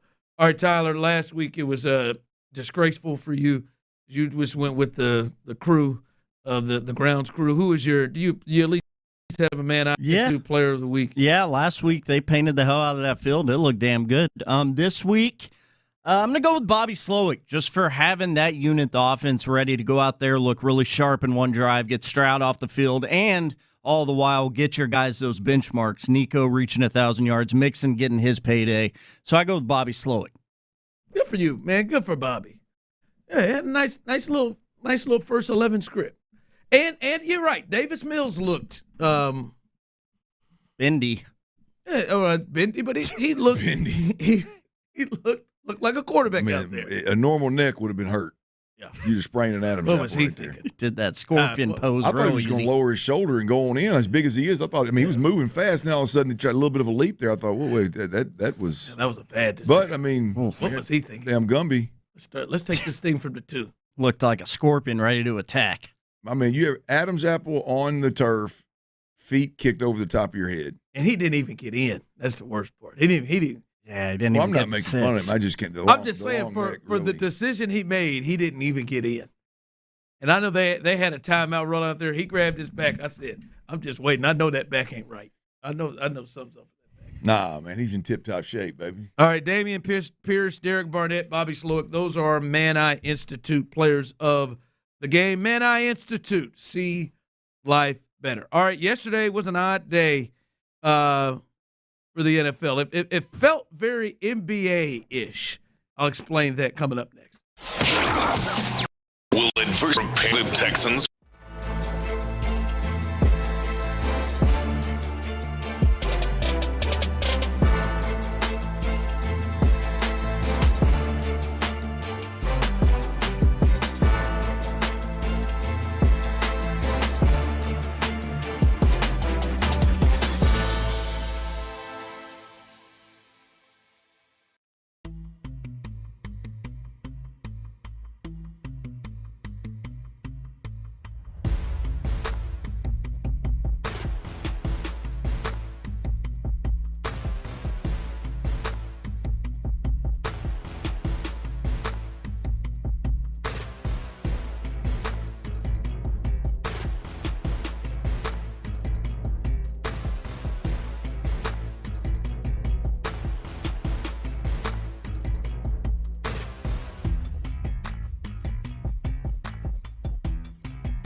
care of, check us out at repairclinic.com. If you need a world-class website or technology project, then I would highly recommend AmericanEagle.com. Call AmericanEagle.com at 773-NETWORK. That's AmericanEagle.com, 773-NETWORK. It's a Shopper's John Deere Reaction Monday on Sports Radio 610. Live from the Mokaram Injury Lawyers Studios, here's The Drive with Stoerner and Hughley.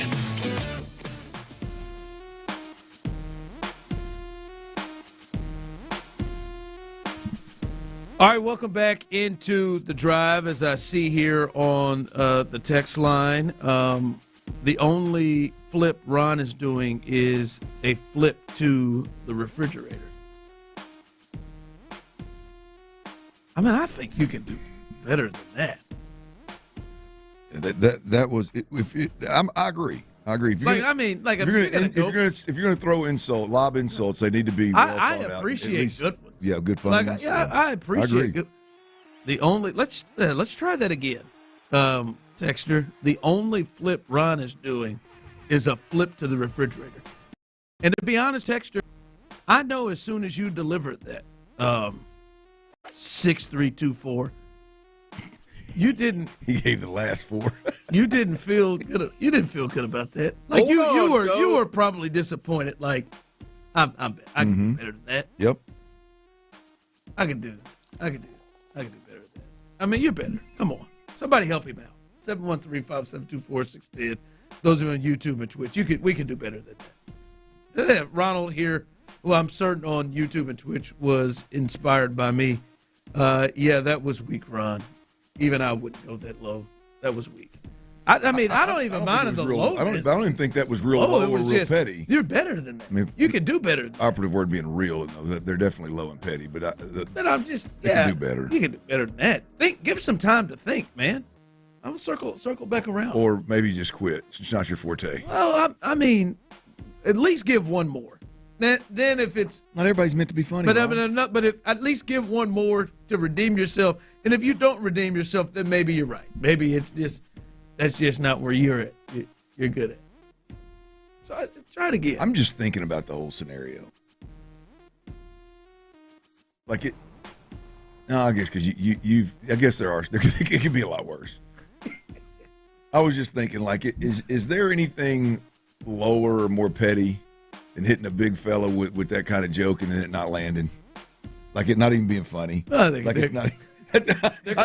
That's like when I say there's nothing worse than a lead from. Well, no, there's worse kind of people right here. Fair, it's very true. You know my point. I'm thinking, yeah, you could probably make some worse jokes about. This is better. This is better from somebody else. The only flipping Ron can do is between the channels. That's better. Yeah. Yeah. The only flipping Ron can do is someone off. It's a good one. Make sure we get it flipping. I don't know if I've ever seen Ron shoot the finger, but I would be willing to bet you it's an elite gesture. He's flipped me off a time or two. Yeah. I'd have to save it. Yeah. I mean, it comes with facial expression. Yeah. Mirror image of each other. Everything. Gives it his all. Hey, real quick, and everybody can jump in on this. What'd you think about yesterday? Yesterday felt. I don't think the NFL is going to have any issues with this, Clint, because they're Teflon. But it was very much what we complain about the NBA. Like, Patrick Mahomes. One time he goes to Denver. Didn't play. Didn't suit it up. Travis Kelce didn't suit it up. Josh Allen didn't play yesterday. Saquon Barkley didn't play yesterday. Jalen Hurts didn't play yesterday. Hell, Matt Stafford, they were battling for the 3 seed. Didn't even play. Didn't play. Girl. None of them are injured. Like, we understand it's a rest thing. Really, it's a level of load management of what they're doing and sitting all these guys out. And in many cases, we've heard this about this, and man, I've got one chance to buy a ticket to go see Steph, or one chance to buy a ticket to go see Giannis or LeBron, and they're not there. And it was just like, it just felt like, I understand exactly why teams are doing it, but it was something like, damn, all them jokers is just sitting out. just sitting over there on the sideline with hoodies on, not except for Josh. Josh did have to get one snap in so he could keep his consecutive game streak going. But outside of that, it was just like, damn, that kind of sucked. Yeah. That was like. I was thinking a lot of that for Texans fans. And the Texans, yeah. You can roll with the Texans, CJ Stroud. Like, honest to God, I'm sure there's some people in Nashville's like, man, I want to CJ Stroud. I had a buddy that works at our sister station over in Florida. Yes. And he was in Nashville, and he texted me yesterday. He's like, dude, Texans fans are crawling all over Nashville. He's like, they're everywhere. They've taken over. And all I could think was, damn, like, how many of those people did they plan this as like their one away game this year? Yeah. And now they're going to get Stroud for one series. And in the rain. Yeah. That's a great point. You know what I'd have done? Hey, Tyler, I was playing arena ball there. We practiced at that stadium. Yeah. Hey, by about 1:15 every day, Tootsie's, the stage, one of them bars right there on that. I was in that joint drinking cold beer. Ram Central Station. Literally about, not at 1:15 in the afternoon, huh? I mean, damn. I'm talking, you got to go to a damn 1:15. The options are limited relative to the main track right there. But hey, I guarantee you, a bunch of them Texans fans, the minute CJ Stroud came, they said, "Oh hell, the bar. Let me go get me a table at the stage or at Tootsie's or one of them joints right there." Not the Hughleys. We just set our asses right there and enjoyed all of this. Y'all enjoyed all this damn. Eat your popcorn. Every last one of you enjoyed that wet ass popcorn. I mean, I don't think the NFL is going to. But honest to God, this has been happening the last several years. It's a deal. Don't buy tickets to the last game of the year. And I know I'll be thinking that I moving will forward. never if I'm never gonna do it. I am never going to do it. Like, because of what the Chiefs put forth yesterday, it then made none of the games in the afternoon matter. And they tried to set it up to a deal where, all right, the Jets and the Dolphins are playing at the same time, and if if the Broncos lose, the Dolphins, man, it was 14-0 so fast, man. I'm telling you, boy, I swung over. I felt like, I'm in a dilemma here. I got Kansas basketball at 3:00 and the Chiefs here. Which one I'm gonna do? Oh hell, flip. Hell, shoot, I think I slid to the red carpet of the Golden Globes there, shutting it down towards the end. But that was like the Dolphins game, and then Tyreek said, "To hell with it. I ain't gonna play in the fourth quarter because I look up and it's 31-0. Who cares? To me, it was a bad look, and maybe not to me, it was a bad look, but it is everything that gets complained about the NBA. And I wonder, is this something that they're sitting down thinking about, man, these week 6, these week 18s or these final weeks of the season, man, this is, we got a lot of our marquee guys just sitting down, and this is, at some point you're going to rumble in fans. There were people who either traveled from Buffalo to go to New England or people who wanted to go to that Patriots-Bills game to see Josh Allen. And instead they saw, I don't know who the hell it is. I don't know who the backup quarterback is. Is it still Mitch? Is it Mitch Trubisky? They had to watch Mitch. They got Mitch in that thing. No, the hell with that. No, that's something they gotta look at. Yeah, someone texted, anybody have to roll in there? And did anybody plan to go to that Nashville trip? Because you could see that, right, Clint? All right, man. Let's hit this Nashville trip. Oh, hell Go yeah. up there, hang out, last game of the year. Yeah, it makes perfect sense. Short flight. Will Anderson even dress. It makes perfect sense to go up there on a Thursday and get you a good Friday, Saturday before game day, because that's how much the city has to offer. Oh, hell yeah. No, I can see where the place would be crawling with Texans fans. And then the game don't mean nothing. Yeah. Now, Ocho texted in, Ron, it's one game at the end of the long season, so I'm not tripping. It's not a season-long practice of load management like it is in the NBA. Well, hell, there's only 17 of them, right? There's only 17 games, and a big deal of the load management is a big part of it is, hey, man, I buy tickets to go to a game and LeBron doesn't show up. Or I buy tickets to go to the game and Steph Curry doesn't show up. Or I get to the game and Şengün doesn't show up. Probably not the same ring to it, but Tyler's a big Şengün guy. Don't you let Bijani hear you say. Hey, Houston fans. I like it too. I'm so happy. But them people in Denver, all right, man, it's going to be a little cold, but hell yeah.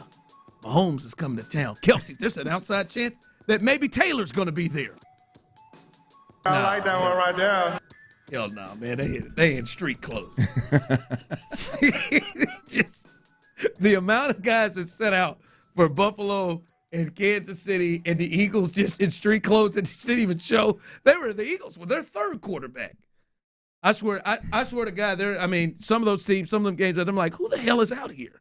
It was a bad look. And then you thought maybe the Vikings and the Lions would save the day at the end. And then Sam Darnold showed up. Bite the kneecap off. Well, that was ugly, wasn't it? I feel bad for Sam, man, because Sam will go just last week. Hey, man, Sam might get $50 million. $50 million. What are they going to do with J.J. McCarthy? 1 week as a bad outing. He's been great all year long. Bad outing. There's the old Sam. That's why you can't trust Minnesota. The one versus what he's done all season long. 14 wins, got to go on the road in the playoffs. Yeah, something don't feel right about that. The Tampa, who was fighting it with the Saints. They're going to L.A. Yeah, that's right. The Rams fooled around, didn't give a damn about playing who they. That was weird to me. Yeah, I don't know. They were still playing for something. Yeah, they could be playing Washington at home. Instead, they got Minnesota at home. Yeah, they didn't work out in their favor. I'd have played my ass off. Absolutely. For that one, no, I guess he just sat over there and said, "No, come on down." LA. By the way, you talked about it before the season. You thought the Jets might be good. Quietly, that was. Aaron Rodgers turned in the third best season ever by a Jets quarterback. When I came out of the darkness. According to what advanced stat? No, just the numbers across the board. Oh, wow. Not even advanced. The sense of humor. He had a hell of a week 18. Third best game. I'm Vinny. Season. Vinny Testaverde had one in front of him, somebody else. But he's had one of the third best season for a quarterback for the New York Jets. Fresh out of the Poncha Karma. That's going to be interesting to watch. What the hell? What are they going to do in New York? God knows. I mean, we ask ourselves this ahead of every football season. Think about that New York situation real quick. I mean, I know we're up against it, but think about they potentially could hire Rex Ryan. And, I mean, if the cards don't fall right, they should probably get Aaron Rodgers back, assuming he'll bow to Rex Ryan and not try to get all his buddies in there and run his offense. They don't have a quarterback. They don't have a quarterback, bro. Yeah. You know what I mean? Like, and Rex Ryan's been on the media talking about if I'm the coach up there, Aaron Rodgers is going to be he's not going to be a diva. He's going to be a team guy. Yeah. He ain't been in on the team. I mean, yeah, that's going to work. What an interesting. Aaron. Yeah, that's going to work. I tell you. All right, what you got coming up at the 4? I want to hear from everybody out there listening. 713-572-4610. One. How do you feel about D'Amico Ryans playing C.J. Stroud and really Nico and Joe and just one series or just long enough for them to reach their milestone, their 1,000 yards here or there? How do you feel about that relative to what we saw against Baltimore and relative to the fact that we got a playoff game coming up in a week? And also, Tyler, screen them right now. Also, I want to know the Texans are playoff bound. Where's your head at? How you feel about it now? Let's do that next right here on Sports Radio 610. Before we do that, though, got to tell you about QC Kinetics, man. Look, joint pain is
WLTFM HD2 Houston. Insider access, exclusive content. Sports Radio 610 here, an Odyssey sports station. Thank you guys for bringing us a first-class sports show to the city. Sports Radio 610 presents The Drive with Stoerner and Hughley. Dive into the mind of former NFL quarterback Clint Stoerner. I like a good time. I like to have a party. I know you do. It's Dirty's Daily. Yeah, it is. And look, I want to give it back to the people now. 713-572-4610. Let's put Tyler to work in there. Give me a holler. Let us know. Are you good with the Texans starters? We're really the offensive starters that are stars. Joe Mixon, Nico Collins, C.J. Stroud. Are you good with them playing one drive? Do you feel good and comfortable about this Chargers game Saturday after watching the Baltimore game and the Baltimore game plus one drive versus the lowly Tennessee Titans? 713-572-4610. Give us a call. Text in. Let us know how you feel. We've discussed it 6 ways to Sunday today, and I think both on this show, at least me and Ron, we haven't got your take yet, Tyler, but Ron and I both believe that we would have liked to have seen him play a little bit more. What we saw was beautiful. It was great. But if we're going to risk Nico Collins for an extra play to go get a catch from Davis Mills to get to 1,000 yards, I believe we ought to risk him to make sure that we're in rhythm and we can maybe score some points in the second half.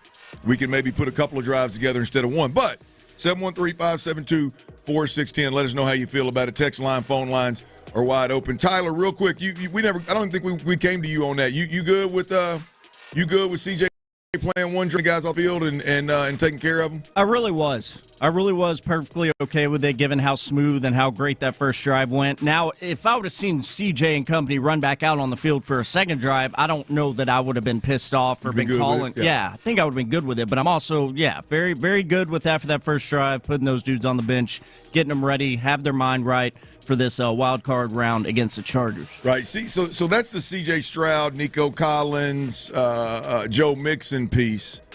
But there's several things, guys, that in this game we did learn about the Texans that, Ron, I think maybe not all of them, but I think some of them will benefit the Texans in the playoff game Saturday against the Chargers. And I think, obviously, the place to start there is Juice Scruggs playing on the right side and playing guard on the right side and looking good in the process. Now, again, you can make of it what you want being the Titans, but you're still talking about Simmons and Sweat, and you're talking about some dudes in there now. But knowing that he can perform at a high enough level where they feel good about him at literally left guard, center, and right guard, I think that could end up playing a big role potentially, because Shaq Mason, we have no idea what his status is. He was out last week, obviously was inactive last week, so we're not real sure if he's going to play this week, and if he does, what's he going to be able to do? I believe it was a knee, right, with Shaq? Yeah.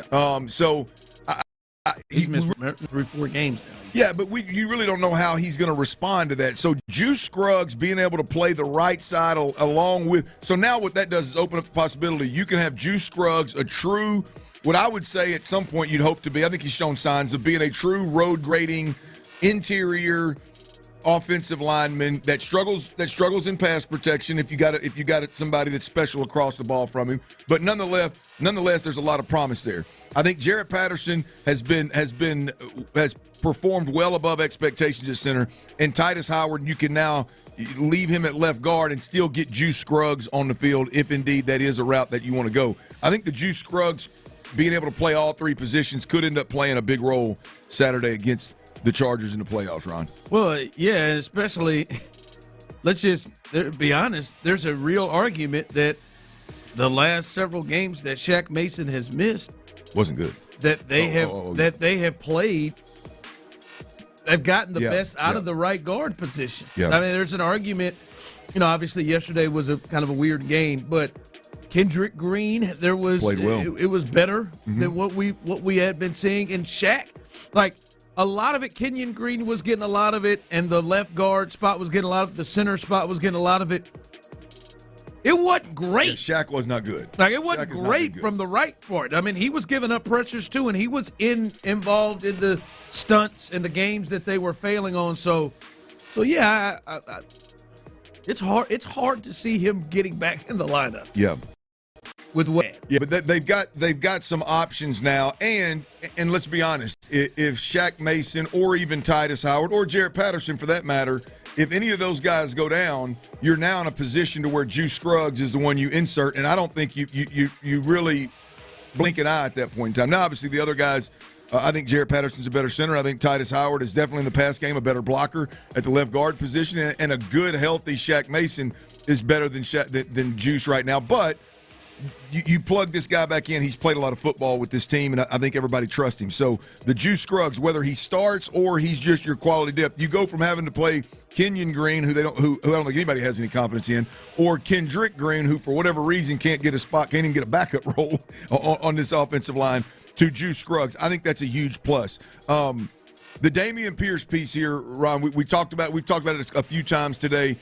I don't know that the Dameon Pierce outing, which was, unbelievable, 19 carries for, what was it, 170-something yards? Yeah, 176. 176. I mean, it was a big-time outing for Dameon Pierce. I don't think it changes any way, shape, or form how the Texans use him, but I do believe that it changes the confidence level that they have when he is on the field. When they do choose to use him and they look up and he's on the field, I think the confidence level probably ticked up a little bit with trusting him to get a couple of carries in a game.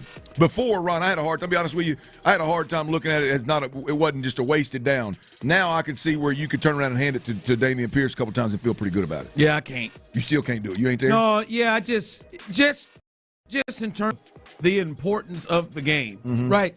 Now, Fair. Now, if Joe Mixon, for some reason, is unable to perform, then that's a different thing.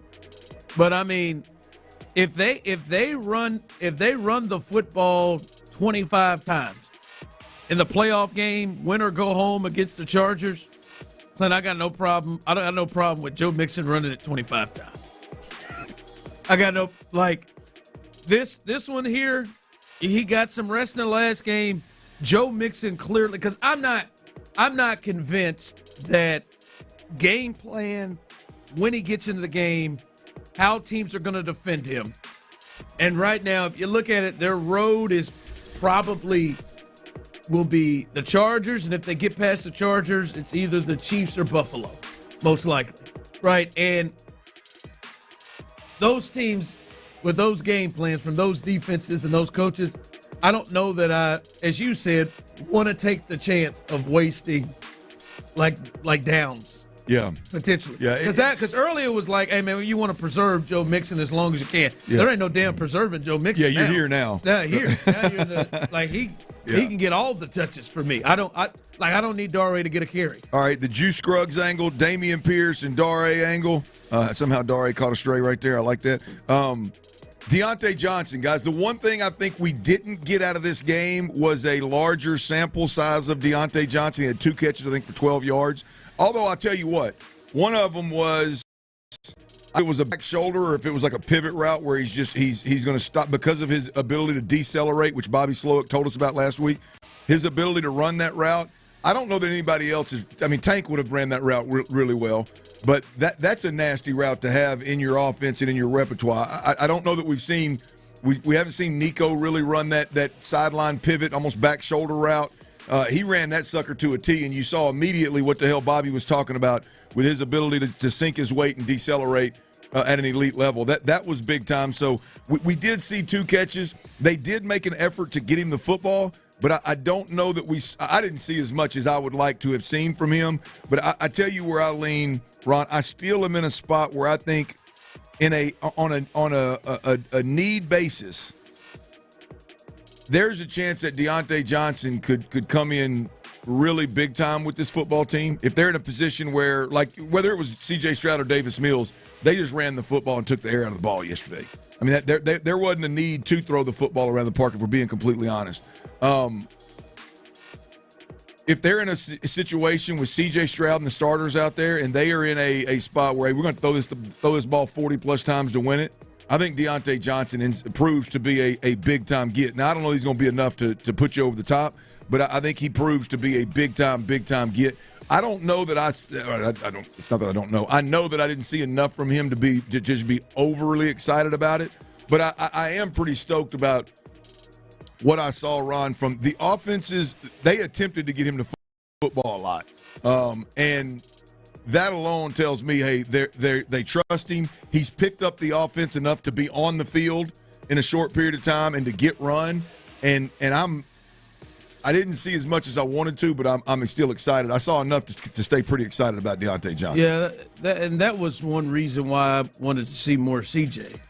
Right, like they attempted to get the ball with him with Davis. Right, you just didn't get a lot of game action run, and this was going to be the last opportunity you would get it with CJ and Deontay Johnson. Like, so that was a part you'd like to have seen those two on the field together in a couple of chances to complete some balls to him with CJ and not necessarily Davis Mills. But you got him in, and he went through the offense, so.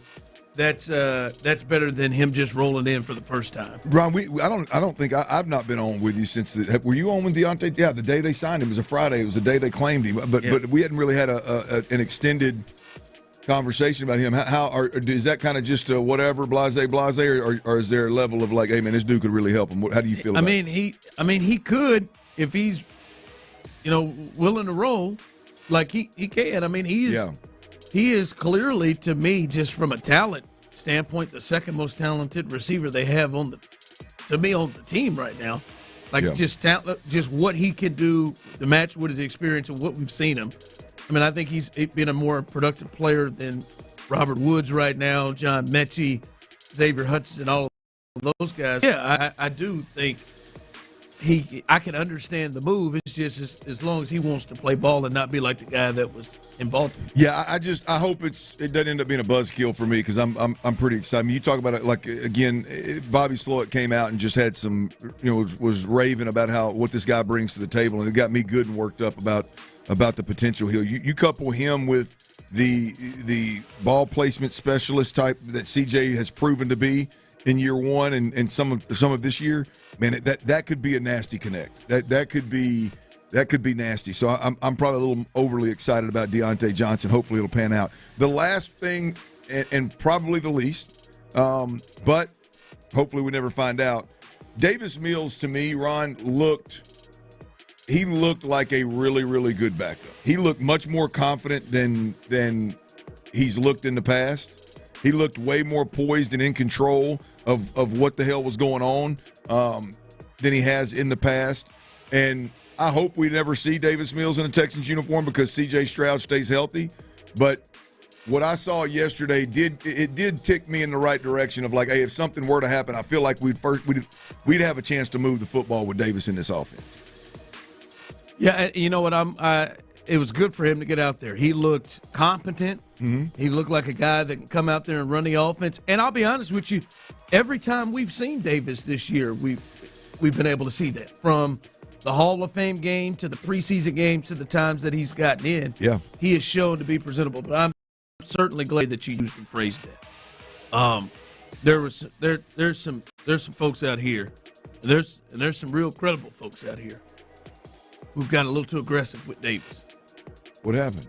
I heard like, hey, Davis Mills will be a starting quarterback in this league. Let's pump the brakes. Yeah, I'm not going back there. Let's pump the brakes. We got some good quality backup. And comparing them to the Giants or the Titans situations, those guys aren't starting quarterbacks either.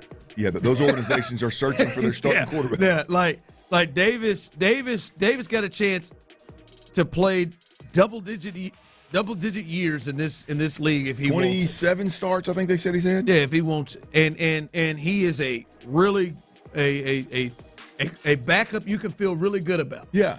Yeah, he's not a starter. Let's not get aggressive over the performance yesterday to start thinking. I tell you, when I look at Davis Mills, where I'm at this year watching him in this offense, like I watched Josh Dobbs.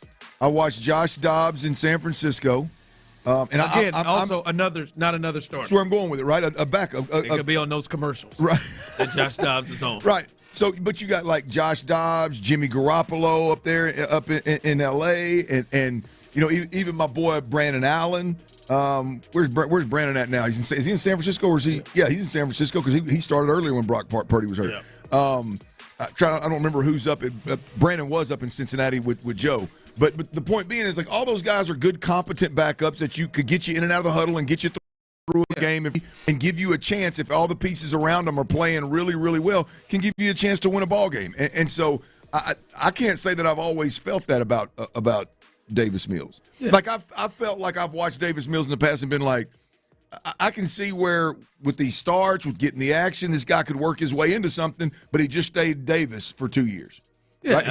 I'm at a point now where he's a good, competent backup, and I like him relative to all the other backups that are out there. It's another one. Jarrett Stidham, yeah. Like, I don't think that, oh boy, you give him a shot, he's going to be Baker, or do what Geno Smith has done. No, or do what, I don't see it. Yeah, I agree with that. And I think agree. He came out and did what he needed to do. Again, as you know it, when you're a backup quarterback, Cooper Rush, you in this too, you're a backup quarterback, like, you get those opportunities. The biggest thing is just to not suck.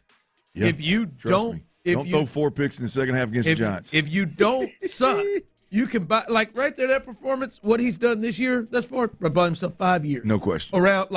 That's with Texas around the league. No question. Oh, Davis is. Like, you go, like, Chase Daniel was the king of it. Mm-hmm. Every time he'd get a shot. And them dudes are out here now are making $10 million a year. Yep. Be a good, solid backup. Oh, solid. Yeah. He's not going to go Sam Darnold. I don't think so. All right, it is the Chargers. It is the L.A. Chargers coming in.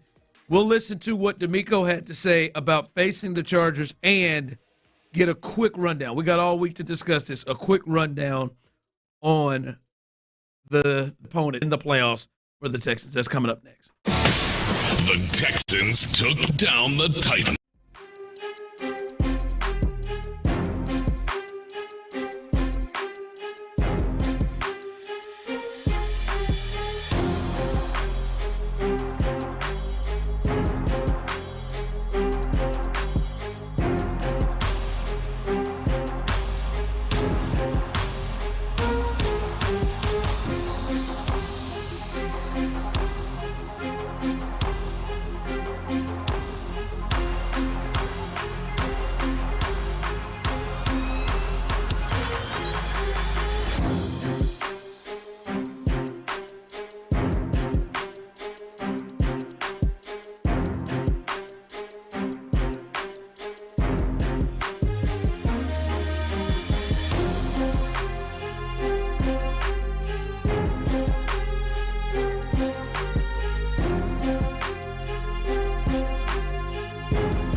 and Pendergast, In the Loop and The Drive on a Shopper's John Deere Reaction Monday. Game analysis, inside info, and your reaction starting at 6 a.m. on Shopper's John Deere Reaction Monday. Houston's sports leader. Sports Radio 610.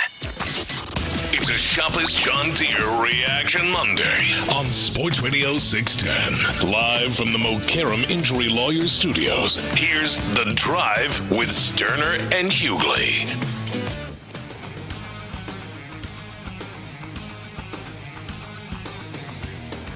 All right, welcome back into The Drive. Hey, tomorrow, first off, the coaches show coming up behind us. D'Amico Ryans, we are off at 5. So we will have D'Amico. He spoke earlier on In the Loop, but you'll hear him with Vandermeer and company on the coaches show coming up right as we get done at 5 o'clock. So stay tuned to hear a little playoff edition of D'Amico Ryans coming up after we get done here on The Drive. So stay tuned for that. Also tomorrow, as the Texans have that first game that on Saturday. We'll hear from CJ tomorrow, right here live on The Drive, and you'll hear from D'Amico, all fresh and brand new, right here live on The Drive. You'll hear from them ahead of this this playoff run that they will start on Saturday. Against who? The Los Angeles Chargers. The Chargers go, right? Chargers go. The Chargers come in, and I felt before the season started they were my pick of teams that didn't make the playoffs last year but will make it this year were the Chargers. As that damn Jim Harbaugh's crazy as all get out. I believe that in my own heart. So crazy that I believe Jim thinks that he did nothing wrong at all at Michigan. That everything, honest to God, I think Jim believes it, has convinced himself that he has done nothing wrong, everything above board at Michigan. That's how crazy that is. But that nut can coach. And he just changes culture and all of that good stuff as soon as he walks into the door. This is your head coach who also changed the culture when he walked in the door here in Houston, talking about this challenge of facing the Los Angeles Chargers. Yeah, man, we're really excited about this matchup versus the Chargers. Really well-coached football team.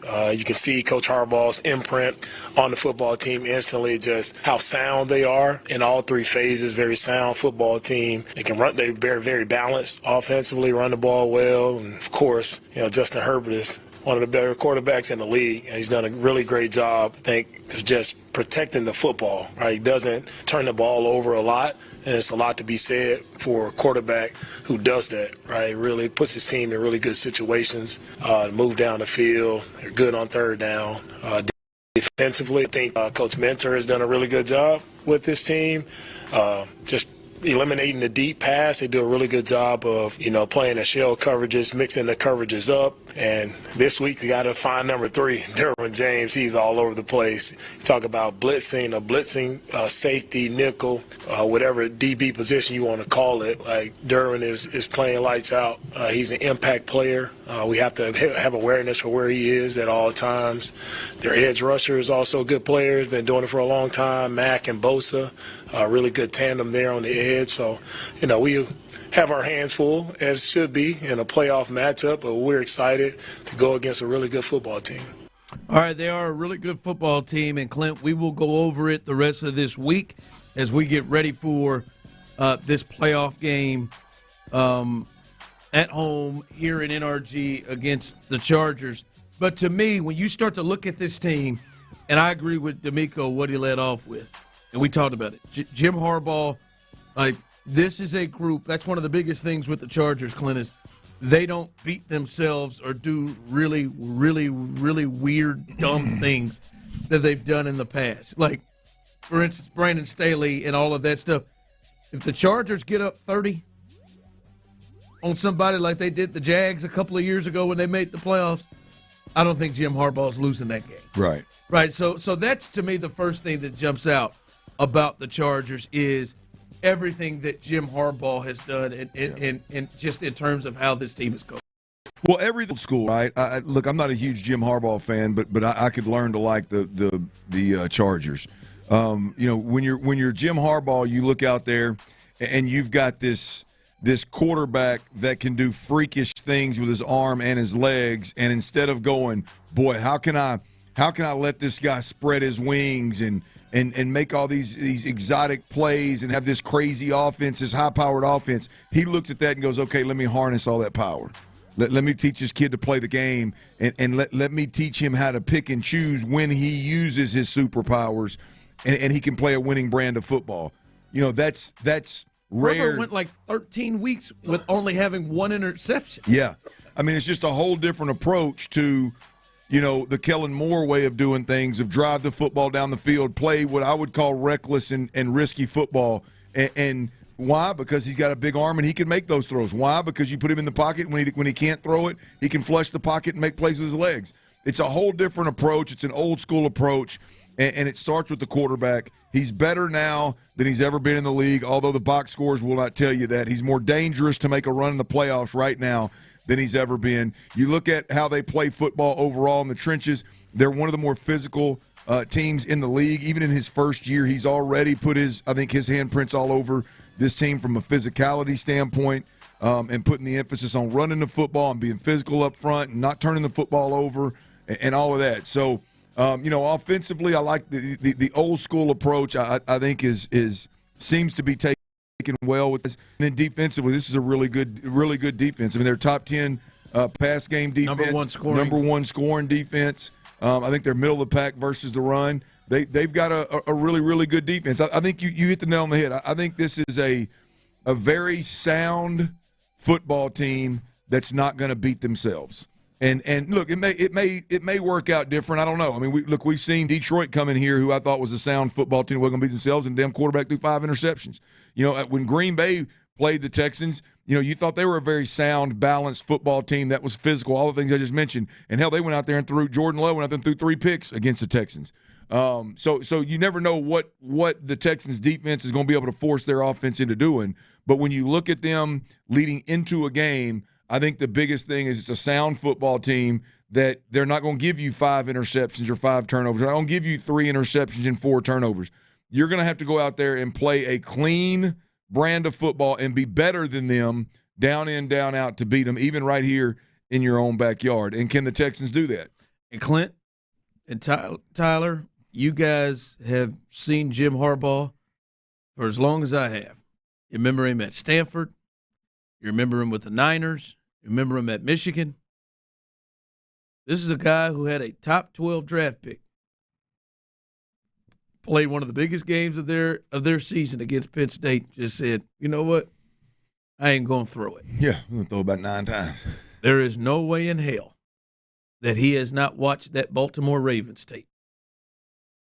Wants to be physical. Mm-hmm. He wants to run the football. Absolutely. There is no way. Watch it, boys. They'll quit. Watch it, boys. They'll fold up. I would imagine that's where, like, a lot of it you think about Herbert, and he is a problem. But Jim wants to be physical, and there's no way he didn't watch that game and didn't see to himself, that's what we want to do. They went in on that's the last home game that the Texans played. Now they ain't got Derrick Henry over there. But, the physicality of what they want to do up front, that's, to me, is where the game starts. Right there. J.K. Dobbins returned.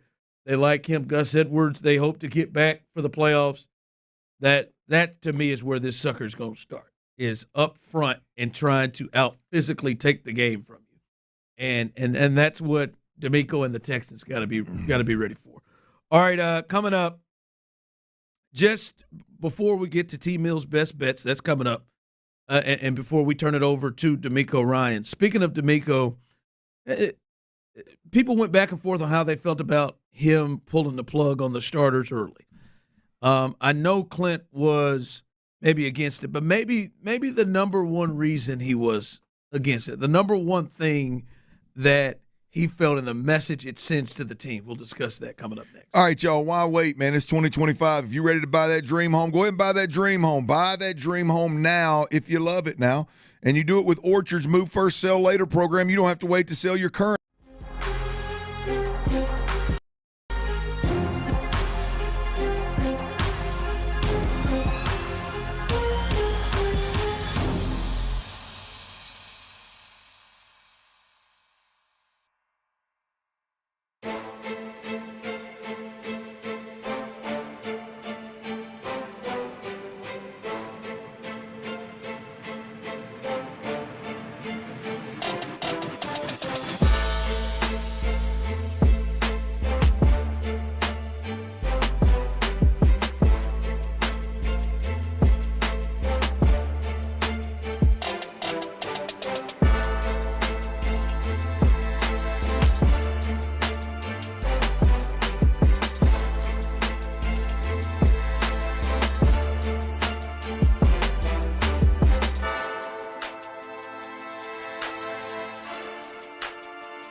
All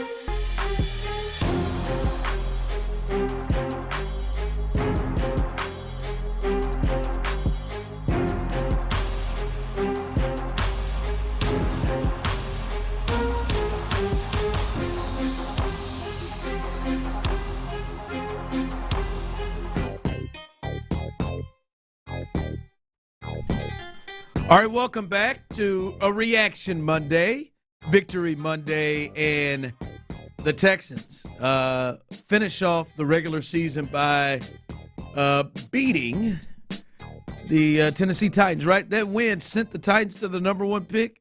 Sure as hell did with the Patriots loss. There you go. Took the Patriots win. 1-4, yep. And they fired their coach. But they finish things off. They get back-to-back double-digit win seasons, two in a row, and win the division, and they will host the Chargers. We just talked about that matchup, early stages of that matchup. I'm sure throughout the week as you hear it right here on Sports Radio 610, we'll get you ready for that matchup. But I know, Clint, you had issue with D'Amico pulling the plug on the starters early. Tyler, I know for you, it was enough. That first drive was enough. To me, I would have. To me, it had been so bad leading up to it. You know, I felt like they needed time. The half, to me, at the very least, I'd have been good with them playing the game. In many of those cases, but for you, it seems to be something in particular, Clint. And we'll get to T Mill's best bets coming up. It seems to be something in particular about maybe the message that this potentially sends to the guys in the locker room that you weren't a fan of the decision in pulling the plug early with these guys. Yeah, no, look, I think it's just a little peek behind the curtain of what's wrong with this offense anyway. I mean, you're treating these guys like they're all pro. You're treating these guys like they've accomplished something. You're treating these guys like they've earned the right and played well all year long, particularly on the offensive side of the ball. You're treating them as if there's not significant room for improvement. You're treating them as if the room for improvement isn't significantly greater than the health status of the offense or of the team right now. I just don't like it. I don't like it one bit. In my opinion, you can take and now there's context here, right? Last week when Bobby Slowick spoke, he was asked specifically about C.J. Stroud's struggles, and I'm paraphrasing, but it was specifically about C.J. Stroud. I think it was phrased as his misses. How do you analyze them? How do you approach it, right? And his response was about it starts with C.J. Stroud's footwork in the pocket, and he said sometimes it's good, sometimes it's not. That's what causes the misses, right? And then he went on to talk about, receivers' depth. Like our receivers, sometimes are you breaking the route off at the right depth and you're breaking it. He went as far to outline screens against Kansas City that the fan base was up in arms about because we couldn't execute them. Everybody's mad at Bobby for calling them. And he went on and said, look, the guy catching the screens isn't deep enough. The guy blocking the screens is blocking with the wrong shoulder, so it gives up leverage. So when you, on a Thursday, you tell us that's why your quarterback is not performing well, and then Sunday you go out there and that quarterback plays for one series and you tell him to put a hat on, a cap on, ball cap on. Remember, I wasn't supposed to say that. A ball cap on the sideline. It don't jive well with me. Yeah. Like to me, I've said this all year long, and I don't want to lean into it like too heavily because I'm not at practice. But I can tell you from experience that the problems that this team has on the offensive side of the football, they reek of poor practice habits. And when Bobby Slowick goes out there, that's what you said. That's what you said was when we talked about it at Home Run Dugout after the 2 days after the game. Does that look like a team that needs that? Then hey, man, we're good. We don't need more reps. That's it. We're all good, baby. We don't need any more reps. But when Bobby Slowick goes out there and all but says that, I mean, Bobby Slowick says, when my quarterback's missing like that, I first look at myself. And did I design the plays with the right detail? Did we rep the plays with the right detail and rep the plays full speed? Like, why do you not know for, hey, I rep the hell out of them. They're designed with detail. We coached this. Like, there should be no doubt of, like, did I coach them or like, that should never even be a question. If I were a coach, I may not be worth a damn, but there's never going to be an answer of, like, man, I ain't real sure that we rep this the right way. No, we're going to, even if we got to stay out there an extra 20 minutes, we're going to rep the hell out of it. We're going to get our reps. I mean, we're going to get that, right? So it just, to me, on a Thursday, when Bobby says that, to then turn around on a Sunday, like Ron, I bullet pointed him. We did a whole segment on it. I mean, there were 6 different things that he simply was asked, hey, man, explain to us how you view and how you get right CJ's misses, these weird misses. Like, he's been like awkward, not awkwardly, but like just uncharacteristically inaccurate. Like, how do you address that? He gave us a laundry list. If you listen to the audio and you pull them all out, there was at least 6 of them.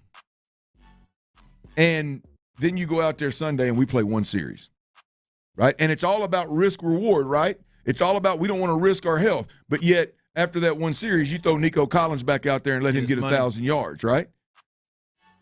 It just doesn't, like, I don't like any of that. And to me, I think when it's all said and done, it's pulling back the curtain a little bit. Like, this is a team. This ain't new. I'm not saying this just because they played one series against the Titans. I've been saying this.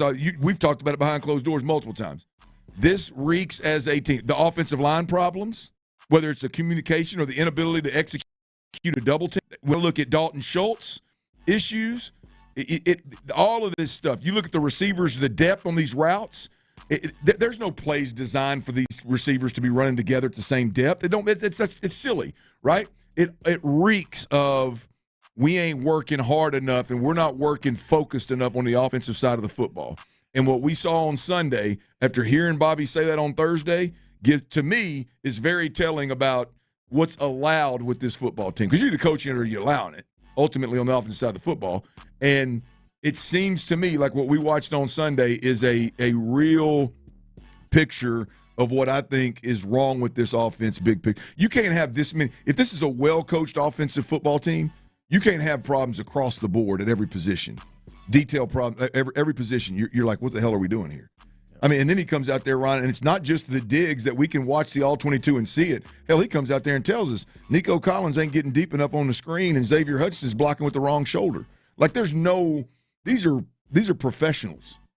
Like, it's that kind of stuff is unacceptable, and it's at every position offensively. You ain't having them same problems on the defensive side of the ball. D'Amico will talk about that now. It's offensively. So, yeah, that's one reason why I didn't like it before the game, Ron. I damn sure don't like it after the game. Yeah. All right, D'Amico Ryans, you'll hear from him coming up behind us as the coaches show gets going.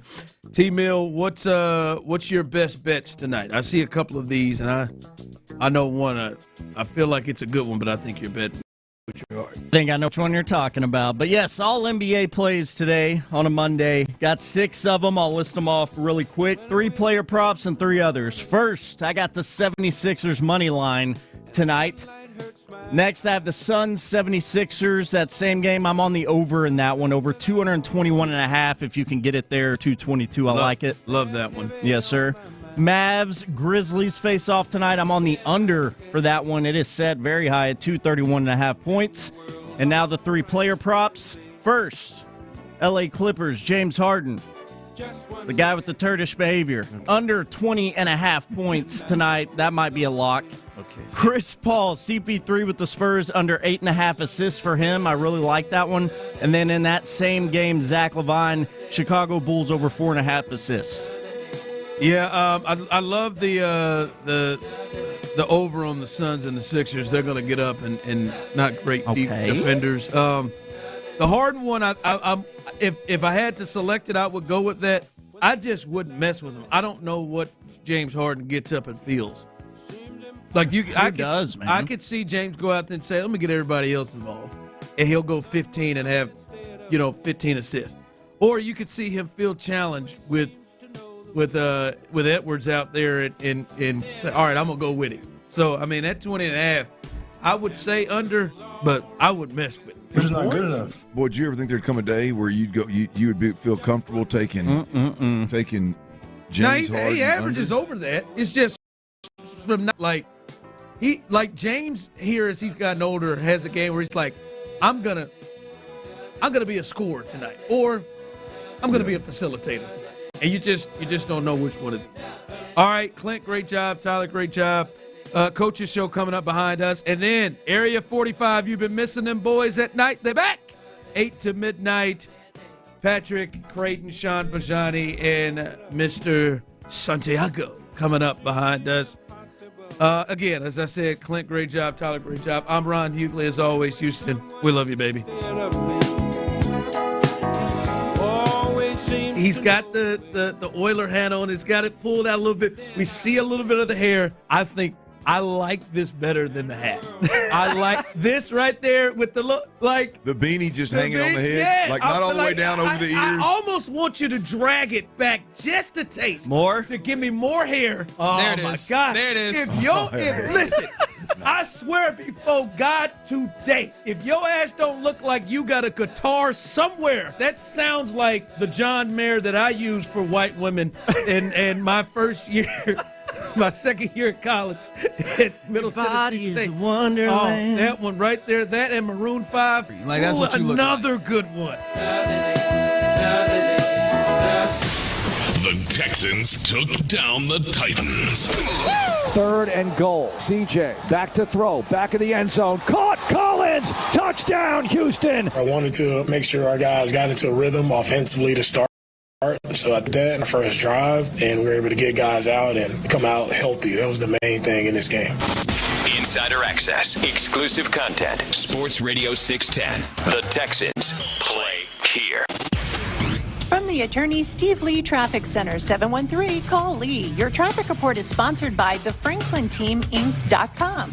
On I-45, the Gulf Freeway, northbound at El Dorado, it's a stall that has a right shoulder blocked. I'm Laura Reynolds, Sports Radio 610. Want a cash offer on your home and the chance to close in as little as 21 days? The Franklin Team, brokered by eXp Realty, can help. No showings or open houses. Skip the market with their competitive guaranteed offer. Just Google the Franklin Team or visit thefranklinteaminc.com for more information. Your Odyssey Sports Minute is brought to you by Zadig Jewelers.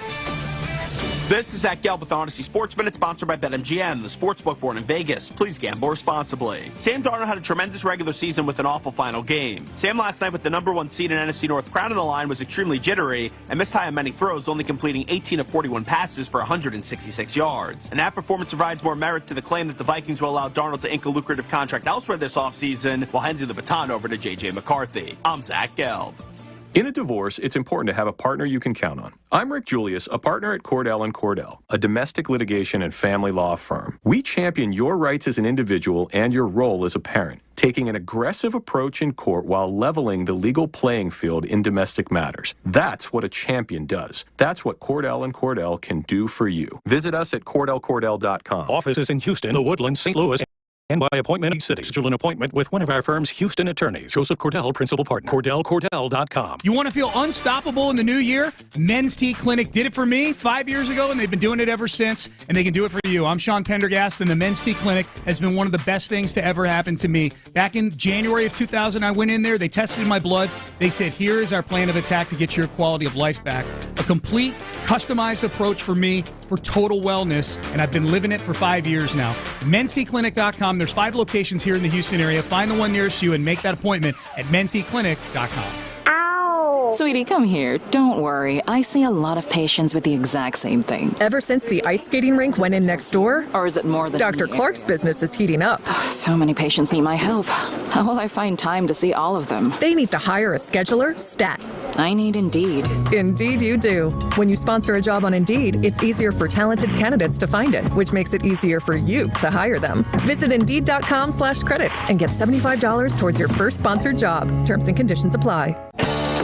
Still getting around to that fix on your car?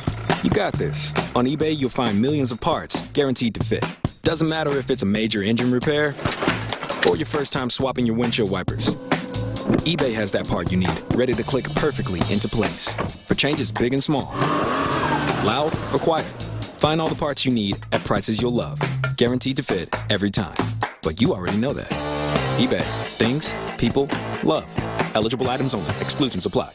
A cancer diagnosis can be overwhelming, but when you choose MD Anderson Cancer Center, you'll have the nation's leader in cancer care with you every step of the way. Our world-renowned subspecialists collaborate across teams and disciplines to develop personalized treatment plans for every patient and their cancer. This unmatched expertise, delivered with the utmost compassion, brings hope and healing even in the most complex cases. Choose MD Anderson first at mdanderson.org. Just hearing the word IRS can make people break out in a cold sweat. No one wants to deal with the IRS, and now you don't have to. The good news is Legal Tax Defense has been successfully negotiating with the IRS for more than 15 years. It doesn't matter how much you owe, whether it's $5,000 or $5 million. You deserve the best in the business on your side, and that is Legal Tax Defense. Even if you're working with someone else and just want a second opinion, there is no cost or obligation to call. They can prevent levies, liens, wage garnishments, even file back tax returns. And the best news about Legal Tax Defense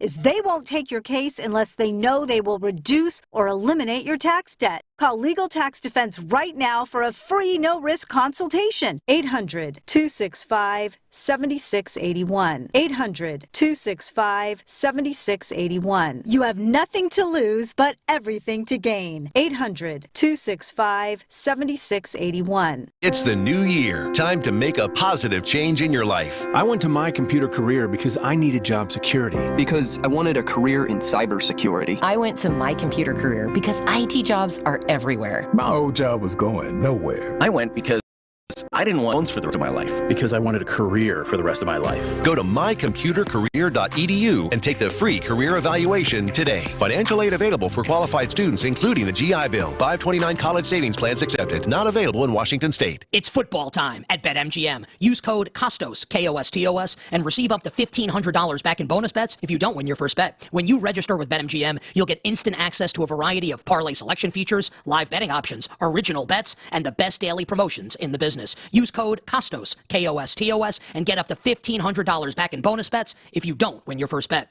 BetMGM and GameSense remind you to play responsibly. See BetMGM.com for terms. 21 years of age or older. New customer offer. This U.S. promotional offer not available in Mississippi, New York, Nevada, Ontario, or Puerto Rico. Gambling problem? Call 1-800-GAMBLER. Available in the U.S. For New York, call 877-8-HOPE-NY or text HOPE-NY 467-369. For Arizona, call 1-800-NEXT-STEP. For Massachusetts, call 1-800-327-5050. For Iowa, call 1-800-BETS-OFF. For Puerto Rico, call 1-800-981-0023. Subject to eligibility requirements. Rewards are non-withdrawable bonus bets that expire in 7 days in partnership with Kansas Crossing Casino and Hotel. KILT FM HD2 Houston. Insider access, exclusive content. Sports Radio 610. The Texans play here. An Odyssey sports station.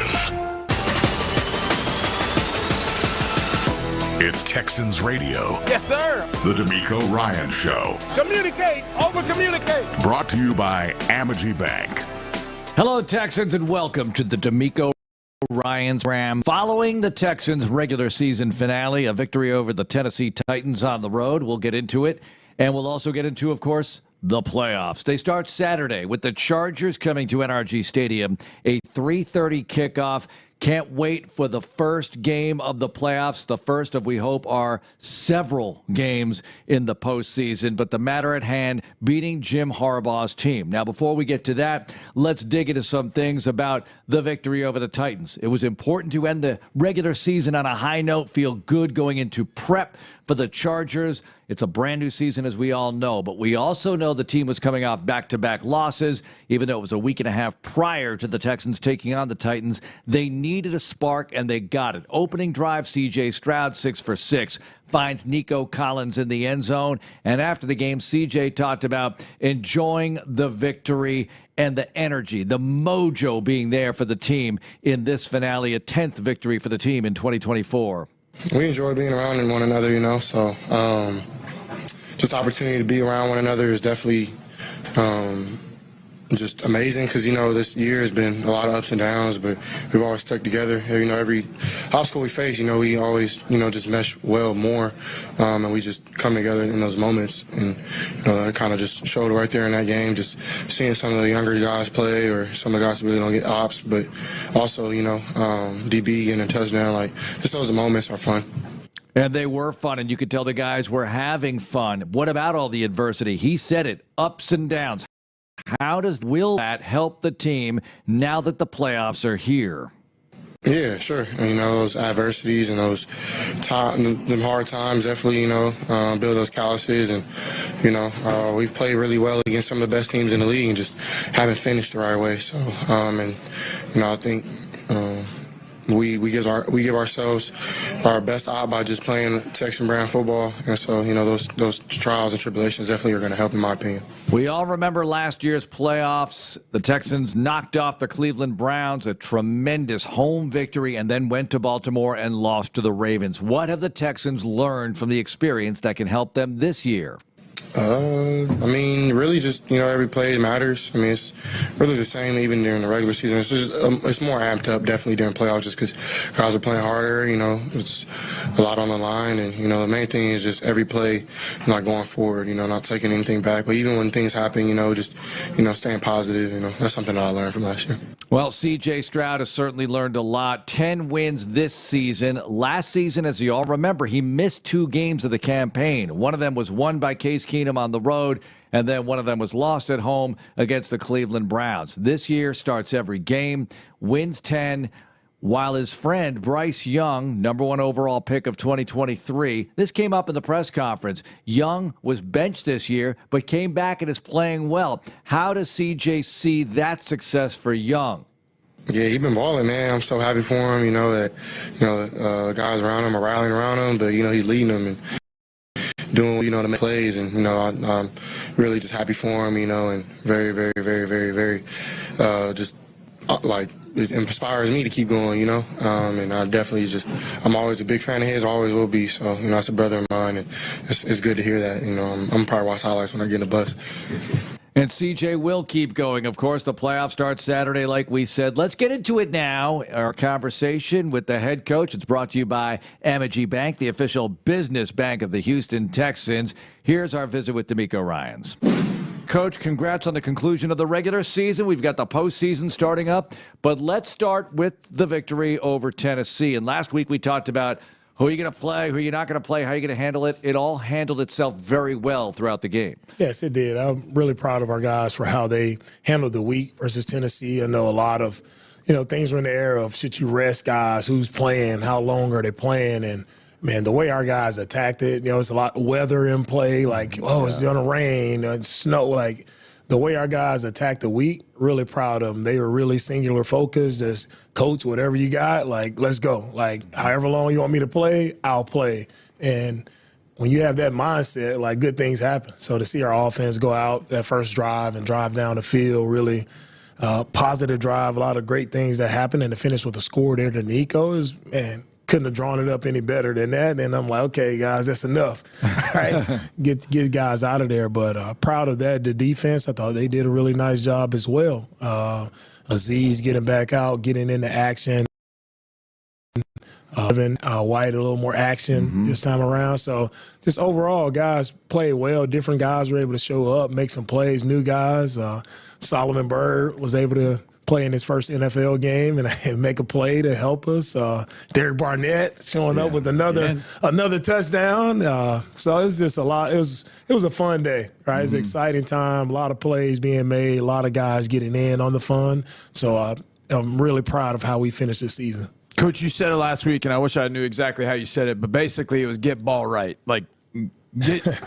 Get your fundamentals together. Go back to the basics and get the basics kind of taken care of, tackling, blocking, all those kind of things. But one of the things I talked to Mark about, it felt like, just the offense operationally, just getting up to the line of scrimmage quickly, everybody with a sense of urgency. Did you feel like you kind of got that from the guys yesterday on both sides of the ball, that there was a focus on the discipline, on the fundamentals, on the things that they can definitely handle and work on during a week? Yeah, I definitely felt that. The fundamentals were right. It just comes to blocking, tackling, catching the football, the simple things of football that will never go away. Right. And you can never lose sight of them as well, because those are the same things. You don't do them the right way, then they can cause you some harm. So it's always a focus on the fundamentals for me, and we did a great job of that, particularly with our offensive line, just how, we were targeting right. We picked up the pressures really well, quarterbacks making the right reads on hot answers versus just all the things that you talk about and you want to see done efficiently, like that was done on Sunday. Now, for me, it's like, can we continue that? Like, we have to continue that. It has to carry over right into the playoffs. Well, we know you want to see the guys play with joy, and you saw that when Barnett scores, the bench empties. I know you don't want the penalty, but it all worked out. And also, Joe Mixon and CJ in the huddle at one point, they had the coats on, but they were out there with the guys, and it just seemed like everybody was having a good time. How important is that part of it? Oh, that's the most important piece to me, because if you're having a good time, I tell guys, the energy comes from execution. So when you execute, that's when you're going to have energy, and you can have a lot of energy and you're making a lot of plays, and it's going to be this overflow of enthusiasm, and that's what you saw yesterday. Nobody, even I pulled CJ out of the game, pulled Joe out of the game, but they weren't out of the game. They were more into the I was bumping into Joe. Joe's on the field. But, man, we're going to get a penalty. You need to back up. So he still is out there encouraging our entire offense. CJ's talking today, encouraging. Like, that's what it's about. Will Anderson I got to give him a big fine. He got us a penalty running on the field in street clothes. He look up like, Coach, I'm sorry. No, Will, you got a big fine coming. But just to see those guys and man, how excited they were to see Barnett get in the end zone. Normally I'm running down the sideline, but I couldn't even I see it's just guy after guy, offense, everybody's running, and I was like, wow. Like, that's what I talk about. That's on special team, everybody excited to see each other make plays. Like, that was it right there, man. It was fun to watch and fun to see our guys just, man, that love they have for each other. That's the makings of a really great team. I remember when Georgia and Florida played each other, it was 2007. And Georgia was kind of down in the dumps, and Mark Richt told him, no matter what happens, you go celebrate the touchdown. And they had like a 1 yard, no Sean Marino, and the whole entire sideline left. And there are flags everywhere. But Rick said after the season, as they kind of got hot, he's like, that moment kind of turned it around, because you saw guys starting to have that joy of playing together with one another, which I thought was really, really cool. When he said that, that's what made me think about that yesterday. But some of you said a little bit earlier, Coach, talking about maintaining the fundamentals and maintaining the discipline. You always want to obviously keep that in sight, but then a playoff game comes and you're like, oh, the playoff game, so much emotion, so much on the line. How do you kind of balance the two of, look, yes, it is important, but you got to make sure that you maintain the stuff that we always talk about day to day. How do you kind of balance that out going into this week? Yeah, you don't lose sight. For me, I don't make sure guys understand the importance. And I think I don't have to overstate the importance, because everybody understands that. And now I lean more into okay, what is it truly going to take for us to win the game? Because at the end of that's all we want to do, is win the game. So what is that going to take? And that's when I fall back on, hey, what's our fundamentals? Like, are our eyes right? Are we making the proper reads? We're blocking the right guy, communicating right? So all of those things, that's what it's going to be with the height and intense game, speed of the game.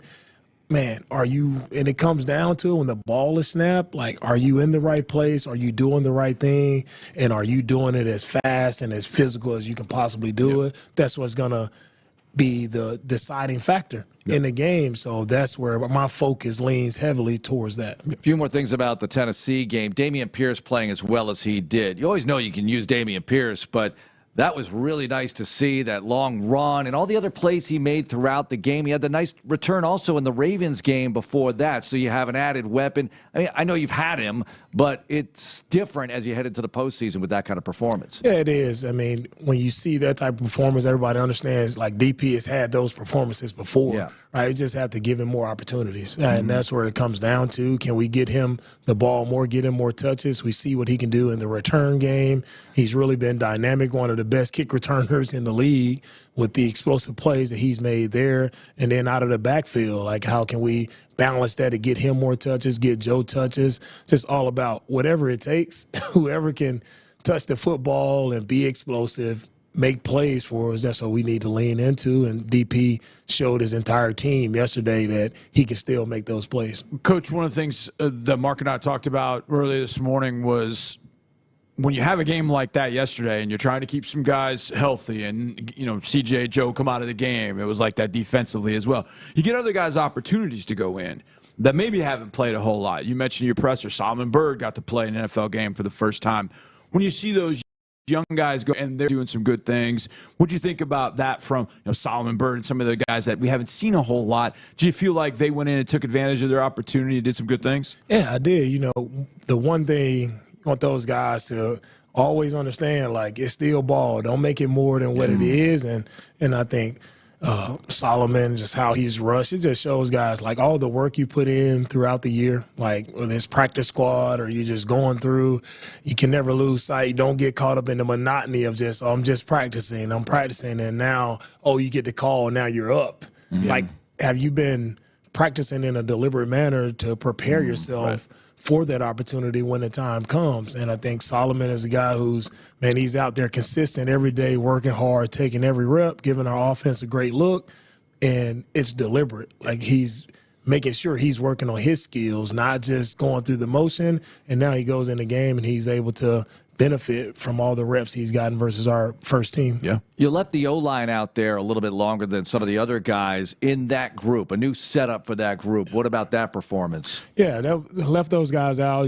Titus, Juice, getting just more reps at the guard position, put Juice at right guard, still waiting to see what will happen with Shaq. But I thought Juice came back and he didn't miss a beat. Like, it was good to have him back. Thought those guys did a really good job of just being firm in the interior of our pocket, and that's where we need the most improvement, especially versus those two guys versus Sweat and Simmons, guys who are big guys, massive guys who can move the pocket. That was a really good test for us there to see hold up and give our quarterback confidence that he can step up in the pocket. It's only going to be right if our guards and our center can do a great job of having a firm pocket. So one of those guys to get more reps. Blake, young player on the right side, just wanted him to get as many reps as possible. He can't get enough reps. And I like his play style. I saw something different from Blake yesterday, how he was finishing plays, especially in run plays, finishing down, pushing the pile, that's what I want to see. Like, I want to see that nastiness from offensive linemen. That's how I want you to see you finish, and I was encouraging to see Blake finish the way he finished yesterday. As you were saying that, I got me thinking, that's swarmy behavior. Yeah. Like, as I watch guys now, like, I text Mark, that guy's swarmy. Like,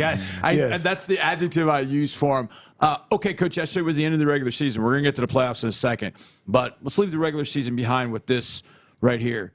Do you have a favorite moment from the 17 weeks of the regular season? Is there one that stands out from the regular season? That more than any others? Favorite moment would have to be the Kaimi kick versus Buffalo. Yeah, that was big. To get the win. That was the big moment, the big one for me. Okay, good. More thoughts on the regular season and, of course, many more thoughts on the playoff game upcoming against the LA Chargers Saturday at 3:30 at NRG Stadium. Also, we'll get to D'Amico's conversations with Johnny right after the game, with Greg Bailey after the game. We'll get to Dameon Pierce, who had a monster day at Tennessee as he visited with Sean Pendergast and Clint Stoerner on Texans Postgame. That and more coming up. It's Texans Radio. This is Texans Radio. The same things that help your favorite team win are also the same things that can help your family business win. Things like hard work, dedication, and knowing how to make a big play. It's how teams win and how businesses succeed. And to secure your success, adding a committed, dedicated team member like Amity Bank. Because when you do that, there's no way you can lose. We're here, we're available, and we're ready to go to work. Amity Bank, we put the family in business banking. Amity Bank, a division of Zions Bank Corporation, N.A., member FDIC. Texans fans, we know you'll stand for a deep run and next-level performance. Your Houston Texans are working hard to make that happen. Folks, this is D'Amico Ryans. Next-level performance is what you'll find at your best in Texas Ford dealer. Ford vehicles offer the quality and technology to help you be at your best every day.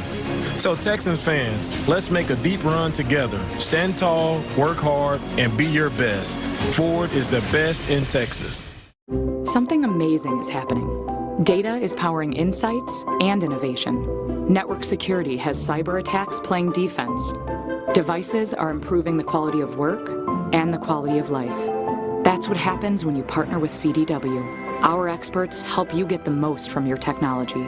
We work with you to plan it, build it at scale, and manage it so you can do amazing things. CDW. Make amazing happen. Learn more at CDW.com. The excitement is building for the 2024 Houston Texans season, and as a Lux member, you can access the Texans like no one else. And your top clients and employees in a Texans Lux Game Day suite while cheering on C.J. Stroud, Will Anderson Jr., and the rest of your Texans. Limited memberships are still available, but going quickly. Visit HoustonTexansLux.com now to schedule a private tour with our Lux team and secure your ticket to the best game day experience available. More Texans Radio coming up in a moment. Spicy food doesn't need to hurt or be scary. Just look at Whataburger's new Bacon Blaze Jalapeno Double. It's got an approachable, friendly kind of heat, not a terrifying kind of heat that melts your face off. Jalapeno ranch, pickled jalapenos, and cool, delicious jalapeno cream cheese all balance each other out for a delicious hot, but not too hot burger that keeps your face on your face, right where it belongs. New Whataburger Bacon Blaze Jalapeno Double. It's just a little hot. Available for a limited time. Behind every door at Houston Methodist, you know what to expect. Expertise. Whether it's life-saving brain surgery, your 3D mammogram that catches breast cancer sooner, or orthopedic specialists helping you feel stronger than ever.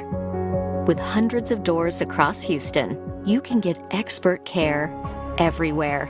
That's the difference between practicing medicine and leading it. Houston Methodist, leading medicine.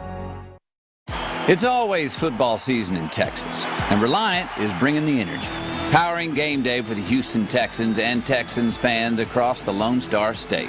Reliant is the only energy provider trusted by the Houston Texans. Our every electric moment for the fans in the stands or on the couch this season and beyond. Reliant, proud to be the official energy provider of your Houston Texans. Reliant, PUCT number 10007. The Texans took down the Titans. 3rd and goal. CJ back to throw. Back in the end zone. Caught. Collins. Touchdown, Houston. I wanted to make sure our guys got into a rhythm offensively to start. So I thought we did that in our first drive. And we were able to get guys out and come out healthy. That was the main thing in this game. Insider access. Exclusive content. Sports Radio 610. The Texans play here. Back to Texans Radio, the D'Amico Ryan Show. Back to it here on the D'Amico Ryan's program. Back to the head coach in just a moment here. Now that the regular season is over, time to quickly digest some numbers here. The Texans 10-7, both years under D'Amico Ryan so far. That would be a 59% winning clip, which is easily the best in the history of the franchise. Now, you only have a 2-year sample versus Bill O'Brien and Gary Kubiak, who coached for a long time, but Kubiak just barely under 500 as a head coach with the Houston Texans because of that last year that just ruined the record with a 2-14 campaign. I think he was let go after 2-11. Dom Capers obviously under 500. Bill O'Brien just over 500, 52% winning clip. But D'Amico off to the best start in franchise history for a head coach. And it's not like he took over a juggernaut, folks. The Texans had 4 wins, 3 wins prior to his, and now they have back-to-back 10-win seasons. So terrific start for D'Amico Ryans. We want to see a championship, but this is a good way to begin your coaching career as the head coach. No question about that. Some other individual situations here statistically. Nico Collins, yards per game, ends up 4th in the league. And I guess he just shaded ahead of A.J. Brown. Yeah, A.J. Brown finished 5th. So he's behind Jamar Chase, Justin Jefferson, and Puka Nacua. That's good company. We all know Nico missed 5 games, and that appearance yesterday, a limited appearance in the finale, obviously didn't help the average, but it's not about that stuff. Nico does get his 1,000-yard season, though. Super cool to see. What about rushing? Well, Joe Mixon carried the ball a little bit yesterday. He gets over 1,000 yards, and he and Derrick Henry have more 1,000-yard seasons active backs than any others, or they're the top 2, I should say. So that's pretty cool stuff to see. Joe Mixon in yards per game. He's a top 10 player for sure, 72 yards per game. So good to see Joe get that. We talked about Nico receiving. What about defensively? In the sack department, Will and Daniil had great years. We all know Will had 12 sacks. He ends up 5th in the league in sacks, and Will Anderson Jr. ends up 10th in the league in sacks.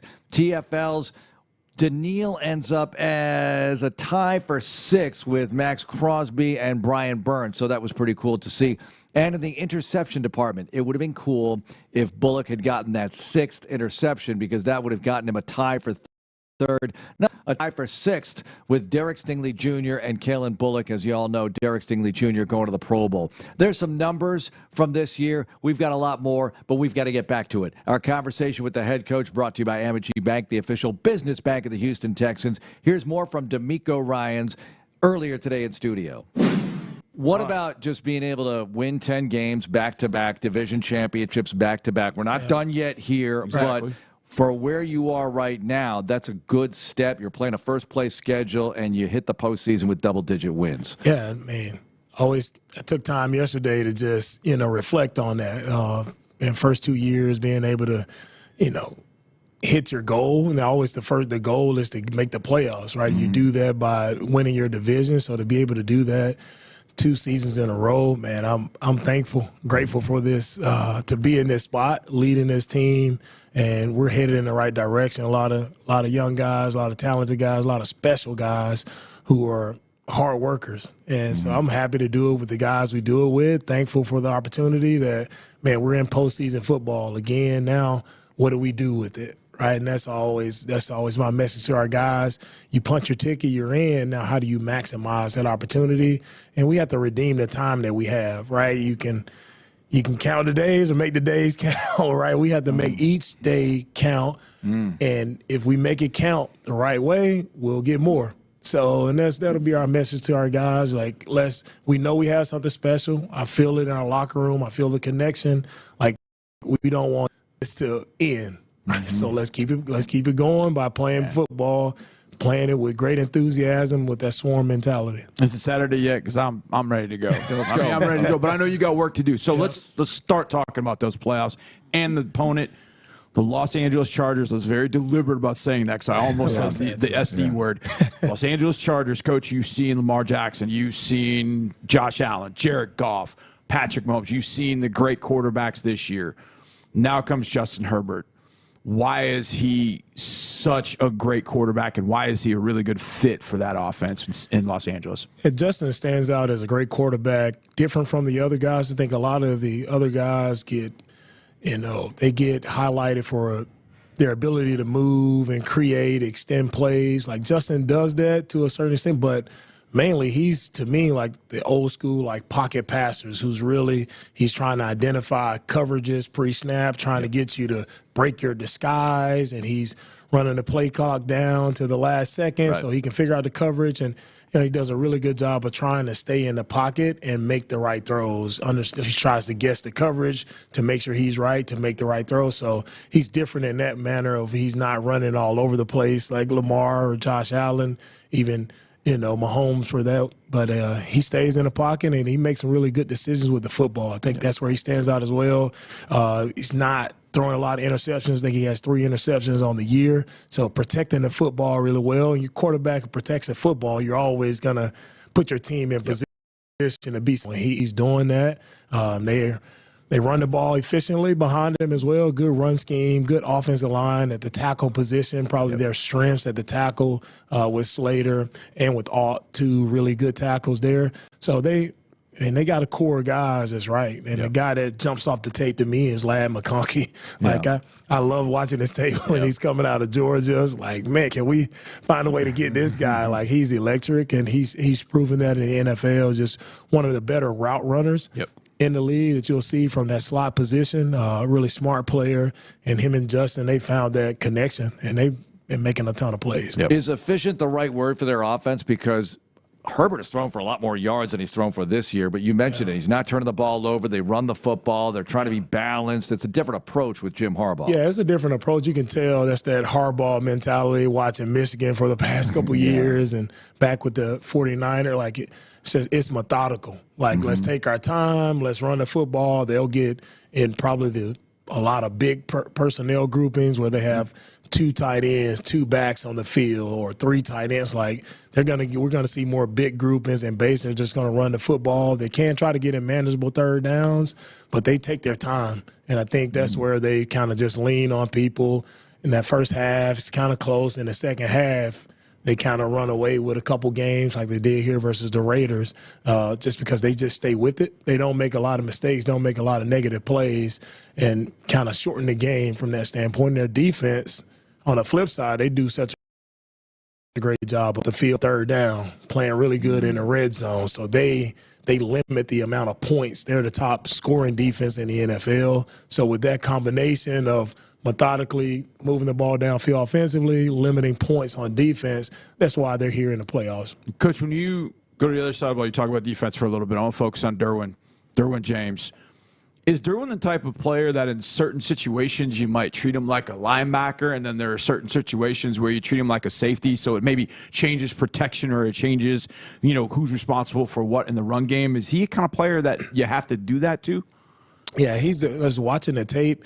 If he's anywhere close to the box, you have to account for we him. got to account for him. Like, he's blitzing, and a lot of times they don't even try to hide it where a guy's trying to show coverage and blitz. Right. Like Derwin, literally, he's probably lined up on the line of scrimmage, like in the outside linebacker position, more so than any defensive back that I've seen this year. And it's not only that he's blitzing, but man, he's long, athletic, he's fast, and he's still making plays, even though guys know he's coming. But we have to make sure we account for him. It could be linebacker, safety. Like, we just have to make sure we account for him and really protect the edge. Earlier, Coach, you talked about speed in the postseason. Well, we talk about regular season versus preseason speed. Now you get to the postseason versus regular season. What's the difference in speed? It ticks up a bit. That's what I want to make sure. That's the one thing to make sure our young guys understand. Like, it's a different speed. It's a different intensity. Like, every play, it's a little more intense. Like, different from the regular season where you have some games so you kind of, not that it's slow ever, but it's just that intensity factor. You just feel it like different, and if you're not ready for it, it can shock you. And I've seen some young guys, you get in the playoffs and it's like, whoa, like, man, that route is happening a little fast. That run, that old lineman is up on me a little faster. That safety is blitzing a little faster than I expected or than I saw on film. Well, you have to know right now, everything, it's on the line. Like I say, win or go home, it's on the line. So everybody is playing that way. So everybody have to understand, hey, let's roll. They're fast, we're fast too, but let's be on it. I think, and the speed also, Mark, is also mentally like, man, how quick are you to see this formation is right? How quick are you to see Derwin is on the line, make the adjustment? Like, mentally it speeds up, physically it speeds up. You have to be prepared for it. What do you remember from your first playoff game as a player? Oh, first playoff game. It's at the Bengals. Yep. Here, the one thing I remember is the J.J. Watt touchdown. That's the one right. I can never forget that play, standing behind, seeing J.J. pick the ball off and seeing, man, I'll never forget how crazy it went in the stands, how crazy our fans went when J.J. made that play. It's the one that it'll stick with me forever. And, that's kind of what we need this week, man. Yeah. Like, as I talked about, the playoff atmosphere, getting that home game and why it's important. Like, it's important because home field advantage is that crowd noise that you have, especially with a quarterback like Justin, who wants to check at the line of scrimmage. He wants to get into the right play. So allow our fans be, when they're in the huddle, they're coming out of the huddle.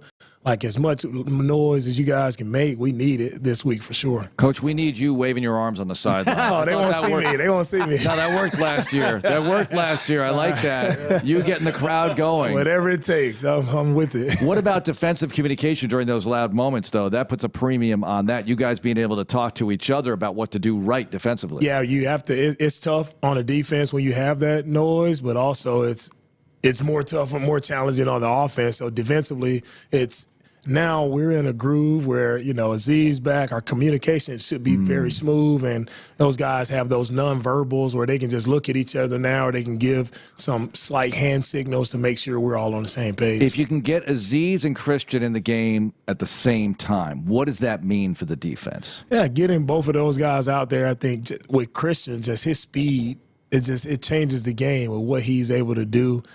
He's just physically gifted, sideline to sideline player. So if we can get both of them out there with Aziz's physicality, playmaking ability, communication, and he just allows Christian to just run around and make the plays. So it'll be really fun to get both of those guys out there. You know, Christian is still working back. He missed a lot of time, you know, and he's done some really good things for us, and I'm excited to see him go play fast and make plays sideline to sideline. Coach, it helped you a little bit this year that you've had some of these.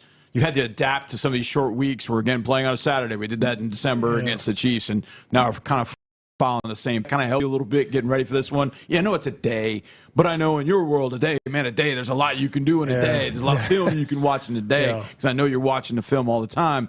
Did it help that you've gone through this routine, in a sense, earlier this month? I hope it's helped, right? I hope it's helped. We've had a lot of short weeks, a lot of things, you know, schedule-wise for me. I'm always looking at, like, what's the best for our guys, just trying to look at how I need to tweak things to make sure we just have a great work week, and so they're ready to go on Saturday. So, you know, I'm excited about that piece because we've been here before. It's not like, oh, we got to figure out a short week. No, guys, you know how we operate on a short week. Like, it's going to happen faster. Let's just be dialed in on our preparation. Everybody, like, you don't understand something, make sure we're asking questions, make sure coaches, players are all working together so we can fly around on Saturday. All right, speaking of working together, we had Rod Wright in here last week, and this D-line group just seems so together. It's almost like an offensive line group. They're so tight. They have the nicknames and everything. You see Barnett making the play. Everybody goes nuts, but it's more than that. What about that group in particular, D'Amico? Because I noticed the camaraderie they have. They really pull for each other. What can you say about that? Man, special group led by a special guy. Coach Rod, he's been special. He's been a godsend to have here with this group, leading that group.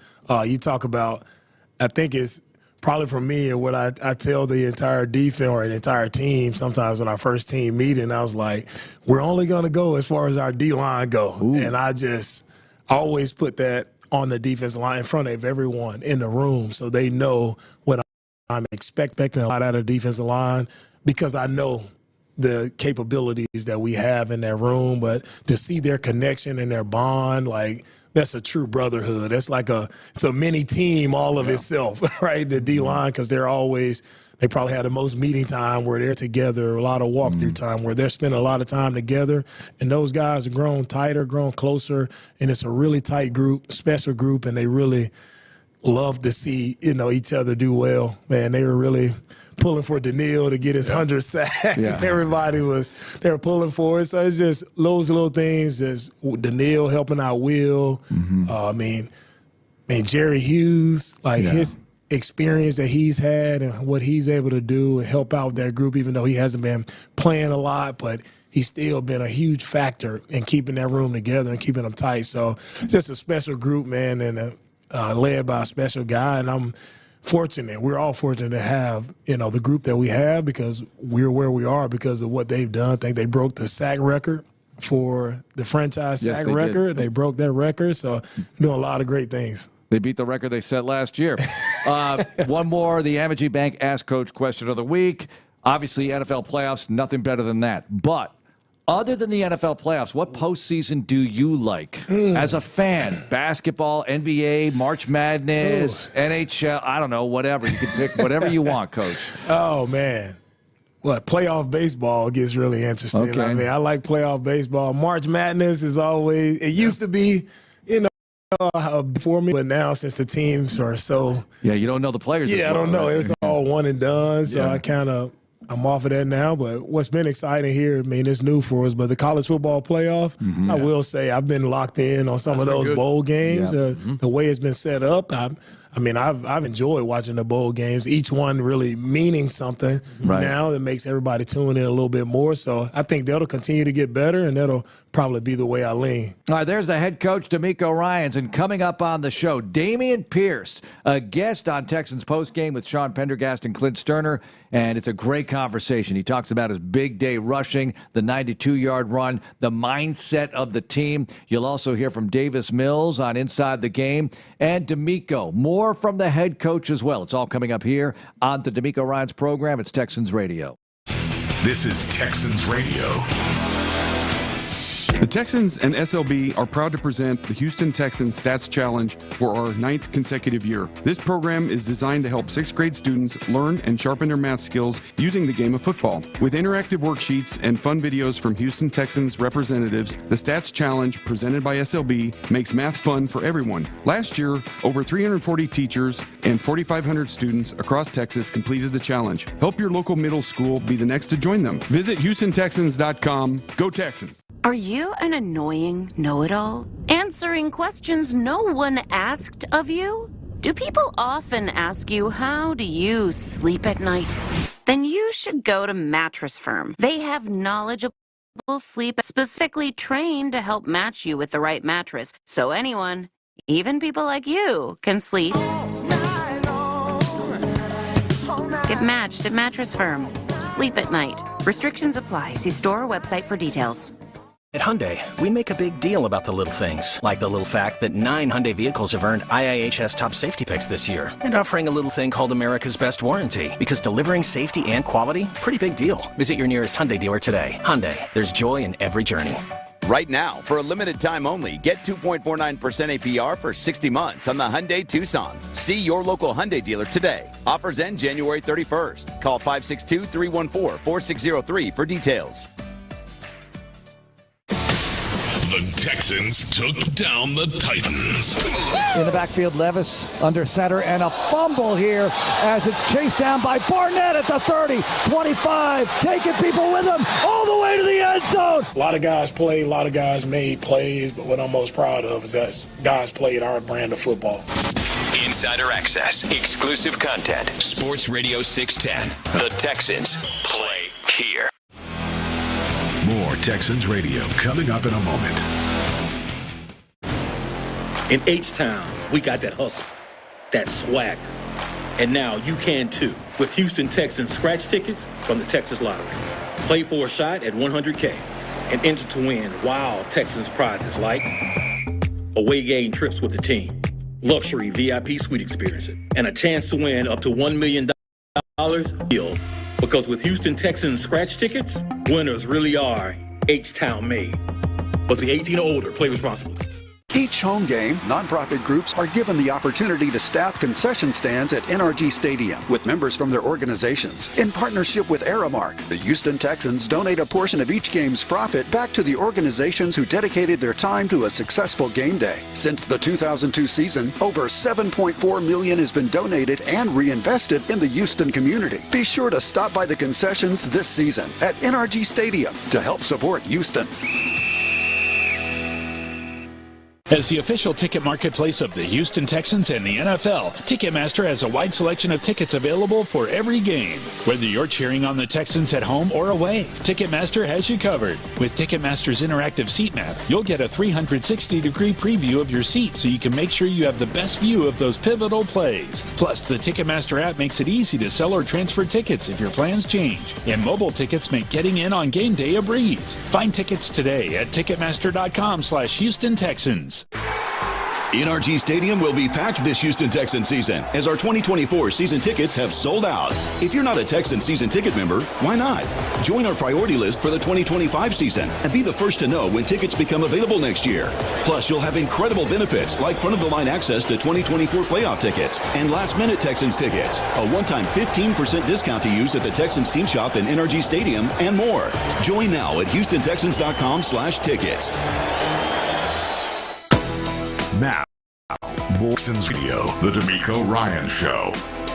All right, we've got a juicy segment here on the D'Amico Ryans program. Let's start with Amegy Bank. Amazing plays of the game brought to you by Amegy Bank, the official business bank of the Houston Texans. First, Pierce, 92-yard, second longest run in the history of the franchise. The longest was 97 against the Titans, Monday Night Football 2018, a few days after Mr. McNair passed away. What an emotional night that was. You're playing the same team this time, years later, on the road, completely different context, but another 90-plus yard run this time. Damian does it. Davis feeds Pierce through a hole, 15, 20. He's gone! 40, 50, the 40 of Tennessee, the 30. Will he be caught? The 10, 5, rock and roll! Dameon Pierce, coast to coast.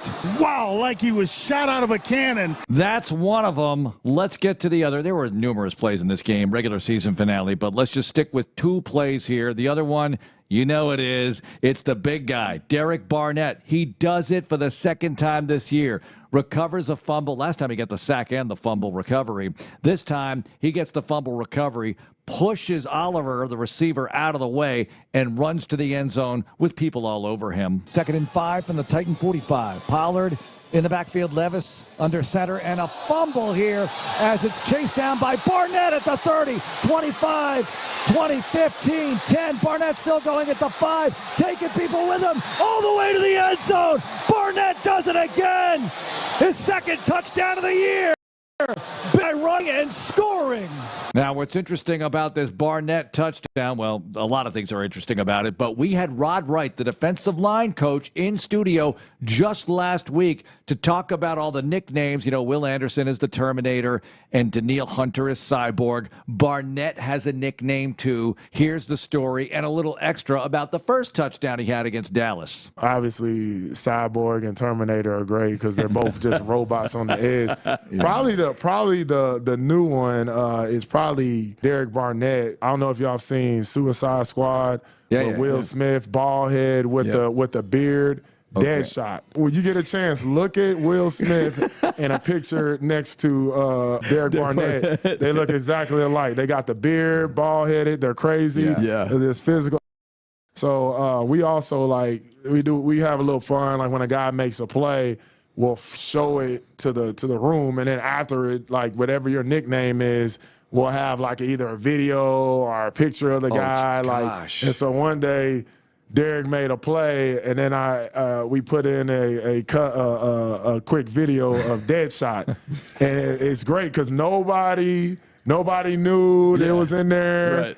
And then we didn't even call him that, but as soon as it flashed, everybody like, oh man, oh that's so awesome. We're like, man, we know what you're gonna be for Halloween. So in Dallas, when that ball's on the ground, and he picks it up and starts running. What are you thinking?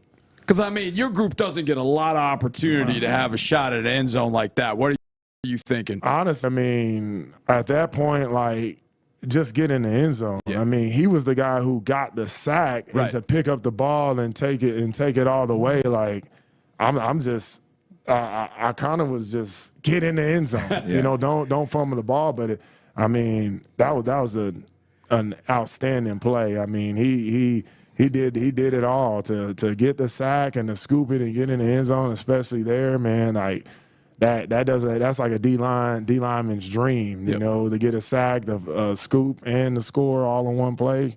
I don't know if that's been done this season by anybody, especially in that building against that team. Absolutely. And that's got, I mean, for you, Houston guy, I mean, that's got to trigger as well. Absolutely. I mean, I got a lot of texts after that game. I mean, from Cowboy fans, from Texans fans. One of my aunt is a diehard Dallas Cowboy fan, and I know how it is, but no, that was an excellent play by him and something that he's going to remember the rest of his life. So, yeah, that was last week with defensive line coach Rod Wright on Barnett's first touchdown and Barnett's nickname, Deadshot. I have not seen Suicide Squad. I'll go Google the picture of Will Smith. Now, the first Amity Bank Amazing play of the game was, of course, Dameon Pierce, and he was a guest on Texans post-game with Sean Pendergast and Clint Stoerner. Here's that conversation right after the victory at Tennessee. Damian, it's Sean and Clint. How you feeling, man? Feeling good, man. How you doing? We're doing great, man. Happy New Year. What a great way to start off the year for you. We'll just ask you, take us through that touchdown, man. That was sweet. It's when execution meets preparation, man. Everybody, man. It took all the guys talked about them. They left me my one guy in the hole. I made them miss, and even though I almost gave out on the 5, even though that Hellcat almost gave out on the 5, we found a way to get in. Hey, DP, what about when you broke away from them boys and you had 3 of them right there on your tail now? I mean, did you think you had it? Did you have enough in the tank to get there, or were you worried about it a little bit? Hey, man, if you done had as many whoopings I done had growing up, You know, boy, when they on your tail, that we need to run the fastest, boy. Well, that's true. No, I think about that run, the big runs you've had in your career, the one against the Chargers your rookie year, the kickoff return last year, which looked almost like that Chargers run, and then the run today, man. You've got that top end. It seems like you got that top end covered pretty good. Hey, look, cross that goal line. It don't matter how you cross that goal line, as long as you get there, right? That's it. Hey, one thing that I thought was interesting about that play was you ran up the tail of Juice Scruggs right there playing right guard, and that was the change in terms of starting lineup up front. The change that was made was Juice entering and playing right guard. We've seen him at center. We've seen him at left guard. Now we know he can play right guard, and you pop a big one right behind him. What about him being back in the huddle with you? Oh, man, when Juice went down, man, it was a huge blow for our team. We are a very team-oriented team. We close. We all brothers, man. So when Juice went down, we rallied behind him. We just told him to attack recovery, attack rehab, and we're going to have him when he come back, and Juice is a hard-working guy. Juice is one of those hard-nosed workers, man, and decided to be out there just as excited as we were to have him out there. And like I said, man, that when preparation meets the moment, and then, Juice was ready, wherever you need him, he's available. And I think he showed that today. Today's a great example of that, whether it's center, left guard, right guard. Juice is going to play good football, sound football, and Strauss does a great job of having all those guys ready at any moment, at any position for anything. So just seeing Juice back in the lineup, man, put a smile on my face and put a smile on everybody's face, man, just to have him back in the lineup because he's a part of that O-line. He's one of the guys in that O-line room for sure. And it was great to have him back out there and execute the way we did. Dameon Pierce joining us here on Texans Postgame here on Texans Radio. 176 yards on the ground, including a 92-yard touchdown. Dameon, it feels like a lot of the theme since that Baltimore game on Christmas Day has been about you guys, especially on the offensive side of the ball, because it's been more of a struggle this year than last year, has been about getting your confidence up, washing the taste out of your mouth of that Baltimore game. How much of what you guys wanted to accomplish in this game did you accomplish today? How do you feel about where this offense is right now heading into the playoffs next week? I mean, I feel like this is one of those statement games for the team, because it really didn't matter if we won or lost this game because we already clinched, Mm-hmm. So it was one of those, this is all about us. We came into this week, understanding that this is all about us. We got a great, well, I ain't going to say great. We got a hard 4 weeks coming up with 4 great teams that we're going to have to play. That's, 4 weeks to get to the Super Bowl because that's what's on our mind. That's what's on every team in the playoffs' mind. So how can we help ourselves, work on ourselves, and prepare ourselves for the weeks and just be sound, just be efficient, just be confident, and just play winning playoff football. And I feel like we did that today. We had our starters out there the first drive. They went down, marched down the field right away, executed what we needed to. And then we had some of our backups, some of our depth. That plays a key role as well. Most people always look at the starters, but your depth plays as much a role as the starters, So today showed that, our depth was ready, our guys are ready, our starters are ready, and everybody prepared. And we're going to feel good on Monday for sure. Hey, do you feel like a performance like today when you go out there and you get that many carries and you do as well as you did? Do you hope and pray that gets you more touches in games moving forward? I mean, that's one of the things, in my career, going from starting as a rookie, splitting carries with Dev last year to being back up to Joe. I'm not really a guy who really complains a lot about anything, so I'm just one of the guys who get in and, just do my job. And I think I proved that today. I get in. Whenever y'all call my number and y'all need me, I'm going to deliver. That's what be on my mind. I don't really try to focus on the touches. I don't really try to focus on, who's getting these touches, how many carries I'm getting. In the perfect world, everybody wants carries. I'm sure at some point in your life you want to be NFL running back. You know what I'm saying? So, yeah, nobody wants nobody wants that, David, for me at least. Yeah. Everybody wants carries, but that's just the position I'm in now. I got to make the best of it. And I feel like I'm doing that, and I feel like I'm in a great headspace, great position for my body. My body feels good, mind good, and like I said, man, we just ready for Monday and see who we got to play. Yeah, absolutely. Dameon Pierce joining us. Okay, Dameon, before we get you out of here, you won a scepter for the second time in your career for the Angry Runs. Of course, you had the Jacksonville one a couple years ago that won Angry Run of the Year. You had the kickoff return in the Baltimore game that got you another scepter this week. So as the key expert on Angry Runs on the Houston Texans, we need you to grade and give your analysis of Derek Barnett's scoop and score Angry Run that he had today. Listen, it's getting a 10 out of 10 off bat because he's 2 for 2. He's 2 for 2. He's 2 for 2 in big boy rumbles right now. So he's getting a 10 off bat. And then the only thing I could knock him on is ball security. But then he got the points back when he got into the end zone. You know what I'm saying? As long as you score the football, coach don't care how you got that. That's it. Doesn't care if you guys get a 15-yard penalty in the process either. Who cares? DB got in the end zone one more time. Yeah, hey, exactly. Who cares, man? We got in that box, man. That's it.